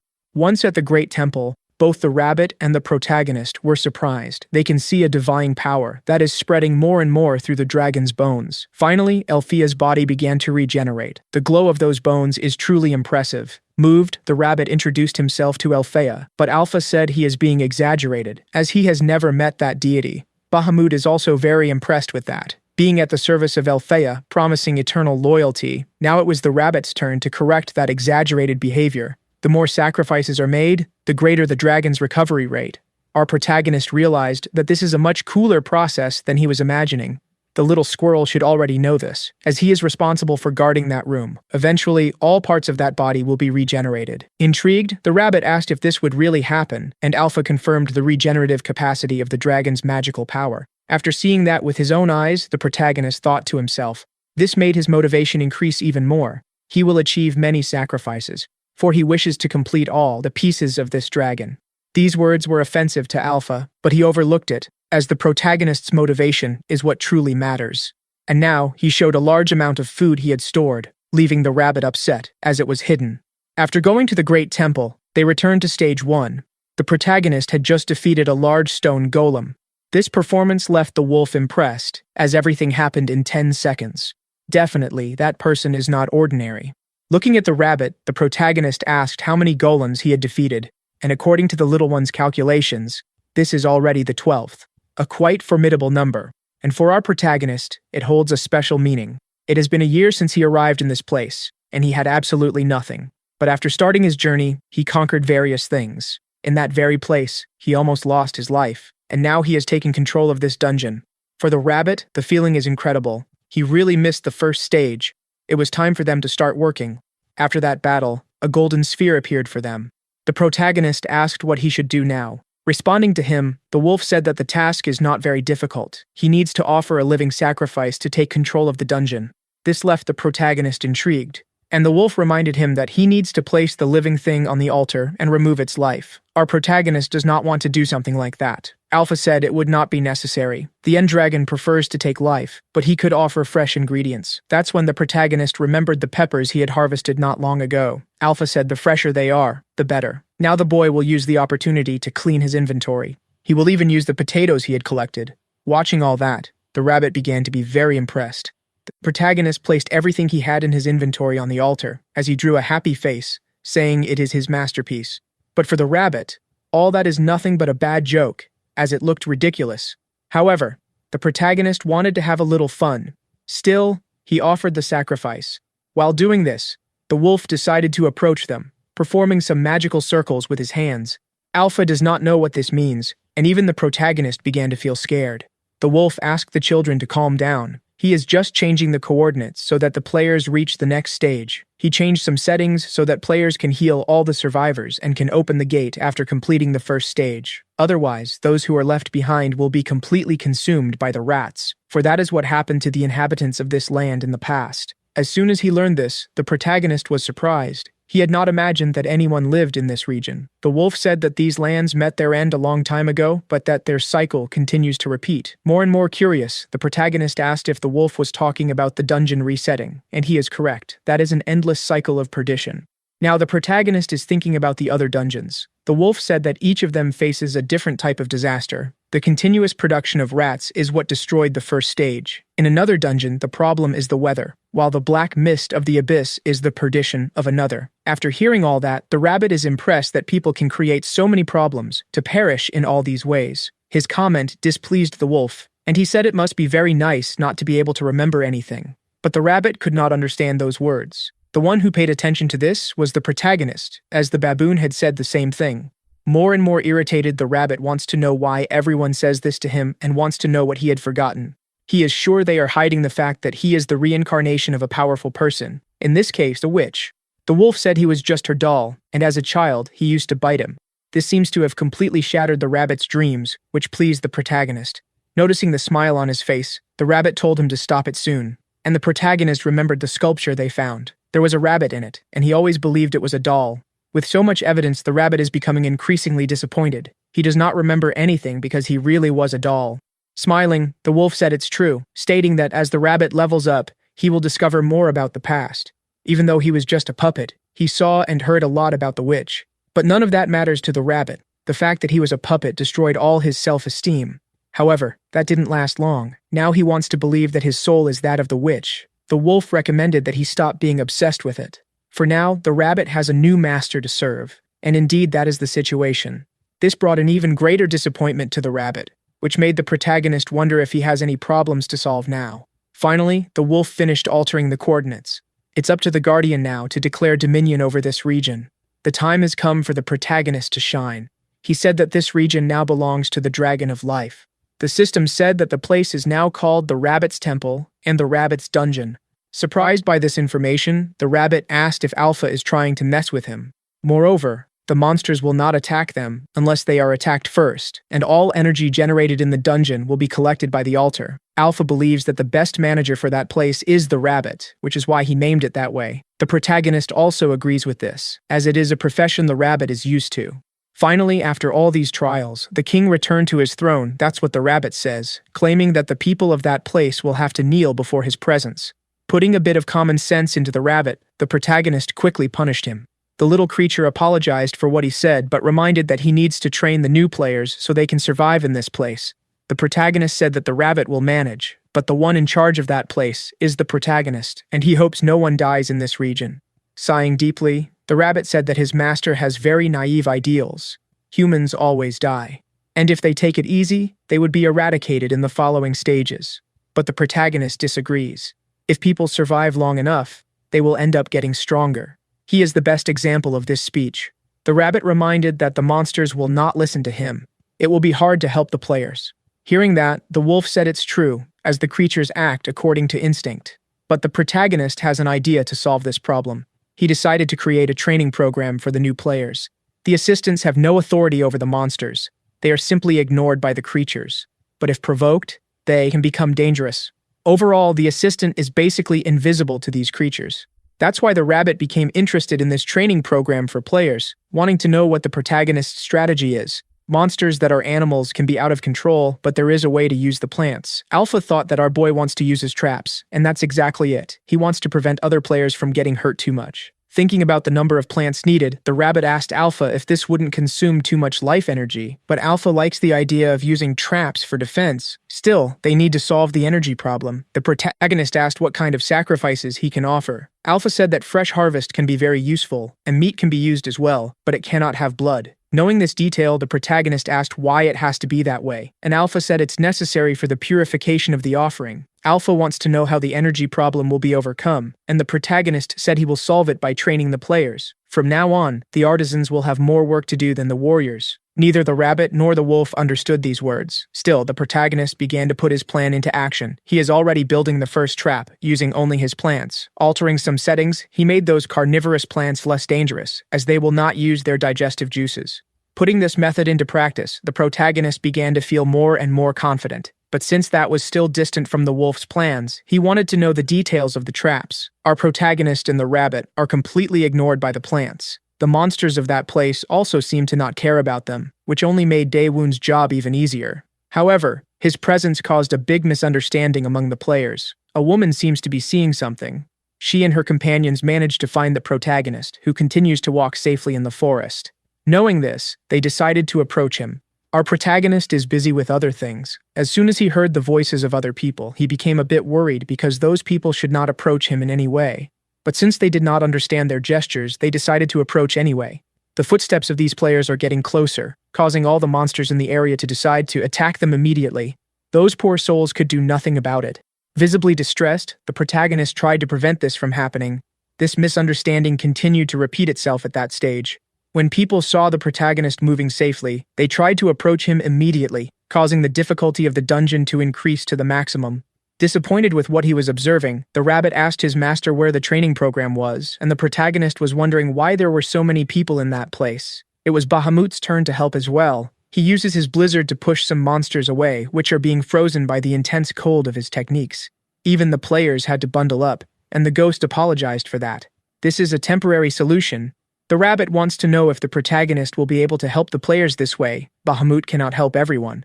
Alpha said they need to save as many players as possible, as their deaths benefit the Dragon of the End. The more people survive, the greater the number of sacrifices they will receive. They need to fix this problem at its root, and the protagonist is becoming increasingly thoughtful about it. He suggested that they could create some signs in that place, similar to traffic signs. He decided he would signal the safest routes, and this way, the players could follow their own path. The first thing to do is gather all the players in one place. Amid those people, someone noticed something. A large arrow appeared in the air, and it is pointing to a location. The players are wondering if it is a safe place or if it is a trap. Given that the entire region is surrounded by traps, they should take the risk of going to that arrow.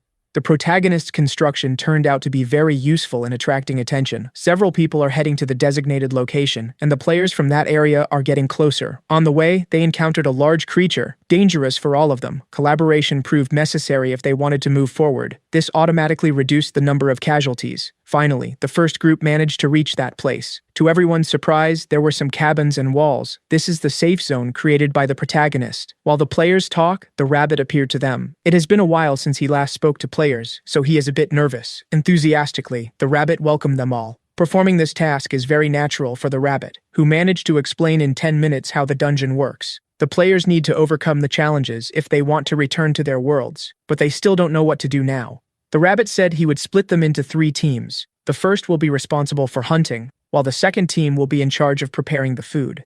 Those in the third team will be responsible for preparing the land for planting. There will be a rotation of players among the teams so they can learn the minimum to survive in this place. The new players are surprised to be introduced to this concept, but our protagonist said that this is extremely necessary for them to survive, and he will now teach them how to use the powder from the bones of the monsters. One of those women is wondering what the protagonist's responsibility is in this, while our boy is using the shadow servants to teach them how to cook. Quickly, those new players began to follow the shadow. The one who was surprised by all this collaboration was the rabbit. He never imagined something like this would happen. He also said that the protagonist was responsible for building the safe zone, suggesting that none of those players irritate our boy, and indeed, a little difficulty made those people more obedient. Before, the players were the sacrifices of the place. Now they will have the chance to offer sacrifices safely. Alpha is impressed with the protagonist's genius, who used the sacrifices of the Dragon of the End to produce energy for the Dragon of Life. While the new players are learning, the little squirrel noticed something. The protagonist had made some doodles on sheets of paper. He started to move them quickly, causing the drawing of the squirrel to begin to move. Since the rabbit had never seen anything like this, he thought the drawing had come to life. The protagonist and his friends are having fun while the new players are busy daily. Bahamut is teaching those people to hunt the monsters, while the processing team is learning to handle all those materials. In the fields, the third team is learning to fertilize and care for the land. The shadow servants are in charge of showing all the work, giving the leaders of each team detailed instructions on what to do. This system created by the protagonist is very efficient. All he needs to do is walk around congratulating the new players, correcting small details. Something the rabbit also did very well, but in his own way, satirizing the new players, making it clear that some are quite useless.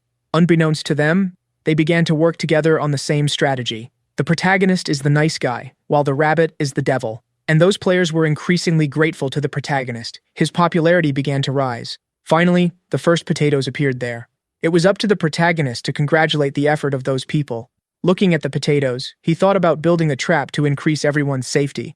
As those people learned the traditional way, the protagonist will teach the fastest route, as soon they will need to present sacrifices too. Opening his inventory, the protagonist went directly to the rat droppings, fertilizing the soil with that product. Observing his skills and his handling of the land, the players were impressed. To them, the protagonist said that the fertilizer greatly accelerates the growth of the potatoes, but it is a rare item and should be used with caution. Now that they received a small portion of it, the players are excited to return to planting. Our boy makes some notes. Mixing bone powder and the blood of creatures doubles the growth speed. If he purifies the mixture, the results could be better. Seeing that, the wolf asked why the boy makes so many notes. It doesn't seem pertinent. His presence surprised the protagonist, and the wolf said he had finished his work for the day. Returning his attention to the magic notebook, the protagonist began to wonder if he had written that. There was something about the potatoes there. Someone said that the potatoes are evil, and if they could move, they would attack humans. That handwriting does not belong to the protagonist, and he is thinking about who could have done this. Observing those letters, the rabbit said they belong to the runic alphabet. Alpha said they are used in magic circles, also known as the witch's alphabet. Our boy doesn't know why he can read those words, and the rabbit said that this happens inside the dungeon. Language has never been a barrier there. Even so, this is the first time he sees something like that. No wizard would use this alphabet to write such silly things. Alpha said that the wizard learns new spells through this alphabet, and the magic circle is the epitome of combining that knowledge. But, contradicting the protagonist, he said that using magic is not so simple. To do something like that, one must know the truth behind each of those letters. However, the protagonist did not understand this explanation, and the rabbit said it would be impossible for his master to learn anything. Hearing that conversation, the wolf said, "There is someone capable of using that alphabet even without having mana. And he is talking exactly about the witches, who can use those letters as they please." Surprised by this statement, the protagonist asked why a witch would write something about potatoes in that way. But before giving the answer, the wolf wants to know where the protagonist found the magic book. Our boy said it was in stage 4, where Bahamut was. The wolf said that magic books are made with special paper. Nothing written in them is done by coincidence. However, the protagonist still does not understand this explanation. Then, the wolf said that magic circles are invisible and tend to appear if they have mana injected. This made the protagonist understand that those notes appeared as a result of magic. The wolf suggested that the boy go back to doing with the book what he was doing, but the protagonist did not understand. However, he soon remembered that he was cultivating potatoes. Still holding the magic book, he decided to collect one of them. An intense glow appeared on those pages, surprising the boy. The same mysterious alphabet appeared once again. For the wolf, the potatoes are the true cause of that happening. The will associated with those potatoes is the real reason why the letters appeared in the magic book. The rabbit decided to try this too. He wants to hold the book while holding a potato. But as soon as he does that, nothing special happens. For the protagonist, the book only seems to work with him, which makes the rabbit upset, as our boy is just a mistake from that place. Even so, the information about the potatoes from that note is useless, and holding a bit of fertilizer, the protagonist hopes something will happen too. As expected, another note appeared. The rats are gluttonous and consume everything. What would happen if they got too big? The protagonist is surprised by this. More and more curious, he decided to test it with the bones of abyssal fish. "I can't have fish here, as the place is dark. But I've heard that large fish inhabit the ocean, and I would like to try them." For the rabbit, those words are very bizarre. Meanwhile, the protagonist began to find that a bit interesting. The person who wrote that seems to not know what an abyssal fish is. It seems they were wishing for something similar, but the rabbit was unable to understand that. And the protagonist realized that those notes are telling the story of how the dungeon was created. After hearing this, the rabbit was a bit incredulous, thinking that his master was jumping to conclusions. But our protagonist noticed that the description talked about things in their normal form and then described how they are in the dungeon. That place most likely was not made by the end dragon. If they find the witch, they might find a way out of this place. Our boy asked the wolf where she is, but he said that looking for them is useless. They left a long time ago. To be more precise, that whole world had already met its end. It was at that moment that the protagonist realized that Rugal knew more than he was sharing. And the wolf apologized, saying that he indeed remembers many things but lost a good part of his memory when he became an assistant. The rabbit said he is just making excuses, but the wolf assured him that he is telling the truth. Assistants are basically ghosts, wandering in a world that has already met its condemnation. It would be strange if they preserved their memories, especially when they defy the laws of nature. In silence, the wolf wished to be like the rabbit, who forgot everything. If he were also in that position, he wouldn't suffer from his own memories. Interested in this, the protagonist asked how much he remembers, as it is time to reveal everything. The wolf said that handwriting belonged to the last witch. It would be impossible for a mage to do the same thing unless they were very talented. Thoughtfully, the protagonist asked if by last witch the wolf is referring to the Black Queen. "And that's exactly it," replied the wolf. "Our protagonist wants to know who that witch was."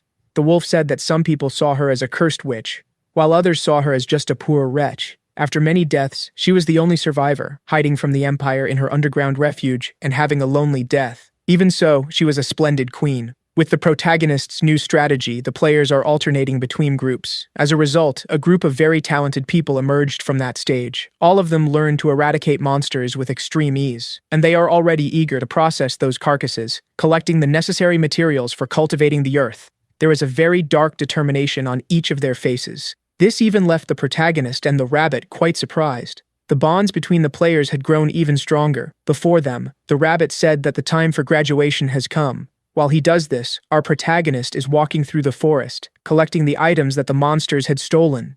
It was then that he encountered something different. A small cabin. It could be that the player's items were inside. He found a pair of glasses and dental floss. That could be very useful. But our protagonist ended up stepping on something quite disgusting. He is sure that it is poop from those disgusting creatures. This immediately made the magic book shine once again. The words say that mermaids are interesting creatures, fish that have human arms and legs, a bit grotesque. It would be better if they resembled frogs. Opening a hatch in the ground, the protagonist ended up finding a trap. It is a wooden door, and this item has the option to open. Distracted, he received a call from the rabbit. The players are heading to the archaeological site, and the protagonist said he is going too. Inside, they were all gathered before the altar. The protagonist congratulated everyone for completing that course, and they need to present the items they had produced, placing them on the altar. The players began placing the meat of the creatures and what they had planted in the ground. Finally, all those players would be able to advance to the next stage. Moreover, they were completely recovered from the fatigue they felt, or from any wounds they may have accumulated. Rugal appeared above them, informing that the fun was over. He was there to ensure that the gate was functioning correctly, and since these are the first players trained by the protagonist, the wolf wanted to guide them personally. One of those people asked where they would go now. The protagonist said he doesn't know, as he has never been to the next dungeon, but he wishes them all good luck. Ending his words, a great shine enveloped everyone. Now that he is alone, our boy felt a bit sad. Seizing the opportunity, the rabbit said that his master has the privilege of having him nearby. Gently tapping the book on the rabbit's head, he said that he is not human. This made the magic shine. The note that appeared there said that rabbits are very cute. Completely convinced by this statement, the rabbit now understands why he is so beautiful, believing he is the cutest rabbit on the planet. Our protagonist decided to try the same with Rugal, but the wolf did not allow it. A message appeared for them. The dungeon would be reset soon. The wolf will take the opportunity to leave, as he was only there to ensure it is being well managed. A great light is emerging in the middle of the forest. Curious, the rabbit asked if they would return to stage 5, but the protagonist said no. He will prepare a big dinner for the organization, as they should celebrate the fact that they are responsible for that place now. Thus they went to the underground hideout in the first stage. The fish there are quite large. Our boy and the rabbit walk through the corridors. It has been a while since they last went there, and the rabbit has many memories. In no time, a large meal was prepared. He wants to know if it is okay to mention Althea's name to the players, thinking that the end dragon might harm them in some way. But even Rugal already knows what happened. The end dragon must already be aware of everything. Alpha said they will not hide like cowards, and if difficulties arise, they will triumph over all of them. With his mouth full of rice, the rabbit said that Alpha is truly a very brave man, but he should take it easy. Alpha immediately corrected the information, saying that she is a woman. This brutal fact revealed in chapter 143 left the protagonist and his assistant completely speechless. To the protagonist, Alpha was an old bearded man, while to the rabbit, she must be an old bearded whale. Alpha said they are being very rude, and as she had told them, Alpha was Althea's first disciple, a pure maiden who offered herself as a sacrifice. She did this on her 25th birthday. Since then, 500 years have passed, but it is just an estimate, as there were no calendars in her time. The protagonist is wondering if Althea only accepted pure maidens as sacrifices in the past, and Alpha made it clear that this only happened because she was single. Even so, knowing all those things was quite shocking, and it contributed to them getting even closer. Back to stage 5. The rabbit is already saturated from working so much, and our protagonist wants to know how the players are doing. But the rabbit remains irritated. Those little brats are really annoying. They don't listen at all. Alpha said it is very important that they stay alive so they can offer sacrifices. Seeing our protagonist exercising, the rabbit asked what he is doing. Daewon said he will take the opportunity to explore that island now that the slimes are gone. Using earth manipulation, he can climb quickly. And the rabbit realized that his master is very good at digging holes. After much effort, the protagonist reached the top, but soon he was impressed by the color of his. The pure air of that place is also very good. The feeling is wonderful, and he feels his body floating. The rabbit said that it is his master's butt that is floating, as he is being carried by the slimes. Worried, our boy doesn't know where the creatures came from and started using purification on all of them. After managing to get rid of them, he resumed walking around the island, until his eyes found something peculiar, another one of those archaeological sites. Analyzing the material, he realized it is made of the same ore as the keystones. The rabbit said that here on the moonstone, he now understands why these islands float. Even so, the protagonist couldn't activate the keystone. Appearing without warning, Rugal said it is necessary to put energy into the stone to activate it. Mocking the wolf, our boy said he must hate his job as an assistant. In completing the information, the wolf said that the necessary energy is from the life of the creatures, which is why he needs to hunt. Now the protagonist realized that it is necessary to activate that archaeological site. Alpha said that this is a good idea. If they know the coordinates of the next island, they can discover what their destination is. The problem is that the boy doesn't know what creatures he can hunt in that place, because besides the slimes, the only remaining option is the griffins, which are very abundant. However, trying to hunt them can be very difficult. In light of this, The boy remembered that he still has some bones in his inventory. In the magic book, a note says that they are intimidating, but not as much as the crows, which are greedy. They tend to steal shiny objects. It may be that they are afraid of the dark. Now the protagonist understands why griffins like stones, but he didn't know they were afraid of dark things. If he puts these facts together, he can create an interesting plan. And in no time, that is exactly what happens. The protagonist's golems are climbing the island. They were all gathered with a purpose. Since our boy can't fly, he just needs to bring the griffins down to the ground.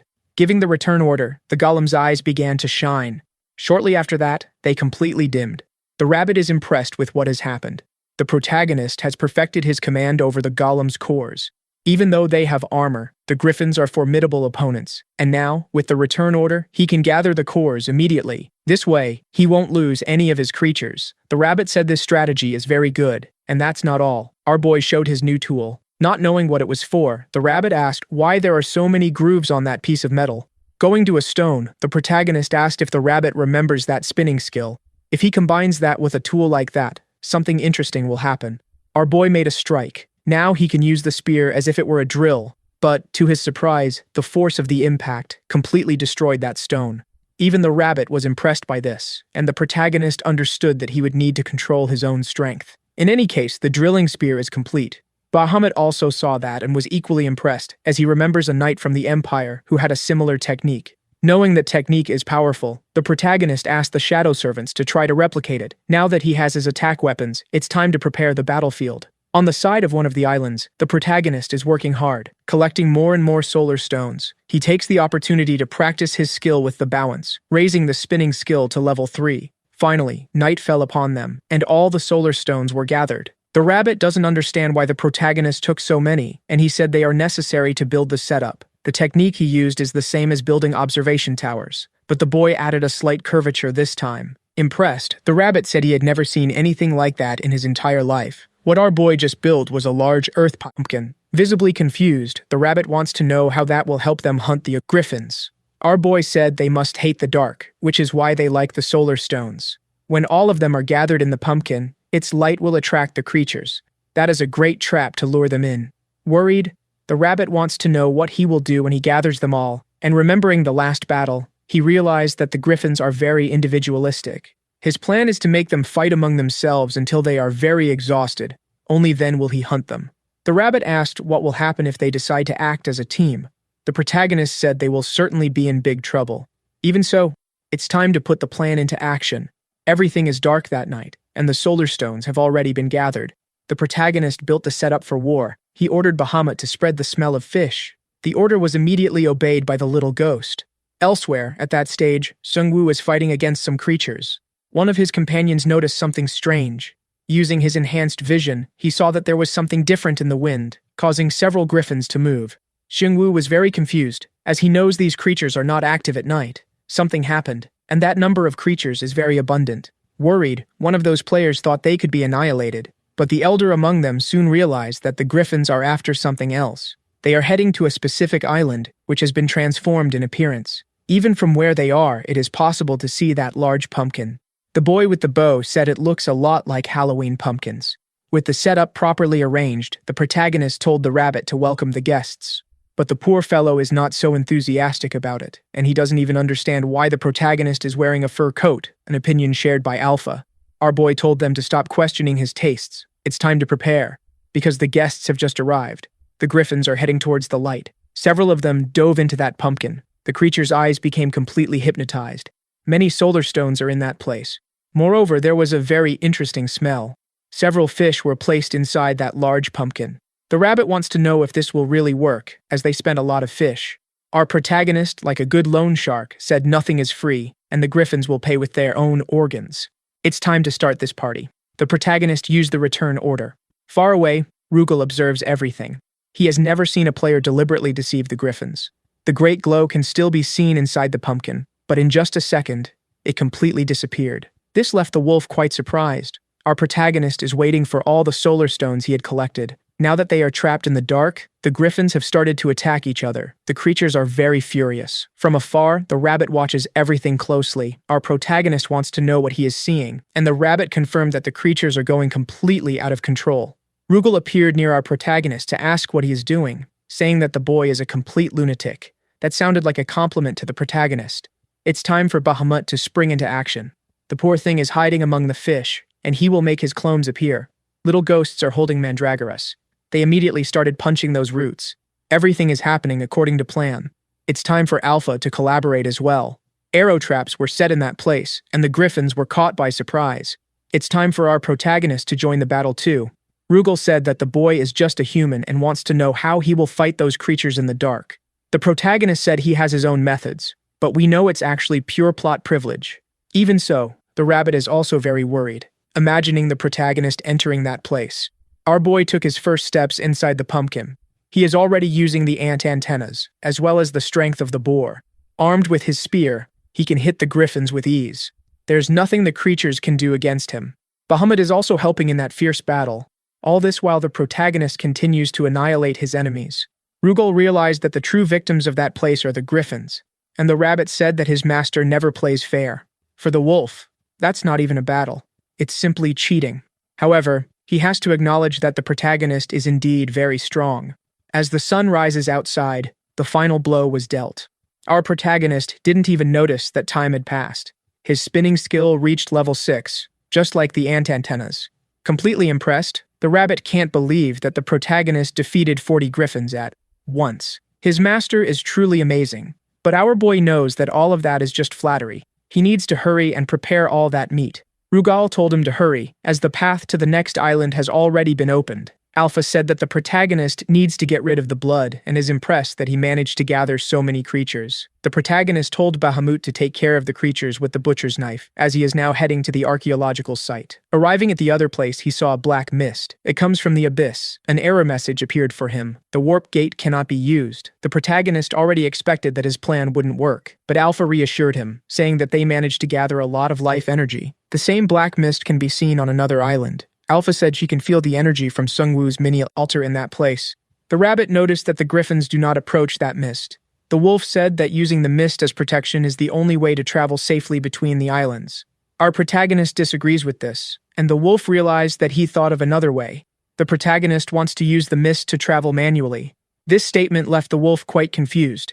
Then, the protagonist said that they got there using the temple, and they can continue doing so with the help of the mist. For the rabbit, this idea is brilliant. They can move without attracting the creature's attention. But this could cause an overload on Bahamut, not to mention the life energy they will spend as fuel. To solve this problem, the protagonist said he wants to craft a vessel, an idea that left the assistants impressed. They want to know how he will navigate something like that. Our boy said that the mist is very dense, and the creatures can swim through it. He can use the scales of the fish he had collected. After some time, the players arrived at the archaeological site. The elder noticed that each of those paths leads to a different island, and they will have to choose a path now. In light of this, the elder patiently waits for Sun Lu's choice. He chose the middle path, and the elder promptly positioned himself behind him. The elder soon said that they were not notified about any conquest, about having overcome that dungeon. One of those players agreed. It may be that they left something behind. To their surprise, a message said that the place would soon be reset.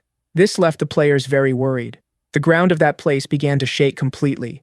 Large cracks are appearing. Seung-woo realized that it's not just the ground that is being damaged. The entire island they are on is falling apart. One of the players said that if they don't move now, they won't survive for long. Seung-woo said they need to follow one of those routes. Back to the protagonist. He seems dedicated to his work. Feeling all that tremor, he started to wonder what could be happening.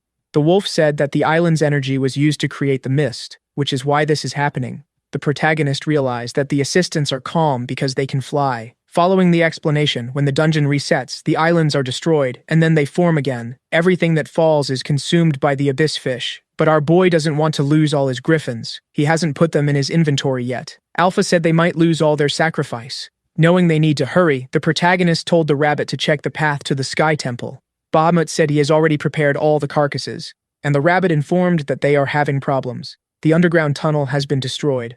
Our protagonist didn't expect something like this. Now he has no other choice. Using his earth manipulation, he started to build stairs, and he is doing it very quickly. He began to remove the panels from that place, replacing the earth with levitation stones. Every precaution is necessary, or the pumpkin structure could collapse. But as soon as the island was completely destroyed, the pumpkin remained intact. The protagonist is very relieved about this. He is not in free fall after all. Now it will be necessary for Bahamut to take them to the temple, but the poor thing apologized, as he used all his strength to fight the griffins. Alpha said they don't have any vital energy left at the moment. The protagonist then decided that he would sacrifice all the griffins he had collected. However, he is at a great crossroads. He needs vital energy to move the pumpkin. To get it, he needs to make sacrifices. But he can't reach the altar because he is out of vital energy. Alpha said he can't use the gates either, as the wind currents are making the pumpkin move. Our protagonist realized he needs to ask Dongmin for another favor and decided to contact him. But he received no response. Now, the protagonist needs to keep thinking. Maybe his only option is to eat those creatures. The rabbit said the nutrients would be very good for him, but the protagonist said he wouldn't do it alone. Since there is no other option, all they can do now is enjoy this meal. Our boy started working inside the pumpkin, leaving his companions surprised. The rabbit, seeing that counter and oven, began to wonder what had happened. For he is in front of a large iron table. As they need to be satisfied soon, our boy decided to make a Korean dish called hoteok. Watching him mix the dough, Bahamut advised that a little yeast should be added. This advice impressed the protagonist, and the ghost said it's basic knowledge for a butcher like him. The yeast could be obtained using flower nectar. 2 days of fermentation would be enough, and he asked for some cornflowers from the protagonist's inventory. Our boy didn't think there could be a solution like that. After kneading the dough, he will let it rest for 10 minutes. Finally adding corn syrup, sugar, and salt, he also added some more grains to enrich the mixture. After that, he put the filling inside the dough. Visibly uncomfortable, the rabbit asked if the wolf wasn't going to leave, and Rugal said he also wants to eat from that meal. Our protagonist finally started to bake what he had made, presenting to his companions the wonderful Korean dish. After taking the first bites, the rabbit was completely enchanted. The wolf is also deeply entertained by the taste of it. Finally, the protagonist managed to get a few minutes of relief, eating something delicious. It seems everyone enjoyed it. However, Alpha said that meal has no value as a sacrifice. It's time for the protagonist to hurry and offer the griffins.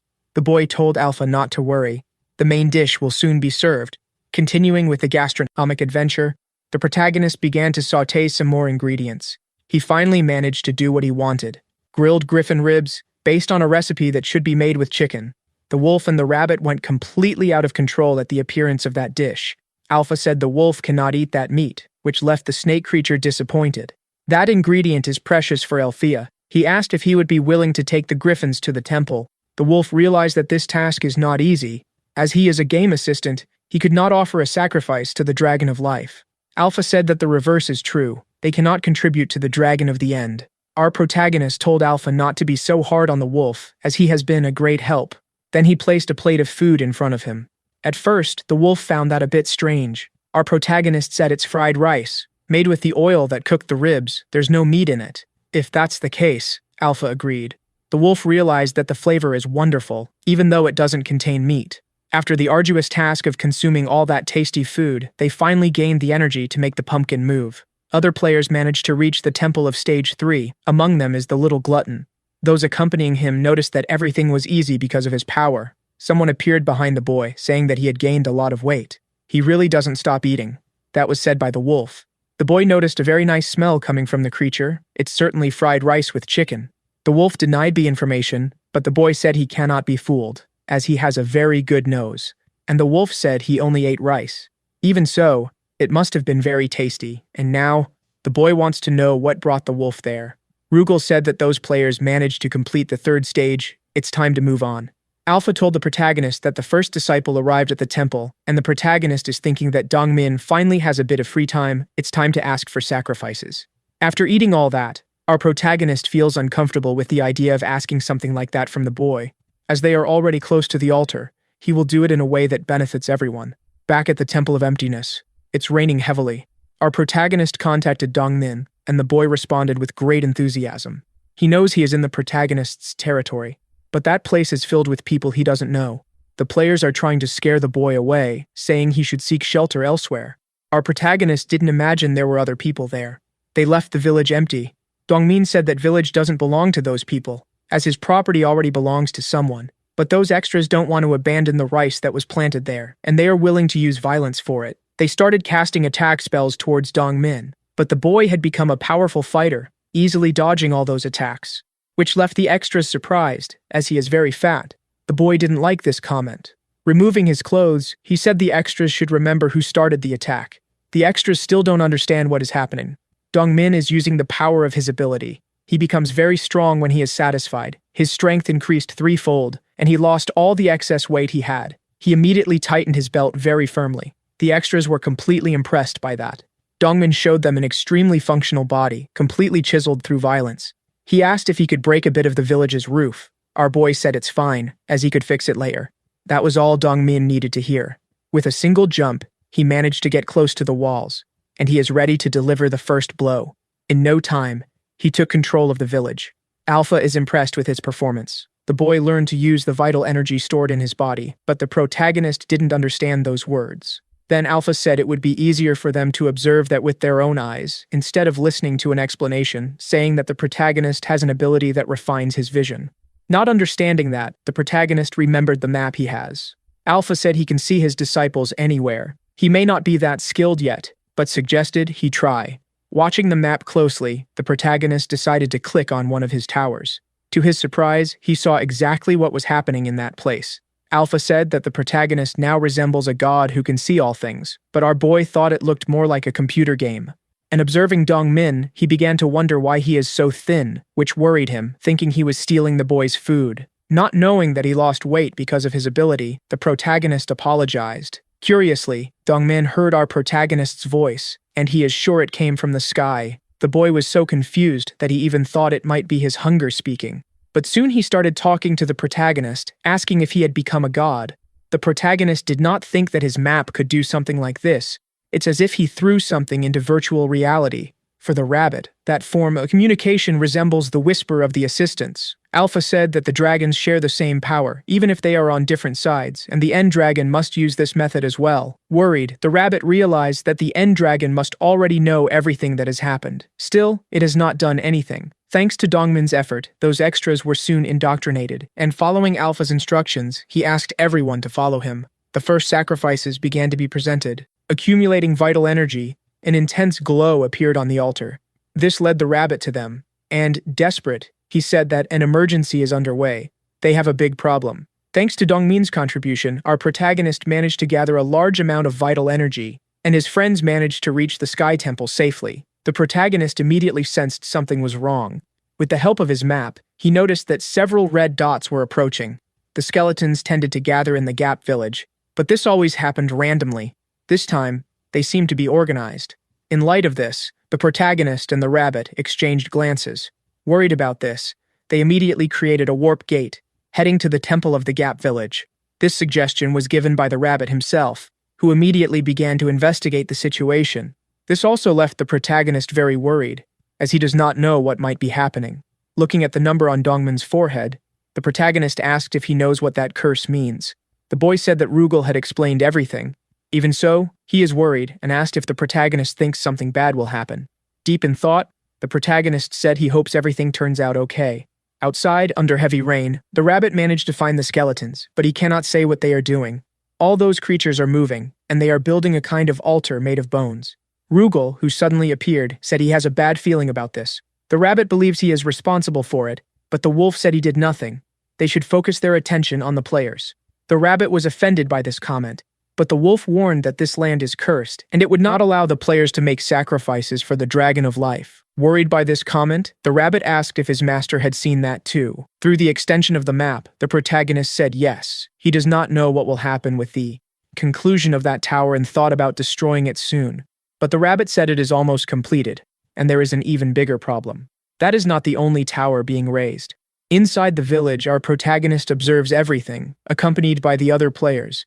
The towers are rising quickly, and our boy does not know if the skeletons are preparing for battle. One of the extras said that this seems quite dangerous, and the protagonist thought about the perimeter's safety. Using solar stones with levitation stones could be useful, and that is exactly what he does, surprising all the extras present.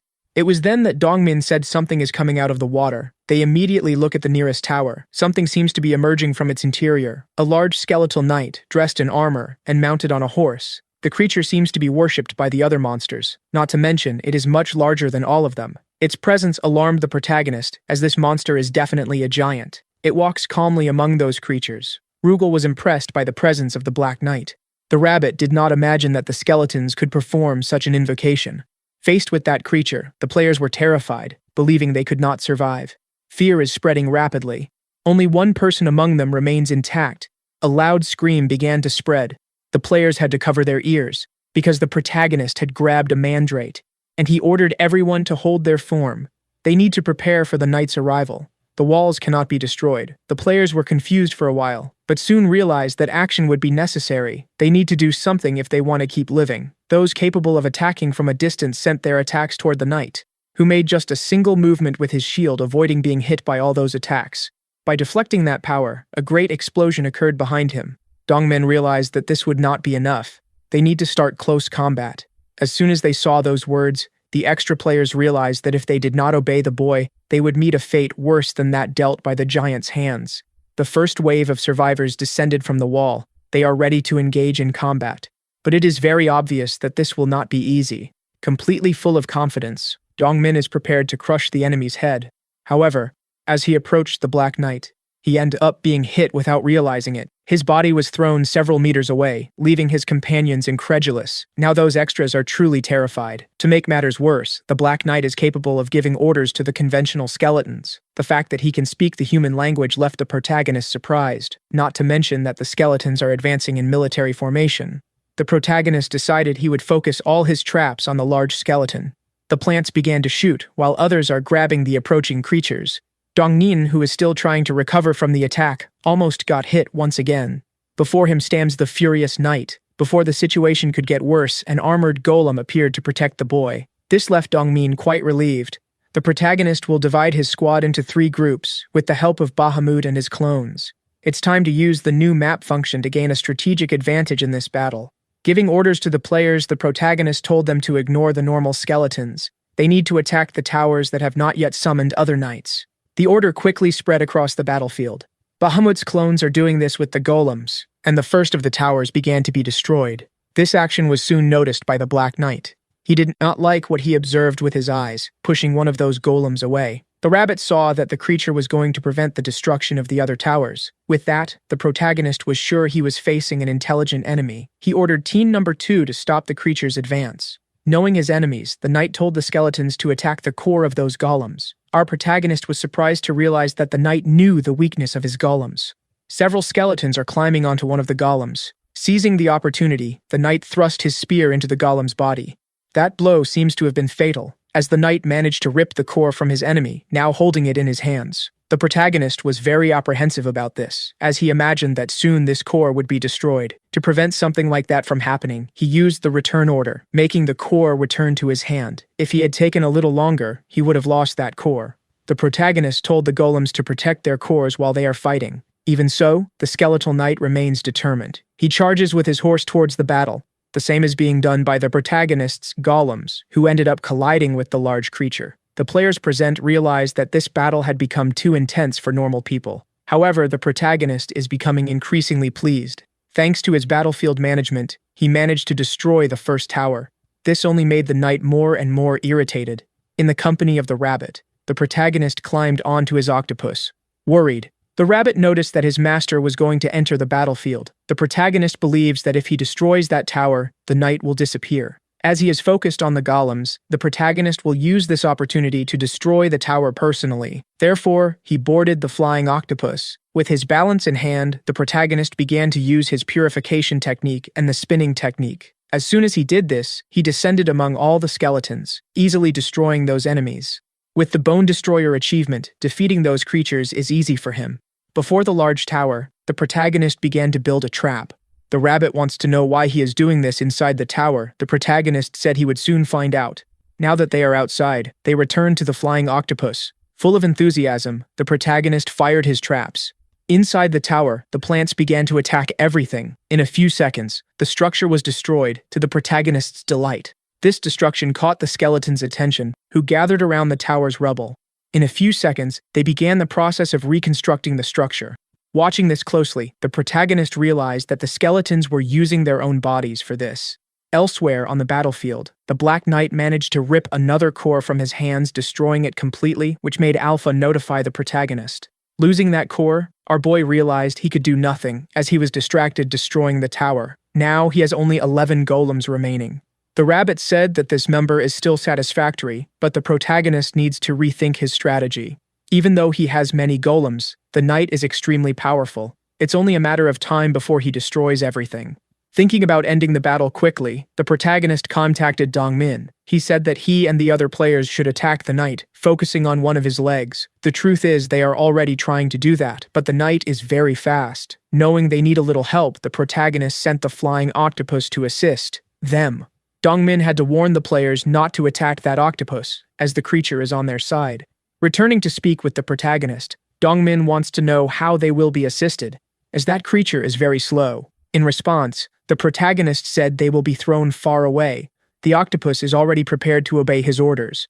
The protagonist watched the combat closely. He already has an idea of what they are capable of doing, and they will certainly handle this task. Everyone was thrown in the direction of the Great Knight. Some are completely terrified, not knowing what to do. Dongmin told his companions that they need to break the legs of that enemy. Still in midair, they managed to focus their attacks on one of the horse's legs, causing great destruction. Quite pleased, Dongmin believed they had completed the task. The horse can no longer balance properly, and the protagonist finally joined the battlefield, with his traps properly set. The time has come to destroy that great Black Knight. The plants fired several shots. The bone creature is agonizing, unable to protect itself from all of that. For God's sake, the protagonist could have done this earlier. The guy is simply destroying everything. Too broken. What remained of the Black Knight was just his bones, not that he had much more than that. Dongmin is still worried, wondering if they really managed to defeat the creature, as he doesn't see its head. Mysteriously, everything began to shake. Even the protagonist was worried about this. The bones that had been destroyed are now rising once again. They are gathering around a single point, forming a huge wicked creature, most likely a dragon. Truly frightened by that, the rabbit thought it could be the dragon of the end.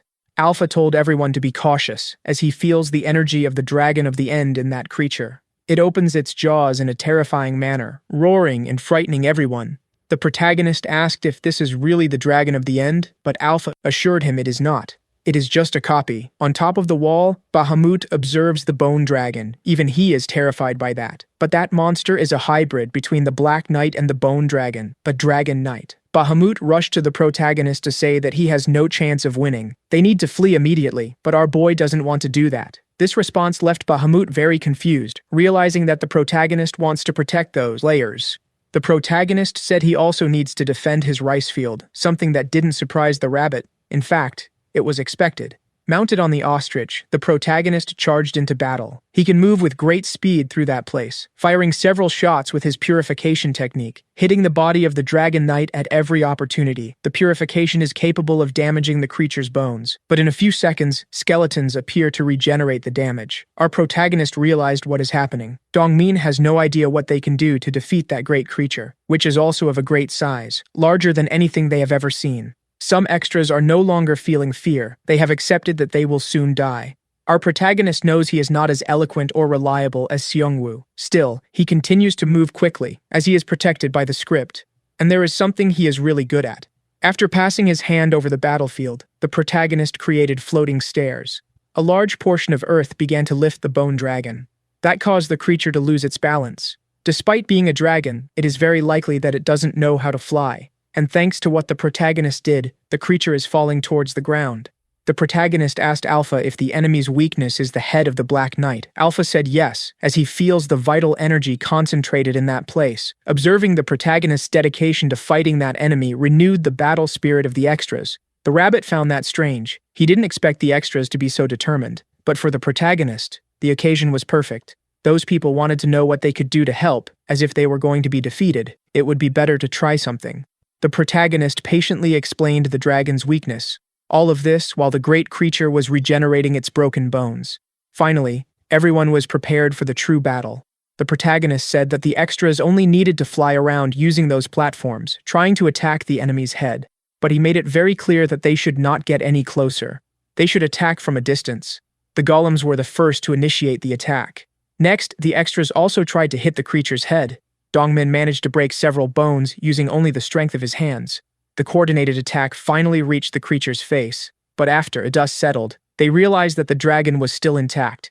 This left the extras a bit worried. Moreover, the sky had darkened even more. Only then did they notice that several levitation blocks had been placed over the dragon. Those stones were reinforced with spiritual stones by the protagonist himself. Now that they are much sturdier, they are being sent towards the dragon's face. Our protagonist immediately used the return ability. This caused the levitation capacity of those blocks to be removed. The Black Knight realized what was about to happen, and it wouldn't be pleasant at all. The creature was completely buried under the blocks, which continued to fall from the sky in a devastating manner. This is what the protagonist is really good at, planning his actions. The players began to celebrate that great victory. Even though the dragon could regenerate its own body, it was completely crushed by a powerful attack. Rugal is increasingly believing that the protagonist is a formidable person, which is why he defeated the other assistants. Finally, our boy sighed in relief. The rabbit praised what the boy had done. While they were sighing, a small fragment of bone began to move. It was heading towards the large pile of blocks, but someone completely crushed it with their foot. Dongmin was responsible for that. He realized that those blocks were trapping the creature. Watching the protagonist being cheered by the extras, he came to an obvious conclusion. The protagonist is truly the best among them. With a few fewer teeth in his mouth, the Black Knight is still alive. But things are not going as he wanted. Unable to regenerate, he is buried and surrounded by dangerous plants.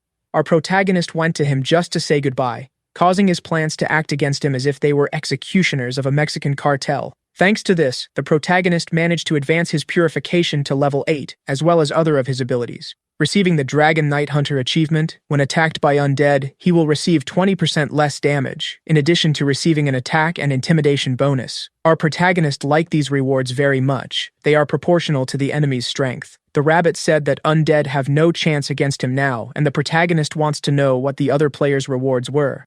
Dongmin realized he received fewer rewards. He only has the attack reduction advantage. This must have happened due to proportional collaboration, said the rabbit. After finishing the battle, the protagonist decided to bury what was left of his enemy, so that nothing bad would happen.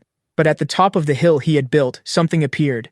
The protagonist doesn't know what it is, and the rabbit said it's a tombstone. The knight might be resurrecting. However, nothing happened after the tombstone appeared. The system said that tombstone belongs to Knight Van Dyke, congratulating the protagonist for being benevolent towards the knight's memory. That is an unusual notification. Even the rabbit doesn't know what it is. It was then that a mysterious object appeared to them. The protagonist realized that it resembled a ring. For the rabbit, this must be madness. The protagonist's attitude shouldn't be interpreted as kind. Bahamut immediately recognized that item, saying it belonged to the giant Van Dyke. Observing the item with the system, the protagonist noticed that it has the option for giant bones. Back at the camp, the players are resting.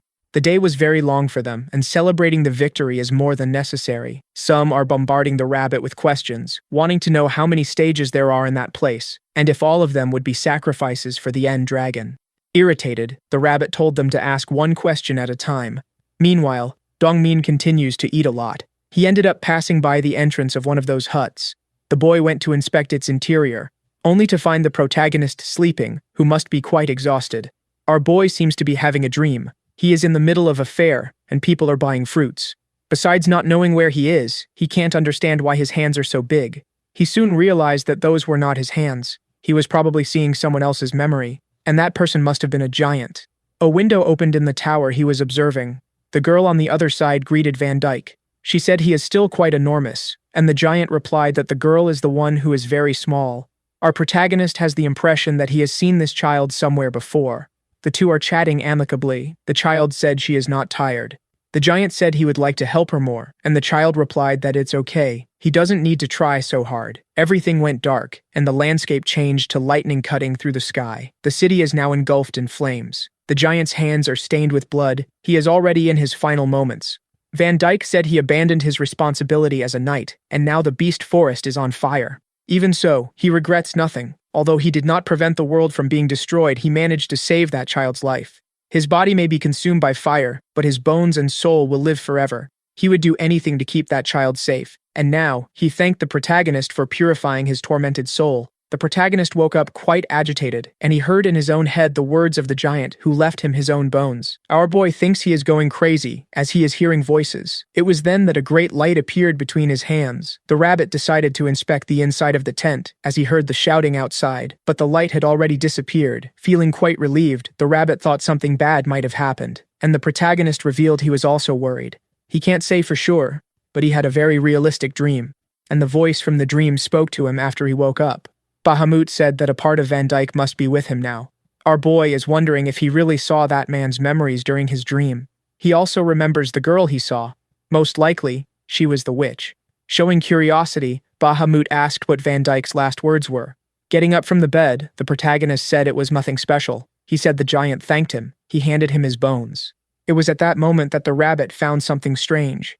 It might just be his impression, but it seems the protagonist has grown taller. Not fully understanding the dream, the protagonist began to believe that the gift of bones was this extra height. But he was soon corrected by Bahamut. He said that the giant's bones are in the protagonist's body. There is no doubt about that. Still not understanding what had happened, the protagonist is holding the ring he received. According to the system, his ability is inactive, and the boy cannot say if the bones are really inside his body. Frightened, he began to wonder if he would really grow as tall as a giant, as that is not what he desires. Bahamut said that this will not happen. In fact, the bones he possesses have become as strong as if they were from a giant. Moreover, Van Dyke was the greatest knight of those lands. It may be that the improvement in the protagonist's posture and height was caused by this blessing.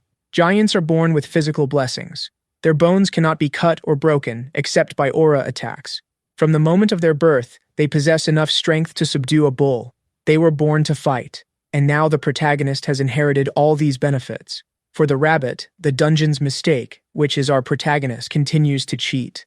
The next day, the protagonist gathered with all the other players, who are still very pleased with their most recent victory. The protagonist acted with great humility, which caused some strangeness, having to hear his master say they only achieved that because they all fought together. Additionally, he is moving in a rather pompous manner. The protagonist stated that this is an effect of his improved posture. Seizing the opportunity, Dongmin pointed out that they are still cursed with those numbers. The protagonist said he will open a gate that will lead to the next dungeon, thus saving them all time. Alpha said that this is not a problem, but he must not forget to receive sacrifices. And indeed, this makes sense. The protagonist cannot continue helping for free, words with which the rabbit deeply agrees.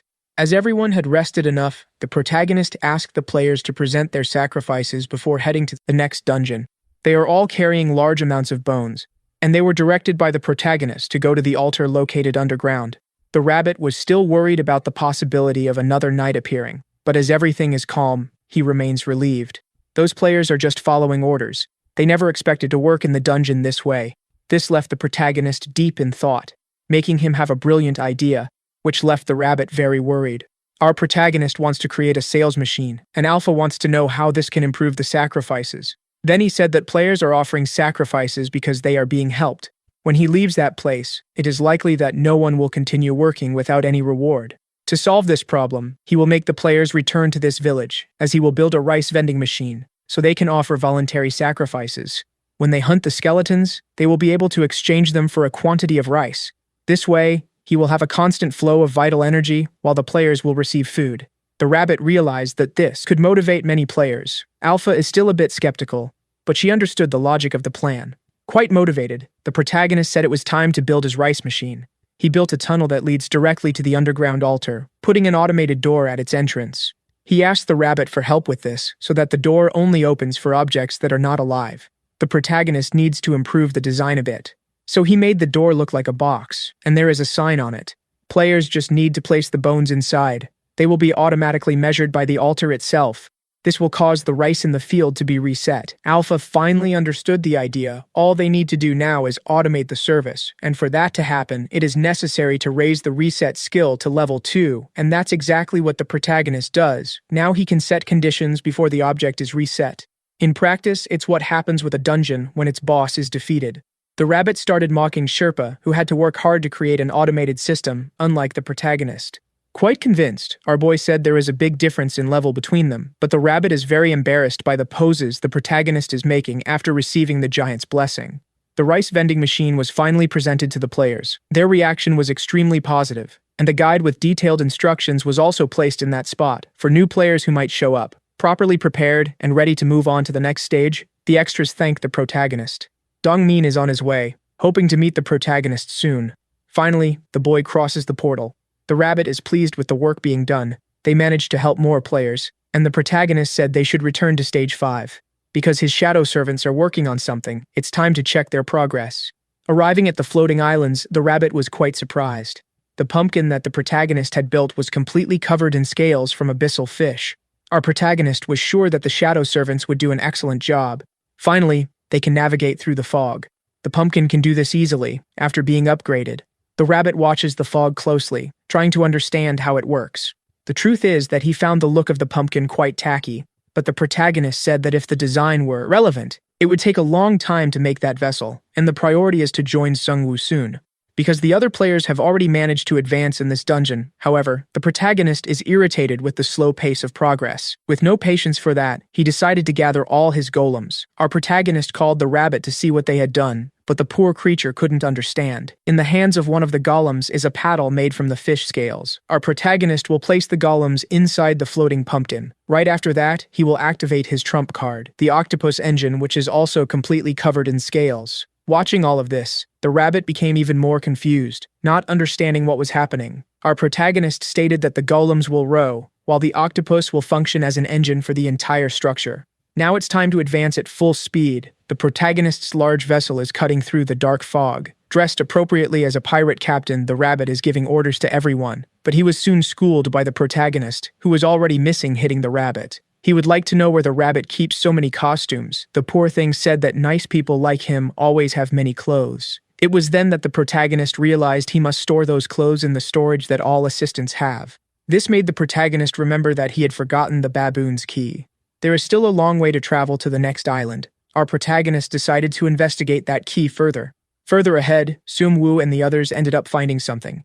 He and his team were welcomed by other players, but there is a great tension in the air. The boy with the bow said that those people seem strange. Sungwoo replied to him that they should act with caution. However, the muscular old man decided to take charge of the negotiations. The boy with the bow said that it could be a trap, and for Sungwoo, there is indeed something suspicious about it. Those other players are not wearing any equipment. The elderly man said that there are only 2 reasons why players would dress like that in the dungeon. The first hypothesis is that they really have nothing. The second hypothesis is that they want to avoid being robbed by other players, as they are thinking of eliminating the competition. After hearing this, the boy with the bow believed that those players are being cautious. Inside the dungeon, there are players who hunt other players just to steal their items, but he can only take possession of the items that are being carried, so they must maintain constant caution. One of those strange players asked what they are whispering about. In fact, they are just happy to meet new people, but Seongwoo's group remains quite wary. Meanwhile, the protagonist navigates through the black mist. Inside his vessel, he is doing something to be used with that key. He didn't imagine he would have to use screws in the dungeon and is trying to find a lock for the baboon's key. The rabbit said he had never seen a trap disassembled like that. It is indeed interesting, but the protagonist said he didn't do anything special. All he did was use his workshop, using the key as a mold for those locks. Time passed, and the rabbit woke up tired the next day. He is surprised that the protagonist worked all night, and the protagonist's gaze is visibly tired. Quite worried, the rabbit is wondering if this is the baboon's curse. But the protagonist proudly shows what he has completed, the perfect lock. The rabbit wants to know if it works, and the protagonist inserted the key into the lock. His subordinates are quite excited about this, but so far, nothing special has happened. The rabbit asked if his master had infused vital energy into it, and the protagonist said he was waiting for his companions to wake up so they could see it together.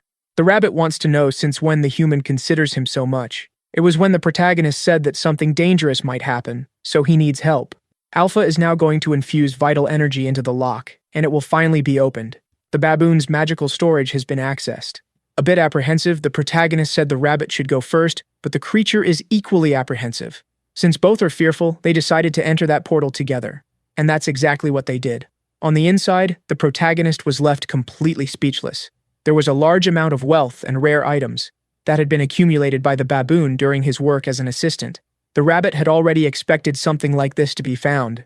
The golden key was indeed very useful. He already knew that the baboon was greedy, but he doesn't understand why he collected so many useless golden things. The protagonist said that the rabbit likes clothes, and the baboon liked wealth. They are alike, however. The rabbit made it clear that he is a sophisticated man with true good taste. Observing all that, the protagonist cannot believe he has become rich. It is truly surreal. He decided he would use some of those jewels to feel a bit richer, ordering the rabbit to treat him like a boss. But all the rabbit could do was think the protagonist was a big fool, and the boy continues to celebrate a lot, until his eyes found something peculiar. In the midst of all that treasure, there was a cell phone. To our protagonist's surprise, there was much more than just a cell phone there. Now he is thinking that the baboon was accumulating the personal belongings of the players. Seeing those objects, the rabbit was sure they were taken from the players who lost their lives. For the protagonist, that baboon must have been a thief in his past life. But Alpha informed him that he belonged to royalty. Most of the treasures there are from the Empire, and the seal on them belongs to a royal family. But the rabbit made sure to tell Alpha that our boy is ignoring all this information. He is too entertained with the cell phone. To his disappointment, they are all out of battery, and the protagonist just wanted to listen to some music. The rabbit knows what this object is. All the new players can't stop looking at it at first, but eventually discard it after a few days. And that is very plausible, said the protagonist, as there is no internet or electricity in that place. Our boy was already used to a life without cell phones, but after seeing all those devices, he felt the urge to start using a cell phone again. Alpha said that the object is very special, as it can feel an energy inside it similar to magic. Very excited, the protagonist asked if Alpha could connect them. She said she could put a bit of vital energy, but that wouldn't be simple, because she needs to adjust the wavelength of that energy, which for them is used as a power source. The End Dragon uses this energy to produce mana, while other people can use it to form aura. All these energies have different wavelengths, and for this to be altered, alchemy is necessary. Mocking the protagonist, the rabbit said they need an alchemist now, but Alpha said she could do it. Leaving the protagonist and the rabbit completely surprised, Alpha said she only needs the necessary materials, and they are very abundant in the place where they are now. She just needs a gold ring for this level of alchemy. It may not be very effective, but she could try if the protagonist wanted. Completely enthusiastic, the boy asked her to give it a shot. Using her magic, a glow appeared on the device. Soon after that, the phone's screen began to shine. The protagonist is surprised, but soon became disappointed. To access that phone, he needs to unlock it with his fingerprint. So far, he hasn't been able to do anything. He tried to unlock the phone using the pattern that must be drawn on the screen, but after a few attempts, the protagonist became disheartened. The rabbit thought this task is harder than overcoming a dungeon. Alpha is impressed with the security of this little device. The protagonist asked if she could bypass the security, and Alpha said that wouldn't be possible. Since there are many devices there, the protagonist decided he would try to unlock all of them. Alpha is also curious to know what these devices are capable of doing, so she started turning them on. But they all seem to be locked, so they need to keep trying. After venting his frustrations on the rabbit, the protagonist continued trying to unlock those phones. Quite confused, the rabbit can't understand all this obsession, as the phone won't help them in combat. But with great determination in his eyes, the protagonist said they will be useful, until he finally found a different phone. One of those obsolete models that elderly people tend to use. Maybe the protagonist can use this phone. Alpha is ready to charge it. Finally, the device was unlocked, and our protagonist is thanking its former owner. With the phone in hand, he began to analyze its functionalities. The rabbit watches closely, trying to understand what is happening. Our protagonist gained access to some recipes, teaching how to make pasta. At least he doesn't need the internet to access all those programs. Thanks to that, he learned a new recipe, but the rabbit can't understand why the protagonist remains curious, and the boy found a song saved on that phone. After pressing a button, the sound filled the place. The protagonist's shoulders began to move on their own. He and the rabbit are now dancing to this strange song. Both are moving as if they are having a lot of fun. Now that they are tired, the rabbit said that his master is a terrible dancer, but for the protagonist, it was fun. He asked if the rabbit would like to take a picture. Handling the phone, the protagonist told the rabbit not to be too surprised, but what he saw through the device's screen was frightening. The rabbit is still trying to understand what happened. However, the rabbit's image does not appear on that camera. This definitely proves he is like a ghost. The rabbit would prefer to be seen as a spirit. In possession of the phone, the protagonist realized he has a way not to be deceived by illusions. It could be a very useful tool. Outside, the pumpkin-shaped vessel continues to move forward. Our protagonist went outside to see what had happened. They finally managed to reach the next island. As soon as he arrived on the other island, the protagonist asked Alpha where Sungu is, and she said she senses the presence of the mini-altar elsewhere. It could be that the others are on a different island and just went in the same direction. The protagonist will use his compass. But the rabbit suggested he finish that dungeon. The protagonist agreed with that. So he began to dig into that large island. Once on its surface, he realized that the effort was very tiring. And in that place, something else caught his attention. The entire island seems to be covered by a dark mist. Trying to use purification, he realized it is ineffective against the mist.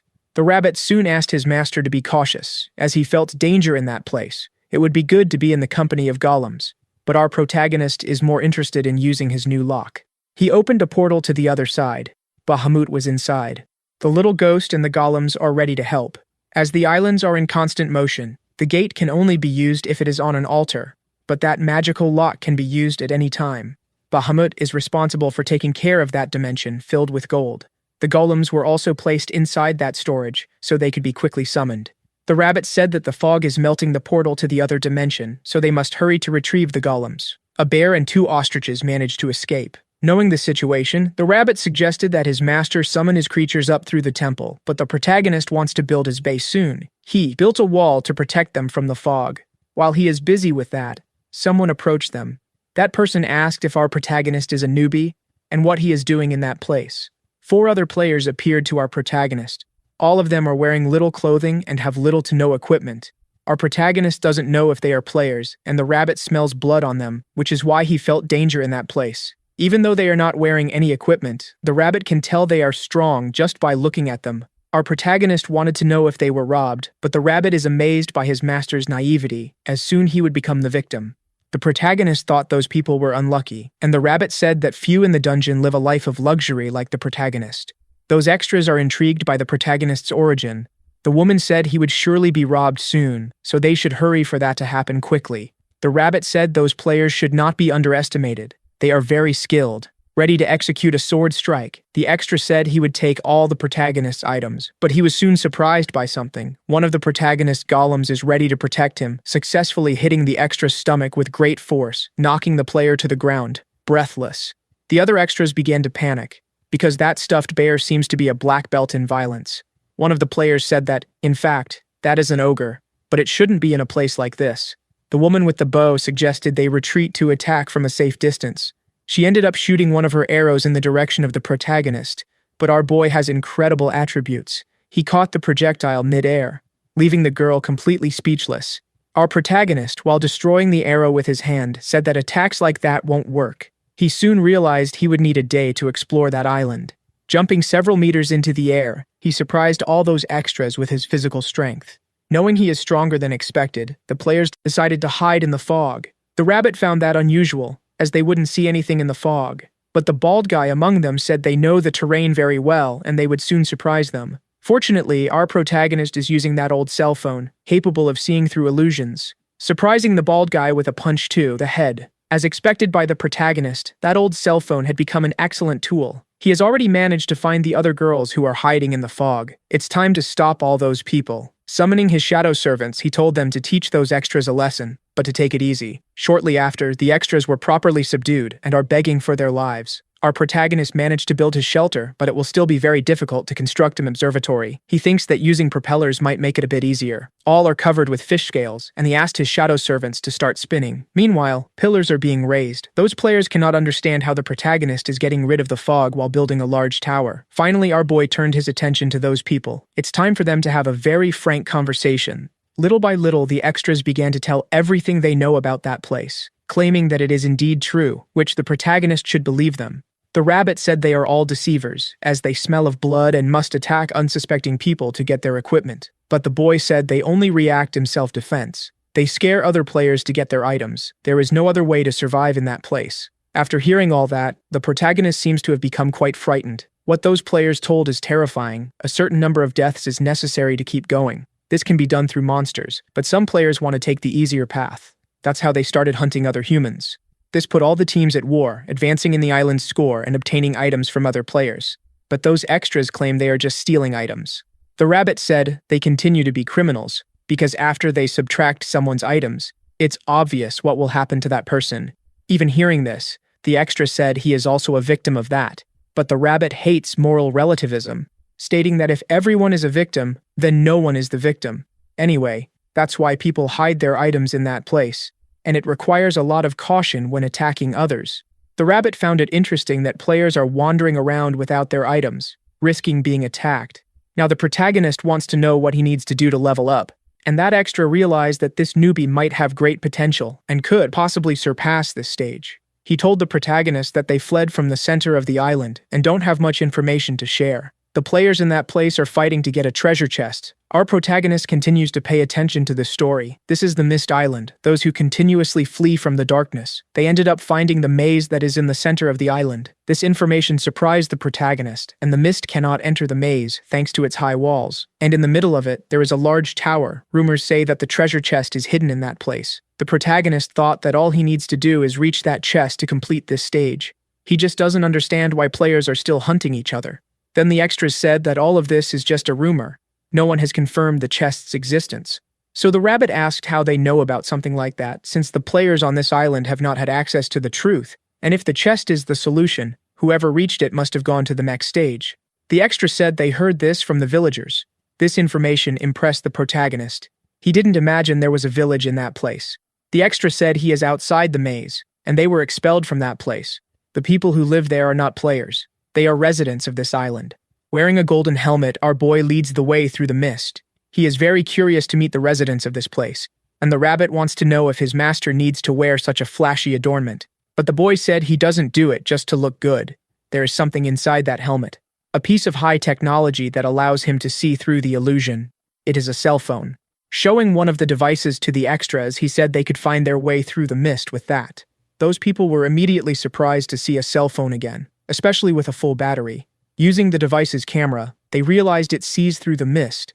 The rabbit asked his master if it's okay to share this, as the extras might flee, and our protagonist said the cell phone's battery won't last long, so it's fine.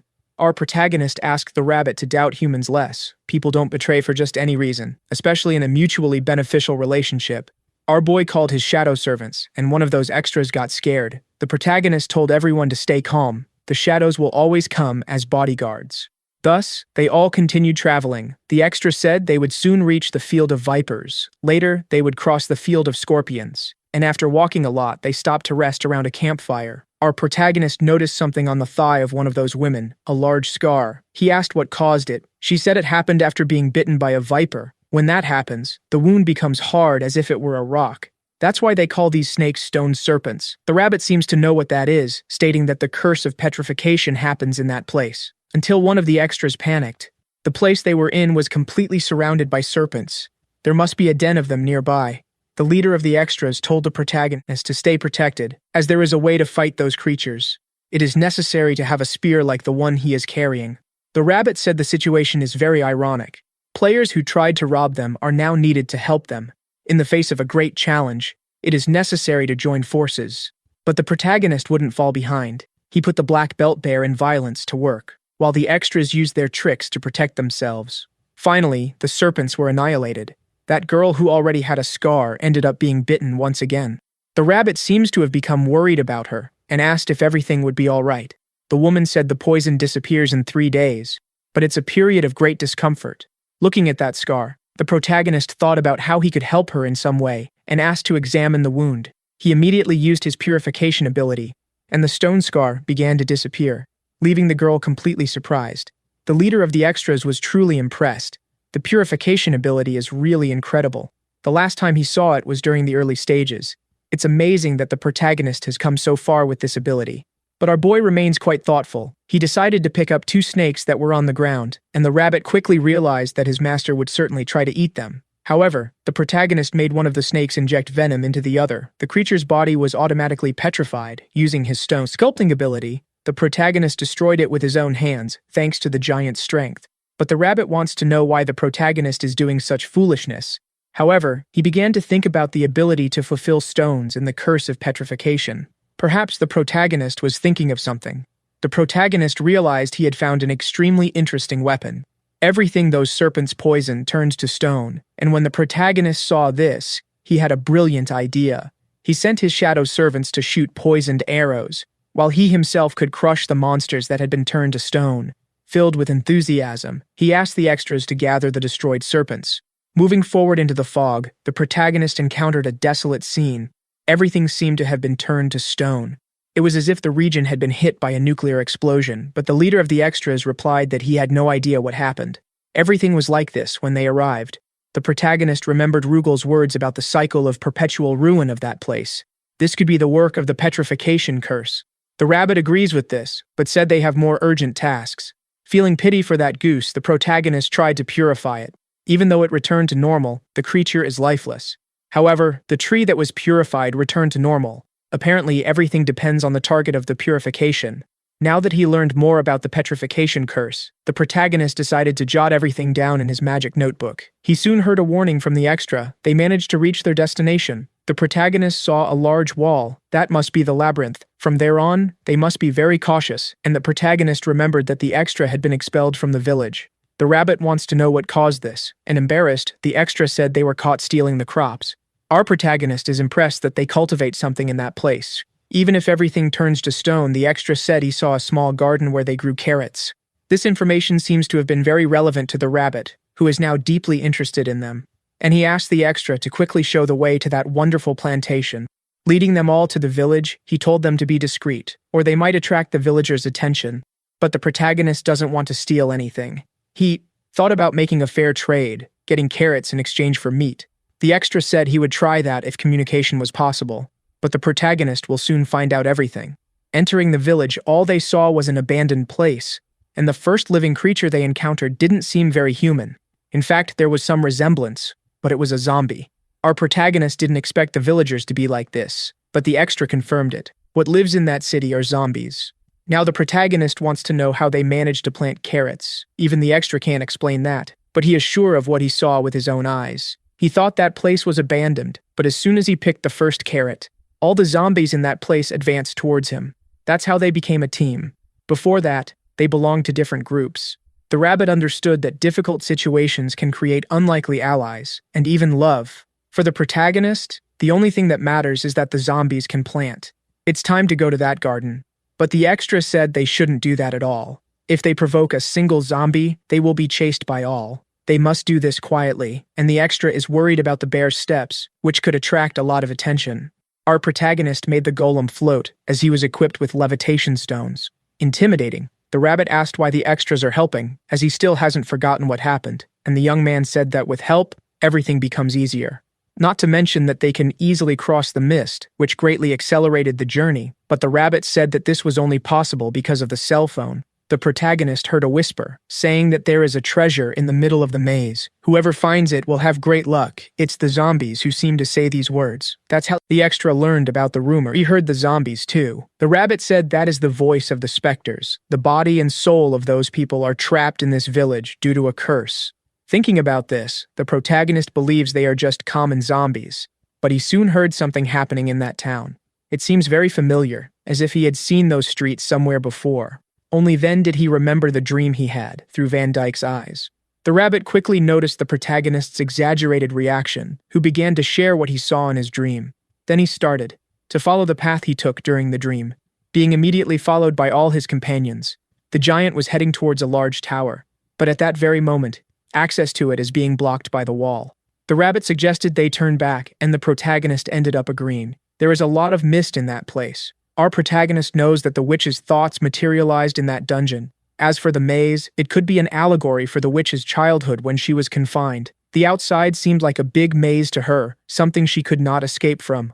Perhaps the memory that the giant left behind regarding this. Not her bones, but the pure smile on that child's face. The rabbit told the protagonist not to make that sad expression while picking carrots. Our protagonist apologized, and the extra fell into despair, as he had asked them not to do that. All the zombies seem to have gone into a state of alert, and now they are heading towards the protagonist, filled with hatred. The zombies are approaching quickly, but our protagonist is waiting for them with a broad smile on his face. It seems that the extra finally understood what is happening. All it took was for the protagonist to build a wall, and they were all protected. The extra is surprised. He should have thought of that before, but the girl quickly reminded that they cannot build walls that way. Now that they are protected, our protagonist began to dig a tunnel to the next garden. The deeper he went into the ground, the closer the mist came to him. To push it away, the protagonist decided to use a solar stone.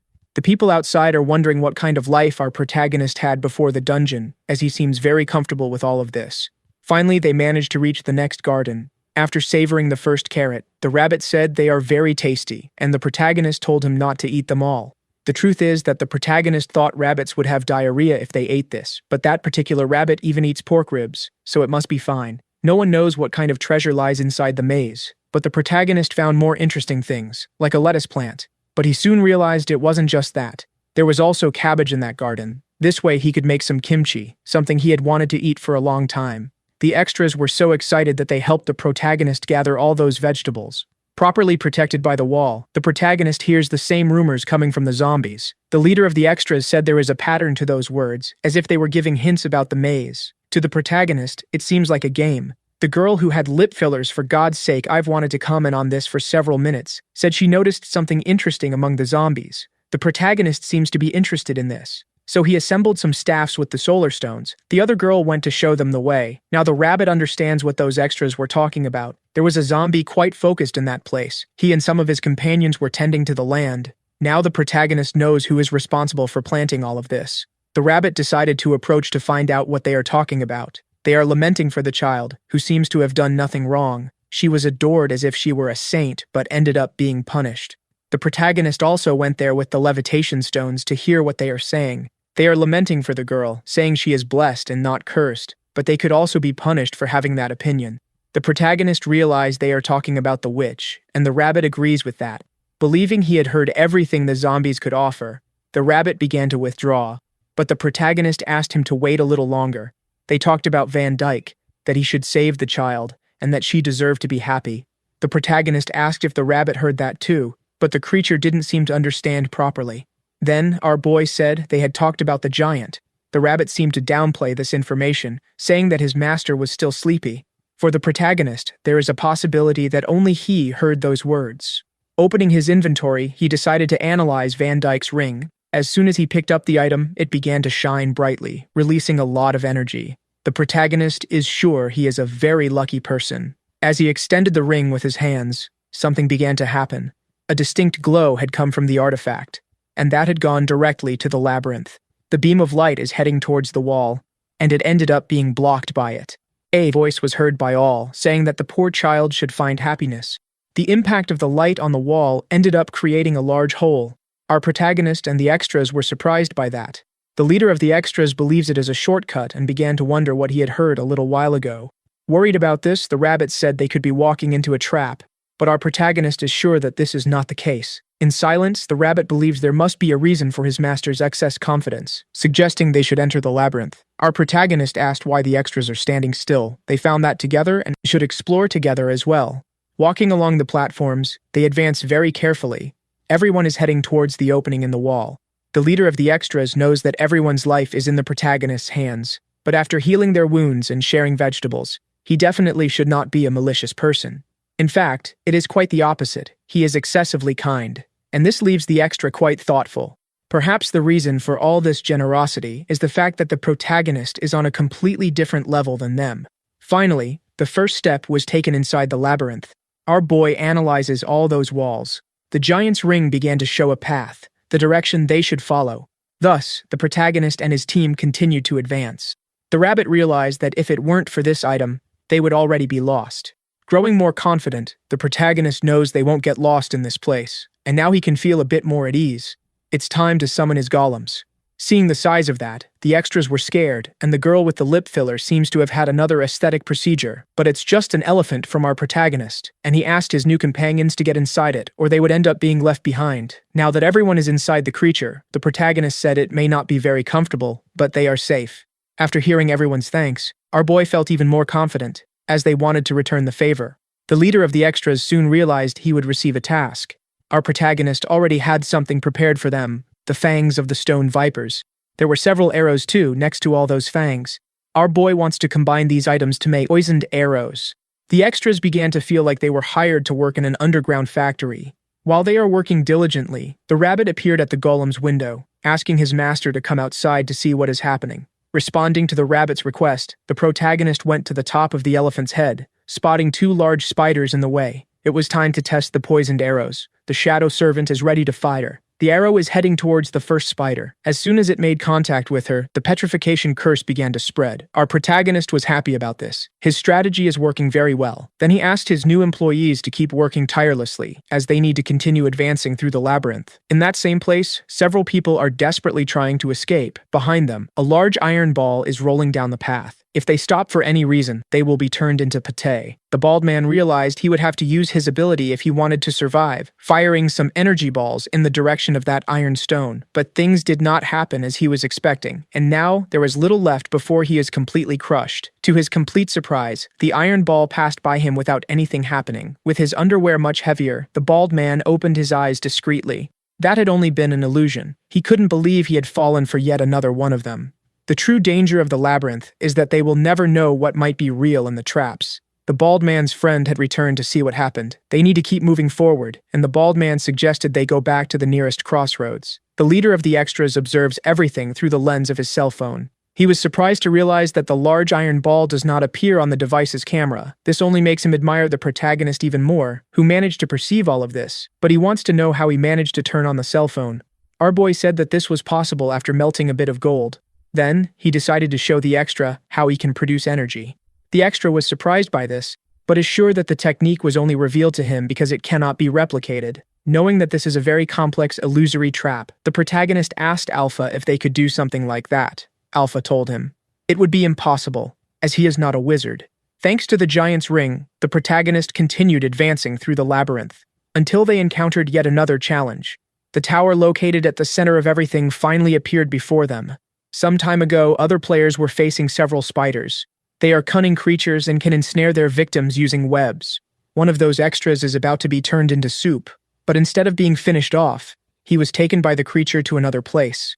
He soon realized he was being taken to the center of the labyrinth. The monsters are hunting everyone who tries to take shortcuts, and the extra is sure that this is his lucky day. However, what happened to him was very different. All the players who were captured are now enchanted by the poison. The rabbit was already finding it strange how easy that was. It seems that people were enchanted by the spiders. The movements of these players resemble those of zombies, but the protagonist is confused, as these people seem to be alive, and the rabbit is sure that if they die in this state, they will become zombies. Thinking about the situation, the protagonist thought he could save them, but the rabbit, very upset, said he should stop trying to save everyone. Seizing the opportunity, the extras accompanying our protagonist said they could handle this situation. They also need to reach the tower, and that task can be executed by them. It's much better than preparing arrows. The extras charged into battle. Their leader is about to attack his first victim, but even though his strike was quick, it was unable to hit that person, who seems to possess agility worthy of a Marvel superhero. And now, the extra is being pressured by the enchanted mummy. The poor guy is now very agitated. He didn't imagine the enemies would be so powerful. Not even the rabbit expected something like this. He asked if his master wouldn't join the battle as well, but our protagonist noticed something strange in that place. All the zombies are moving in the same way, but the players should have a different combination of skills. Even so, the people who are captured are attacking in the same manner. The rabbit believes the protagonist has found a way to defeat those enemies. Hearing this comment, our boy fell silent, a smile on his face, revealing that he hasn't thought of anything yet, which left the rabbit quite irritated. The protagonist closely observes the movements of those enchanted people. He said that even if the world is against them, it's necessary to take a moment to admire the sky. The rabbit is now sure that the master has gone mad, but the protagonist seems to have noticed something. The bodies that are moving appear to be manipulated by someone. Very thin threads are connected to their limbs. This is not brainwashing. Someone is controlling all those players, and the rabbit saw this too. The threads are coming from the top of the tower. Knowing what must be done, our protagonist asked his shadow servants to cut those threads, and they are already prepared to obey the order. Using their spears, they managed to cut the threads that are controlling those bodies. The first person has just been freed. After being freed, the player's body fell to the ground without moving. The extras noticed that their enemies are no longer moving, and the girl with the lip filler understood that the protagonist had done something. A very threatening voice asked who had broken her dolls. A huge creature began to take steps in that place. That is the queen of the spiders, and half of her body is that of a woman. She welcomed the invaders to her nest. Her name is Arachne, and she wants to know if those people want to become dolls too. She immediately moved one of her hands, causing the remaining puppets to attack again. But the extras accompanying our protagonist are not completely useless either. Even so, our boy seems to be worried. The puppets that had been defeated returned to the fight. The rabbit urged his master to be cautious, as that spider woman is a named boss. She soon realized that the rabbit is very adorable, but he did not like at all that he had drawn the creature's attention. Our protagonist, it seems, has been alone for a long time, saying that the appearance of that spider is not bad at all, and he also has the impression that he has seen her somewhere before. The rabbit said that appearance doesn't matter. That woman is still an insect, and if she talks like a human, it just makes everything even more revolting. The spider woman did not like those rude words and suggested tearing the rabbit's face off, making the poor thing apologize. But it was already too late for him. The spider woman called for her children. Several spiders that were hiding in that place revealed their presence. The extras realized that all monsters are being gathered in that position. It would be better for them to flee. Our protagonist noticed that building a wall would make no difference. They are trapped in that place along with the enemies. So he decided to open his portal that leads to the baboon's storage. Bahamut immediately greeted his master. He is already halfway through cataloging all the items in that place. As soon as he saw those spiders, he asked what was happening, as he would not let those arachnids bother his master. The little one immediately grabbed his scythe, asking the protagonist if he should clean up that mess. Our boy authorized Alpha to deliver life energy to the ghost, causing Bahamut's power to increase significantly. The ghost felt honored to receive so much energy, and now he can do what he loves. Within the battlefield, he began to use his blizzard powers, while slicing through all those spiders. The extras cannot explain what is happening. They only know one thing: they should not get in the way. The spider woman began to feel very cold. She did not imagine that among those people there was someone capable of using magic. Motivated by hatred, Bahamut told the inferior beings to prepare to suffer, for he would be the one to deliver destruction to all, freezing the spiders as if they were popsicles, cutting their bodies with his sharp scythe. Bahamut is now the true demon of ice. The protagonist thought that his servants should not act with such malice, as they serve the dragon of life. But, according to the rabbit, the ghost has always been a lost cause. After annihilating all those spiders, Bahamut asked if the spider woman had nothing more to offer him, and she seems to be interested in the ghost, who attacked all her children. The rabbit said she should say that on the ground, but so far, she remains at the top of the tower. After saying this, the rabbit hid behind the protagonist. The spider woman apologized, revealing that she is unable to descend from that tower. When questioned about this, she fell silent, stating that this had already been decided and there is a final test for those players. They need to do their best to overcome it. Opening her arms, the woman seems to be invoking something, but assured that if they manage to overcome that, they could lay their hands on the treasure that is guarded. The rabbit found those words very strange. It seems that this woman would like them to reach the treasure. A fireball began to cut through the air and it hit the spider that was in the tower, something the protagonist was not expecting to happen. This attack seems to have injured the spider woman. Not knowing who had done this, the protagonist decided to look back, noticing that other players had joined that place. The one responsible for the attack was an old man who was quite enthusiastic about his actions. Our boy wants to know who these meddling people are. Quite confidently, the bald man decided to threaten our boy, saying that the treasure belongs to them. In light of that, the rabbit said that the situation is getting more and more interesting. They found the idiots who were fleeing from the illusory metal ball. The protagonist did not like having found them. He soon realized that these people have good equipment, and they are coveting the spider woman's treasure. The old man wants to take the opportunity to continue attacking with his flames, and the rabbit said that at this rate they might really steal the treasure, so he asked what his master would do now. Our boy said that the answer is very obvious. His priority is to rescue the spider woman, but the rabbit did not understand this strategy. Using the levitation stones, our protagonist opened a path. Fiery spears are being thrown in the direction of the woman, who seems to be completely defenseless. But before she could be hit, she ended up being protected by our protagonist. These actions left her completely surprised. Our boy is now using his techniques to create floating stairs, building a great wall in front of that woman, preventing her from being attacked. On the other side, the protagonist said they should take the opportunity to escape. However, the spider woman remains very confused, not knowing what this human is planning. Our protagonist said he has nothing in mind, but staying there would be dangerous.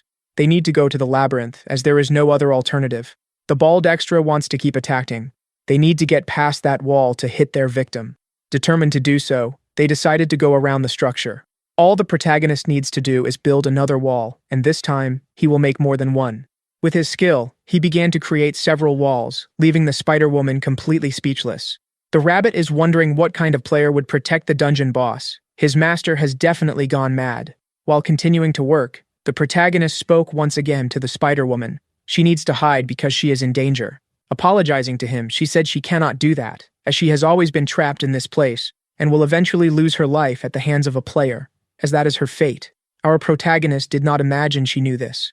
Ignoring the advice, she began to climb even higher in the tower. The rabbit said she is running away. also stating that the rules cannot change just because she wants them to. The creatures of the dungeon cannot change their fate.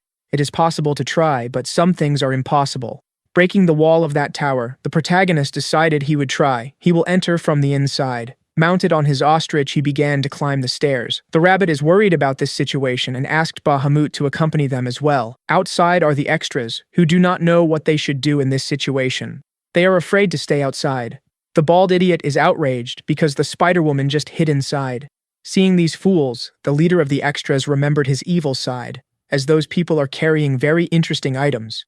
The protagonist continues to ascend the floors of the tower. He wants to know if he has found the Spider-Woman, claiming he does not care about the treasure, as he would like to take her with him. This information left the woman very confused. But our protagonist knows she must carry some kind of story. The one who did not like this was the rabbit, imagining that his master wants to date an insect. The protagonist told the rabbit to shut up as they are being followed by spiders, and this is making the rabbit very worried because they are surrounded. When he touched the tower, some notes appeared in the magic book. The witch said she is being cursed by the villagers who say she looks like a monster, even though they cannot see her whole body, claiming she will never leave that place because she is waiting for a treasure. The rabbit realized that note is about the Spider-Woman. She has a beautiful face, but her legs are disgusting. For the protagonist, everything that appears in that book exists in the dungeon, as if they were introductions to a game. Intrigued by this information, the rabbit asked if that place was created by the witch and not by the end dragon. The protagonist believes the ideas belong to her, but she certainly did not want the content of that book to be revealed to everyone. Another person must have been involved in this and used those notes to create the monsters of this place. Only one existence could have done this, the end dragon, and the rabbit is sure of it. Alpha asked the protagonist if he believes the end dragon used the witch's notes for inspiration to create the dungeon. Our boy agrees with this, and according to the notes, the Spider-Woman could be the witch, but Bahamut said that is impossible. They have no resemblance at all, only the hair color, everything else is different. The protagonist said the ghost may have forgotten her memories, but Bahamut assured he would be the first to recognize the witch. In any case, they need to reach the top of that tower soon. When they entered the last room, they found the Spider-Woman. Looking at the protagonist, she asked if he wishes to have his life ended soon, as it is time to summarize the final test. But the protagonist asked her to wait a moment. Before anything else, he wanted to hold her hands for a moment. Suspicious, the Spider-Woman said that our protagonist's plans will not work, for he cannot change fate, so she began to manifest her power once again. Intense black mist is pouring out of that tower, and it took over the entire labyrinth. Outside, our protagonist's extras are stealing items from those idiots, and now they are worried about this mist. The woman welcomed our boy. A vision of the past was shown to everyone, and when there was life in that city, people sold their products. A vendor offered apples to one of the extras of the protagonist. He tasted the fruit, realizing it was real, and the old man said he should pay for it. While the extra was eating several apples, the old man ended up calling the city guards. The extra narrowly avoided being hit by a spear. From the top of the tower, the protagonist realized that this is a technique of the Empire, and he is indeed in the same village he had seen in his dreams, but he doesn't know what is happening. To be sure of everything, he decided to use his phone's camera. Seeing that the extras are actually trapped in an illusion, that really left the protagonist confused. A mysterious voice spoke to him. They had met again. The protagonist is now seeing that little child. The rabbit was scared of her, but our protagonist doesn't know when they had met. The girl knows he had met Van Dyke and didn't think she would be visited again, saying she could be called a witch. Visibly confused, the protagonist asked if they are inside her dream, and not in the giant's dream. The girl confirmed the information, saying that the protagonist entered her dream with Van Dyke's help, and she was responsible for making that ring. Since our boy doesn't understand anything, he asked for more explanations, but the witch was already completely enchanted by the rabbit, squeezing the fluffy creature. The rabbit stopped asking for help when he heard the witch say he was very cute. He soon began to feel a great sense of comfort, as if he had returned home. Bahamut soon became very emotional, as he recognized that person. But the witch seems not to remember him. Bahamut said he had always been a very loyal servant. Only this version of the witch cannot remember him, which leaves the poor guy quite desolate. The witch said that her current version hasn't met him yet, and said this to try to ease the ghost's sadness. But those words only left the protagonist even more intrigued, wanting to understand this situation. The witch said that an item made with love carries memories, which can be accessed by using that item. Everything in that city was recreated this way. Faced with such great magical ability, the protagonist was impressed by the richness of the details. Alpha said that this must be abyss magic, and the memories were transported from within that magical artifact. Now that the protagonist has entered that dream, it wouldn't be unusual for him to be recognized as its true owner. Hearing that voice, the little witch became fascinated and said she wanted to be as beautiful and elegant as that woman when she grew up.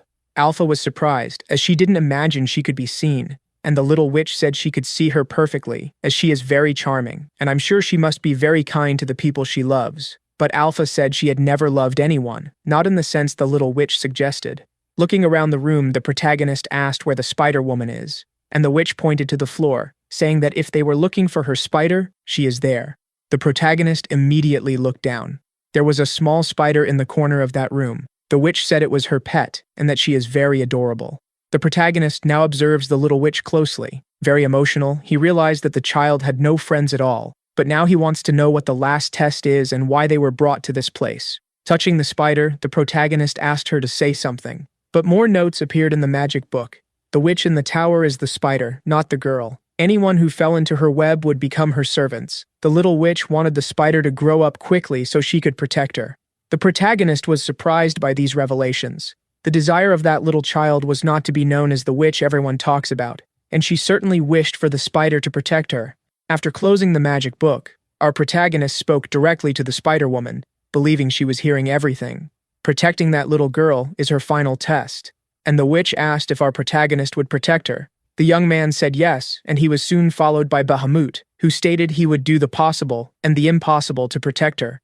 After that, they began to hear a very frightening scream. Something was happening, and the witch asked once again if they would protect her. The protagonist said he would do that, but wanted to know from whom he should protect her. The city outside began to catch fire. The little witch said the villagers would try something against her life. They all seemed to be taken by an uncontrollable fury. The blame for it all lay with the witch, and they were heading towards the tower to put an end to her. Quite frightened, the little witch asked to be protected from these people. Looking out the window, the protagonist began to feel very worried. There was a large crowd of people down by the tower, and they all seemed to have transformed, as if they were possessed by violent demons. All this heavy feeling was being directed at a simple child. The rabbit tried to console the poor thing. If what he saw in the dream was indeed real, that entire village would be destroyed by fire. Van Dyke risked his own life to save the witch. But the giant was not there now, and the protagonist understood what the true test was. He needed to save that child. The little witch hugged the rabbit tightly, feeling very scared. Even the rabbit, who usually is a complete jerk, realized that the dungeon master's suffering must be very great, as he keeps repeating this experience endlessly. The protagonist threw some floating blocks out the window. He told the rabbit not to waste time, as he needed his help to resolve that situation. Irritated, the rabbit said he was doing something very important, which was to console this child. The protagonist said that all the rabbit was doing was being hugged and thinking himself quite important. The rabbit said that's what dolls do. However, he said that going outside could be dangerous. If they climbed too high, they might attract the griffin's attention. The protagonist said that the secret to everything was balance. Now they needed to walk across that bridge very carefully. The little witch, looking out the window, began to feel very scared. The rabbit immediately left her embrace. Shortly after that, he reached out his hand to her, saying that everything would be all right. That man may not be trustworthy, but his master is someone who always keeps his word, so the child should trust them, as everything would turn out fine. Wiping the tear from her eyes, the little witch took the rabbit's hand.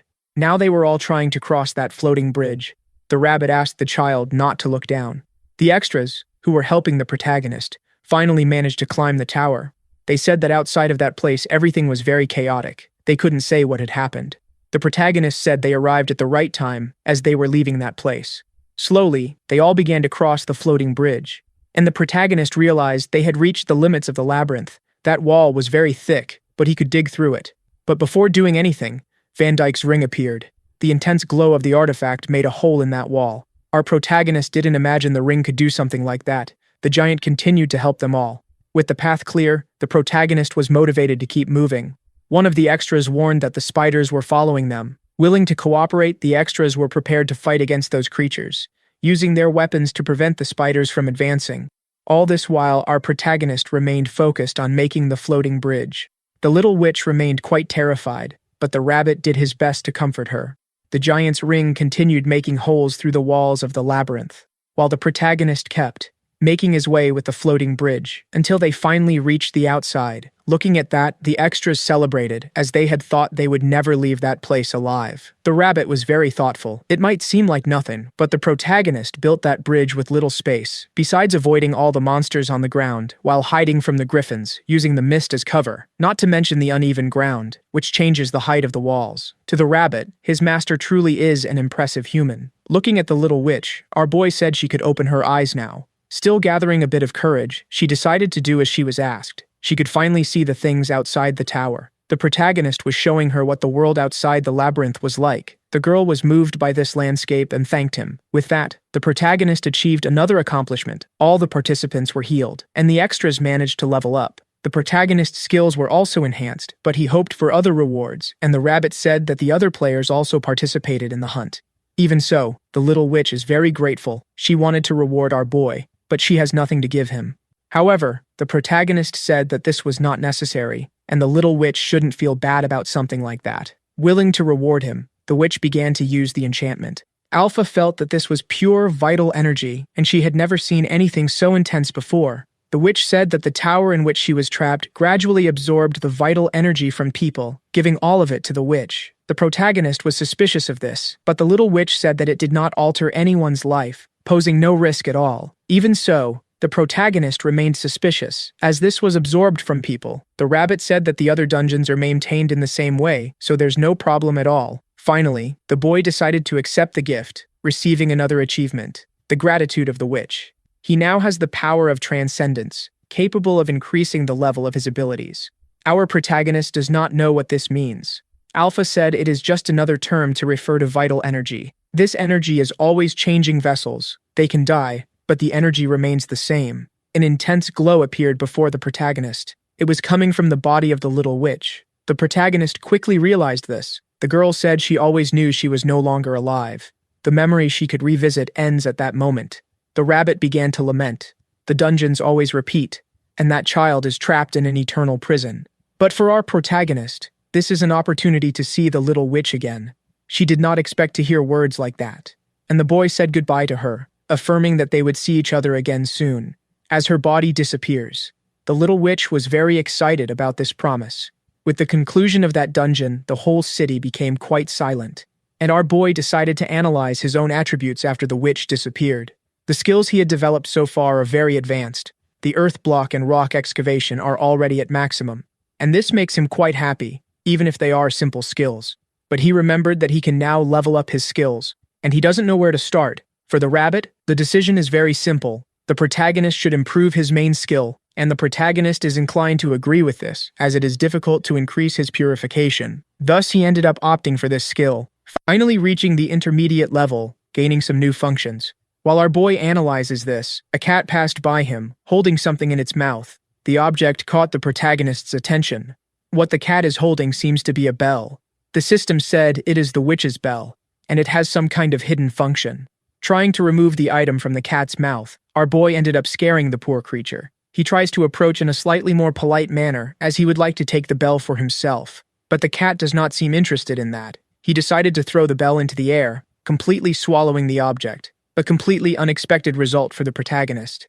Now the cat is in front of them licking its paws, pleased with what it had done. The rabbit does not know why the creature did that. The protagonist only knows that the bell belonged to the witch and asked if the rabbit had seen anything strange while being embraced by her. While they were crossing the bridge, the witch ended up touching the cat. At that moment, she might have handed over the object, or the cat might have stolen it. For our protagonist, all of this is regrettable, as that item seemed interesting. While they are talking, the rabbit noticed that the cat's body began to shine intensely. Alpha said that the constitution of that cat is a bit different from other specimens of its kind, but since abyss magic is not her field of knowledge, Alpha does not have a more precise answer, and this left the rabbit very irritated. According to Bahamut, the magic of his former master may have affected the secret of shadows, and he suggested that the protagonist do the same. With no other options, he decided to do that. As soon as he summoned his clone, the first impression he had was that nothing had worked. The rabbit began to mock the shadow servant, who is now digging the ground just like his master, but the clone seems to be shaping something with the clay, and gradually, that earth began to shine brightly, becoming a completely perfect block. Neither the rabbit nor the protagonist expected something like this. It seems that the shadow servant had utilized the protagonist's ability, If that is the case, the protagonist did something similar, and in response, the shadow let out a meow, but it ended up acting the same way as its master. The protagonist is now quite impressed, as the shadow servant can use his abilities. Until now, all the shadows could do was imitate his behavior. They were not capable of imitating his skills. Everything has just changed. That barrier no longer exists. The protagonist is so excited that he wants to test what the shadow servant can do now. Discovering that his copy can use all the skills he had developed to the fullest, this just opened a new path of possibilities for the protagonist. Moreover, the shadow can also share items with the protagonist, pulling out the iron skewer that looks like a drill. The protagonist can't wait to meet the young witch again, to collect more of those little bells. As he thinks about this, the rabbit said that if there is a large enough army of shadows that can use abilities, the protagonist won't need to worry about anything. Since he is very enthusiastic, he decided to give a name to that shadow. It will be called Grimbell No. 1. After that, our boy lay down on the ground, carefully observing the items in his inventory. He still has 14 blocks of dirt, but while he was looking at this, he noticed that their numbers started to increase significantly. The protagonist had won the lottery. The shadow can store blocks for him. Now, our boy doesn't need to work so hard. The rabbit said that the shadow is even better than its master, as it can work in silence.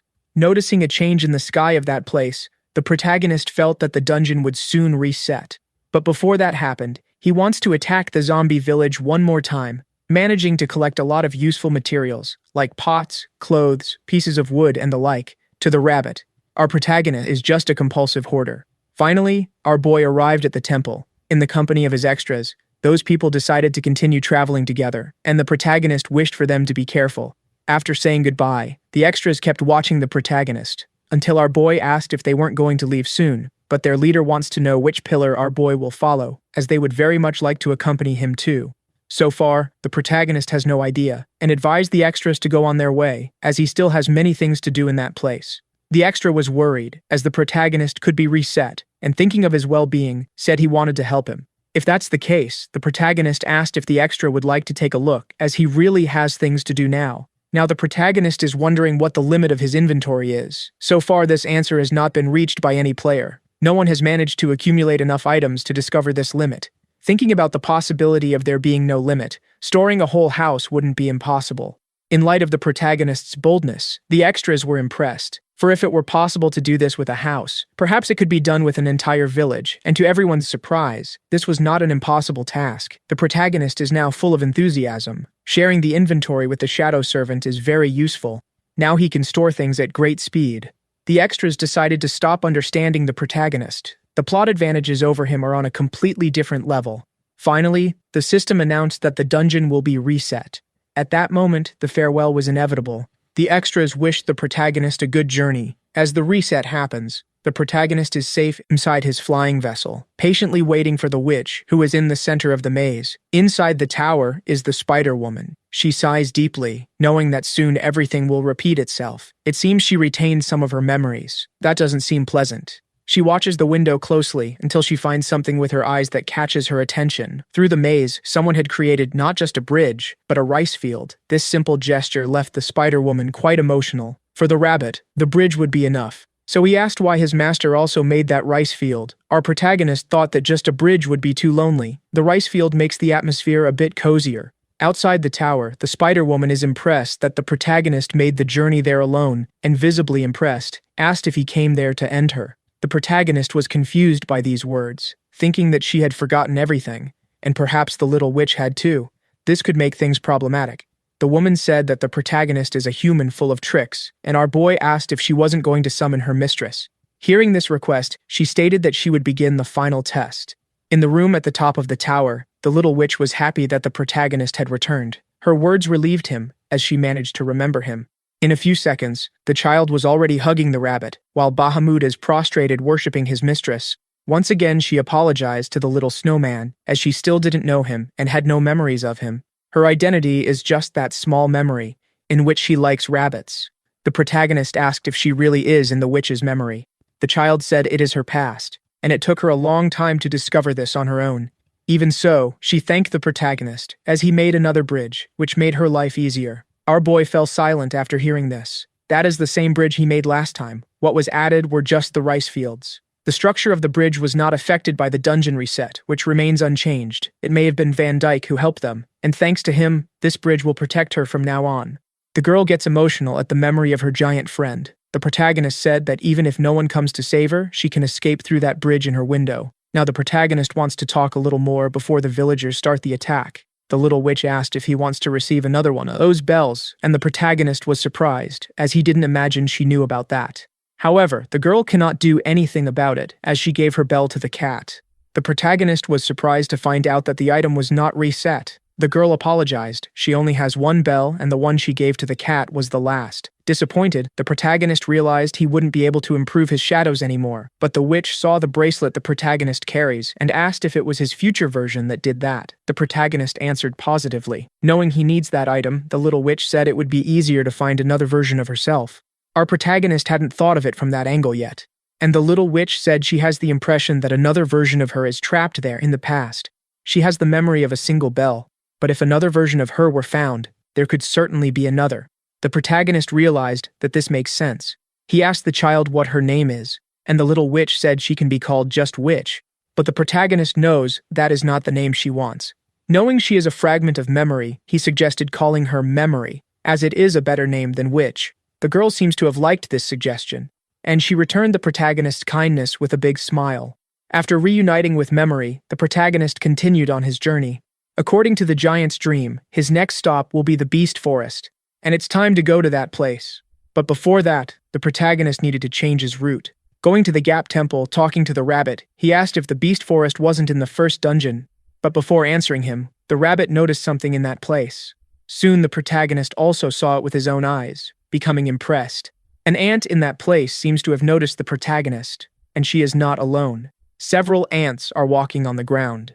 The protagonist has no idea how they appeared and began to wonder if the chimera ant gave birth to all of them. But the rabbit is inclined to disagree. All those ants are adults. They must be servants of the chimera ant. Usually the protagonist found the chimera ant, which is now very large. It would be interesting to name that creature too. From now on, her name will be Queen. While they are in the temple, Alpha informed that Dongmin is trying to talk to the protagonist. Our boy had asked the kid if he had seen anything unusual in the Beast Forest. Dongmin wants more details about what could be out of the ordinary. Not even the protagonist knows how to describe it, but he asked for anything that could seem suspicious.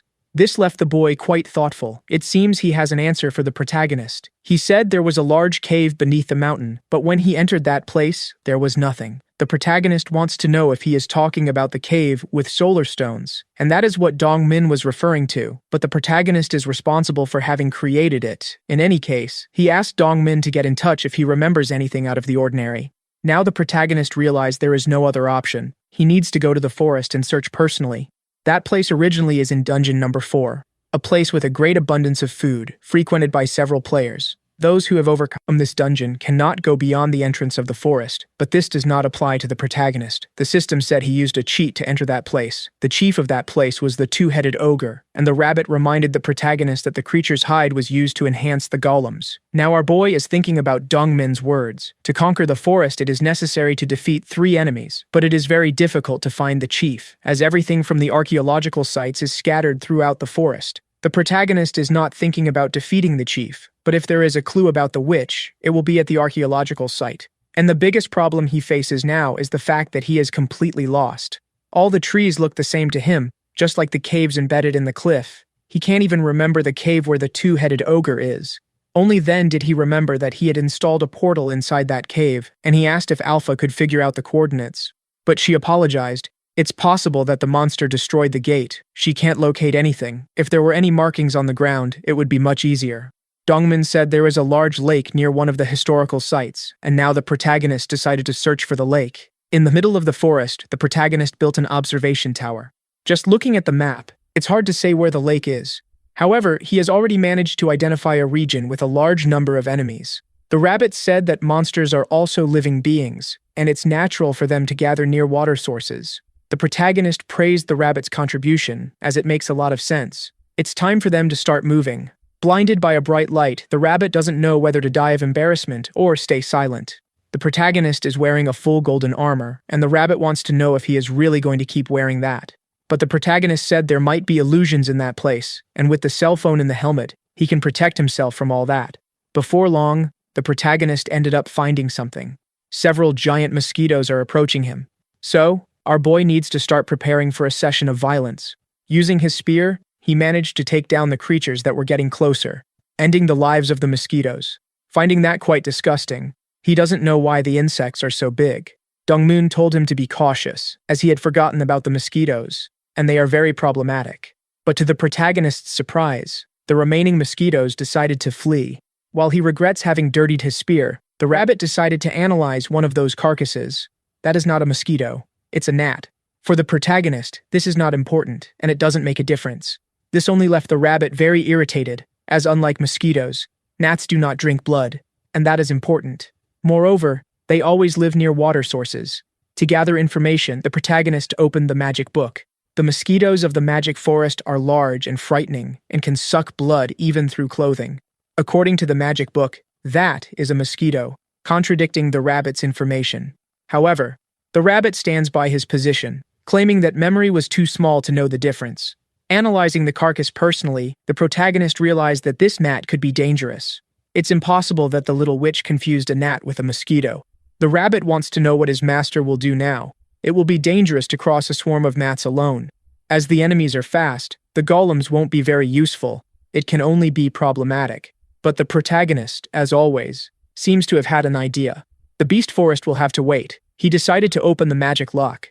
The protagonist just had a brilliant idea. After entering that dimension, they were greeted by Bahamut, who is taking care of everything. Our boy said he will be leaving soon, and while he looks for something, Bahamut watches him. Even the rabbit wants to know what the protagonist is doing, and our boy said he saw an interesting object over there. Finally, he found what he wanted. It seems to be a banner. The rabbit didn't understand what that would be used for. Returning to the outside, our boy said goodbye to the ghost, asking him to keep working hard. But Bahamut would like to know what is keeping his master so busy. They have returned to the witch's tower, and the rabbit doesn't know why they did that. The protagonist said there is a very interesting item in that place, and it can only be obtained there, and now he has all the materials that are necessary. After that, they returned once again to the beast forest. The rabbit seems to be getting more and more disappointed. With the help of spears, the protagonist seems to have made a large net, using spider silk, claiming that it will keep them safe from the gnats. Those masts he took from storage, while the spider web was followed in the witch's tower. The mini golems will be tasked with carrying that. This is a mobile trap for gnats. The rabbit realized it could be useful when the creatures were coming towards them, but doubts the spider web can hold them all. The protagonist warned that he would deal with the creatures that got stuck using his spear, so they could continue advancing. For the boy, this opportunity is perfect to elevate his ant antenna skill to the maximum. Finally, the monsters began to appear in the forest. The protagonist continues fighting against all of them. In no time, his body is already covered in the blood of the gnats. Meanwhile, the rabbit observes everything but seems unimpressed. After fighting quite a bit, they stop for a moment to rest. The protagonist needs this moment. He is quite exhausted. Elsewhere in the same forest, a woman is desperately fleeing from the creatures. Her screams caught the attention of the protagonist. The girl and her companion apologize, as they ended up throwing themselves under that mosquito catcher. Our protagonist watches in surprise at the presence of these extras. The gnats that were chasing them ended up trapped in the trap. The two apologized for the inconvenience, stating they were in the middle of a big problem. These players are also impressed with the protagonist's genius, who had crafted a perfect trap. These compliments left the rabbit quite irritated, as he hated that trap and told the extras to shut up. Seeing the talking rabbit, they were scared. It seems they don't know him. They must have entered the game during the baboon's management. The protagonist told the two to rest a bit, as he would expand the space of his tent in the meantime. A bit of tea was offered to those players. They are grateful for such hospitality. The protagonist realized they must have been there for a long time, so he asked if they had found the historical site or seen a large lake. The girl seems to know about that lake, as they were coming from it at that very moment. Then they showed the protagonist where the lake is. In the middle of all that water, there were some ruins. The protagonist was immediately impressed, thinking that it was a treasure chest. His greed sometimes surprises even the rabbit. The girl said they tried everything to get that chest, but they don't know how to cross the lake. Analyzing the water, the protagonist considered the possibility that the lake might be deep, not to mention that it is infested with gnats. In light of this, he decided to ask Dongmin how he got across the lake, and the boy accepted the idea that he wouldn't be able to access the chest, so he gave up. Since the historical ruins are close to the lake, it makes everything easier. For the rabbit, the solution is simple. Just ignore the chest, as it seems like a very obvious trap. But after looking at the protagonist, he realized that his advice would be completely ignored. And this leaves the rabbit quite scared, because our boy has already decided what he would do. Worried about his own safety, the rabbit said he wouldn't swim in that water, as the protagonist could use his levitation stones. The protagonist wanted to do that, but there is something there that he can't ignore. He has a feeling that something might come out of that water, which only made the rabbit even more irritated.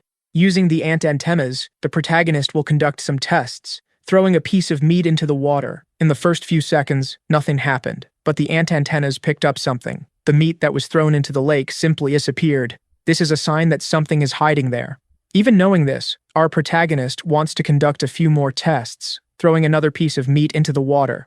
For the rabbit, that is a waste of good ingredients, and the extras with the protagonist also agree with that. Once again, the ant antennas detect what happened. Something is consuming that meat. More and more curious, the protagonist decided to throw in another piece. But before he could do that, he noticed that the last piece of meat hadn't completely disappeared. So he began to observe the water very closely. Something inside the lake started to agitate the surface of the water. And before all of them, a mysterious woman appeared. Immediately, the rabbit was surprised, as what is before everyone's eyes is a water spirit, which, at first, resembles a normal woman very much, except for the ears. For the protagonist, that does look like a spirit. The rabbit is just a rabbit, and nothing more. The other players there became worried, saying that what is in the water is a mermaid. Her ability is to enchant her victims before devouring them, so they should cover their ears immediately. As soon as the girl finished giving her explanation, the mermaid began to sing. Even the rabbit is worried about this, asking the protagonist not to listen to anything. But it was already too late. Our boy is completely defenseless against those sound waves. He is very apprehensive in front of the mermaid, though. Her voice is very good. That mermaid definitely has potential to sing. Now the rabbit has started to get confused, wondering why the brainwashing didn't happen. The other players are also intact. For the girl who warned everyone, that mermaid must be different from those seen before. Gesturing with her hands, the mermaid pointed to her own mouth, as if asking for a little more food. Or perhaps she is saying that she was responsible for consuming that meat. The second possibility seems better, as now the mermaid is patting her belly as if she is satisfied. Trying to understand that, the protagonist interpreted the gestures as a thank you, and it seems that was exactly what the mermaid was trying to say. The players are surprised by our boy, who managed to communicate with the mermaid. Watching everything very closely, the rabbit believes he has deciphered those gestures. The mermaid said she is too full to keep eating. There's no reason to devour those players. For the rabbit, he must have a much higher intelligence quotient than the humans around him, until everyone was surprised by the mermaid's movement. Something had happened, and the protagonist is wondering if all of that is for him. In the mermaid's hands is a pair of boots. For the rabbit, that is just trash, and inspecting the boots, the protagonist saw that they are made of rubber. He liked this surprise a lot. He didn't imagine he would find rubber inside the dungeon. The rabbit suggested they ask the mermaid to fetch the treasure chest, taking advantage of the friendliness she is showing. But it seems she understood those words, negatively signaling with her hands. For the rabbit, she won't be able to leave the water, being a water spirit, but that is no obstacle at all. Pointing to the rubber boots, the protagonist asked if she could get more similar items. In return, the protagonist said he would deliver a delicious dessert to her. This offer left the mermaid deeply enchanted. She managed to grab the bronze shield. The protagonist is very happy about this, but for the rabbit, all of that is just trash. The mermaid now has a happy smile on her face, and outside the lake, a large pile of items has accumulated. The protagonist is inspecting each one of them personally, and upon picking up a dagger, he realized it could be very useful. The other players he had encountered in the forest see that only as a pile of junk. However, the protagonist continues his scavenging, finding a small necklace, the werewolf amulet, which allows howling. The boy was quite excited about this, but the rabbit didn't see much appeal in that item. Not knowing how to use it, he heard from the rabbit that he should try howling like a wolf. The protagonist did exactly as suggested, but nothing happened, except, of course, for the rabbit's fit of laughter. This is becoming more and more amusing for the poor thing. But a creature appeared in that place, wanting to know who was responsible for summoning it. The protagonist and the rabbit immediately looked back. Rugal had just appeared in that forest. Seeing the assistant's presence, the players were frightened, as he shouldn't be at stage 4. Not at all impressed by him, the rabbit decided to ask what the wolf was doing there. At that moment, Rugal spotted something with his eyes, the amulet that is in the protagonist's hands. Visibly furious, he asked our boy where he had gotten that. Without any warning, we were taken to a flashback. Rugal was impressed with the players who had just reached stage 2. That small group called themselves the Health Nuts. They were numerous and very lively, and indeed, they all seemed to be very healthy. After the protagonist took charge of stage 1, The players were visibly stronger. Among them was one who stood out. At that moment, he is calling his colleagues to process the boar meat. They are all fighters and craftsmen. Rugal realized that at this rate, they would soon complete this dungeon, but he began to feel a different energy. A blue flash shone in the air, catching everyone's attention. Back in the present, the players said they didn't expect a game assistant to be summoned by that amulet. No one in their right mind would do that. Rugal descended from the air, stopping in front of our protagonist, and our boy still doesn't know why the wolf had appeared in that place. Quite irritated, Rugal said he had been summoned by him, which is why he is asking where he got that amulet. Our boy realized that he was talking about the necklace he had found, and also said that it was in the depths of that lake. Rugal said that this is nonsense, as that necklace is a treasure belonging to the Rougarou clan. It is impossible that the protagonist simply found it. Not understanding half of those words, our boy asked what this clan is. The wolf is impressed that the protagonist has been using the item without knowing what it is, so he began to talk about the noble Rougarou clan, for they are the masters of beasts, the true rulers of that forest of wild animals. They possess magnificent silver manes, resembling the light of the moon itself, in addition to being deadly hunters, and the wild nature of the beasts. That is why they are the aristocrats of this forest. To the rabbit, the wolf just described himself with a bit of exaggeration. Rugal said that only those who receive the clan's recognition can receive an amulet like this, being able to summon their closest member. The protagonist did not imagine that Rugal was a member of the clan that was closest to that region, and felt a bit disappointed as he wanted to meet another werewolf. Rugal said that this would be impossible, and the protagonist was surprised.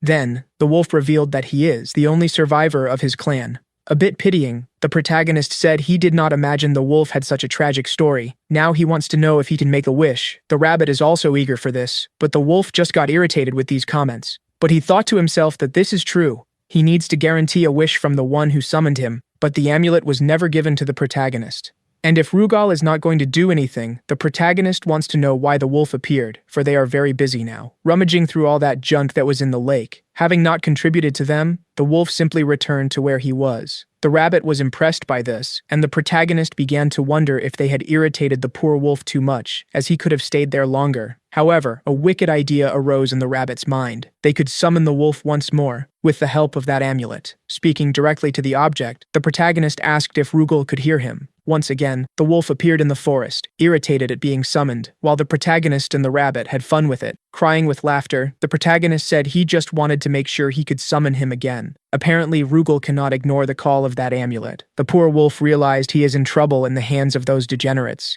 He even tried to ignore the call, but the rule of his clan forces the closest member to respond to it, and since he is the only survivor, the call goes to him once more, for there is no one else who can answer it.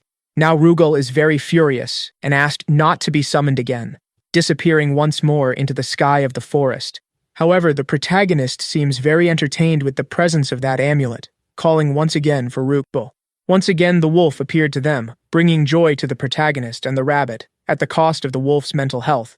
Asking him to calm down, the protagonist said he needs his help this time, telling Rugal to get the treasure chest that is on the other side. Looking in the direction of the chest, Rugal said he has no reason to do something like that. However, the protagonist assured him that he would cook something delicious for him, and this seems to have captured the wolf's attention. Returning to analyze the ruins, Rugal realized that this is part of the historical site, that one in particular belongs to his clan. Rugal decided to sniff the mana with his nose. He never thought that, being the last member of his clan, he would retrieve a treasure that belonged to them. Destiny can sometimes be very cruel. Irritated by the delay, the protagonist said that if the wolf doesn't want to do anything, he just has to say so, while the rabbit said he is just lazy. Furious with this demand, the wolf said he would do it. Then he flew toward the treasure chest. In no time, he was returning to the protagonist with the chest in his hands. Our boy is already anxious, wondering what could be inside that box. The chest was thrown in his direction. Finally, the protagonist will be able to discover what is inside. As soon as he opened the box, his eyes were dazzled by an intense golden glow. There was an item inside, a war axe, which definitely seems to be a very powerful item. Spiritual axe, it can return, can be registered, and leaves a spiritual trace. The other players were impressed by that, as that is a Category 4 weapon. The spiritual trail is a very good quality, said the rabbit, for it can be thrown anyway and will always pursue the target. Analyzing the instrument, the protagonist began to wonder if it functions like a guided missile. But after holding the weapon, a mysterious energy began to envelop his entire body, leaving the protagonist worried. Rugal said he could relax. He is just being analyzed by the spirit that resides in that axe. Our protagonist had never seen an option like that, and is considering whether he should test a few things with that axe. Then he began to prepare to throw the weapon, something he does with all his strength, making the axe spin through the air. The instrument is heading towards a winged creature, an unsuspecting gnat, but the creature managed to dodge that weapon. However, the axe would not let things happen that way. In the blink of an eye, it not only changed trajectory, but also completely cut that monster in half. The protagonist, who witnessed all of this, was truly impressed. Then he commanded the axe to return, causing the instrument to appear in his hands. The other players present cannot believe their own eyes. This weapon, besides being thrown, can make very tight turns. There should be no monster capable of dodging it. And with the return option, no one will be able to take this item from the protagonist. This is a truly incredible combination.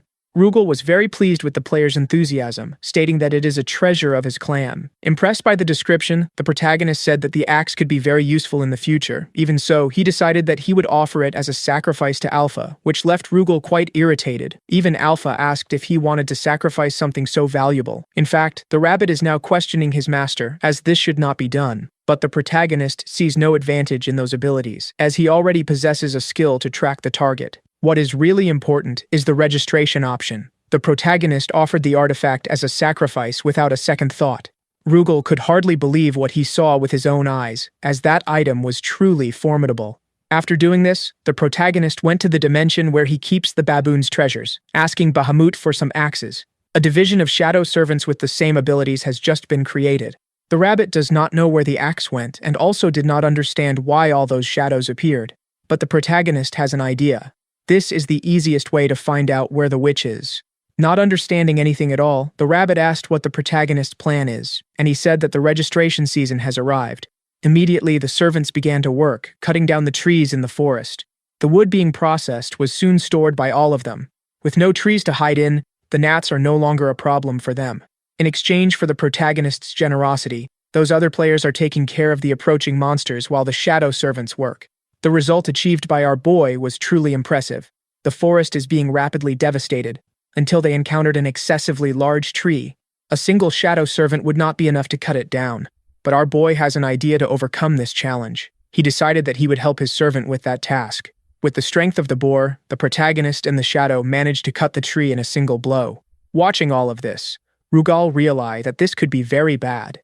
The protagonist still does not realize the magnitude of the mistake he is making. Even the rabbit found it strange. As the trees disappear, the forest is becoming increasingly silent. The protagonist noticed that there are no longer so many monsters appearing in that region.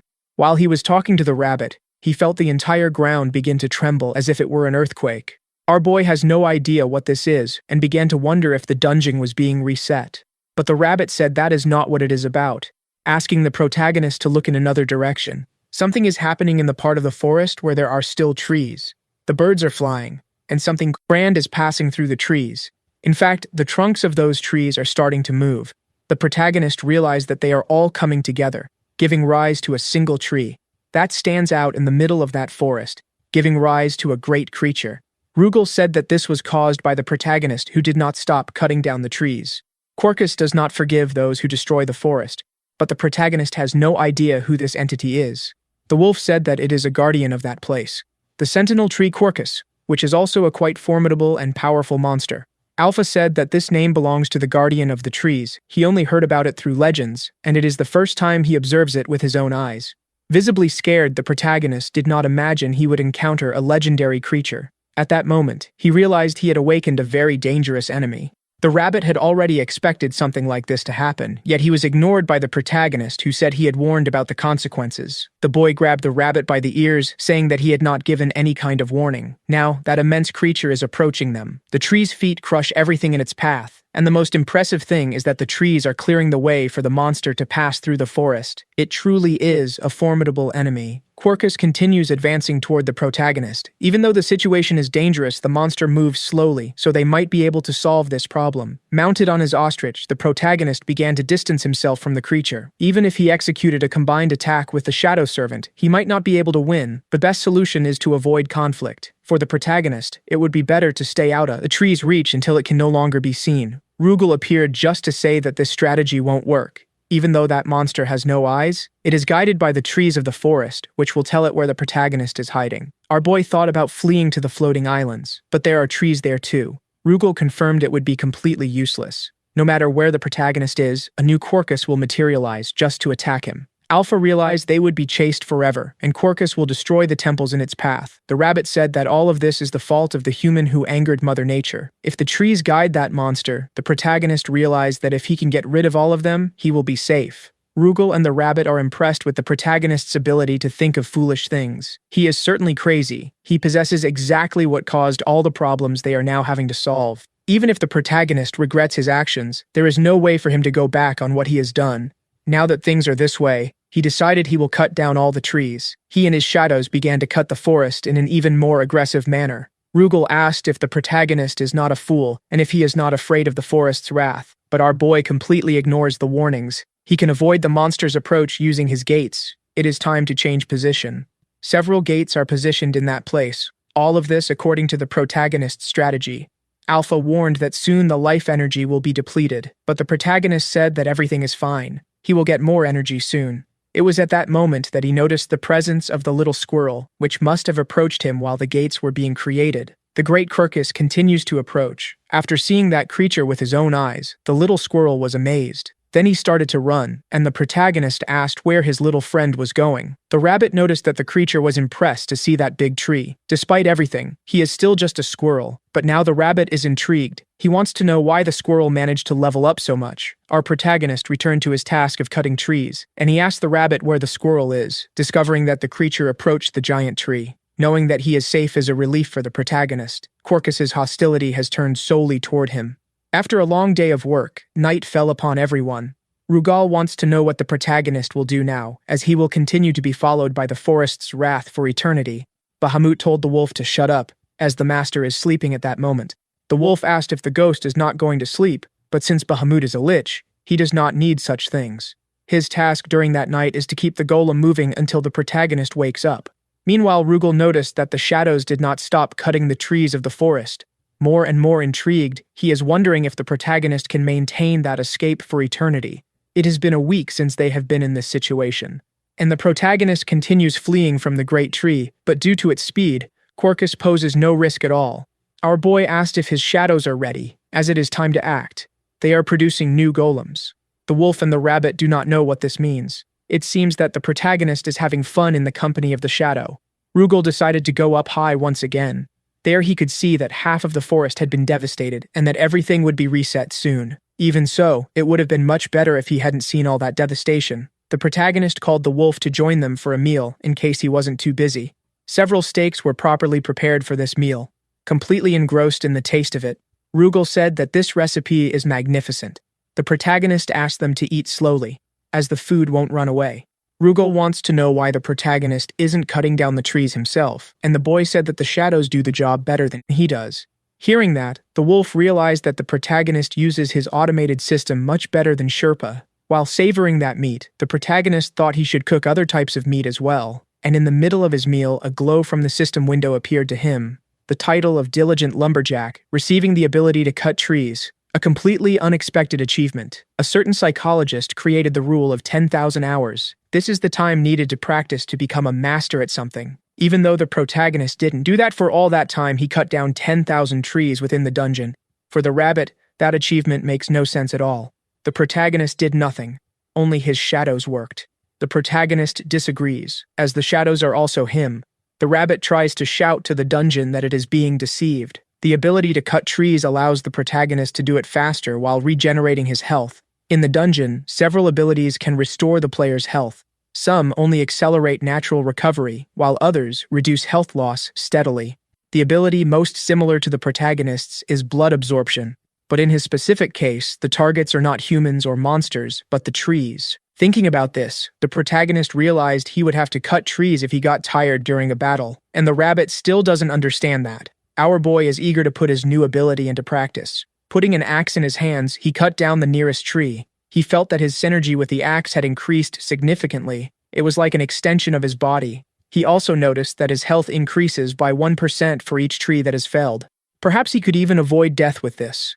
The rabbit said it's easier said than done. He wouldn't be able to cut down trees if he was being chased by several monsters. Meanwhile, the large tree continues to approach very slowly. The protagonist believes that in the current situation, it will be difficult to defeat Quercus, and the rabbit said that he is the only one with the ability to cut trees. Moreover, the protagonist noticed that the enemy had grown even larger. Rugal informed him that this was expected, as the fury of the forest had also increased since the boy hadn't stopped cutting down trees. Our protagonist said that the wolf could have warned him earlier, and embarrassed, Rugal said that this is the first time he has seen Quercus in person. Thinking about the size of the creature, the rabbit wants to know what his master will do now. If they keep cutting trees, it could get even bigger, but our boy is already thinking that it isn't necessary to defeat this enemy, as he seems to have little intelligence. Shortly after that, he saw something with his eyes. A mysterious magic circle appeared before them. The rabbit knows it's shadow magic, and it certainly belongs to Sherpa. Sherpa was once the witch's cat. This could be a remnant of her magic, within this forest. Our boy asked Alpha to examine that energy. She said that this is an automated system of the dungeon, so it can be maintained without management. But there is another hidden sequence in that circle, very similar to the baboon's storage. The protagonist doesn't know what that means, and the rabbit realized it could be Sherpa's storage. They just hit the jackpot. Then the protagonist decided to go inside, but he realized he might need a key for that. Rugal said he already has that artifact. Sherpa left it with them. That's when the boy remembered the bracelet he was carrying. Using the object, he tried to enter that other dimension. A great flash of light happened at the same time. Our protagonist is momentarily blinded, but as soon as he could see normally again, he was quite impressed with what was happening. There were several destroyed objects scattered across the floor. The rabbit noticed they were broken sculptures, and all of them closely resembled the witch. The protagonist remains excited. It could be that another one of the witch's bells is there. Seeing all this enthusiasm makes the rabbit quite displeased.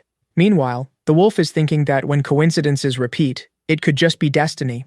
But that particular human does things that other players would never attempt. He can find what is hidden beneath the surface. Rugal picked up a piece of the broken sculptures. Sherpa always acted as if he were smarter than the others, but apparently, he spent his free time in a very peculiar way. The protagonist asked if the wolf had discovered anything. Rugal believes that Sherpa was trying to find a way to resurrect the witch.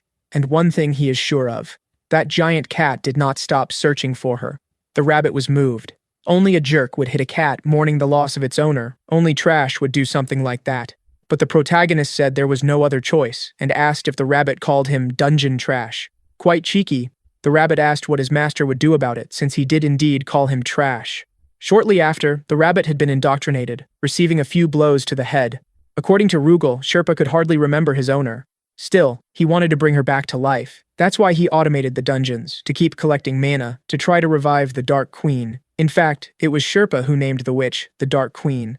And looking at all those sculptures, that must have been Sherpa's attempt to remember what he had forgotten. But all of this was futile. Shadow magic can only create fragments of a person's memory. It is not possible to bring the dead back to life. All of this left the protagonist deep in thought. He never imagined Sherpa had a story like that. And all of this led him to a conclusion. Curious, the rabbit asked what his master would do now. Our protagonist wants to restore all those sculptures that have been destroyed.